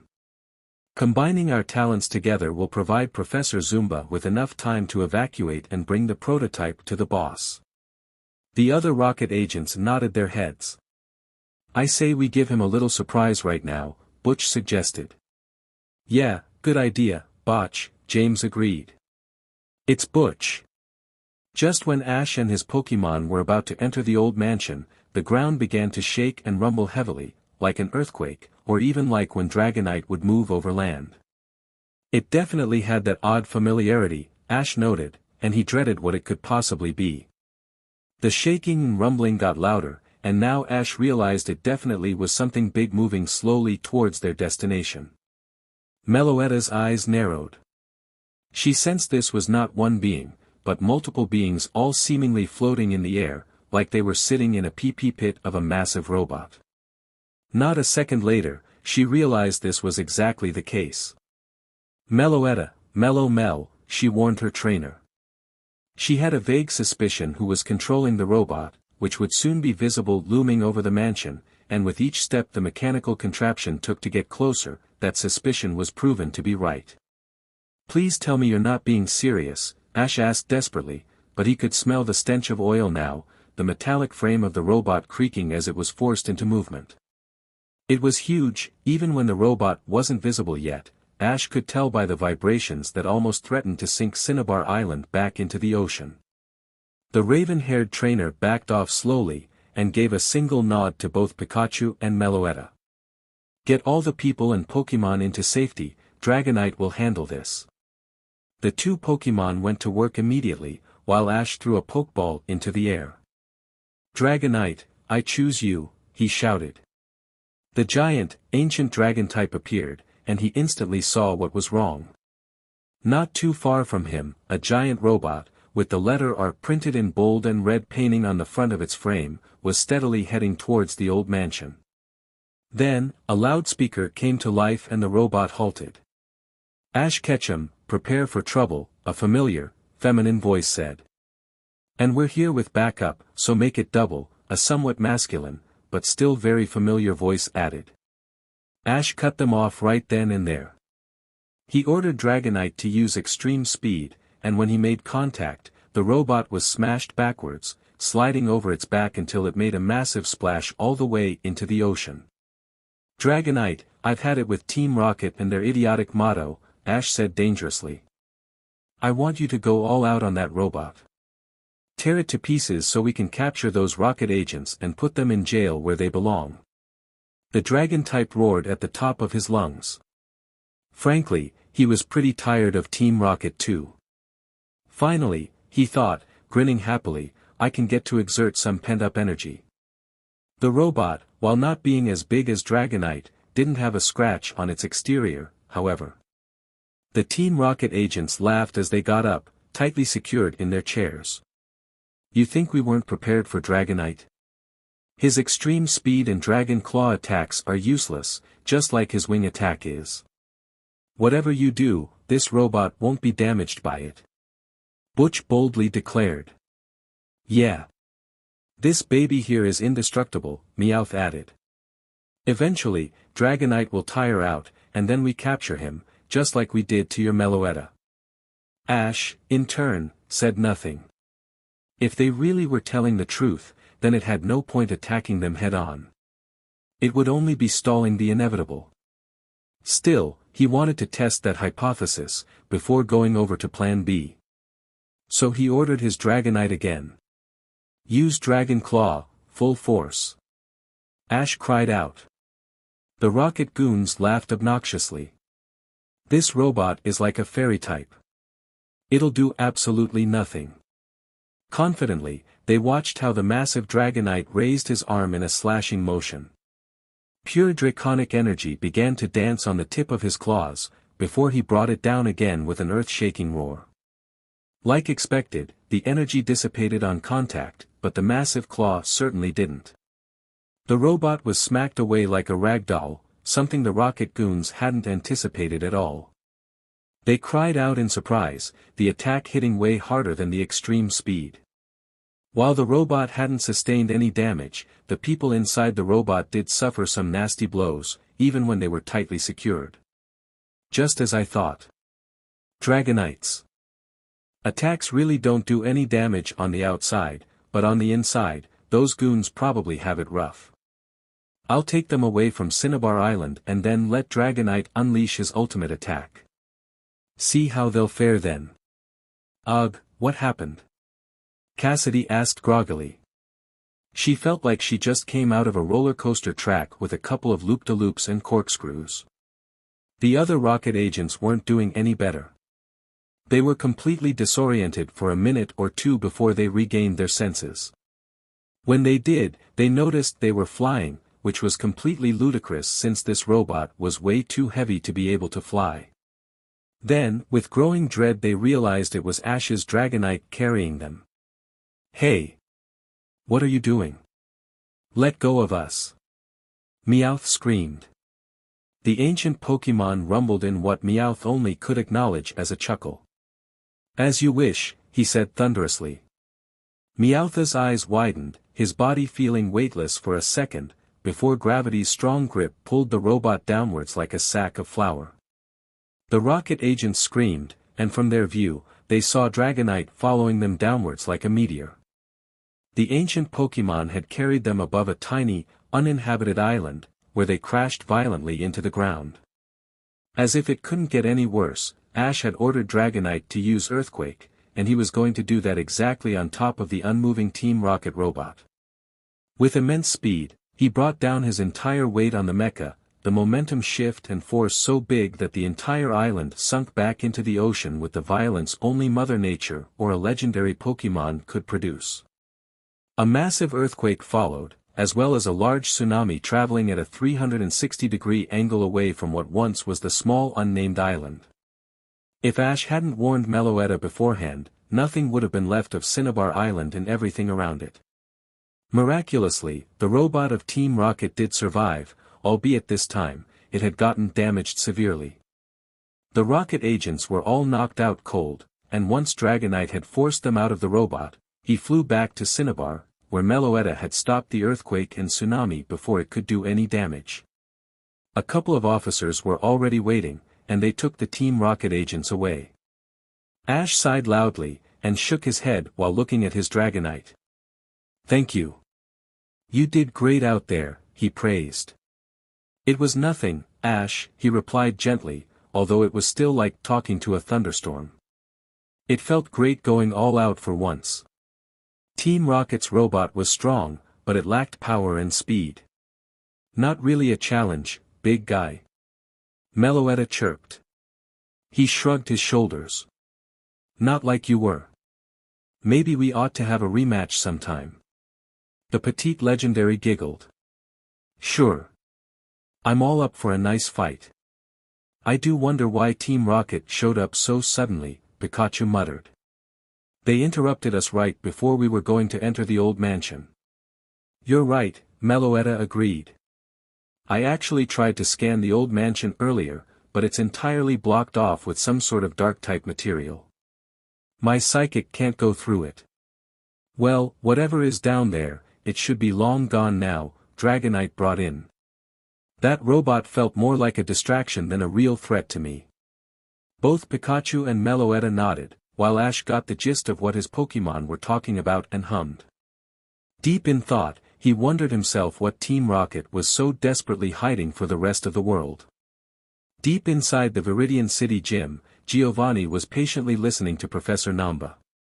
His report was a speck of good news through all the gloomy clouds Team Rocket found themselves in lately. A small, satisfied smile crept on his lips. It seemed that every cloud had a silver lining after all. "Boss, the prototype has shown amazing results. It should be fully functional in a week." "Excellent, Professor Naga. It is a shame we had to give up our remaining Team Rocket agents. It's just you and me now. But, I assure you, once Project M is running, Team Rocket shall rise to its former glory, and it's all thanks to Ash and Meloetta." Giovanni petted his Persian, who purred loudly. "The data we managed to get from Meloetta was enough to realize this project, and I'll be sure to give Ash and Meloetta a taste of what Project M can really do. They'll be the first to go down." A sinister smile took over Giovanni's features.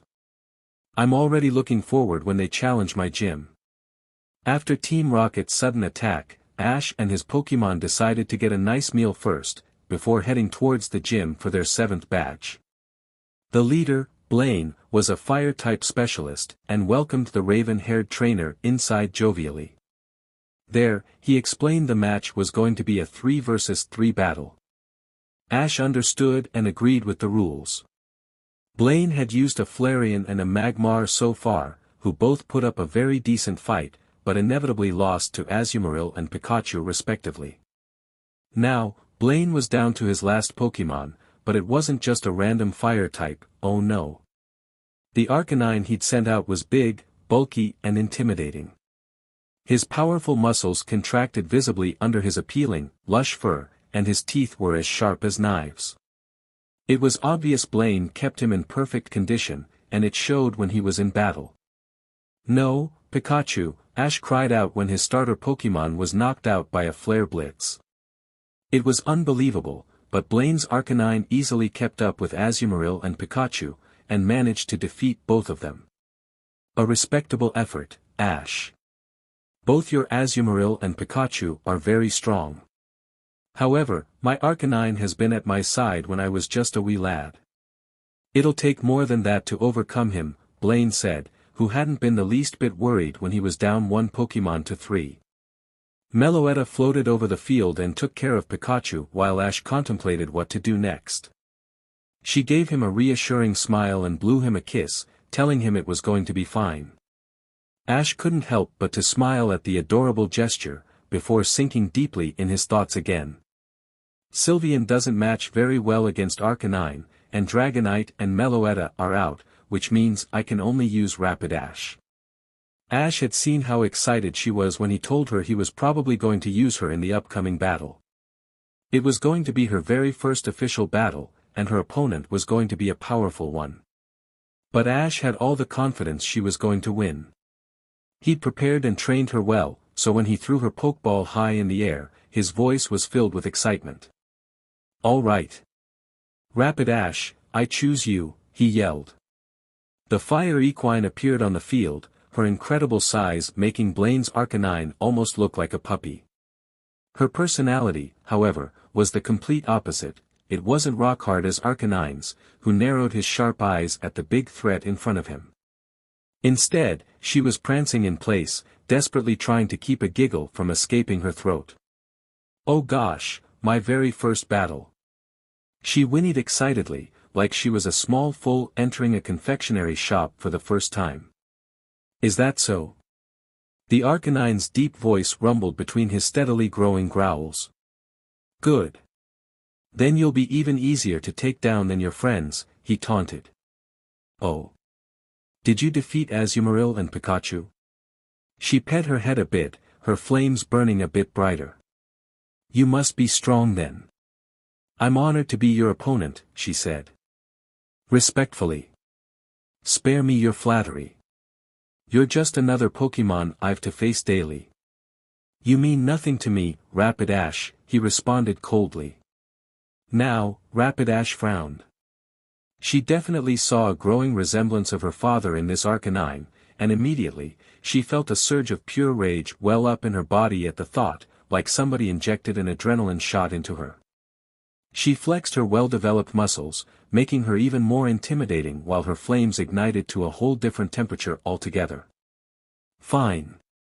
You mean nothing to me either, Mutt. You're just another obstacle for my trainer to overcome in his road to be the very best, and I'll burn that obstacle down to soot." Arcanine stayed focused, although he couldn't suppress the nagging feeling of fear gnawing at him from the inside. He'd never seen such a big Rapidash before, and he was sure his trainer hadn't either. Blaine said nothing. Instead, he gave Ash a friendly gesture, indicating the first move was his. "Rapidash, let's start this off with a drill run," Ash said, his voice steadfast and filled with confidence. It gave Rapidash the reassurance she needed to go all out. Ash believed in her, and she knew he would always believe in her. So, with a mighty cry, she began to run at the Arcanine, her massive hooves slamming down powerfully on the ground, cracking it and sending a large shock wave his way. Arcanine could feel the ground rumbling under his paws, like a massive stampede was heading his way. Only difference was that this was a stampede consisting of just one Pokémon. He could see the ground tearing apart in front of the fire type and pebbles flying up, like the earth was personally coming for him to swallow him up whole. However, his trainer reacted adequately. "Smooth like silk," Blaine commanded, "Arcanine, jump over that attack, then use Wild Charge in return."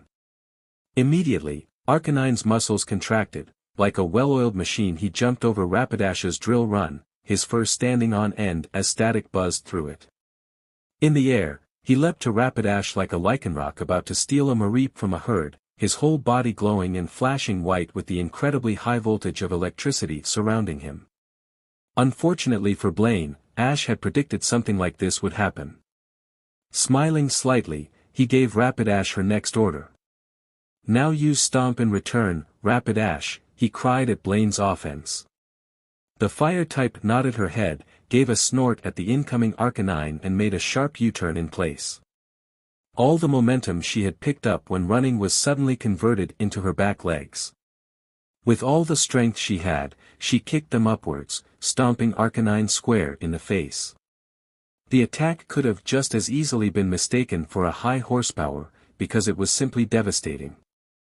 A deep howl of pain was heard from Arcanine, immediately followed by a cry from Rapidash, whose back legs still took the majority of the wild charge. A loud explosion followed, and a plume of smoke rose from the center of the collision. "Arcanine! Are you all right?"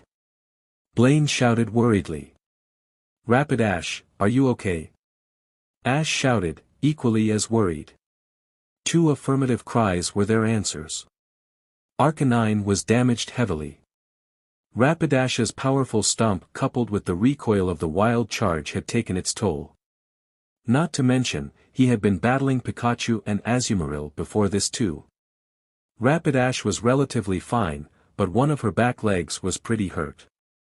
As such, she was walking with a slight limp, but her fiery spirit was anything but diminished. The flames on her body burned an eerie blue with power, just like her shiny form. She was the most elegant and epic-looking Pokemon Ash had seen in a while. "You're doing great so far, Rapidash. But the battle isn't over yet. It's time for a final attack," Ash said, his eyes burning with just as much raw passion as his fire type. He knew that Blaine's Arcanine was almost at his end, but he also knew he had to be very careful with Rapidash's back leg too. That's why he wasn't planning to attack head-on at all, but the slight panic in Blaine's eyes said everything. He had taken Ash's bait. "Not so fast," Blaine shouted. "Arcanine, finish this off with another wild charge." He knew it was a risky move, but he also knew if it hit, Rapidash would go down for sure.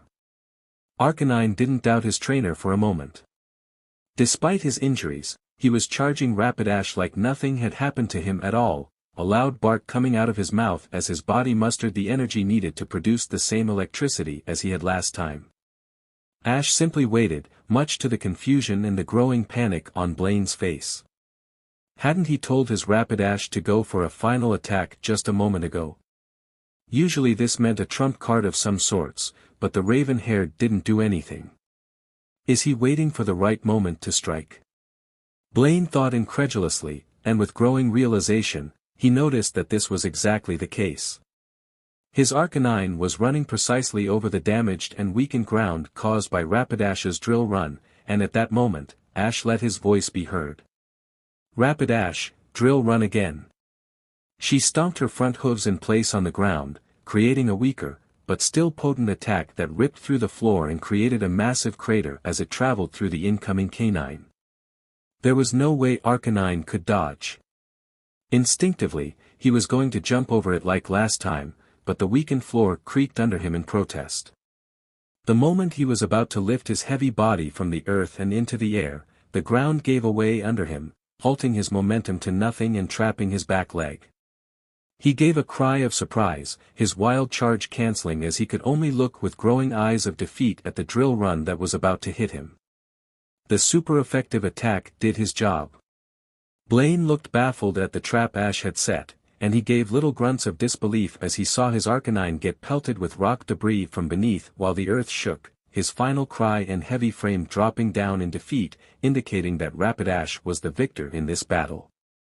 "Unbelievable," Blaine muttered, not comprehending his Arcanine got defeated like this.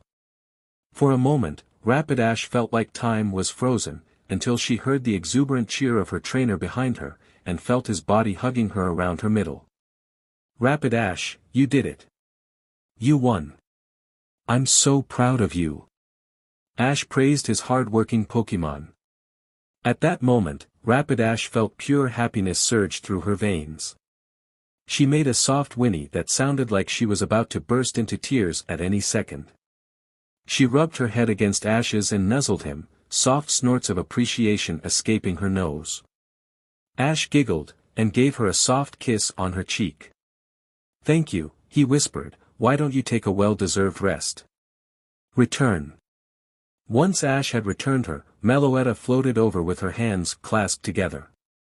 Mel, she almost swooned at how incredibly cute the scene was she just saw. Pikachu, who had recovered slightly, rolled his eyes at Meloetta's exaggerated reaction, but couldn't find the strength to tease her like he usually did. Ash laughed at the antics of his Pokémon, and then turned his attention to Blaine, who was approaching him already. "Ash Ketchum, you've defeated me fair and square. Your Rapidash is truly amazing. Take this to commemorate your victory over me today." He held out a volcano badge, which Ash gratefully took. "All right.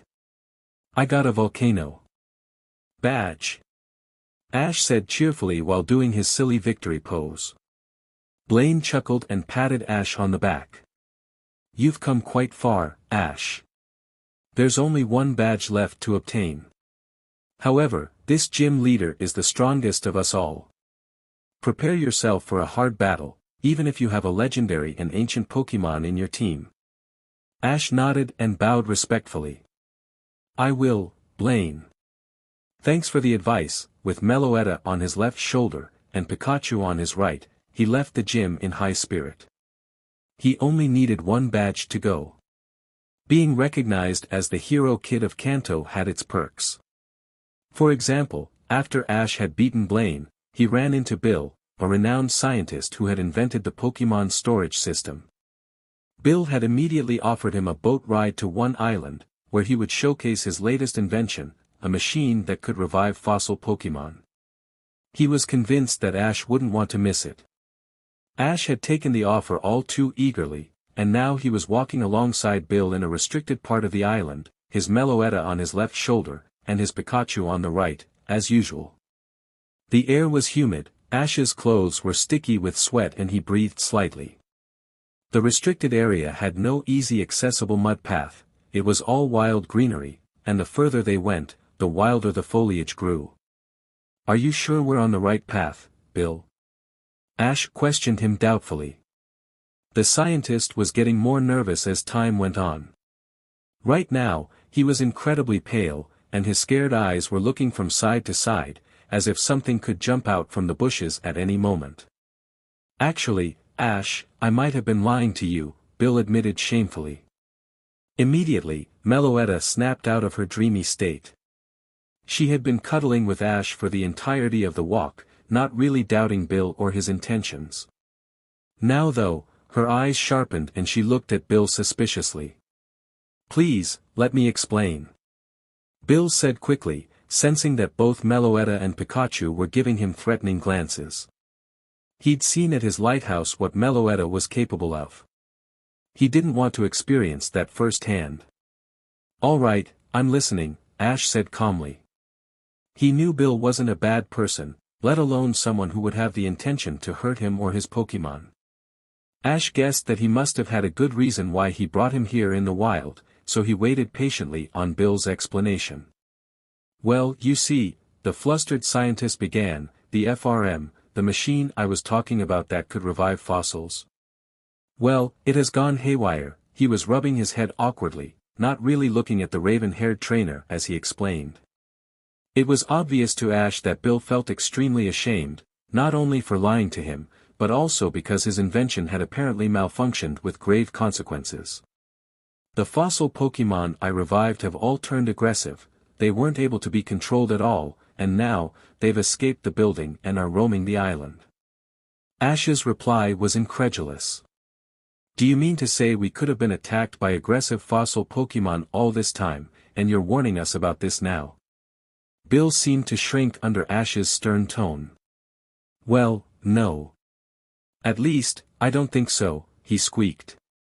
"We tested my machine in a super enclosed part of one island, entirely walled off with extremely sturdy, invisible panels. You wouldn't know it was there until you'd bump against it, but I think Meloetta can sense it." Meloetta nodded her head, believing Bill based on what he was saying. She did sense an extremely large dome of some sorts, and inside, a lot of angry auras, powerful, menacing, waiting to cause harm to anyone who dared to come inside. Ash, Bill said desperately. I don't know how long these sturdy panels will protect the rest of the island. It's only a matter of time before these Pokémon will break through. I put everybody on one island in danger as a result. I'm so sorry for not telling the truth, but if somebody found out this project has gone completely out of hand, my reputation would be tarnished forever. I'm begging you, please take out the fossil Pokémon so I can shut off the machine. It's the only way to put a stop to this. Ash blew hot air against his face by pursing his lower lip, fighting off a groan that threatened to escape his throat. Well, Pikachu said jokingly to Meloetta, Kanto needs our help a lot, doesn't it? I wonder what would have happened to Kanto if Ash wasn't with us to intervene. Meloetta nodded her head gravely, and was reminded of the words her father had told her, Ash is the chosen one for a reason. He'll stop the evil teams from destroying the world for power or their own foolish beliefs. She guessed this fell under that too. All right, Bill, Ash said, I'll help you. Bill felt a great sense of relief wash over him. Oh, thank you. However, Ash interrupted him seriously, the next time one of your projects gets out of control like this, you'll have to take responsibility for your actions yourself, all right? Bill went on his knees and nodded, thanking his lucky stars that Ash agreed to help him out. All right, I will, Ash. Thank you so much for helping me. He stood up and dusted himself off, smiling apologetically. I'm sorry that I dragged you in my mess. The sooner we shut off the machine, the sooner we can forget all of this happened. Ash nodded his head and released his other Pokémon except Dragonite. Sylveon, Azumarill and Rapidash appeared in a flash of light and a cheerful cry of their name. Hi guys, listen up. I need your help with a bit of a problem we have. In a minute, we're going to enter territory full of aggressive Pokémon. I need you guys to stay close to Bill and protect him at all cost. In the meantime, Meloetta, Pikachu and I will provide backup and make sure none of the Pokémon escape, Ash explained. Yay, Daddy, are we going to go monster hunting? Azumarill asked excitedly. He affectionately called it that ever since they started to infiltrate Team Rocket bases. Are we, Daddy? Sylveon added hopefully. She was full of energy and ready for a battle. Rapidash giggled, her warm eyes locking with Meloetta's briefly, before she turned them towards Ash. So, what Pokémon are we talking about? She questioned curiously. Fossil Pokémon, Meloetta answered for him, and then to Azumarill and Sylveon, yes, sweeties, but be careful. These monsters are vicious, so stay alert, alright? We will, Auntie Melo. They both sang in union, excited as if they were going to a birthday party. Rapidash gave a nervous whinny, though. Fossil Pokémon mean they're all rock types, she shivered. I can't do much to the ones who are off the ground without hurting myself. Don't worry, Auntie Dashi. Sylveon said cheerfully. My little brother and I will protect you. Yeah. We'll make sure those meanies won't hurt you. Azumarill added proudly. Rapidash laughed and cooed at the two young Pokémon. Thank you, dearies. I think I don't have to be concerned anymore then. Ash looked satisfied at his lineup. He figured he would use Dragonite as a last-ditch effort if things really were going to turn south. We're ready, Bill. Please show us inside. We're going to solve this little problem once and for all. Inside the dome, things were chaotic. It was like Ash had stepped into a time machine and had traveled back millions of years ago. The cries and roars of ancient Pokémon fighting each other over territory, food and females was scary, to say the least. What a primitive bunch, Pikachu commented, his ears perked and his eyes sharp. I can't imagine what it must be like to live in such an age. Meloetta nodded her head. I've heard stories from Dialga and Palkia. Apparently, this was considered normal behavior. Pokémon weren't as sentient as they are now. You mean not sentient at all, Pikachu responded flatly. At least wild Pokemon nowadays have norms and standards. They don't go around attacking human settlements without a good reason. Meloetta had to agree with Pikachu. Let's just defeat these Pokemon before they start a rampage and all of one island will be destroyed. There are a couple of them on our left. Pikachu's cheek pouches began to spark with electricity. Alright, let's do this. Mel, the petite legendary said kindly, steering Ash into the right direction. Yes, I can hear them, Meloetta. Let's take them out. He nodded to Pikachu who agreed with him too and then looked at Bill. You go on ahead without us. We'll provide cover and clean up the Pokemon who try to attack you from the back. Bill nodded his head reluctantly. He was sitting on Rapidash while Azumarill and Sylveon covered his flanks. If a Pokemon jumped out and lurched at him, Rapidash's incredible reflexes would save him, as would Azumarill's and Sylveon's. Good luck to you, Bill, Ash said, and then disappeared into the bushes. The raven-haired trainer could see them now, two Pokemon he was unfamiliar with, and a Kabutops. That one is definitely a flying type, Ash whispered to Pikachu. It was an Arceus, fighting furiously with a Cradily. The Kabutops was watching the spectacle with mild interest. Pikachu, he whispered back, showing that he understood and that he was ready.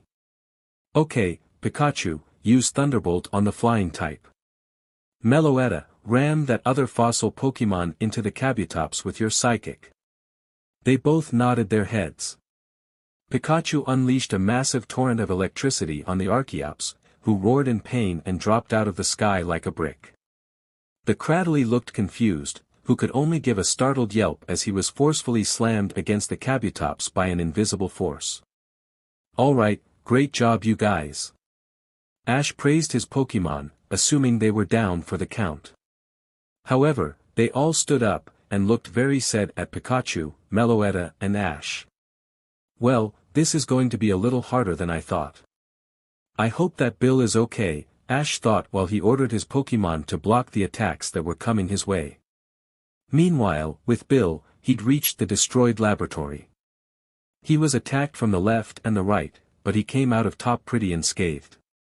He now understood why Ash was such a strong trainer. Sylveon, Azumarill and Rapidash complemented each other perfectly.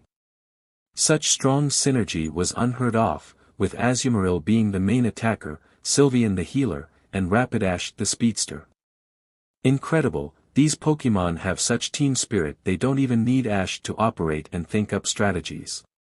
They've created a formation that allows Azumarill to set up with Belly Drum, Sylveon to heal with Wish, and Rapidash to lend support with Drill Run. Their bond is so strong, it's almost if they're family. Bill shook his head to clear his thoughts and instead focused on the FRM in the main room, which was buzzing and shooting off electricity everywhere. It was still reviving fossil Pokemon, albeit they were defeated quickly and effortlessly by Azumarill and Sylveon. They had left a trail of defeated Omastar, Kabutops, Aerodactyl and a lot of other fossil Pokemon they had never seen before in their wake, and now, it was finally time to put an end to all of this. Bill pressed some buttons on the machine and then reached for the big handle to shut the entire thing off once and for all, but before he could do that, a large rumble brought him off balance. What was that? He said fearfully. It felt like something huge had taken a step forward, like Ash's ancient Dragonite, but it felt different. Ash's Pokemon covered Bill protectively, ready for whatever was coming their way. They didn't have to wait for too long. The front of the lab was blown to smithereens as a very large Pokemon entered the main hall, not nearly as large as Dragonite, but abnormally large nonetheless. It was a Tyrantrum the size of a 4-story building. It roared in pure malice and anger. Bill had to cover his ears to prevent damage to them. Wow, a real monster, yay! Azumarill said happily. Big sister. Let's take him down together. The Tyrantrum wasted no time charging forward with a head smash, destroying everything on its path. Sylveon unleashed a moonblast, boosted by her calm minds, and shot the lustrous orb straight at the incoming dragon and rock type, which exploded violently on his face. At the same time, Azumarill had jumped up and delivered a waterfall attack like an uppercut straight under the Tyrantrum's jaw. Needless to say, the unbelievable power behind those attacks was enough to stop the dinosaur dead in his tracks and turn his momentum upwards, which made him lose his balance and fall back. He roared in incredible pain and anger, but to the shock of everybody present, he was able to unleash an attack in midair. His tail glowed as hard as steel, and he slammed it with all the force that he had into Azumarill, who flew back like a bullet and hit one of the steel walls all the way in the back of the main hall. He was knocked out cold instantly. "Little brother!" Sylveon screamed. She fumed with anger, her face turned into an ominous snarl. "You're going to pay for that." She unleashed another moonblast, but the Tyrantrum, just as set off as she was, had only eye for her. He charged straight through the attack, like he didn't even register it even though it had done massive damage to him. Another deafening roar was his only answer. "What?" Sylveon couldn't finish her sentence. The super-effective iron tail that knocked out Azumarill hit her straight in the gut, sending her flying upwards until she hit the ceiling with a loud slam. Knocked out unconscious, she fell out of the sky, where the Tyrantrum was waiting for her with an open jaw, ready to swallow her whole. "No!" Rapidash screamed, her panic kicking in as she used a drill run to make the Tyrantrum stumble on his legs. The result was an angry roar as Sylveon landed on his face instead in his mouth and thumped harmlessly to the ground. He gave a leering look at Rapidash, who had interrupted his midday snack, and figured since she had annoyed him, she had to do instead. At the same time, Bill was petrified. He couldn't move a single muscle as Rapidash lured the massive dinosaur away from Sylveon and himself. "How's this thing still moving?" That waterfall and moonblast combo should have finished him off cleanly with all the boosts both Azumarill and Sylveon had. How? He then realized the cause. The FRM. It's giving him energy. I have to turn it off right now. Bill, finally feeling strength return in his muscles, reached for the handle of the FRM desperately, only to get a massive shock. He cursed and pulled his hand back on reflex. "Oh CRP, this is bad, this is so bad." Meanwhile, Rapidash had one very angry dinosaur Pokémon running after her. She was following the trail of defeated fossil Pokémon back the way she came from, hoping she would find Ash, Pikachu and Meloetta. "Ash! Help!" She screamed at the top of her lungs. She'd underestimated the Tyrantrum's speed. His jaw was getting scorched by her tail flame and she could feel his breath on her back, that's how close he was already. His jaw was snapping at her like an angry Carvania, and out of other options, she jumped as high as she could on reflex. It felt like time was going in slow motion. Under her, she saw the Tyrantrum's head lurching forward, his jaw closing around the space she was galloping at just a mere second ago. She landed gracefully on his head and jumped again, gaining more momentum as she used that to come back down on his head once more with all the power that she had converted into a drill run attack. The Tyrantrum was stupefied where Rapidash went, until he heard a loud crack inside his head that definitely was his skull as the fire type came down on it. The force rammed his head into the ground, and the only thing he was eating so far was dirt. A large mud track was created from the moment the dinosaur fell, his eyes closed and his body unmoving. Any other Pokémon would have been unable to battle, but the FRM kept the Tyrantrum going.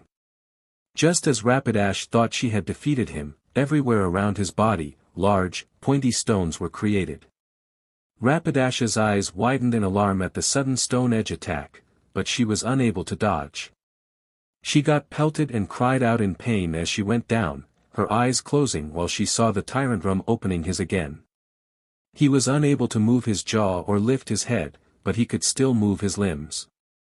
While he might be unable to eat her, he was definitely going to finish her off for good.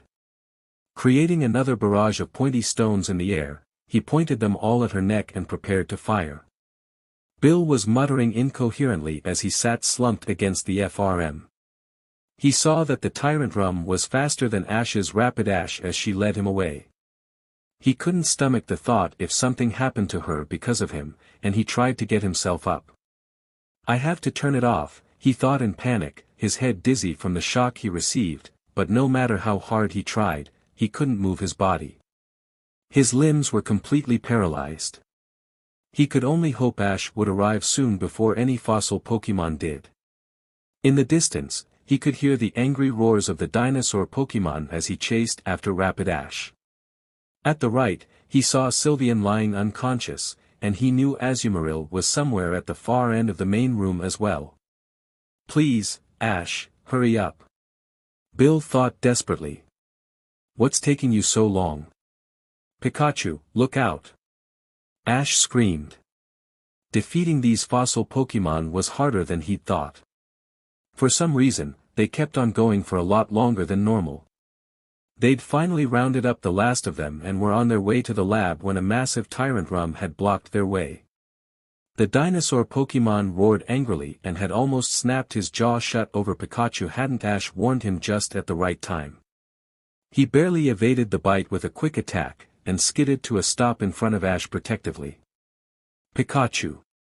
Are you alright? Meloetta called out, concerned for his well-being.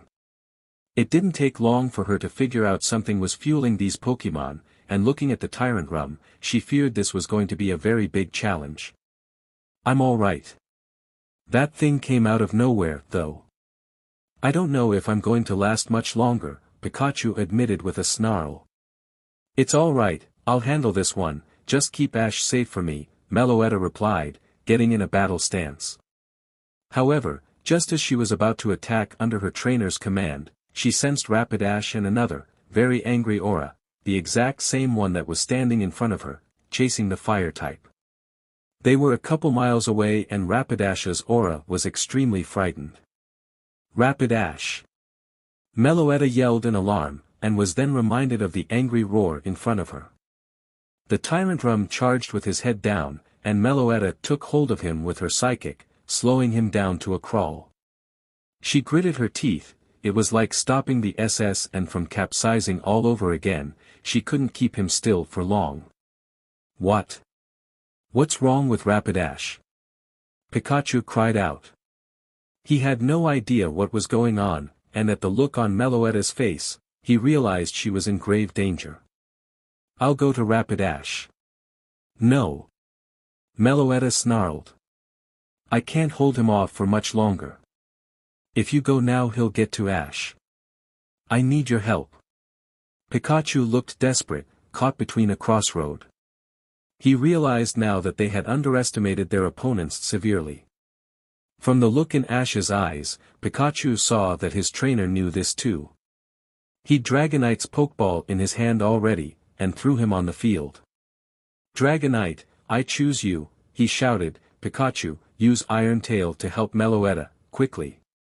While the massive dragon materialized, Pikachu shut his eyes in guilt. I'm so sorry, Rapidash. His tail hardened to steel-like proportions, and he swung it on the head of the large dinosaur Pokémon, alleviating some pressure for Meloetta. The dinosaur roared and struggled, still gaining ground as he advanced towards Ash. This is ridiculous. No Pokémon should be this strong. I'm tired of this, Ash thought finally. Dragonite, obliterate this fossil Pokémon with your Dragon Claw, full power. Ash yelled conclusively, his voice carrying a hint of irritation. His ancient Pokémon complied with a nod.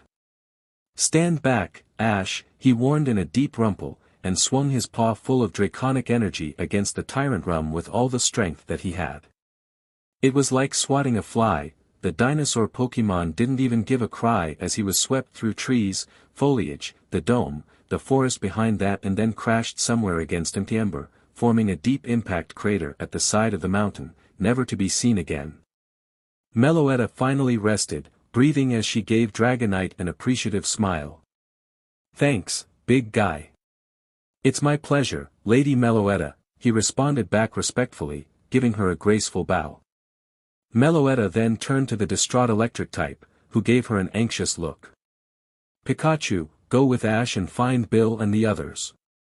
I'm going to find Rapid Ash, she said sternly. Meloetta, he cried. Rapid Ash? Is she? No, she can't be, the petite legendary responded. Or so Arceus help me. Now go. Make sure that the others are okay. He nodded, and climbed on Ash's shoulder. Pikachu, Pika, he said to Ash quickly. Wait, what about Meloetta? Where is she going? Ash questioned worriedly. Pikachu shook his head. Pika, he responded seriously, giving him a look that told Ash to trust him.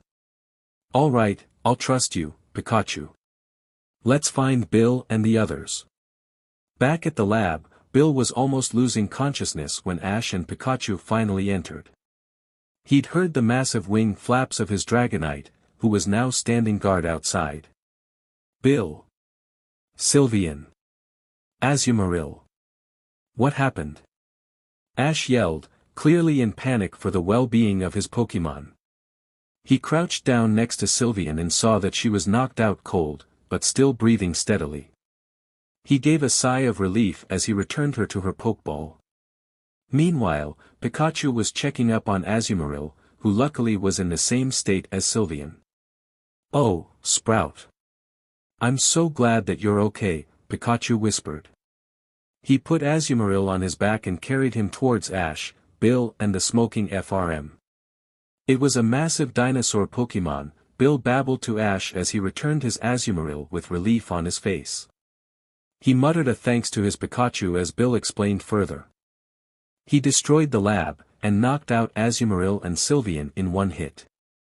Rapid Ash, she saved us, she led the Tyrant Rum away from here. Ash's eyes widened in horror. Where's Rapid Ash now? He asked, his tone not hiding his concern whatsoever.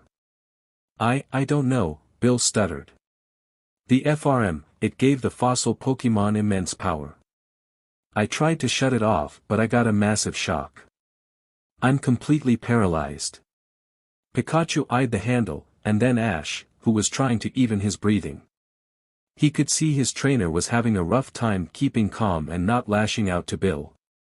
Ash, Pikachu said, knowing he would understand most of what he was going to say, you go find Rapid Ash with Dragonite. Meloetta should be with her. I'll turn off the FRM in the meantime and keep an eye on Bill. Pikachu, are you sure? Ash asked. The electric type readjusted his cap, nodded his head and gave his trainer a hug. Pikachu, he said in reassurance, and Ash believed him, how couldn't he? I know everything will be okay, Pikachu. I'll be back in no time, I promise. With that, Ash left his electric starter alone with Bill while he went to search for Rapid Ash and Meloetta. When Ash found Meloetta, his breath caught in his throat. She was floating in front of another of those large Tyrant Rum. This one had made a nasty crash to the ground. His eyes were closed and he was unmoving. It had to be the one who'd attacked Bill at the lab, the one Rapid Ash chased away. Meloetta, where's Rapid Ash? Ash whispered, refusing to believe this fossil Pokémon had done something to her. She was nowhere in sight, and on closer inspection, the large, defeated dinosaur Pokémon had scorch marks all over his body.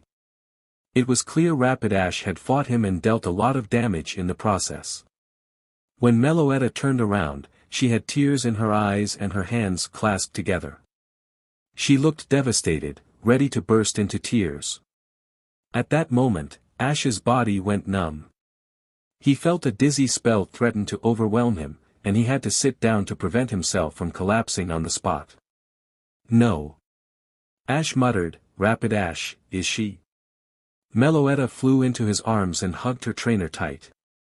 Meloetta, she murmured sadly in his chest, Melo. Now, Ash became angry. What do you mean you can't find her aura? She can't just vanish. I'm not leaving without her, so you have to look harder. Meloetta flinched from the sudden outburst and let go of Ash, shock written all over her face. Immediately, Ash felt guilty and his features turned sad. Meloetta, I'm sorry. I didn't mean to lash out to you like that. He'd trouble keeping the tears from falling down now. It's just, we have to, Rapid Ash, I can't lose her. The raven-haired trainer closed his eyes, his cheeks becoming wet and salty. He cried softly for his fallen Pokémon while Meloetta consoled and cried with him. Come on you piece of trash, turn. Pikachu grunted. He'd tried to turn off to FRM for the last 5 minutes now, but the handle was completely stuck. Thanks to his new ability, he didn't have to worry about the electricity whatsoever, but he lacked the physical strength to move the handle in the slightest. It's useless, Bill muttered, soon, the machine is going to revive more fossils, and then we're all done for. Will you shut your yap for a second? Pikachu snarled, I'm going to do this. He put all of his strength in his tiny paws, going spastic as the handle squeaked in protest and finally gave a couple of inches. Yes. Pikachu cheered, his muscles aching in pain. Now for the final blow. He had a perfect working angle now. His tail turned as hard as steel as he took a couple of steps backwards. With a cry of his name, he charged the machine, jumped up, and slammed his tail against the handle powerfully, which instantly flew downwards with a loud slam. The machine whirled with noise, and then it died down completely. There, he shouted to Bill, I told you I would do it. Pikachu laughed victoriously and then, exhaustion claimed him as he rested his body against the scientist. You did it, Bill said, astounded. He felt like he could finally breathe again. Pikachu chuckled. Of course I did. I've been trained personally by Ash. He's the best trainer a Pokémon could wish for. They stayed silent like that, waiting for Ash and the others to arrive and help them. You know, I'm really sorry for dragging you into this mess, Bill said genuinely. If I had known things would go so wrong, I wouldn't have put all of you into danger. Pikachu waved him off dismissively. It's fine. The machine's off and all the fossils are dealt with. I just hope Rapidash is okay. While Ash and Meloetta were sitting there, embracing each other to ease their sorrow, a bright light appeared in the sky. What's that? Ash whispered, afraid it might be another giant fossil Pokémon. Meloetta, however, only gasped. It's the flame of empty ember, she whispered back. Moltres. The giant, legendary fire type descended towards the ground next to Ash and Meloetta, and when he touched solid land, he gave a respectful bow. Ash, Lady Meloetta, it is a pleasure to meet you both in person. His voice was like telepathy, and if Ash wasn't so upset, he might have marveled at it. Moltres, Meloetta said, and she bowed back. Please help us. The island, it was filled with rampaging fossil Pokémon N. He put the tip of his wing on her muzzle to silence her. I know, young one. That's why I came here. I heard how that foolish scientist messed up on one of his machines, on my island no less. I'm sorry that I couldn't be here sooner to help you, but I think I was just in time to save someone very dear to the both of you. This time, Ash couldn't utter a single word out of happiness as his Rapidash appeared from behind Moltres' wing. She was positively glowing, not a single scratch was on her body. Rapidash. Ash said, oh, Rapidash. He ran towards her and gave her a hug, which she eagerly returned, her eyes tearing up just as much as her trainer's. I thought I had lost you forever. She nuzzled him and made an apology for making him worry so much. Not a second later, Meloetta had joined in, and the three were hugging like a family that was reunited again at long last. Moltres, thank you so much for saving Rapidash. I don't know how to repay you, Ash said honestly. You don't have to, because you already did. You saved my island, my home. For that, I'm eternally grateful, he bowed again, and Ash bowed back respectfully. I must go now, Ash. But remember, you're always welcome here on One Island and Empty Ember.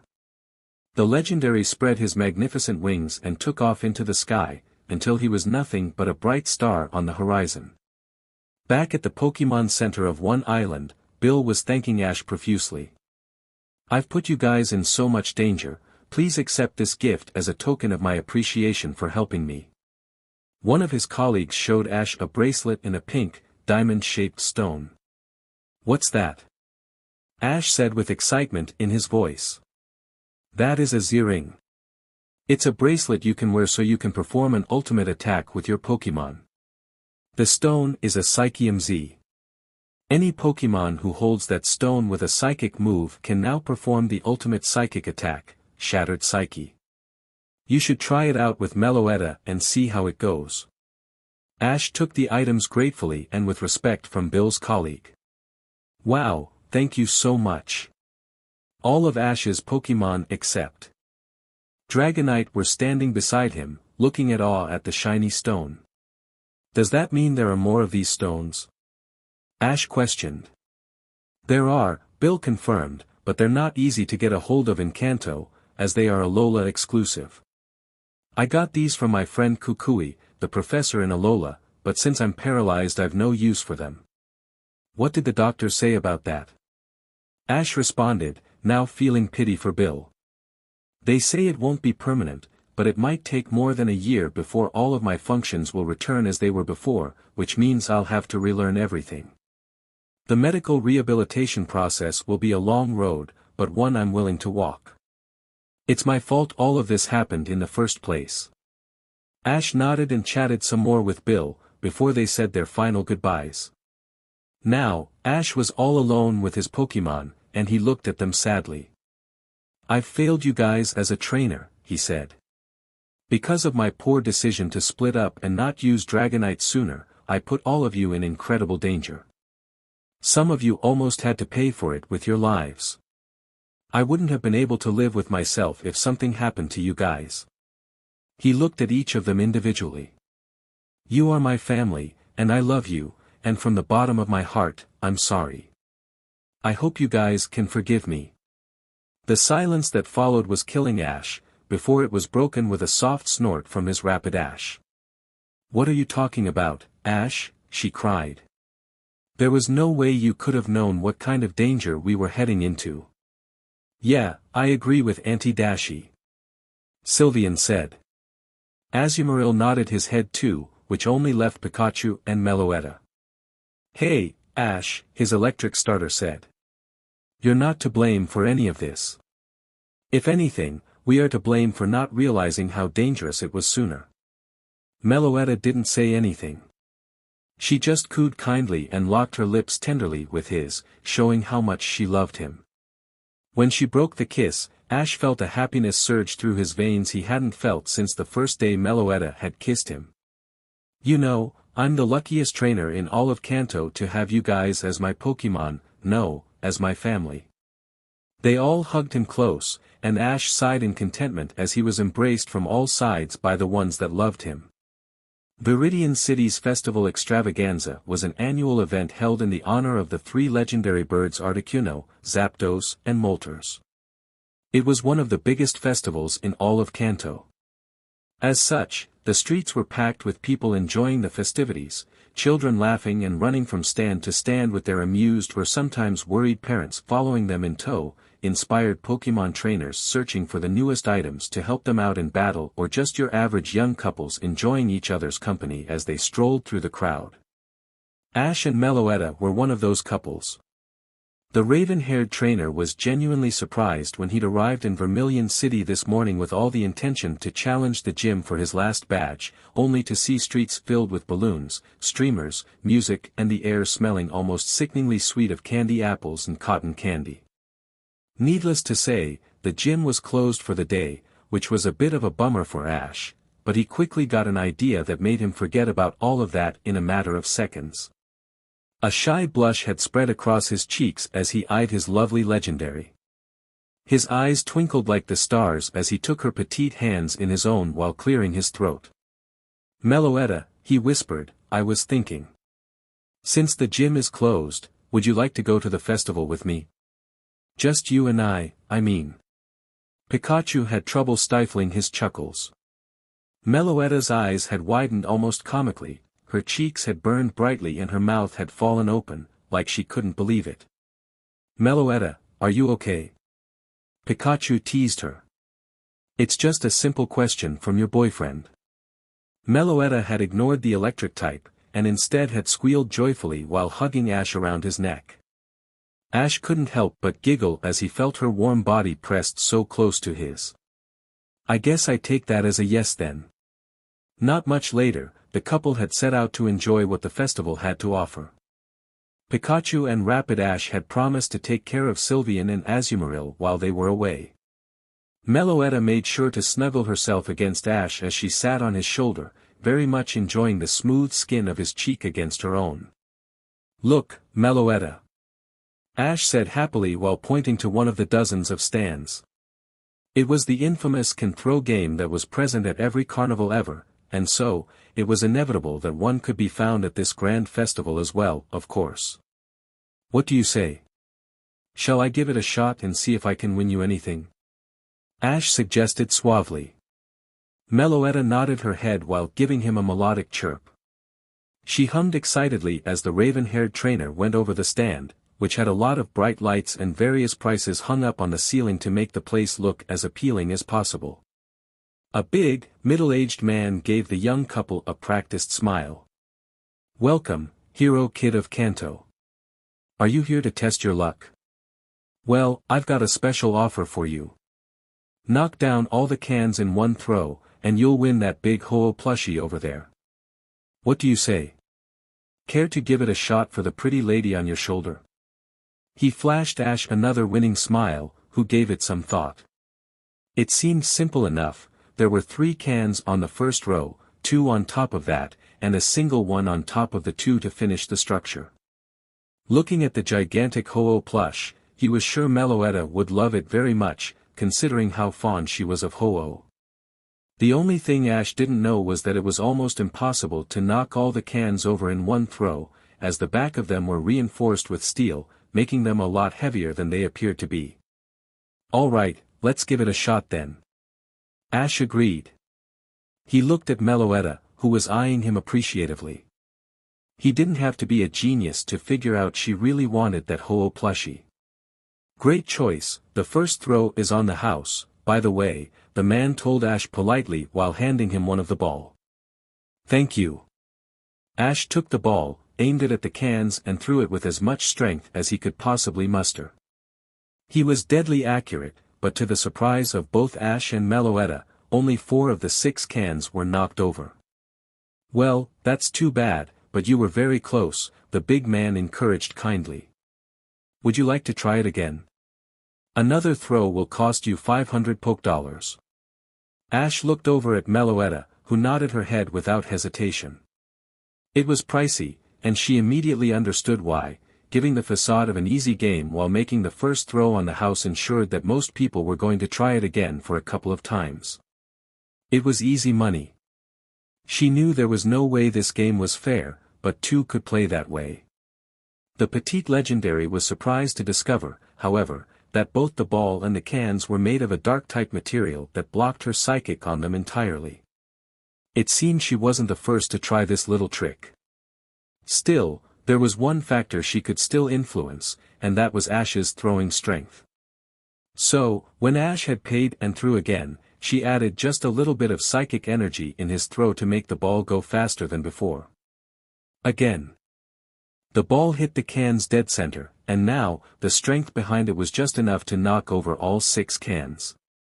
The man looked at the Ash incredulously. "Wow, such strength," he complimented, very much perplexed. "You won. Congratulations." The big man took the gigantic Ho-Oh plush and handed it over to Ash.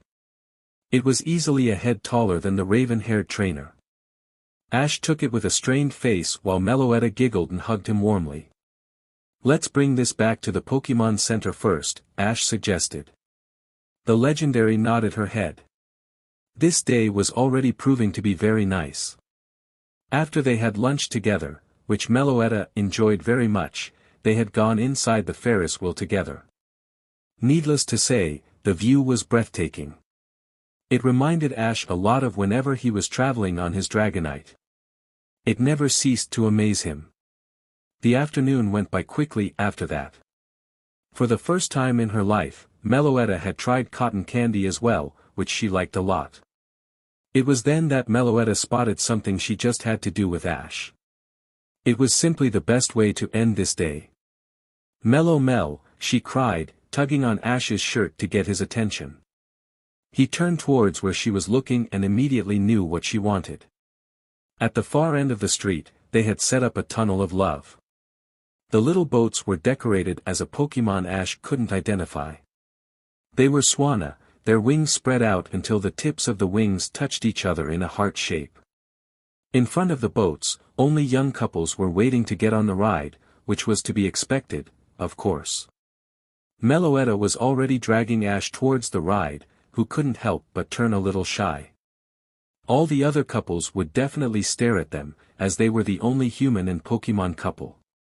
Yet, the legendary didn't seem to mind this at all, and giving one glance at her lively eyes, which revealed nothing but happiness, Ash stopped caring about this little fact too.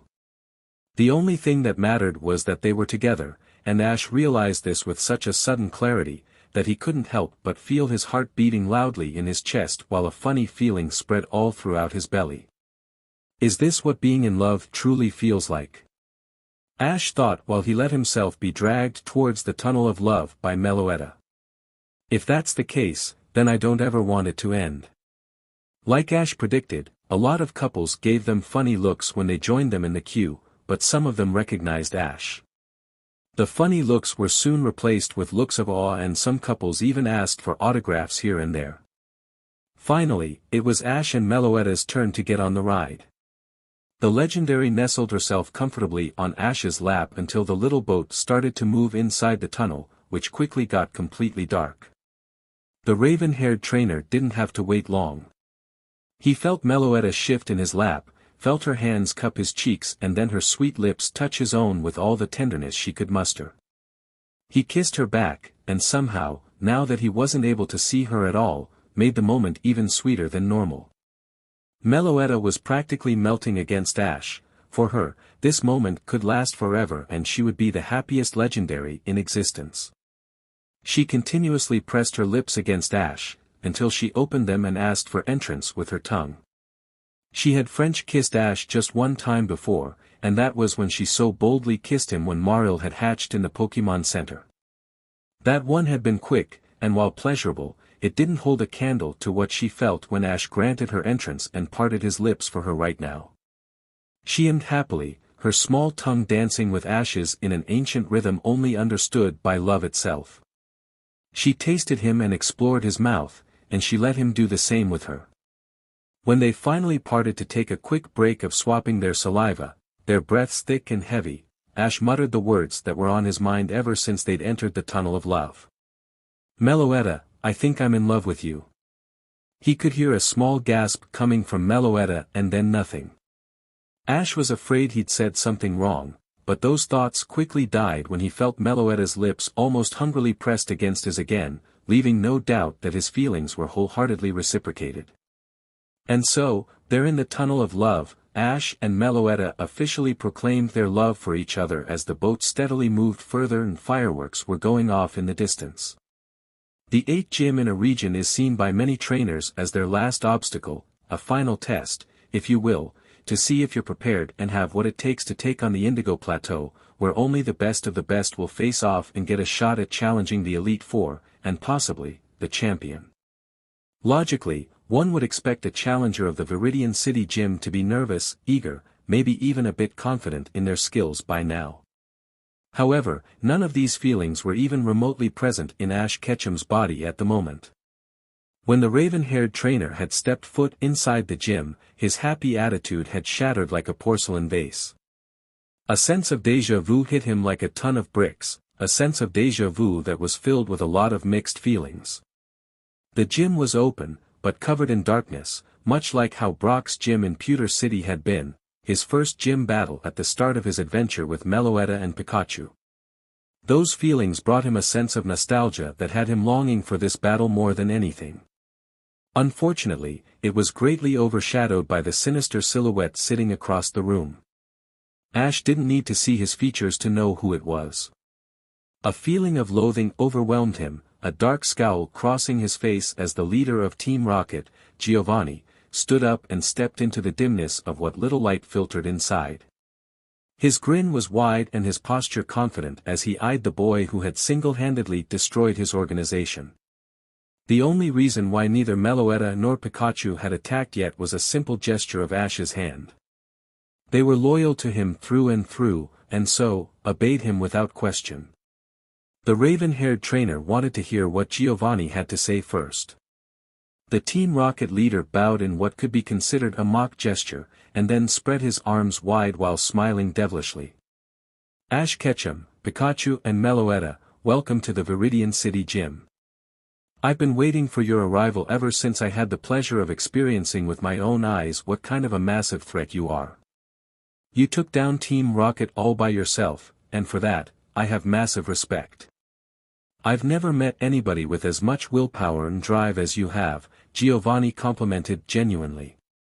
However, if you think you can get away with it, you're sadly mistaken, he now frowned.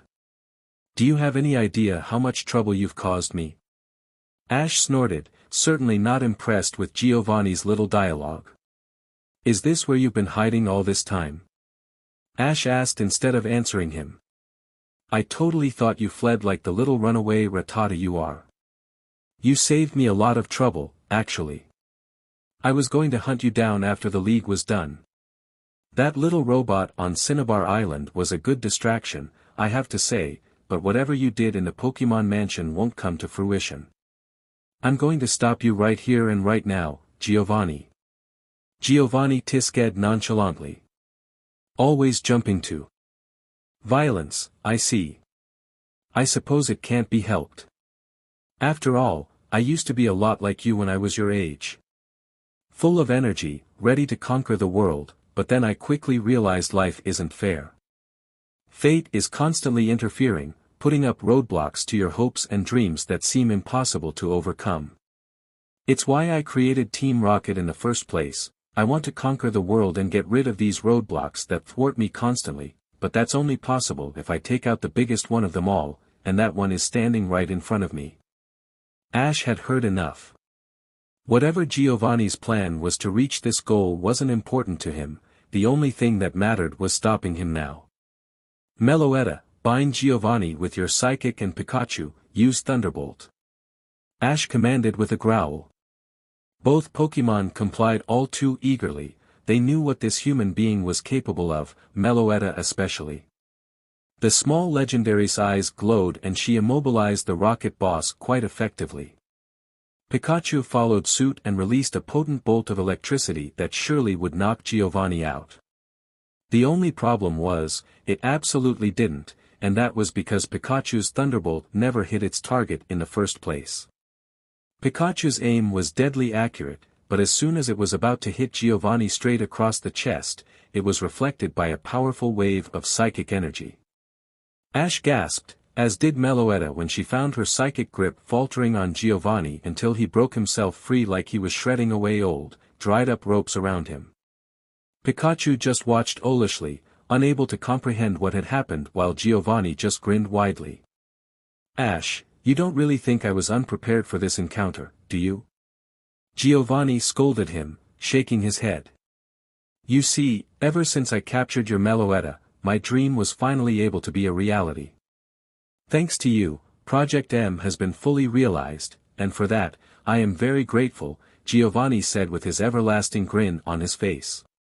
So, he continued, what better way to celebrate than to test its capabilities on the hero kid of Kanto himself?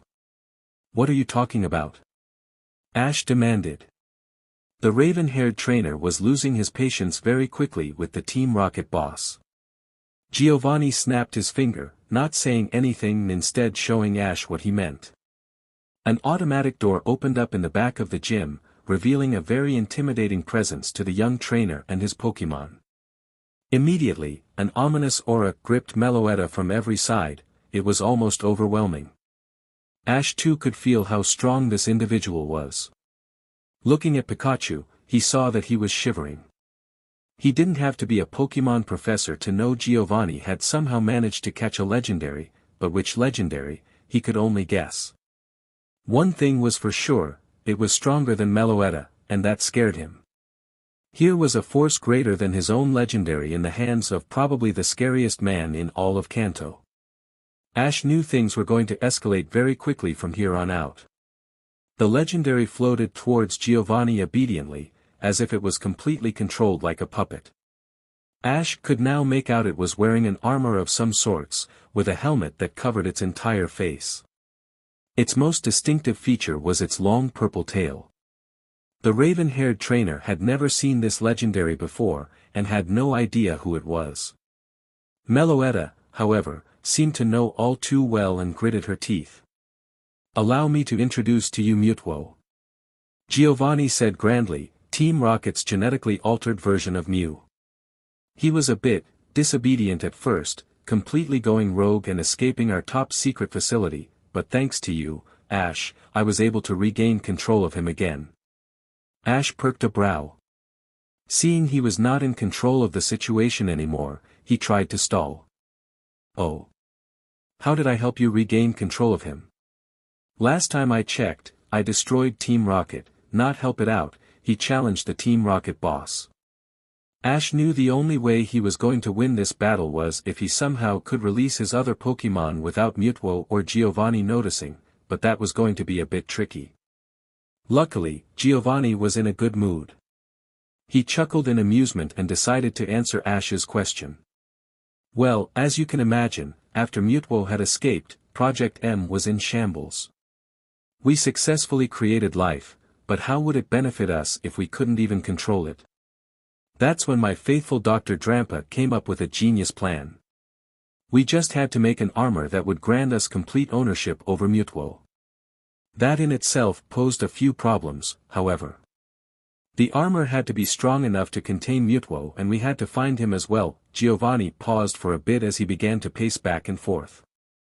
"Fortunately for us, that first criterion could be met easily if we had the original source of Mewtwo's powers, Mew. You might ask how this would make things any easier, seeing as we now had to track down a Mew and Mewtwo. Well, Ash, that is where your lovely Meloetta came into play. You see, legendaries have this nifty ability to be able to track other legendaries as long as they've met them before. We originally intended to use Meloetta only for the tracking of Mew, but to our complete surprise, she had met Mewtwo before as well.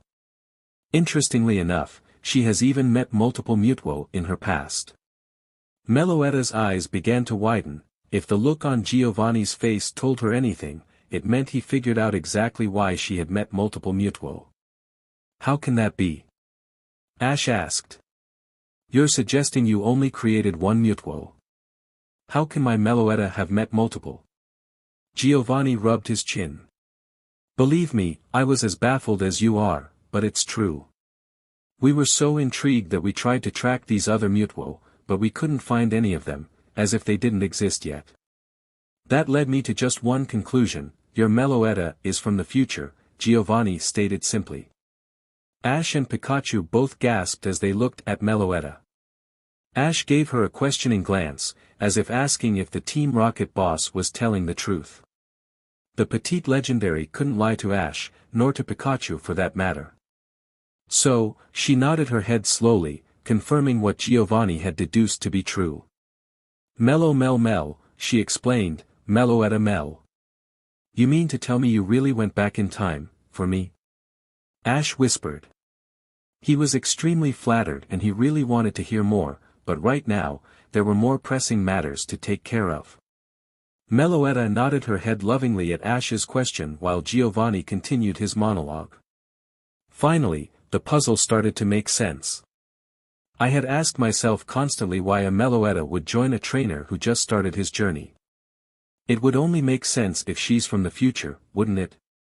Maybe she knows you for a very long time now, Ash. Who is to say this is the first time she's come back into the past? You know how long legendaries live. I can imagine it must be hard for her to part ways with you over and over again, constantly returning to that moment she met you. Ash shook his head. No, This must definitely be her first time, otherwise she knew this was going to happen and stopped you. Giovanni nodded his head. Very clever, Ash. I suspected that too. With that worry taken care of and with the information we got from Meloetta, we were able to successfully capture a Mew and create a suit that would function properly. That only left Mewtwo, and while incredibly strong, he's still very young. It was easy to trick him, and so, here we are. The Team Rocket boss had turned his back to the raven-haired trainer as he ended his explanation. Ash saw it as his golden opportunity to reach for the Pokeballs on his belt for a surprise attack. However, it seemed Mewtwo had anticipated this. With a flick of his wrist, all of Ash's Pokémon, still contained in their ball, floated away from him, where they dropped harmlessly in front of Giovanni. Hey, give them back! Ash said angrily. He desperately wanted to command Pikachu or Meloetta to attack, but he knew it was foolish to do so. Both Pokémon knew this too. Defeated, they could only watch and hope Giovanni wasn't going to do anything to them. Always so protective, Giovanni taunted, "Don't worry, this is just a precaution. Together with your other Pokémon, especially your ancient Dragonite, you will cause me more trouble than necessary. So, I'll keep them safe for a while until our battle is over." Battle? Ash asked unsurely. Giovanni smiled. You haven't realized yet, right? Well, allow me to enlighten you. I am the last gym leader. If you want the Earth Badge, you'll have to face me and defeat me. Giovanni now began to smirk. I've been waiting for this moment for a long time. If you want to save everybody from Project M, I request a one-on-one battle, your Meloetta against my Mewtwo. Ash was sure the Team Rocket boss was joking, but from the look on his face, he was completely serious. He eyed Meloetta and Pikachu, looking for help. Guys, what can I do? Pikachu let a growl escape his throat. He knew there wasn't anything they could do to prevent this. Refuse and more than half of their family would pay the price. Ash, there's no other options left, Pikachu finally said. Meloetta felt an incredible rage well up inside of her, but couldn't think of anything else as well. I'm sorry, Ash. Pikachu is right. We have to battle him and overcome extreme odds. We're in the disadvantage here, since Mewtwo is much stronger than I am. She paused and then gave Ash a look that was filled with love and hope. But, she whispered lovingly, maybe together, you and me, we can overcome this situation. Let's battle Giovanni, and defeat him once and for all. For the first time since Ash Ketchum had started to thwart his plans, Team Rocket boss Giovanni felt in complete control. It was a feeling of exhilaration, power, but above all, satisfaction. It was what Giovanni couldn't get enough of. It was simply addicting, and he wanted more. So, Ash Ketchum, will you accept my challenge? Giovanni asked calmly. He knew he would. There was no way he was going to endanger his precious Pokémon, and as the hero kid of Kanto, he was almost obliged. Even without these factors, Ash would have accepted, only to save Mewtwo. Giovanni patiently waited for Ash's answer. He was right when he noticed how similar Ash's personality was compared to him when he was younger. He couldn't stand injustice either, so, the only way to eliminate that was to rule the world, right? That way, Giovanni would decide what was right and what was wrong. Of course, he was using injustice now to accomplish his goal, but that was a small price to pay to realize his ambitions. Looking at the raven-haired trainer with a growing smirk, he thought about what he was going to do once he had defeated Meloetta. It'd be a waste to dispose of a kid with so much potential, especially since he reminds me so much of myself. I'll let Dr. Koga make a couple of more of those armors and make Ash and his team my second in command, completely under my control, of course. Not only will it give me the opportunity to rebuild Team Rocket and take over Kanto, but it will also strike fear into all who oppose me. Giovanni could taste victory already, but before he was going to make Ash and Meloetta his loyal servants, he was going to humiliate them in battle, much like how they had humiliated him by destroying his organization. Finally, Ash looked up from the small circle he had created with his Meloetta and Pikachu. All three had determined looks on their faces, something Giovanni could appreciate. For a kid who was severely in the disadvantage, even with a legendary at his side, he didn't show any fear. "I accept your challenge, Giovanni," Ash replied finally, his underlying rage not lost by the Team Rocket boss. "Excellent. Let's battle straight away then," Giovanni suggested. He snapped his fingers, which triggered an automatic system that began to descend the floor they were standing on like a giant platform. Giovanni had expected Ash to react startled to the sudden noise and movement, but he didn't move an inch, and neither did his Meloetta and Pikachu. They all kept their ice-cold glares on him as they were lowered to the basement of the gym. This is going to be even more fun than expected, Giovanni thought, the child in him getting excited for a battle that would be hard-fought, but in the end, inevitably was going to end with him as the victor. "I figured we'll use my special battlefield for this occasion," Giovanni explained, "that way, we won't destroy the entire gym.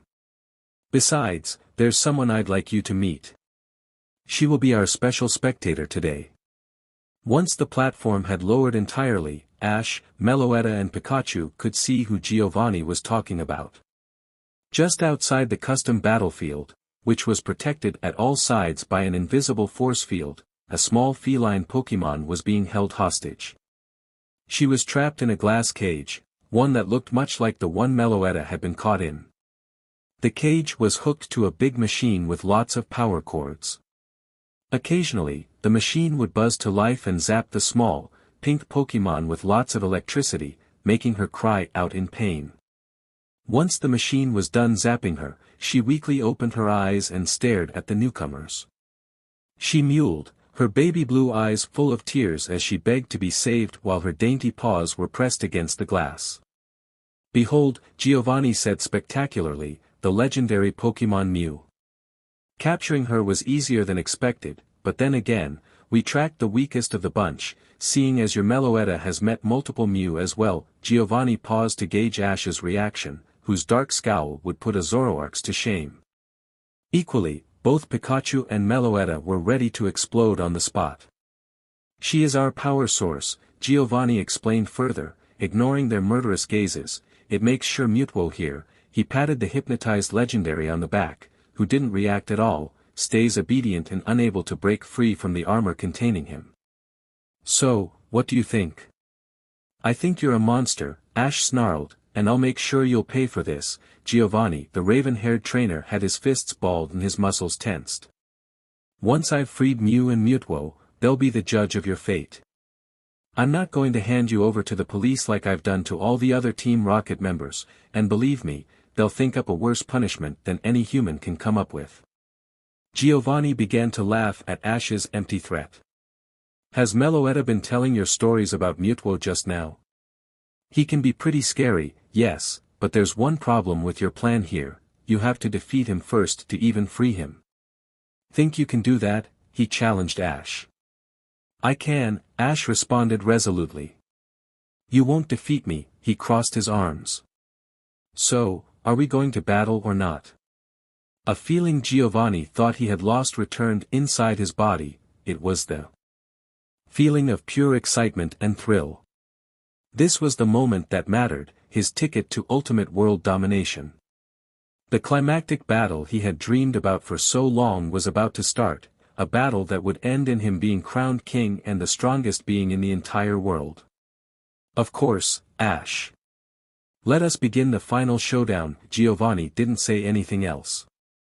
With a finger snap, Mutwo floated forwards, taking his place on the battlefield. The Team Rocket boss put his hands back in his pockets, idly waiting for Ash to send out his Meloetta. None of the cheer of battle was present in Ash's body. He didn't even point his finger, nor did he do his usual cry as he called his Meloetta to the battlefield. Instead, he kept entirely silent, opting for the idle treatment instead. Meloetta had her eyes closed as she took her spot, completely focused as if her mind was linked directly to Ash's. Interesting, Giovanni thought, this may even prove a challenge for Mutwo. With a gesture of his hand, he gave Ash the first turn. He didn't have to wait long before Meloetta started to move. Ash's command was loud and clear. Use hyper voice. Giovanni's eyes sharpened. He'd heard Meloetta was fast, and apparently, his admins and grunts weren't kidding. She moved gracefully like the wind, yet at the same time rapidly and deadly as a hurricane. She opened her mouth and held nothing back, her high-pitched, shrill cry deafening as a destructive sound wave came forth and approached Mutwo fast. It had so much strength that it would have destroyed the gym entirely, as well as the surrounding buildings if they hadn't used the special battlefield. Nonetheless, the earth shook, and Giovanni's inner ears would have popped if Mutwo hadn't protected them. He couldn't help but let out a small gasp in shock. Meloetta was even more impressive than he had anticipated. Still, she was no match for his Mutwo. Block that hyper voice and then retaliate with Ice Beam, Giovanni countered quickly. It was a shame Shadow Ball had no effect on Meloetta, but it mattered little. In a heartbeat, Mutwo's psychic flared to life. He stretched his hand forwards and channeled his energy. Immediately, the destructive sound waves stopped in their tracks and were repelled harmlessly. Giovanni saw Ash grit his teeth and widen his eyes, which pleased him. The raven-haired trainer had little time to reflect on how easily Mutwo had stopped Meloetta's offense when a potent, teal-colored beam was shot her way. Meloetta, dodge, quickly! Ash shouted in alarm. Miraculously, she dodged the attack, the freezing beam so close she could feel the cold seeping into her body like tiny needles. What she didn't expect, however, was Mutwo exerting his psychic prowess onto her, effectively catching her off guard and slamming her into the ground repeatedly. Good, keep up the barrage, Mutwo, Giovanni said, very much enjoying how he was playing with the legendary Pokémon like a ragdoll. Loud thuds echoed through the battlefield every time Meloetta hit the ground harshly, the constant upwards and downwards motions heavily disorienting her. Break free, Meloetta, quickly! Giovanni could hear the rising panic in Ash's voice. So far, he had been entirely outmatched. Finally, Meloetta was able to break free, her own psychic powers struggling against Mutwo's, which had her so painfully bound. She had multiple bruises already when she freed herself, yet her willpower hadn't faltered in the slightest. Her eyes shone with a rage for justice and a passion for her trainer that kept her going like nothing had happened. Impressive. Maybe this will take longer than expected, Giovanni thought with a small frown. As much as he wanted to defeat Ash and Meloetta quickly, he knew he had to be patient here. Oh well, what are a few extra minutes? As it turned out, a few extra minutes translated to roughly 40 minutes, and both parties were still going at it. The whole battlefield had been destroyed in the process, it wasn't even remotely recognizable anymore. Mutwo had been hit a couple of times, but remained relatively unharmed. Meloetta, however, seemed like she was reaching her end. She was breathing erratically, her wounds pretty major. Her right leg was floating uselessly underneath her body, her face had gotten a pretty big gash across the forehead and she was clutching her left shoulder. Giovanni knew Ash was in a pinch here. The raven-haired trainer had to do something drastic to catch him off guard, and it seemed that was exactly what he was going to do. Meloetta, use Relic Song. It was an attack she hadn't shown yet, so Giovanni was extra cautious. Once again, Meloetta opened her mouth, but instead of the blood-piercing scream she had uttered more than a dozen times, her soft, soothing singing voice flowed out of her mouth. It was an almost peaceful moment, the calm before the storm, if you will. Giovanni would have appreciated it weren't it for the highly explosive music notes that filled the area. Mutwo, destroy those notes with your psychic. Giovanni countered.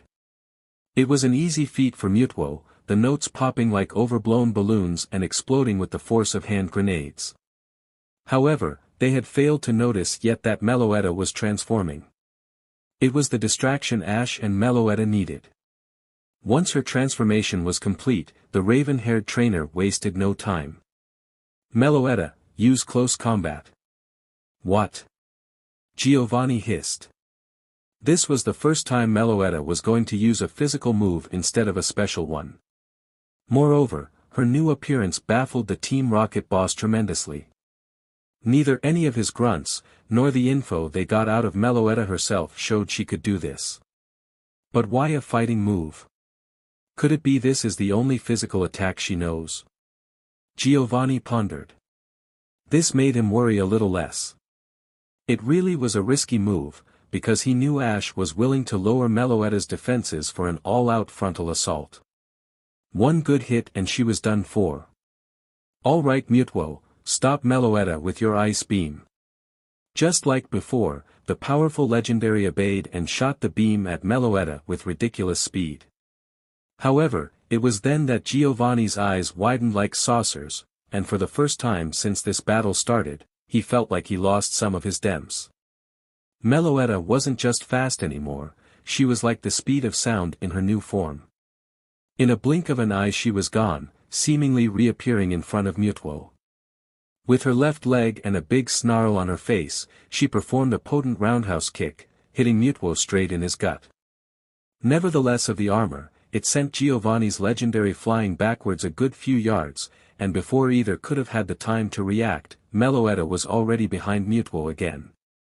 Using the momentum she created, she delivered a scary chop to the back of his neck. The sound and speed she hit with was insane. Giovanni actually flinched a little at what he was witnessing, and Meloetta was only getting started. Mutwo tried to balance himself with his psychic after that chop, since the momentum shift caused his body to topple over, but it seemed Meloetta was one step ahead of him. Appearing at his side with the speed of what seemed like a quick attack, her left foot found his cheek with a volley kick that had Mutwo grunting in pain despite the helmet he was wearing. This gave the petite legendary perfect access to his tail, which followed the opposite direction of where Mutwo's upper body was heading at the moment.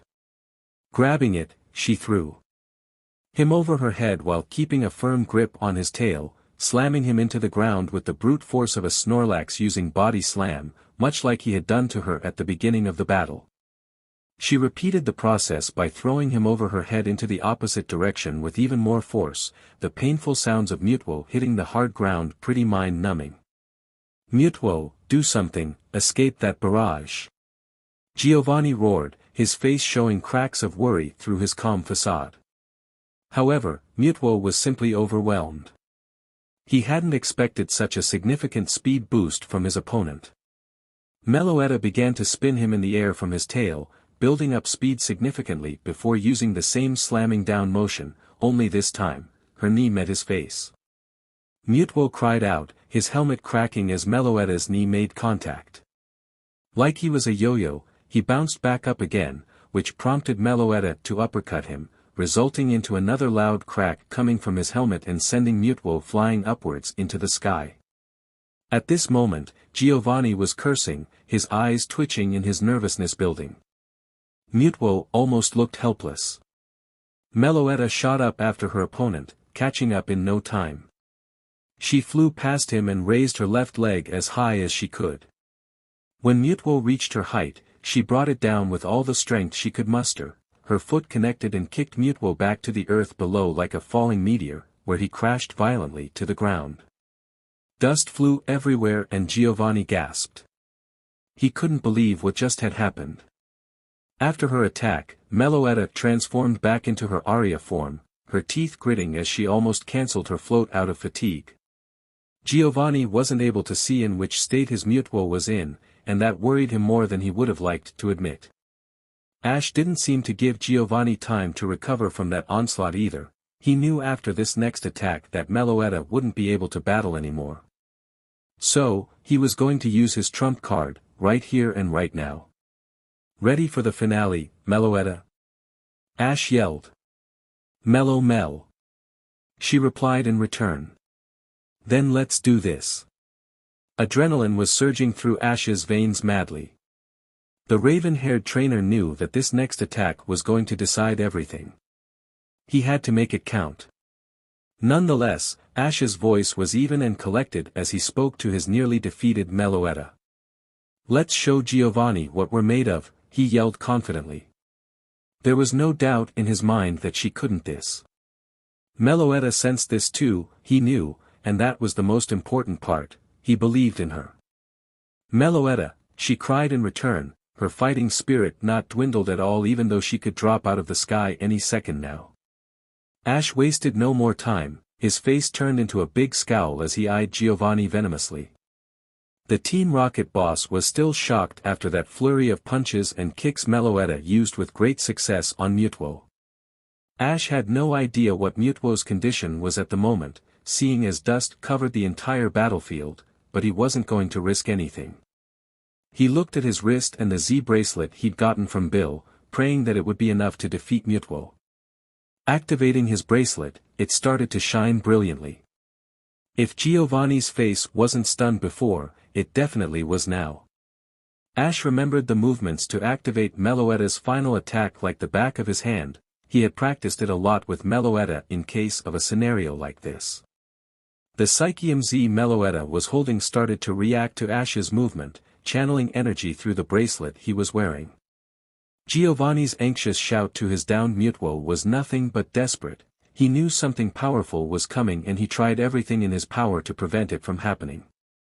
Mutuo, do something, quickly. Use any attack on Meloetta to stop her. However, there was no response from his legendary Pokémon. He could only watch helplessly as Meloetta got fully powered up, a pink aura flaring to life around her while her eyes were as sharp as needles. A smirk had grown on her face, the raw power oozing from her body truly making her feel like an angel that had descended from the heavens above to bring holy judgment upon him. This is the extent of our power, Giovanni. Ash yelled at the top of his lungs. Meloetta, hit Mutuo with your Z move, Shattered Psyche. Giovanni gasped in pure shock, all the hairs on his body standing up straight.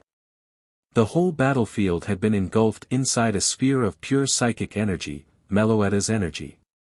It was like Meloetta was all around him, observing, silently judging, and now, letting her presence be known very powerfully. The Team Rocket leader wasn't sure what happened next, it was all so abstract his mind could barely comprehend, but it felt like Meloetta pulled Mutuo's mind out of his body, like it was something physical that you could touch. It was a bright blue aura, growing in size steadily as Meloetta's psychic sphere stretched it around the battlefield with the pink, lightning-like fibers that connected to it. As Mutuo's mind was stretched, dark spots were revealed in the aura, hidden at first, but more kept appearing as Meloetta bent Mutuo's mind to her will. Mutuo's mind tried to escape her grasp when these rotten spots were suddenly laid so bare, struggling furiously against the chains of Meloetta's psychic energy, but it was a lost cause. Ash's petite legendary focused her psychic on these spots, and then used Mutuo's body as a battering ram, making him crash continuously against them until cracks started to appear like glass. Then, with a final shout, she broke through, shattering one of the dark spots in a million tiny pieces. Immediately, Mutuo let out a gut-wrenched cry as it happened, clutching his head like he was going crazy. With the attack done, both Meloetta's psychic sphere and Mutuo's mind disappeared in harmless sparkles. All of this happened in a span of only 10 seconds, and when Meloetta was done, she was unable to keep herself from battling any longer. She let out a faint cry as her levitation cancelled and she fell out of the sky. Before she could reach the ground, Ash held her Pokeball in his outstretched hand. Meloetta, return, he said quickly. A beam shot out that caught her just in time. You did well, Ash cooed once Meloetta was safely back inside. Take a long rest, he kissed her Pokeball and then faced a very shocked Giovanni and a screaming Mutuo. What did you do? He demanded. It was like Mutuo had lost his mind. But as suddenly as Mutuo had started to scream in pain, as suddenly he stopped. He stood up straight in his normal robotic movements like Giovanni was used to. The Team Rocket boss got a glimmer of hope back. That's better, Mutuo. Now, capture Ash Ketchum and hypnotize him so we can make him do to our bidding. However, Mutuo didn't listen. His helmet was cracked heavily, but it was still placed firmly on his head, so Giovanni simply didn't understand why he disobeyed. Didn't you hear me, Mutuo? Get me Ash Ketchum right now. He won't listen to you anymore, Giovanni, Ash replied knowingly. Giovanni gritted his teeth. And why not, he responded. Well, Meloetta and I quickly deducted we weren't ever able to beat Mutuo. Luckily, we didn't have to beat Mutuo, we only had to beat your control over Mutuo. That control was forced upon him via the armor and the helmet, was it not? It suppressed his mind, but now, thanks to our shattered psyche, we broke some of that control, enough for him to fight back and bring it to a stalemate. Giovanni gasped. So you're saying Mutuo is a sitting ducklet right now? He paused.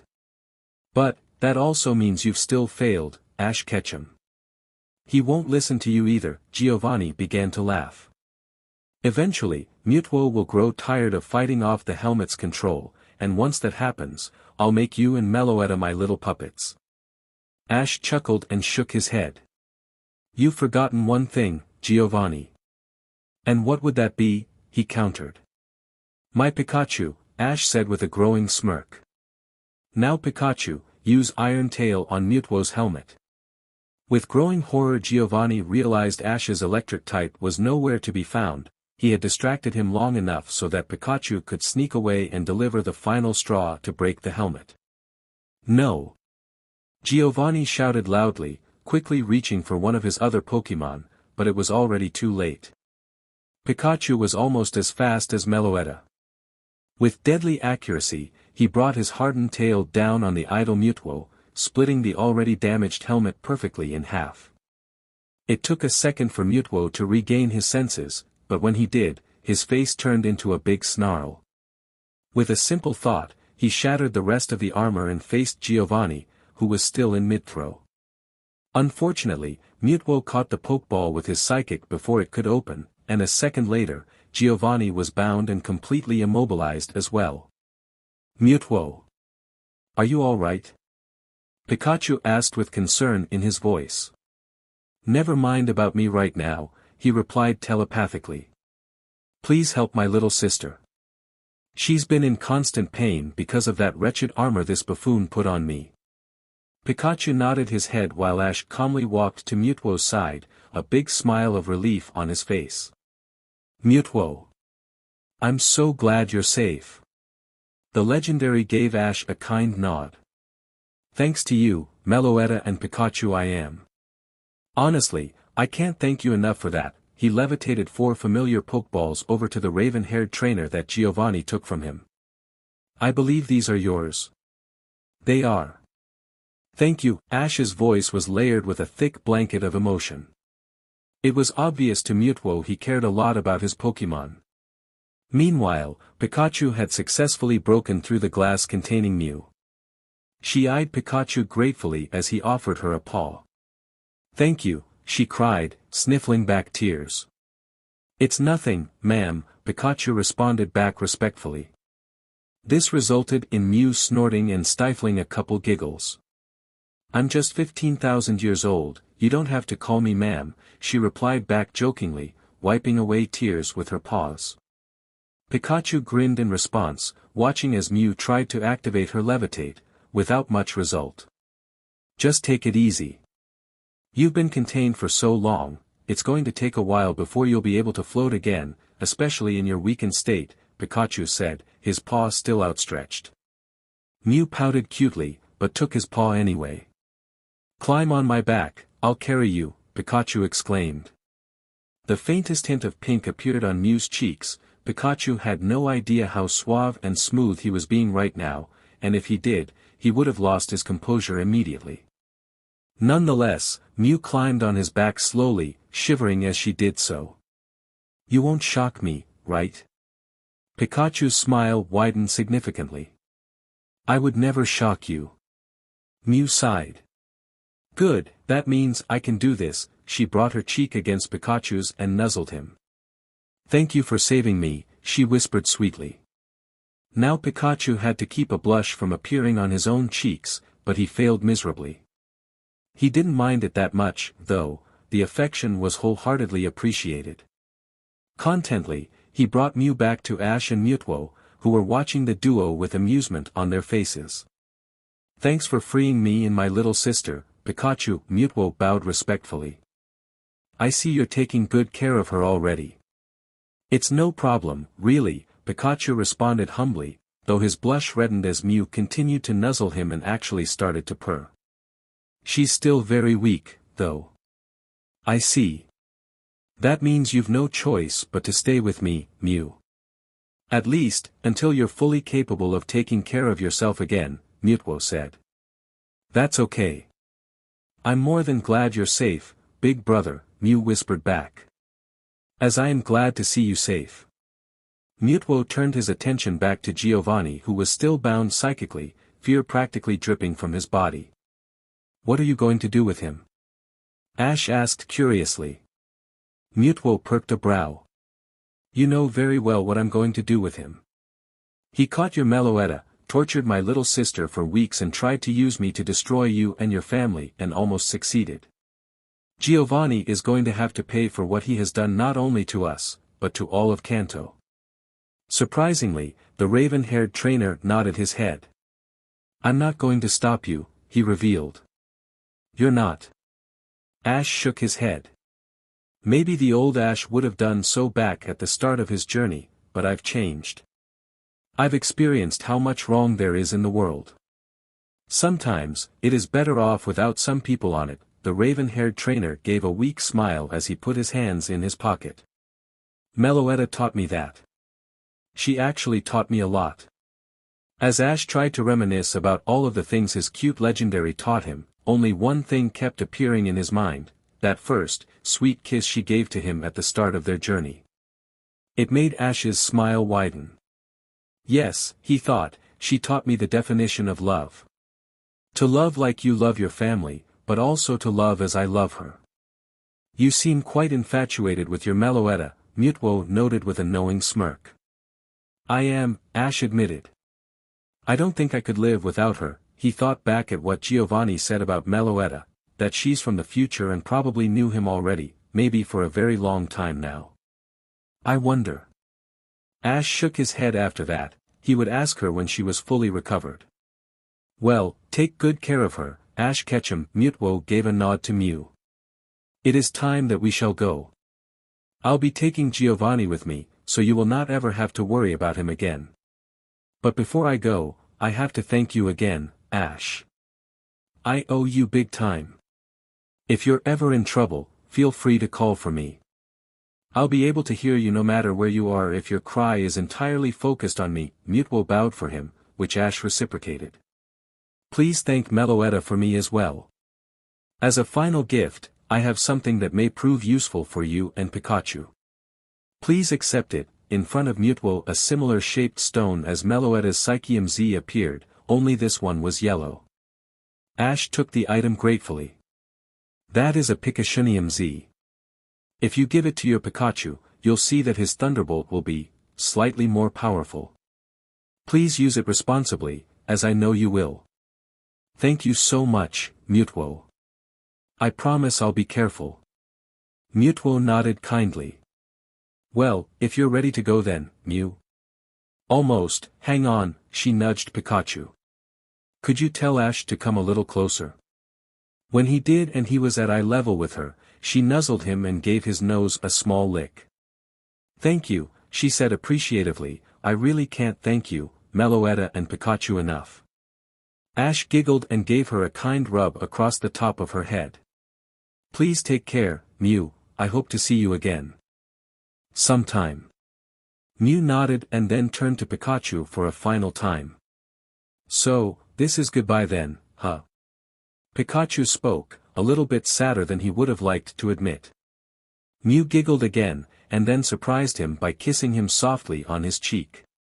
It doesn't have to be, she responded sweetly. How'd you like if I visited you once I'm doing better, my hero? Pikachu grinned at her joking tone, but his eyes shone with excitement. I would like that very much. He nuzzled her and she nuzzled him back, until she eventually broke away so Mewtwo could levitate her from his back to his side.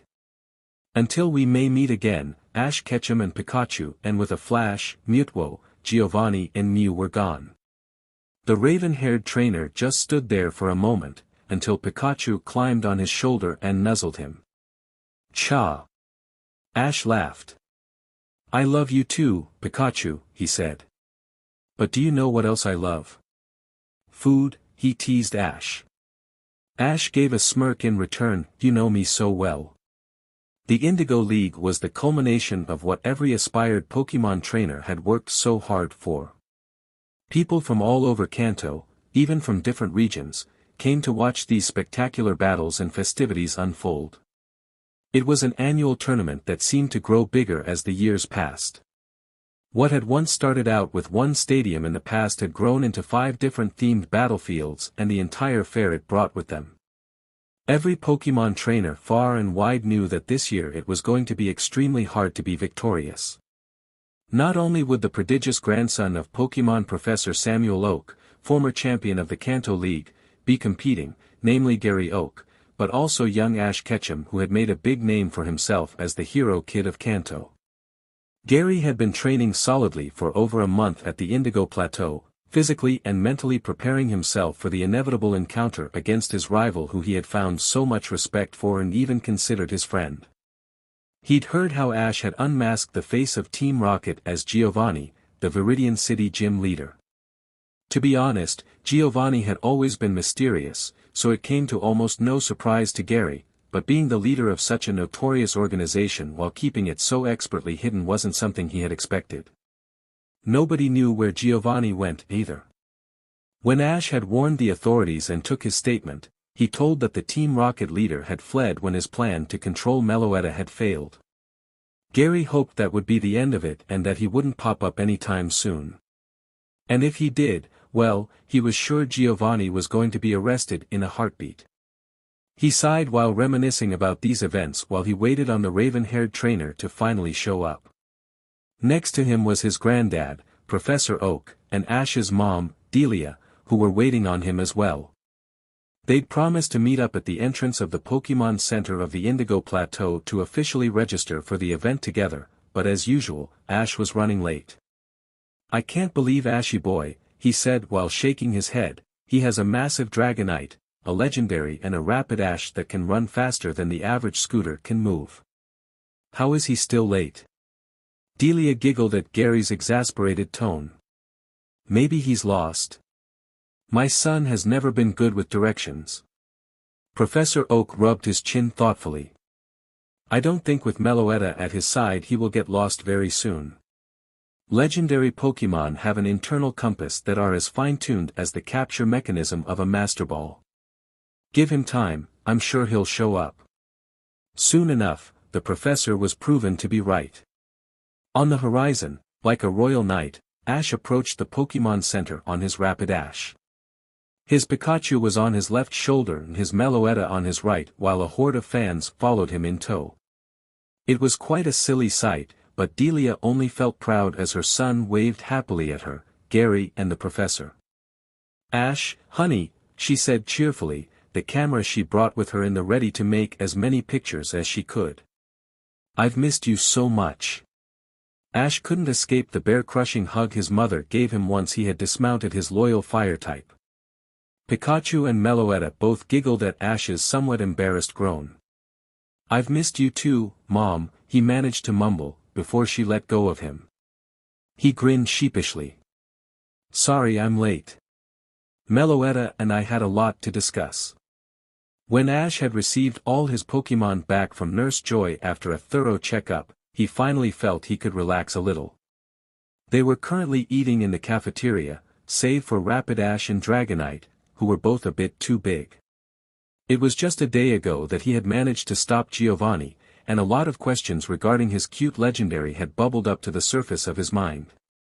I'm telling you, Meloetta. Pikachu protested, when I saved Mew, she totally said she would like to see me again after she regained some of her strength. We cuddled and everything. I'm not joking. I don't know, Meloetta responded playfully, desperately hiding her grin, it sounds a bit far-fetched to me. The White Knight saving the damsel in distress is such an old story told 1,000,000 times already. Am I really to believe she fell for you the moment you freed her? Pikachu gave her a flat look. Squirt, tell her that I'm telling the truth. Sylvian was happily munching on her berries alongside her little brother when she heard her nickname. Uncle Pika is not lying, Auntie Melly, Sylvian responded with juice still clinging to her muzzle while moving her feelers this way and that. I can't sense any insincerity coming from his emotions. Pikachu gave the legendary a victorious grin, only to be shattered in an instant by her response. That's because your uncle is desperate, sweetie, Meloetta cooed in a teasing way, gently wiping her muzzle clean. He's so hopelessly in love that everything he's saying about Mew comes off as sincere. Oh shut it, you, he said, blowing her a raspberry. You'll see I'm right when she visits me again. If she visits you again, Meloetta responded, giggling at Pikachu's frustrated huff. Payback was definitely a dish that tasted sweet. She turned her attention to the young Azumarill, who was oblivious to what they were all talking about. Are you enjoying the berries, honey? She asked him sweetly. Aha, he responded with a mouthful. These are delicious. Splatters of juice flew everywhere, which made Pikachu chuckle. I can definitely see that, Sprout. Don't eat them too fast, otherwise you might get a tummy ache. He nodded his head, but didn't slow down whatsoever. Meloetta's eyes turned warm at the scene, she had missed this. Hey, Meloetta. Ash's voice suddenly spoke up. Can I talk to you privately for a moment? She and Pikachu both knew what was on Ash's mind instantly. Nodding her head, she left Pikachu in charge of Sylvian and Azumarill for the time being. When they were alone, Ash gave her a smile. Hey, he greeted her, awkwardly fiddling with his fingers. He felt like the hopeless kid when he just started his journey all over again. He knew it was only because of Meloetta he had come so far. So finding the right words was hard. He cleared his throat a little and then voiced his thoughts. You know, he began, it's been a real blessing that you decided to go with me on my journey. I'd never thought I would end up with a legendary at my side, and such a cute one too.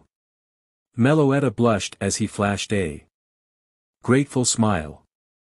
Did you know that today it's exactly a year ago since we met, by the way? I can't believe how time flies so fast. Meloetta knew all too well. She had something nice prepared for Ash for the occasion too, but kept silent for the time being and let her trainer do his story. Anyway, he continued, ever since Giovanni revealed you're from the future, a million questions have been going through my head. He paused and looked her straight in her gorgeous eyes. But then, I realized these questions were all meaningless. It doesn't matter how long you've known me, or why you came back to help me. There's only one thing that matters to me, so I need to know. His voice turned soft like in a whisper as he gently cupped her cheeks. Meloetta, was it love? The petite legendary didn't even have to think twice. She knew it was love all along that guided her to Arceus' throne, begging him if Ash could make his dream come true with her help. In fact, she would have found another way if Arceus would have declined her request. This silly crush she used to have on the raven-haired trainer had bloomed into something so sweet and gorgeous that she'd do anything to make Ash's dream come true. So, she answered silently and powerfully by pressing her lips against his, enjoying his warm embrace as he deepened the kiss. When she broke away with a cute cry of her name, Ash chuckled. That's all I needed to know. Now, let's win this league together so we can challenge the Elite Four and the champion. Somewhere in the back of Meloetta's mind, as she was hugging Ash in agreement, a voice cried out to her in panic, a voice of warning about what her father had said. If you fail to make the chosen one keep on traveling, I'll reverse everything back to how it once was. She tried to ignore its nagging presence, but it wouldn't go away. So when she broke the hug, her mind started to brew how she could make Ash change his mind about challenging the Elite Four when they'd won the league without forcing him to. Gary waved his apologies off. It's no problem, Ashy boy, we still got plenty of time. It looks like you got slowed down by your fans as well. So, he spoke with a grin, how does it feel to have your own personal cheerleading squad? Feels pretty amazing, huh? Both boys laughed as they entered the center to register while Delia and the professor followed them with amused expression on their faces. Once they were all set and done, Ash and Gary caught up with each other in the lobby while a couple of other familiar faces came to greet them as well. Misty, Brock. It's so good to see you guys again. The redhead gave Ash a hug while Brock opted for a firm handshake. It's good to see you too, Ash. Misty said cutely. We wouldn't have missed this event for a lifetime. Yeah, Brock agreed, especially after we've heard how much Mariel has grown. He even evolved, congratulations. Thanks, you guys. I couldn't have done it without your help. Ash was also surprised to see AJ, whose Sandshrew had evolved into a Sandlash and a boy around his age with a Pikachu called Richie who was a massive fan of him. But what surprised him most was that Sabrina came to greet him as well, stating that she was bored and decided to come see his matches, although she couldn't hide the small blush that crept up her cheeks when Ash gave her a kind smile. The cherry on top, however, was Ash's first-round opponent. It was none other than Damien, the blue-haired JRK that tried to rally the masses on the SS and behind him so he could get Meloetta for himself. The moment he spotted Ash, he sneered at him. The hero kid, huh, he spat. I'll humiliate you in front of all of Kanto for what you've done to me. Ash just shrugged his shoulders. You're welcome to try. As the raven-haired trainer had expected, the first round was a one-on-one match. Normally, he wouldn't have used such a devastating Pokemon, but Damien was a guy who had to be put in his place. Needless to say, his Dragonite had no trouble defeating Damien's Ninetales. It was a slaughter that had Damien crying for Ash to be banned for using an ancient, which couldn't be granted since there existed no rules for such Pokemon. Most people didn't pity him whatsoever anyway because of his behavior, and instead praised Ash for his ruthlessness. It was when Ash had walked back into the hallways of the stadium, in a pretty good mood, when he had seen him. He almost looked like a superhero with the way how he was dressed, entirely in black with a hood covering his face. At the moment, almost as many fans that had been following Ash were surrounding him, asking for autographs. When Ash approached him curiously, the mysterious man stopped what he was doing to give the raven-haired trainer his attention. He made some hand gestures Ash didn't understand and then offered him a gloved hand in greeting.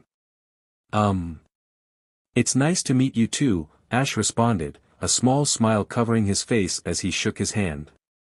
Do I know you? He nodded his head, to which the crowd gasped and began to murmur excitedly. This confused Ash even more. Can somebody explain to me what's going on? He asked. He looked at his Meloetta for help, but she was as clueless as he was. I'm sorry, Ash, she apologized, the hood he's wearing is made of a dark-type material I can't see through. It was at this moment that Gary showed up. Ashy boy, he said, do you mean to tell me you don't know who the hooded man is? He's a legend in Kanto that used to fight crime like Team Rocket. Nobody has heard about him for a long while, and now he suddenly shows up again and decides to compete in the league. Wow, really? Ash asked, amazed. When Gary nodded his head, Ash turned back to the hooded man again. Then, who are you? He shook his head, indicating he wasn't going to tell. This left Ash only guessing. Well, I'm sure you're a strong trainer, so I'm hoping to meet you in a battle very soon.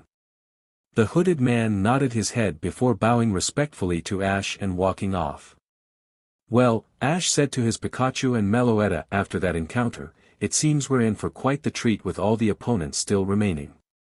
Ash's next opponent happened to be an old acquaintance of his, namely AJ.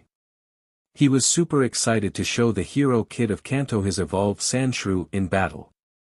As it turned out, AJ was a well-seasoned trainer with a lot of other strong Pokemon in his arsenal. The other two Pokemon he used in this 3-on-3 battle were a Gyarados and a Magmar.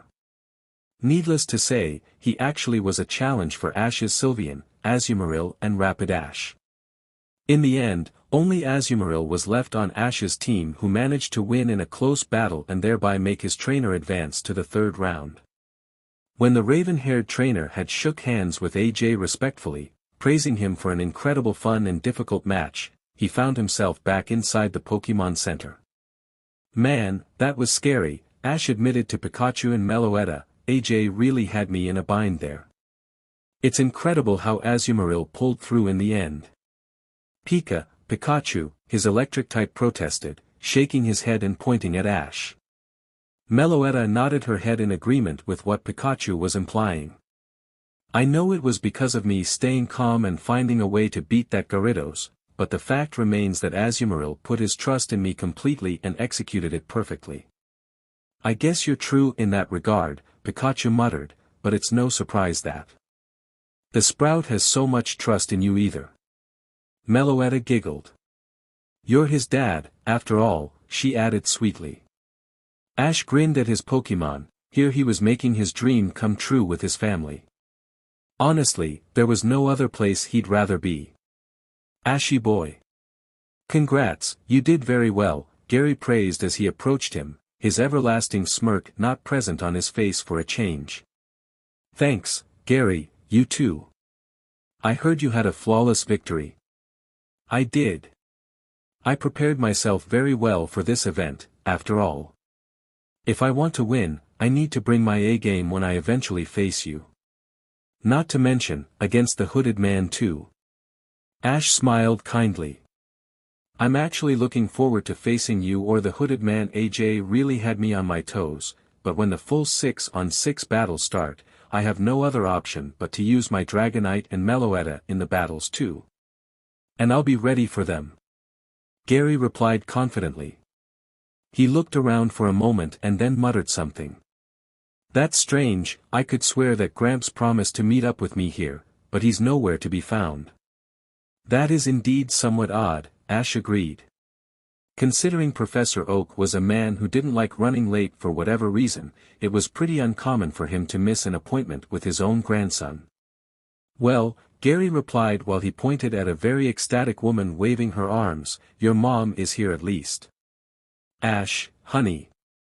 I'm so proud of you. Delia said while hugging her son lovingly. I made so many cute pictures of you. Both Pikachu and Meloetta giggled at Delia's motherly affections. Oh, and hello to you too, Pikachu and Meloetta, she added, pulling them in her hug too. Thanks, Mom, Ash managed to respond.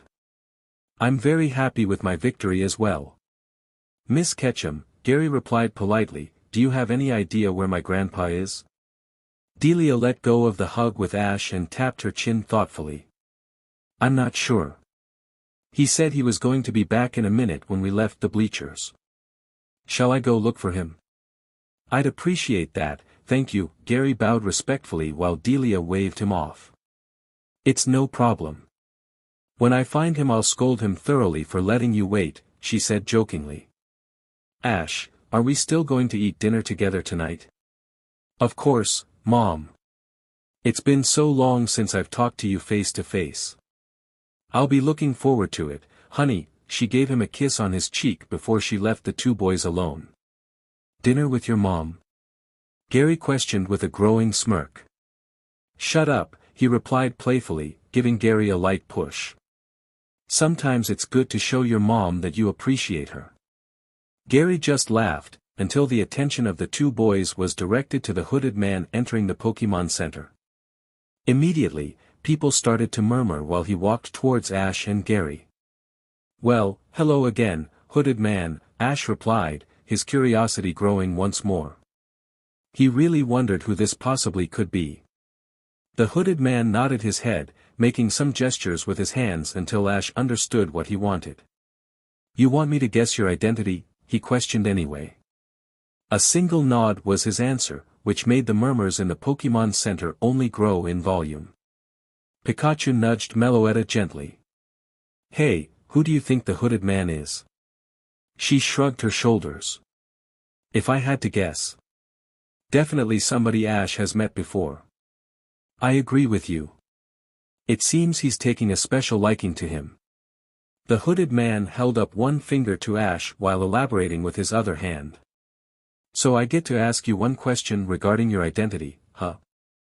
Another nod, which made the raven-haired trainer ponder for a moment. Gary, he said finally, what Pokemon does the hooded man use? You mean you don't know? Gary asked incredulously, shaking his head. Sometimes, Ashy boy, I question if you live under a rock. Anyway, the hooded man is well known for using a Gardevoir. In fact, it's the only Pokemon he used so far to get to the third round. Ash continued to mutter to himself while eyeing the hooded man up and down. It was the first time he took a moment to look at his appearance. He was definitely older than Ash, about a head taller. The material he was wearing didn't give anything away about his body, but Ash could only guess he was in pretty good shape. Scratching his head, he recalled what the hooded man had revealed to him the other day. I know him, apparently. But, does that mean he knows me? All right, Ash finally said, hooded man, I know you, but do you know me? Personally, I mean. The hooded man nodded his head, which made Ash's smile widen. That can only mean it's a good friend of mine somehow, he thought. Even Gary's interest was piqued. Does that mean I know you personally as well? He asked. The hooded man didn't say anything and instead only wagged a finger in Gary's direction. Ash laughed, as did Meloetta and Pikachu while Gary blushed. Bowing respectfully for the two boys, the hooded man made his leave. I like that guy, Pikachu remarked, he's like me, manly, mysterious and knows how to be funny. You're nothing like that, Meloetta teased, you cry for Ash when he is away for more than a day, everybody can read you like an open book and your humor is as dry as a cracker. Hey, some people like my dry humor, he shot back playfully, and besides, you cry for Ash when he is away for 10 minutes. Meloetta pouted cutely, but couldn't respond to the smug grin Pikachu was giving her, she knew he was right. Well, look who finally showed up, Gary said to Ash. Professor Oak smiled and waved to the two boys as he saw them. Sorry I'm so late, Gary. I ran into an associate of mine and he had some questions regarding the updates we've been developing for the Pokédex. It's okay, Gramps. Glad you're finally here, Gary gave a nod to Ash. I'll smell you later, Ashy boy. Ash waved them goodbye as Gary and Oak left together. All right then. Are you guys up to explore some of the Indigo Plateau with me? Actually, Pikachu responded shyly. Mew visited me last night. I kinda promised to meet up with her under the giant pine tree on the outskirt of the forest. Sorry, Ash. Oh really? Meloetta teased, on the outskirt of the forest. Yeah, on the outskirt of the forest. Pikachu responded with a little growl. It's the truth, I swear. I really think I've got something going on with her. Come with me if you don't believe me. Meloetta humored the idea just to tease Pikachu further before shaking her head. I think I'll stay with Ash. It'll give me some alone time with him since tonight he's going to eat with his mom. Oh, come on. I'm really dating Mew. Pikachu added. Meloetta just giggled while she led Ash away from the frustrated electric type. Have fun, Pikachu, he called back to him. We'll meet back in the Pokemon Center at 6. Sure thing, Ash. And keep your girlfriend in check. Meloetta blew him a playful raspberry until she dragged Ash out of the Pokemon Center. The afternoon went by quickly. Not only was the weather great, but the little moments of privacy the duo got was used practically in a sense that they couldn't keep their lips off from each other. Meloetta loved these kinds of feverish kissing sessions with Ash.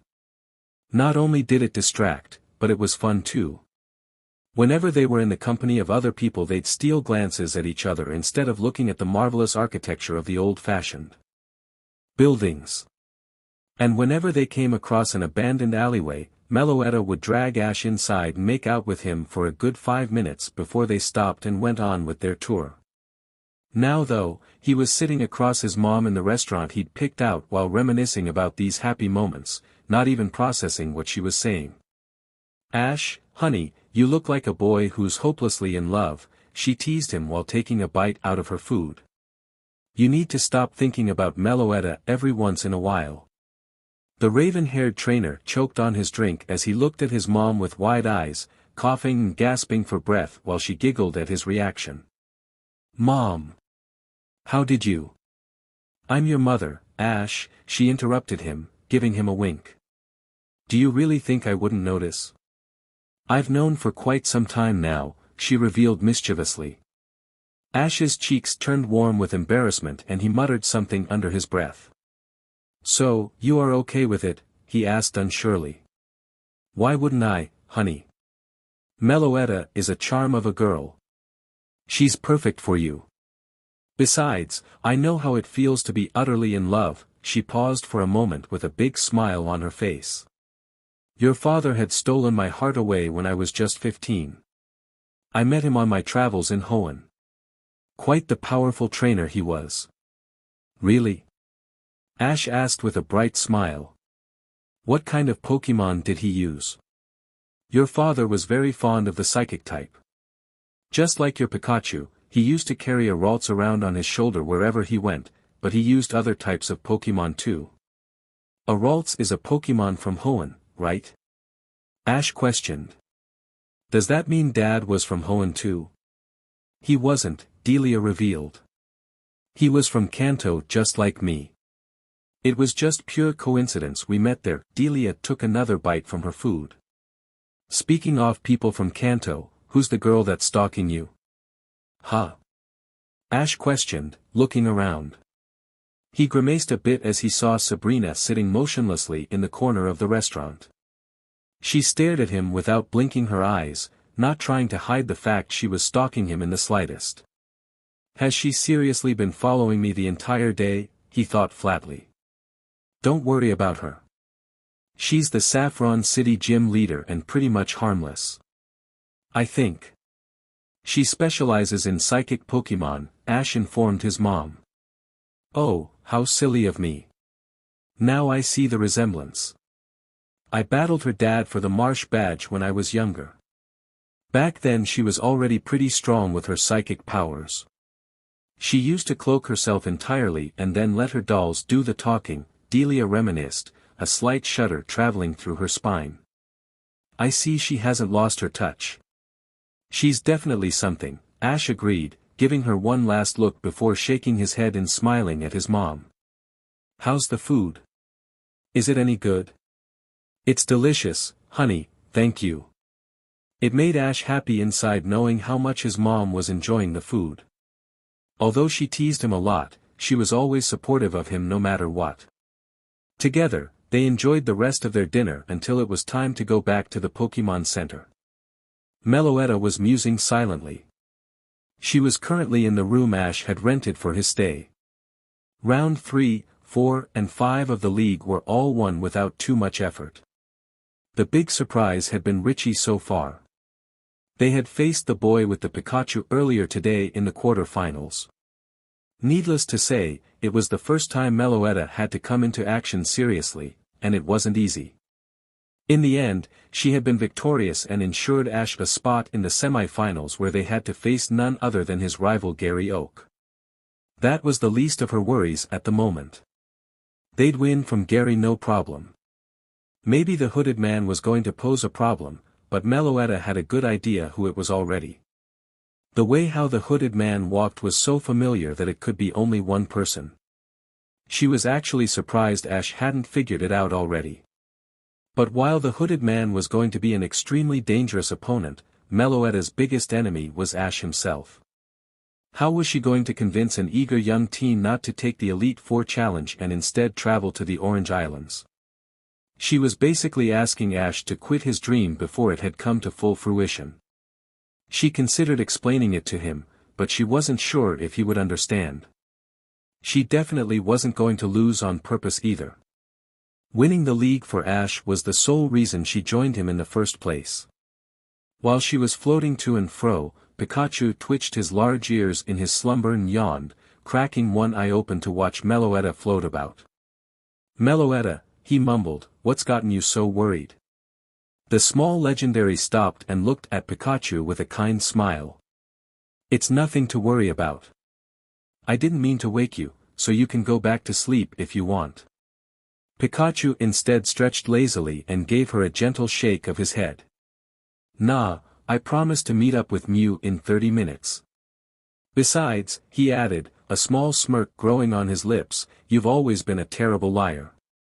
Meloetta pouted but didn't object. Instead, she sighed, Pikachu knew her too well at this point. Alright, you're right, she admitted. I'm worried. What's wrong? Pikachu asked genuinely, giving her his full attention, has it something to do with Ash? She nodded her head. Yes, it has something to do with Ash, but I'm not too sure how to tell you this, or if you're even going to believe me. Wait, Pikachu muttered, his eyes wide. Did Ash break up with you? What? Meloetta asked olishly. No. Why would he do that? Why would you even think that? She cried. I don't know. Pikachu defended himself quickly. You said it's something I wasn't going to believe. Not like that.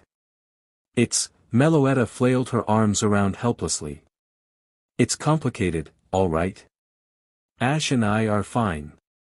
I just don't know if we will be after we've won the league, she finished anxiously, barely louder than a whisper. Now, Pikachu was confused. What, why? Wouldn't he be ecstatic? If we win the league he has a shot at challenging the Elite Four. It'll be amazing. Except he hasn't, Meloetta revealed, fiddling with her hands awkwardly. You know how I'm from the future, right? Pikachu nodded his head slowly. Well, I kinda might have made a deal with my father in order to travel back to the past, she whispered. You see, Ash is special, as you might have noticed. I'm from a timeline where Ash never wins a league. This ensures he keeps on traveling from place to chase after his dream, and coincidentally, stop every major threat of ever happening. Pikachu stayed silent, ushering for her to go on while his mind tried to catch up. I made a deal with Arceus that allows Ash to win, but I have to make him travel from region to region without him ever being able to challenge the Elite Four. I don't know how to break this to Ash, she said nervously, what if he becomes angry with me? She looked at Pikachu seriously, until he burst out in laughter. Hey! It's not funny, Pikachu, she said, genuinely getting annoyed by his behavior. I have a serious problem here. A serious problem? Pikachu questioned while he continued to giggle. Meloetta, you were right, it was nothing I had to worry about. Huh? She said, her anger fading away a little. What do you mean? Pikachu caught his breath before he shook his head. What I mean is, what's the problem? Why don't you just tell Ash? You know how he is, he'll understand and love you even more for it. Do you honestly think he's going to be angry? Sure, he'll be disappointed, but he'll get over it very quickly. Besides, Pikachu continued, his voice gentle, what's most important to Ash is us, his family. He'd do everything to keep us at his side. If he knows he'd lose all of this by challenging the Elite Four, he'd follow you to wherever you take him, no questions asked. Pikachu motioned her over kindly. Come here. She complied and hugged the electric type lovingly, her worries slowly melting away. I'll help you, all right, he promised. We'll tell Ash together. Thank you, Pikachu, she replied gratefully. I don't know how I can repay you. You already have, he said, breaking the hug. He emphasized what he meant by motioning to his body. We could have never done this if it wasn't for you. Meloetta cooed happily and gave Pikachu a soft kiss on his cheek. I love you, Pikachu. Don't ever forget that. I love you too, Meloetta, he said, his smile affectionate and contagious. Ah, isn't that cute? A third voice spoke up excitedly. With an audible pop, Mew appeared in the room. Your familial bond is too adorable for words, she squealed. I noticed it with how much Pikachu talks about you whenever we hang out, but to see it in action is another thing entirely. You're like a brother and sister. Mew. Pikachu gasped, quickly growing embarrassed that his girlfriend had seen all of that. "What are you doing here so early?" "I couldn't wait any longer," she admitted, bouncing up and down on an invisible trampoline. "I just had to see you right now." Meloetta giggled at Pikachu's flustered cheeks. "Looks like somebody is in love," she sang teasingly. "Oh, shut up," he responded jokingly. "And by the way, I told you I was dating Mew. See and be amazed." "Wait, are we dating?" Mew asked. The look of utter surprise that etched on Pikachu's face had both girls giggling madly. "I told you he was easy to tease," Meloetta said between giggles. "I'm not." Pikachu denied. "Wait, when did you tell her that?" "Oh that? To be honest with you, I've been talking with Mew ever since the league started," Meloetta said. Mew shrugged her shoulders at Pikachu's scowl. "This whole time you've been messing with me." "And you," he said to Mew, "you didn't even tell me even though I told you multiple times." Meloetta wouldn't believe we had something going on. Pikachu held his breath while both girls smiled at him. "Love you guys so much. But don't think I won't get the both of you back. My revenge will be sweet." Both Mew and Meloetta giggled at his antics while they gave each other a goodbye hug. "Be careful with Pikachu," she said sweetly. "What you said is true, I do see him as my brother, and I'm his sister." "I know," Mew said while she nudged Pikachu. "I promise to be careful with this cutie. Now let's go. You promised to show me that awesome spot you discovered." "It really is awesome," he protested. "You'll see. Meloetta will vouch for me." She waved at the couple with a big smile on her face as they made their way out of the room. Ash would be away for another few hours, so that meant she had some time all for herself for a change. In the nearby forest, Ash was taking his Rapidash for a ride. Azumarill and Sylveon were both tagging along happily, playing with each other while the raven-haired trainer enjoyed the peace of the woods. The beauty of nature was something he could never get enough of. "Are you enjoying the league so far, Rapidash?" he asked her, patting her on her neck lovingly. Her flames went harmlessly around his hand. It was still amazing to Ash she could control her flames in such a way. She snorted and nodded her head, turning her neck a bit so she could show him the joy in her eyes. Going with Ash had been the best decision in her life.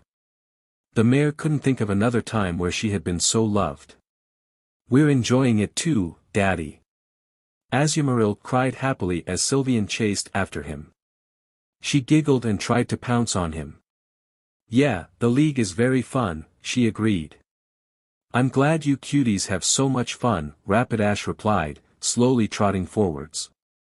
"You two helped your dad a lot by winning so many battles for him." "You too, Auntie Dashi," both yelled in union. "You're so strong." Sylveon continued to gush. "When I'm older, I want to be like you or Auntie Melly. I want to be like Uncle Pika." Azumarill added. Rapidash snickered and lowered her head to nuzzle the two young Pokémon. "You both will in due time. But we're not done yet. We still have to win from Gary and then probably the Hooded Man." "I want to battle the Hooded Man," Sylveon said eagerly. "Oh. Why's that?" "That's because we know who it is." Azumarill responded for his big sister excitedly. "You do?" Rapidash said, perplexed. Both Pokémon nodded. "How did you figure it out?" "The way how the Hooded Man walks," Sylveon continued. "We told it to Auntie Melly who also agreed with us." Rapidash thought back about the times she'd seen the Hooded Man walk in the last few days. Now that they had mentioned it, it was pretty familiar. "Who is the Hooded Man then?" Sylveon whispered the answer in her ear. Immediately, Rapidash's eyes widened significantly. "No way," she said, her smile wide. "Why didn't I think of that before? That makes so much sense." "Don't tell Daddy yet, he has to figure it out himself," Azumarill said worriedly.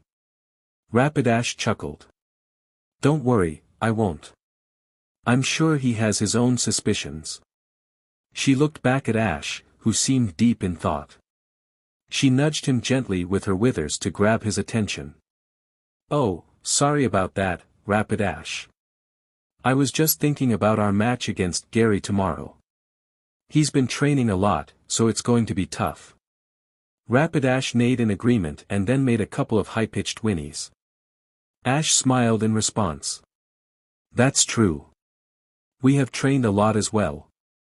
The forest began to end and change into grassy hills that stretched for miles and miles in every direction. Wild flowers grew here and there, fighting for sunlight while the sun was gently lowering itself in the west. Further up ahead was a lone Pokémon meditating all by herself. Ash recognized her as the Gardevoir of the hooded man and smiled widely. The psychic type easily picked up that Ash was approaching her on his big Rapid Ash. She opened her eyes and a smile stretched on her face. Welcome, Ash. It seems you found my private meditating spot, she greeted him telepathically. Ash was surprised for a moment, her smooth voice mellow and pleasant. Oh, wow. You know telepathy. I do. It's a rare skill I picked up in my travels with my trainer, she revealed.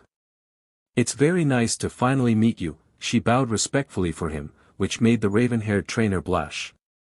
You don't have to bow, Gardevoir, he said uneasily. You and your trainer are a legend. I should be bowing for you. So humble, she complimented, you really remind me of my trainer. It's no wonder, the similarities are stunning, she giggled at Ash's growing amazement. I'm like the hooded man. Gardevoir nodded her head. Absolutely. My trainer values justice a lot. You're exactly the same. It's not surprising, really, she revealed. Why's that? Ash asked curiously, rubbing his chin. Maybe he could get a couple of more hints from her, since he was getting a good picture already who the hooded man was.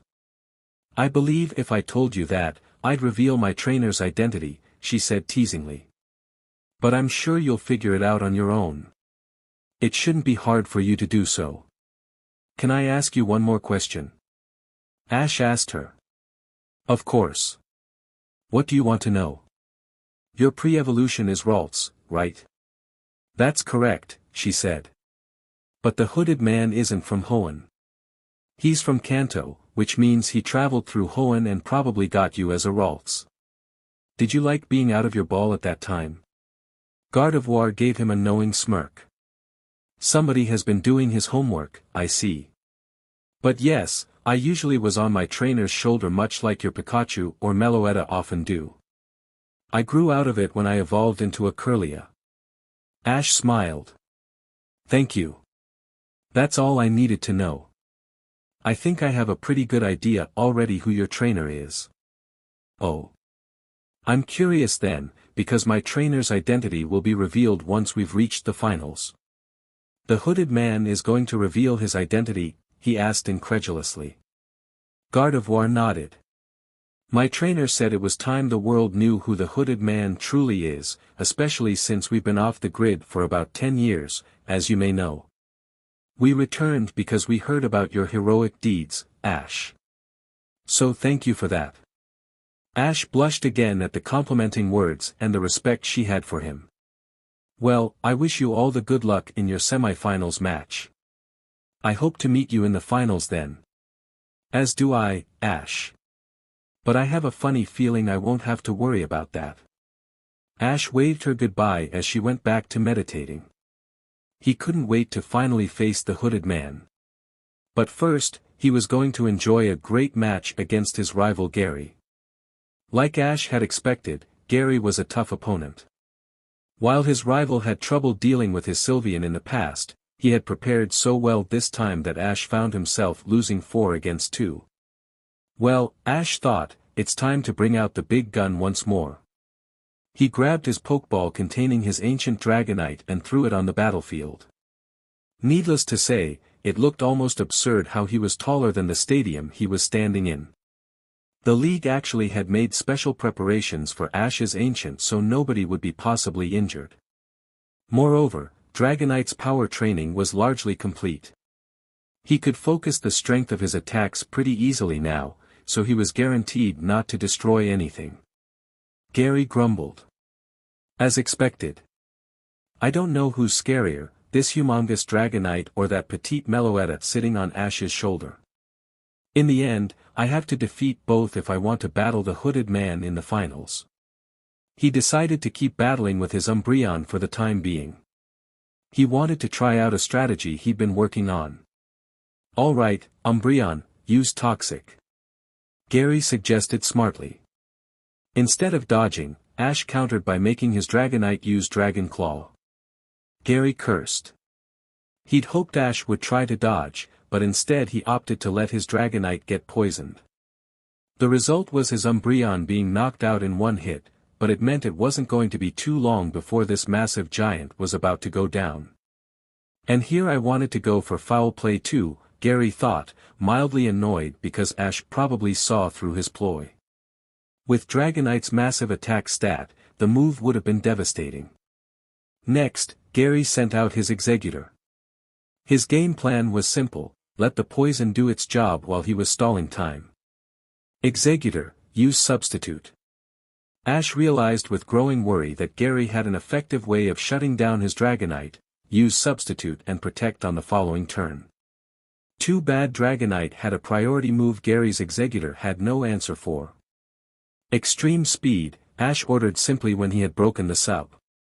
Gary tried to make Exeggutor protect again in panic, but fortunately for Ash, it failed.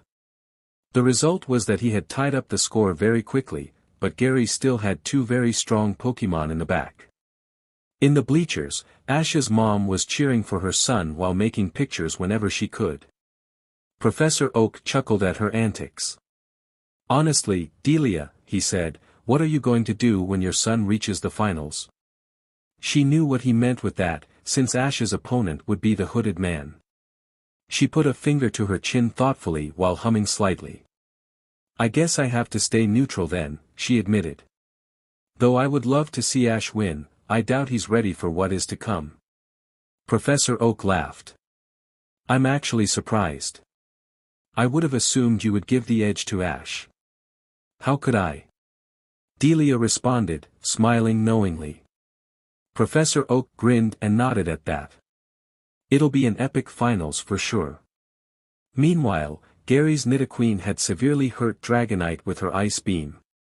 Coupled with the poison damage, Ash actually opted to SWCH him out. He actually crippled my Dragonite, Ash thought with newfound respect. Gary really trained hard for this battle. But will he be ready for this? When Meloetta took the field, Gary didn't hesitate to SWCH out his Nidoqueen and use his starter Pokemon, now fully evolved into a strong and bulky Blastoise. Maybe a bit surprising, but Meloetta actually had a lot of trouble dealing with the water-type wall. It tanked hits like he was eating them for breakfast. Eventually, Ash was fed up and used his Z-move, Shattered Psyche, to knock Blastoise out cold, much to the shock of Gary. Interesting, Professor Oak commented, lightly teasing Delia. Your son has a Z-move. The hooded man has Mega Evolution, she countered quickly, her eyes burning with passion. Professor Oak chuckled again.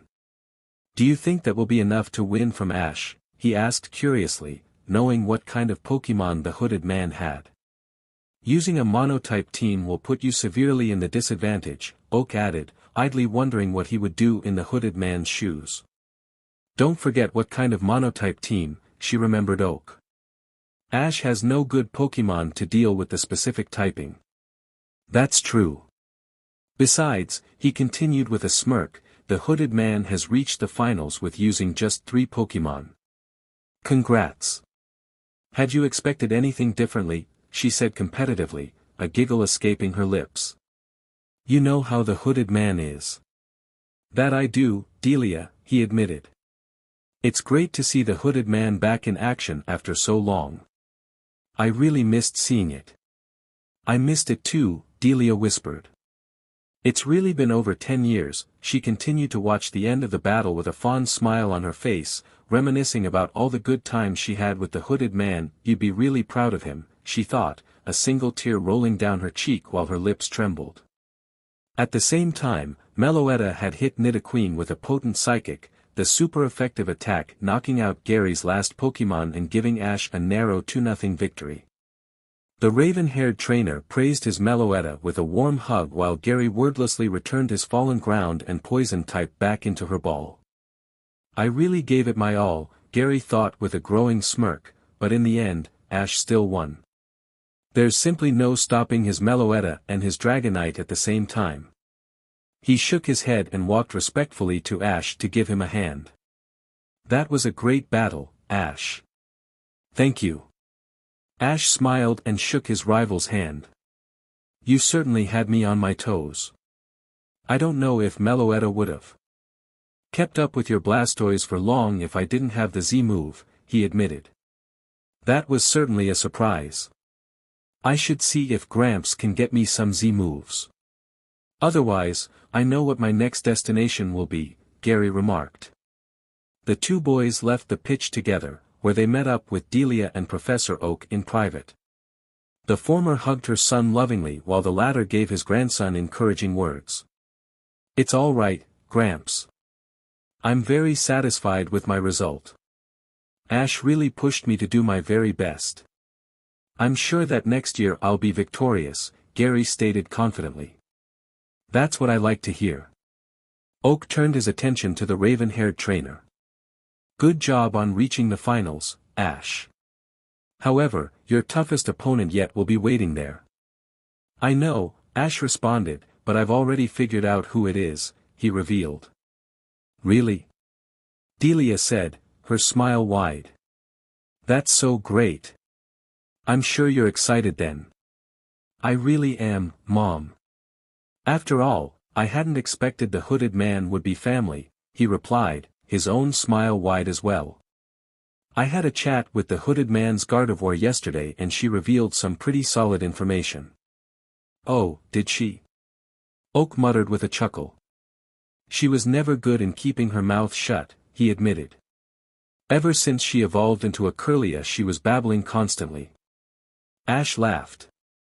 Well, it wasn't really what she said that made me figure it out, but rather, what she didn't say. Now Gary's curiosity piqued as well. So, who is the hooded man, Ash? Your father. Gardevoir is definitely my father's Pokémon, there's no doubt about that, he said, but the entire time in our conversation, she refrained from telling the hooded man's gender. I mean, why would she when everybody assumes the hooded man is a man, anyway? But what if the hooded man is actually a woman? The last piece of the puzzle fell in its place when I saw the hooded man battle her semi-finals match earlier today, finally revealing a couple more Pokémon. There was no doubting it after that. Ash eyed his mom with a look of determination on his face, which she had no trouble returning, her demeanor entirely changed. I'm going to do everything in my power to defeat you tomorrow, Mom. You'll not win from me. Delia's eyes shone with a fire and excitement Ash had never seen before. I'm sorry, honey, but I won't allow that to happen. Your mom has had the same dream as you before you were even born. My Pokémon will make quick work of yours, she winked. Just ask Meloetta how strong my Ribombee and Mimikyu really are. Gary was shocked beyond comprehension by this revelation, while Professor Oak chuckled at the rivalry going on between Delia and Ash. He really was like his mother when it came to battling. You were the hooded man all along? Gary asked incredulously. He couldn't believe he had been so fooled. I've been the hooded man since the league started, yes, she revealed, but in the beginning, and then I'm talking about when I was 15, Ash's father really was the hooded man. I took over in his absence and he left me his Gardevoir under my care, to showcase. Delia grabbed a Pokeball from her purse and opened it. From it, the familiar Gardevoir appeared who bowed respectfully for Delia. Hello, Delia, she spoke telepathically. Opening her eyes, she saw an eager Ash Ketchum standing in front of her and an equally as shocked Gary Oak. She smiled and bowed for the boys too. It's good to see you too, Gary and Ash. Hi, Gardevoir, Ash responded, while his Meloetta and Pikachu waved. I see you've figured out the hooded man's identity, young Mstr Ketchum, she continued, now referring to him how she would speak to his dad minus the young part. I have, Ash revealed, ignoring the rising embarrassment in his cheeks from how much respect she was showing him. You helped me out tremendously, so thank you for that. I'm sure you would have figured it out without my help too. After all, both Meloetta and Pikachu already knew the answer as well. The two Pokémon snickered as Ash gave them an owlish look and then a smirk. I guess so, he eventually responded. Mom didn't make it easy for me, though.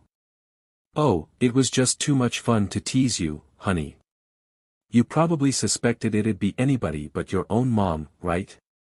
She giggled jovially. Well, you told me a bit that you used to be a strong trainer in the past, but not this strong, Ash admitted. She learned from the best, namely your father and me, Professor Oak said with amusement in his voice. I wasn't the champion of Kanto for nothing back in the day. I'll still reveal my identity to everybody in the finals, though, Delia said with a slight smile, and there's a reason for that, she looked her son straight into his eyes. Ash, honey, no matter who wins or loses tomorrow, how'd you like to travel with your mom in the future? The raven-haired trainer looked stunned for a moment. You want to travel with me? He asked, his smile as bright it could get. Of course, sweetie.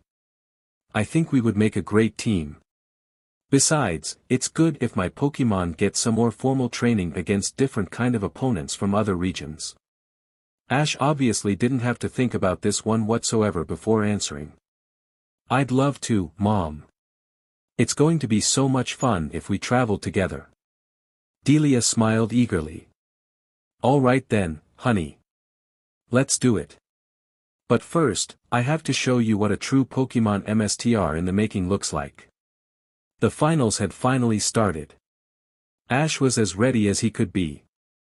Not only was he about to face off against his own mother, but if he won, he would also be crowned the youngest competitor to have ever won a league. He tried to control his growing nerves and never-ending excitement. A big smile was present on his face as he walked into the pitch, where his mom, cloaked as the hooded man, was already waiting for him. The roars of the crowd were deafening. Pikachu was as nervous as he was, but he also radiated confidence. He gave Ash a widening smirk and a cry of encouragement, indicating he wasn't in this battle alone. The raven-haired trainer grinned and rubbed his cheek against Pikachu affectionately. Today is the day, buddy. Let's show my mom everything that we've got. You betcha, Ash, he responded, nuzzling his trainer back. Even Meloetta was a tad nervous.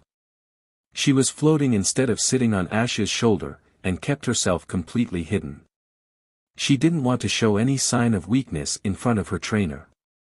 This was the culmination of all that she had worked so hard for. She couldn't fail Ash now. Meanwhile, the hooded man had grabbed the attention of the crowd. Gardevoir was standing next to her, idly waiting until her trainer would reveal her identity. The announcer ushered for everybody to be quiet. It looks like the hooded man has something to say, or rather, something that he wants to show us. That got the audience as silent as they could be. The hooded man did some gestures and then kindly asked Gardevoir to translate. When she had done so, everybody was holding their breath. Ladies and gentlemen, I can't believe my ears, but if I have heard correctly, the hooded man is going to reveal his identity in front of the entire world. A single nod was the hooded man's answer. She looked straight at Ash, who couldn't help but smile. That was all the encouragement she needed to slowly remove the hood she was wearing and show off her appealing face to the entire world. CRP, I have to do something or else Sylveon is done for, Ash thought nervously. Delia was even stronger than he had anticipated. To say the crowd was shocked by the revelation that the hooded man was a woman and the mother of the hero kid was the understatement of the year. It made this anticipated match 10 times better than it already was. Hang in there, Sylveon. Ash cried out to his fairy type. She gritted her teeth, refusing to go down after that dazzling gleam from her opponent, which was a Ribombee who was as calm as the night. "I'm okay, Daddy," she cried back, her friendliness and innocence completely evaporated. She was a killer if she was in the right mindset, and for her to lose in the finals without taking out a single Pokémon for her daddy was unforgivable. Ribombee saw this too and became slightly worried. She knew she outclassed this Sylveon, but at the moment in the state her opponent was in, Sylveon felt a lot more powerful. Her eyes had become completely blank, focused on just one thing, and that was taking her down. "Oh, sweetie, your Sylveon has such fighting spirit." I could see the passion burning in her eyes when she was just a little Eevee, Delia complimented her son. "However, it's about time we finished this, don't you think?" Ash couldn't agree more as both trainers ordered their Pokémon for a final attack. "The Sprout is just like his big sister," Pikachu noted with a nervous chuckle. "Look at him go." Azumarill, while pretty slow, clearly had the upper hand against Delia's Clefable. His huge power ability made him a dangerous opponent, something that Delia had realized a little bit too late. Such a young Pokémon and he's hitting like a tank, she thought, amazed at the display of strength she was witnessing. Ash is just like his father, a prodigy in every sense of the word. "Clefable, stop that waterfall attack with your Moonblast," she ordered quickly, hoping it'd be enough with the calm mind she had set up. The luminescent orb of energy met Azumarill halfway and exploded on impact, but it only seemed to slow him down a bit. With a victorious cry, he connected his attack and sent Clefable flying. She was harshly knocked against one of the walls that outlined the pitch, cracking it and going down to the ground below. "Yes. Good job, Azumarill. You did it." Ash cried out happily. "Oh, honey, you don't really think that'll be enough to knock out my Clefable?" The raven-haired trainer gasped and the fairy type got up, as did the crowd and the announcer. It was incredible how she was still standing. Ash smiled at the growing smirk that appeared on his mom's face. "I guess we have to hit her with another waterfall then. Let's go, Azumarill." "Yes, Daddy," he obeyed, his face turned into a scowl by the fact his last attack wasn't enough to hand him victory. This time, he was going to make sure Clefable wasn't going to get up again. Rapidash had seen Meloetta use her incredible psychic powers multiple times, and while this Mr. Mime didn't come close to her in that regard, he was certainly no slouch. "Now, Mimey, use psychic again," Delia ordered jovially. She loved the surprise on her son's face when she had chosen Mr. Mime. He had never seen him battle and thus always assumed he wasn't that strong, but truth be told, he was her first Pokémon. Back then, he was still a small Mime Jr. and she was around the same age as Ash was. And while he wasn't her strongest Pokémon, he could definitely hold his own. Ash's fire type did what she had learned from Meloetta to escape the grasp of psychic type users, run in zigzag patterns, release small puffs of fire to throw your opponent off and never stand still. It was tiresome, but it did work because Mr. Mime grew more annoyed with her behavior as time went on. I should have known that Meloetta would teach Ash how to avoid psychic holds like that. Few trainers know it and just opt for a dark-type Pokémon to counter it instead, Delia thought. She was still amazed at how huge her son's Rapidash was. She might as well be a legendary with how regal she was too. She could feel the disappointment coming from her Gardevoir. It was clear she wanted to battle her, but both knew she was necessary for a certain other Pokémon Ash still had in his repertoire. "Now, Rapidash. Use Flare Blitz," Ash commanded feverishly. He saw an opening and he wasn't about to let it slip. The fire burning in Rapidash's eyes for her trainer spurred her on. She loved Ash with all of her heart, he had been her guardian angel ever since he showed how much he believed in her. So, right now, at the big stage, she was going to show him just how much he meant to her as well.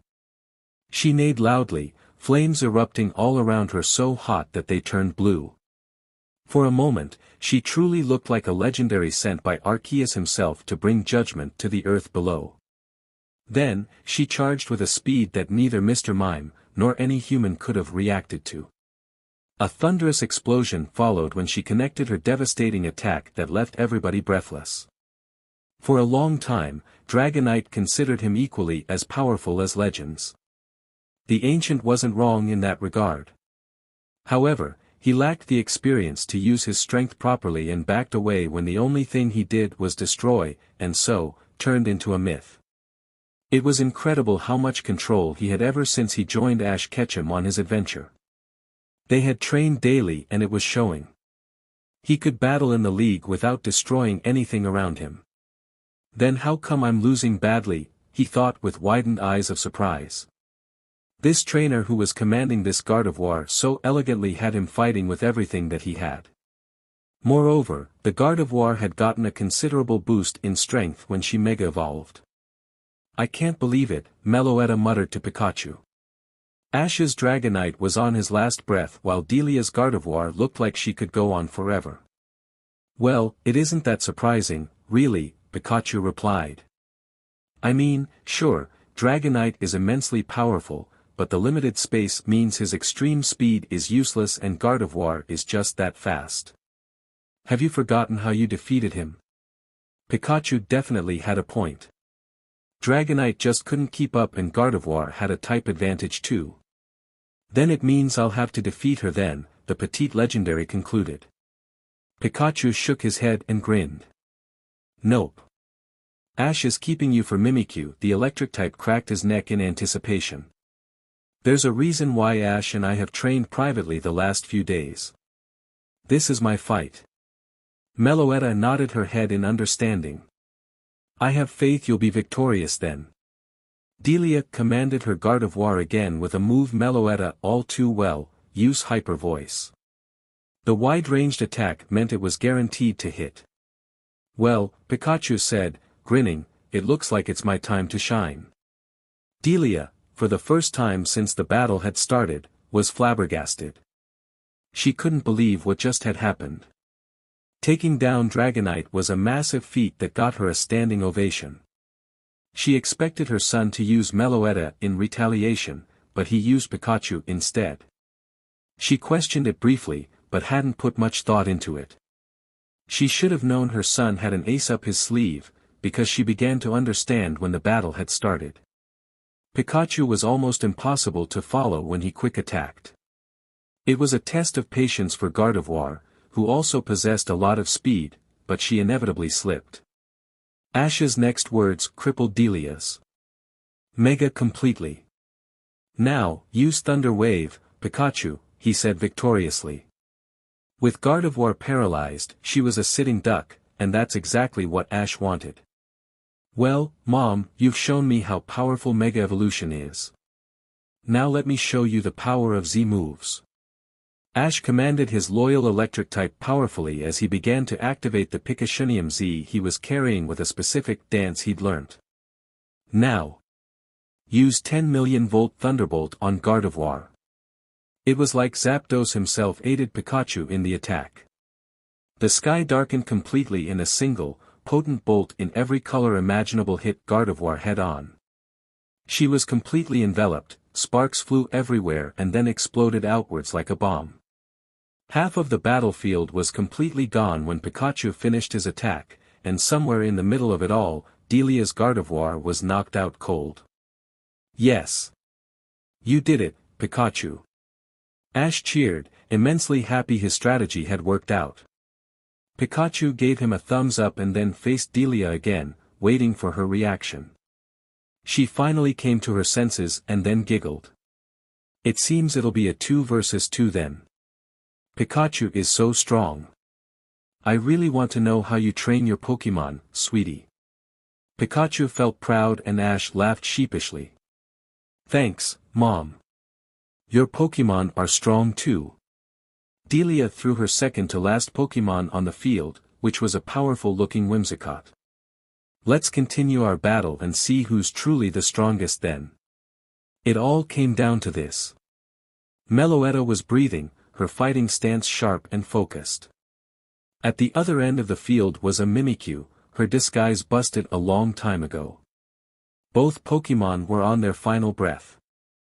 Meloetta's pirouette form allowed for greater movement and speed, but her attacks became utter useless. Likewise, Mimikyu's ghost attacks had no effect whatsoever, but her knockoff was a very handy tool.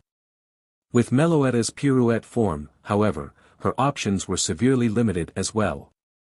We have no choice, Ash thought, Aria form is the only way we can hit hard. It's now or never. Meloetta understood this as well and transformed back under Ash's command. Back to her regular form I see. I guess my Sweetums has no other choice, Delia thought, knowing this next hit was going to decide who was going to be victorious. Mimikyu, use knock off. Delia said. Meloetta, use psychic. Ash retaliated. Mimikyu lifted one of her shadowy claws, glowing with dark energy to smack Meloetta down. At the same time, Meloetta's eyes glowed brightly and brought all of her remaining psychic powers down on Mimikyu. Both attacks collided and both Pokémon went down simultaneously. Oh no, Mimikyu. Hang in there, Meloetta. Both Pokémon struggled to their feet, not wanting to disappoint their trainer. Ash's mom had brought Meloetta to her last breath, but there was no way she was going to be defeated. She wasn't. A gasp escaped Meloetta as her legs threatened to give away and her mind began to lose consciousness.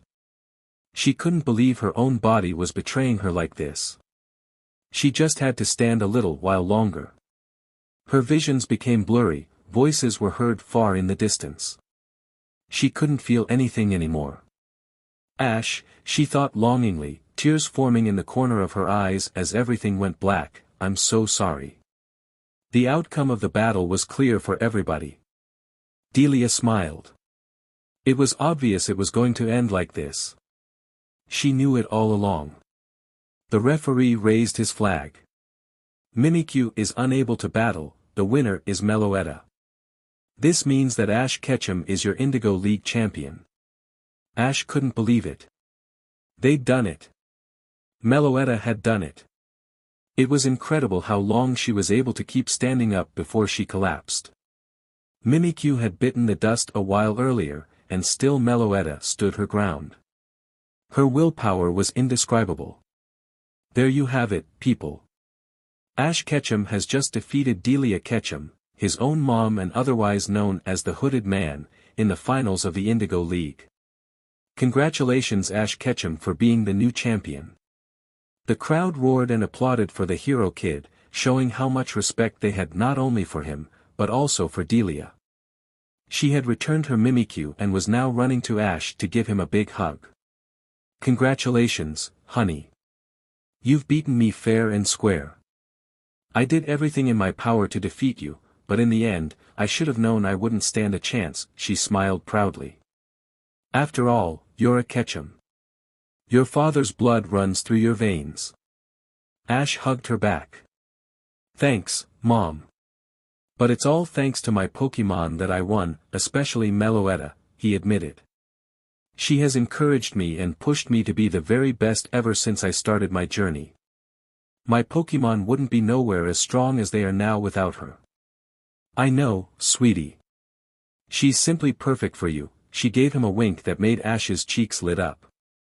Delia couldn't help but giggle and ruffle her son's hair.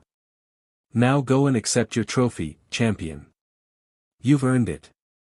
The display of affection shown by mother and son was met by another respectful applause from the massive crowd. The raven-haired trainer walked to the center of the pitch where Mr. Goodshow, the president of the league, was already waiting for him. Congratulations, Ash Ketchum. You are officially the youngest person ever to win a league. Please accept this trophy as recognition of your victory today. Ash took the trophy with grace and lifted it up for everyone to see. The crowd roared again as Ash cheered alongside them and basked in the spoils of his victory. Lance was having a fantastic day at the league. His Elite Four was all ready for the challenger, who was none other than the hero kid of Kanto himself. He couldn't wait to see how Ash would fare, and not to mention, battle his ancient. It was then that he was interrupted by his personal secretary. Mr. Lance, sir, there has been a slight problem. A slight problem, he questioned. Well, whatever it is, fix it. I'm expecting Ash Ketchum any moment now, so everything has to be perfect. The secretary stiffened slightly. Well, sir, that is the problem. Ash Ketchum has forfeited the challenge. What? Lance said flatly, perking a brow. This is his chance to become the champion of an entire region and he just gives up. What gives? He didn't say, sir. All he said is that he didn't have any interest doing the challenge as of right now. And where is he now? I'd like to talk to him immediately. Lance requested, hoping he could knock some sense into the boy. Well, he left with his mother a few hours ago to the Orange Islands. Said he wanted to take the challenge there. Lance couldn't believe it. His chance to battle Ash, gone in a single instant. He mumbled under his breath and rubbed his temple. I guess it can't be helped. The kid is still very young. Maybe he wants to see some of the world first before settling down. Lance laughed and stood up. Yup, the Orange Islands won't know what will hit them. After all, he added in a whisper while looking at a photo where he was smiling brightly with one of his best friends, who looked very much like Ash, he's your son. Greatness was bound to follow him wherever he would go, and her name is as elegant as you commanded your Pokemon back then. Lance smiled brightly. Meloetta, he thought, take good care of him. The boat trip to the Orange Islands luckily didn't take all too long.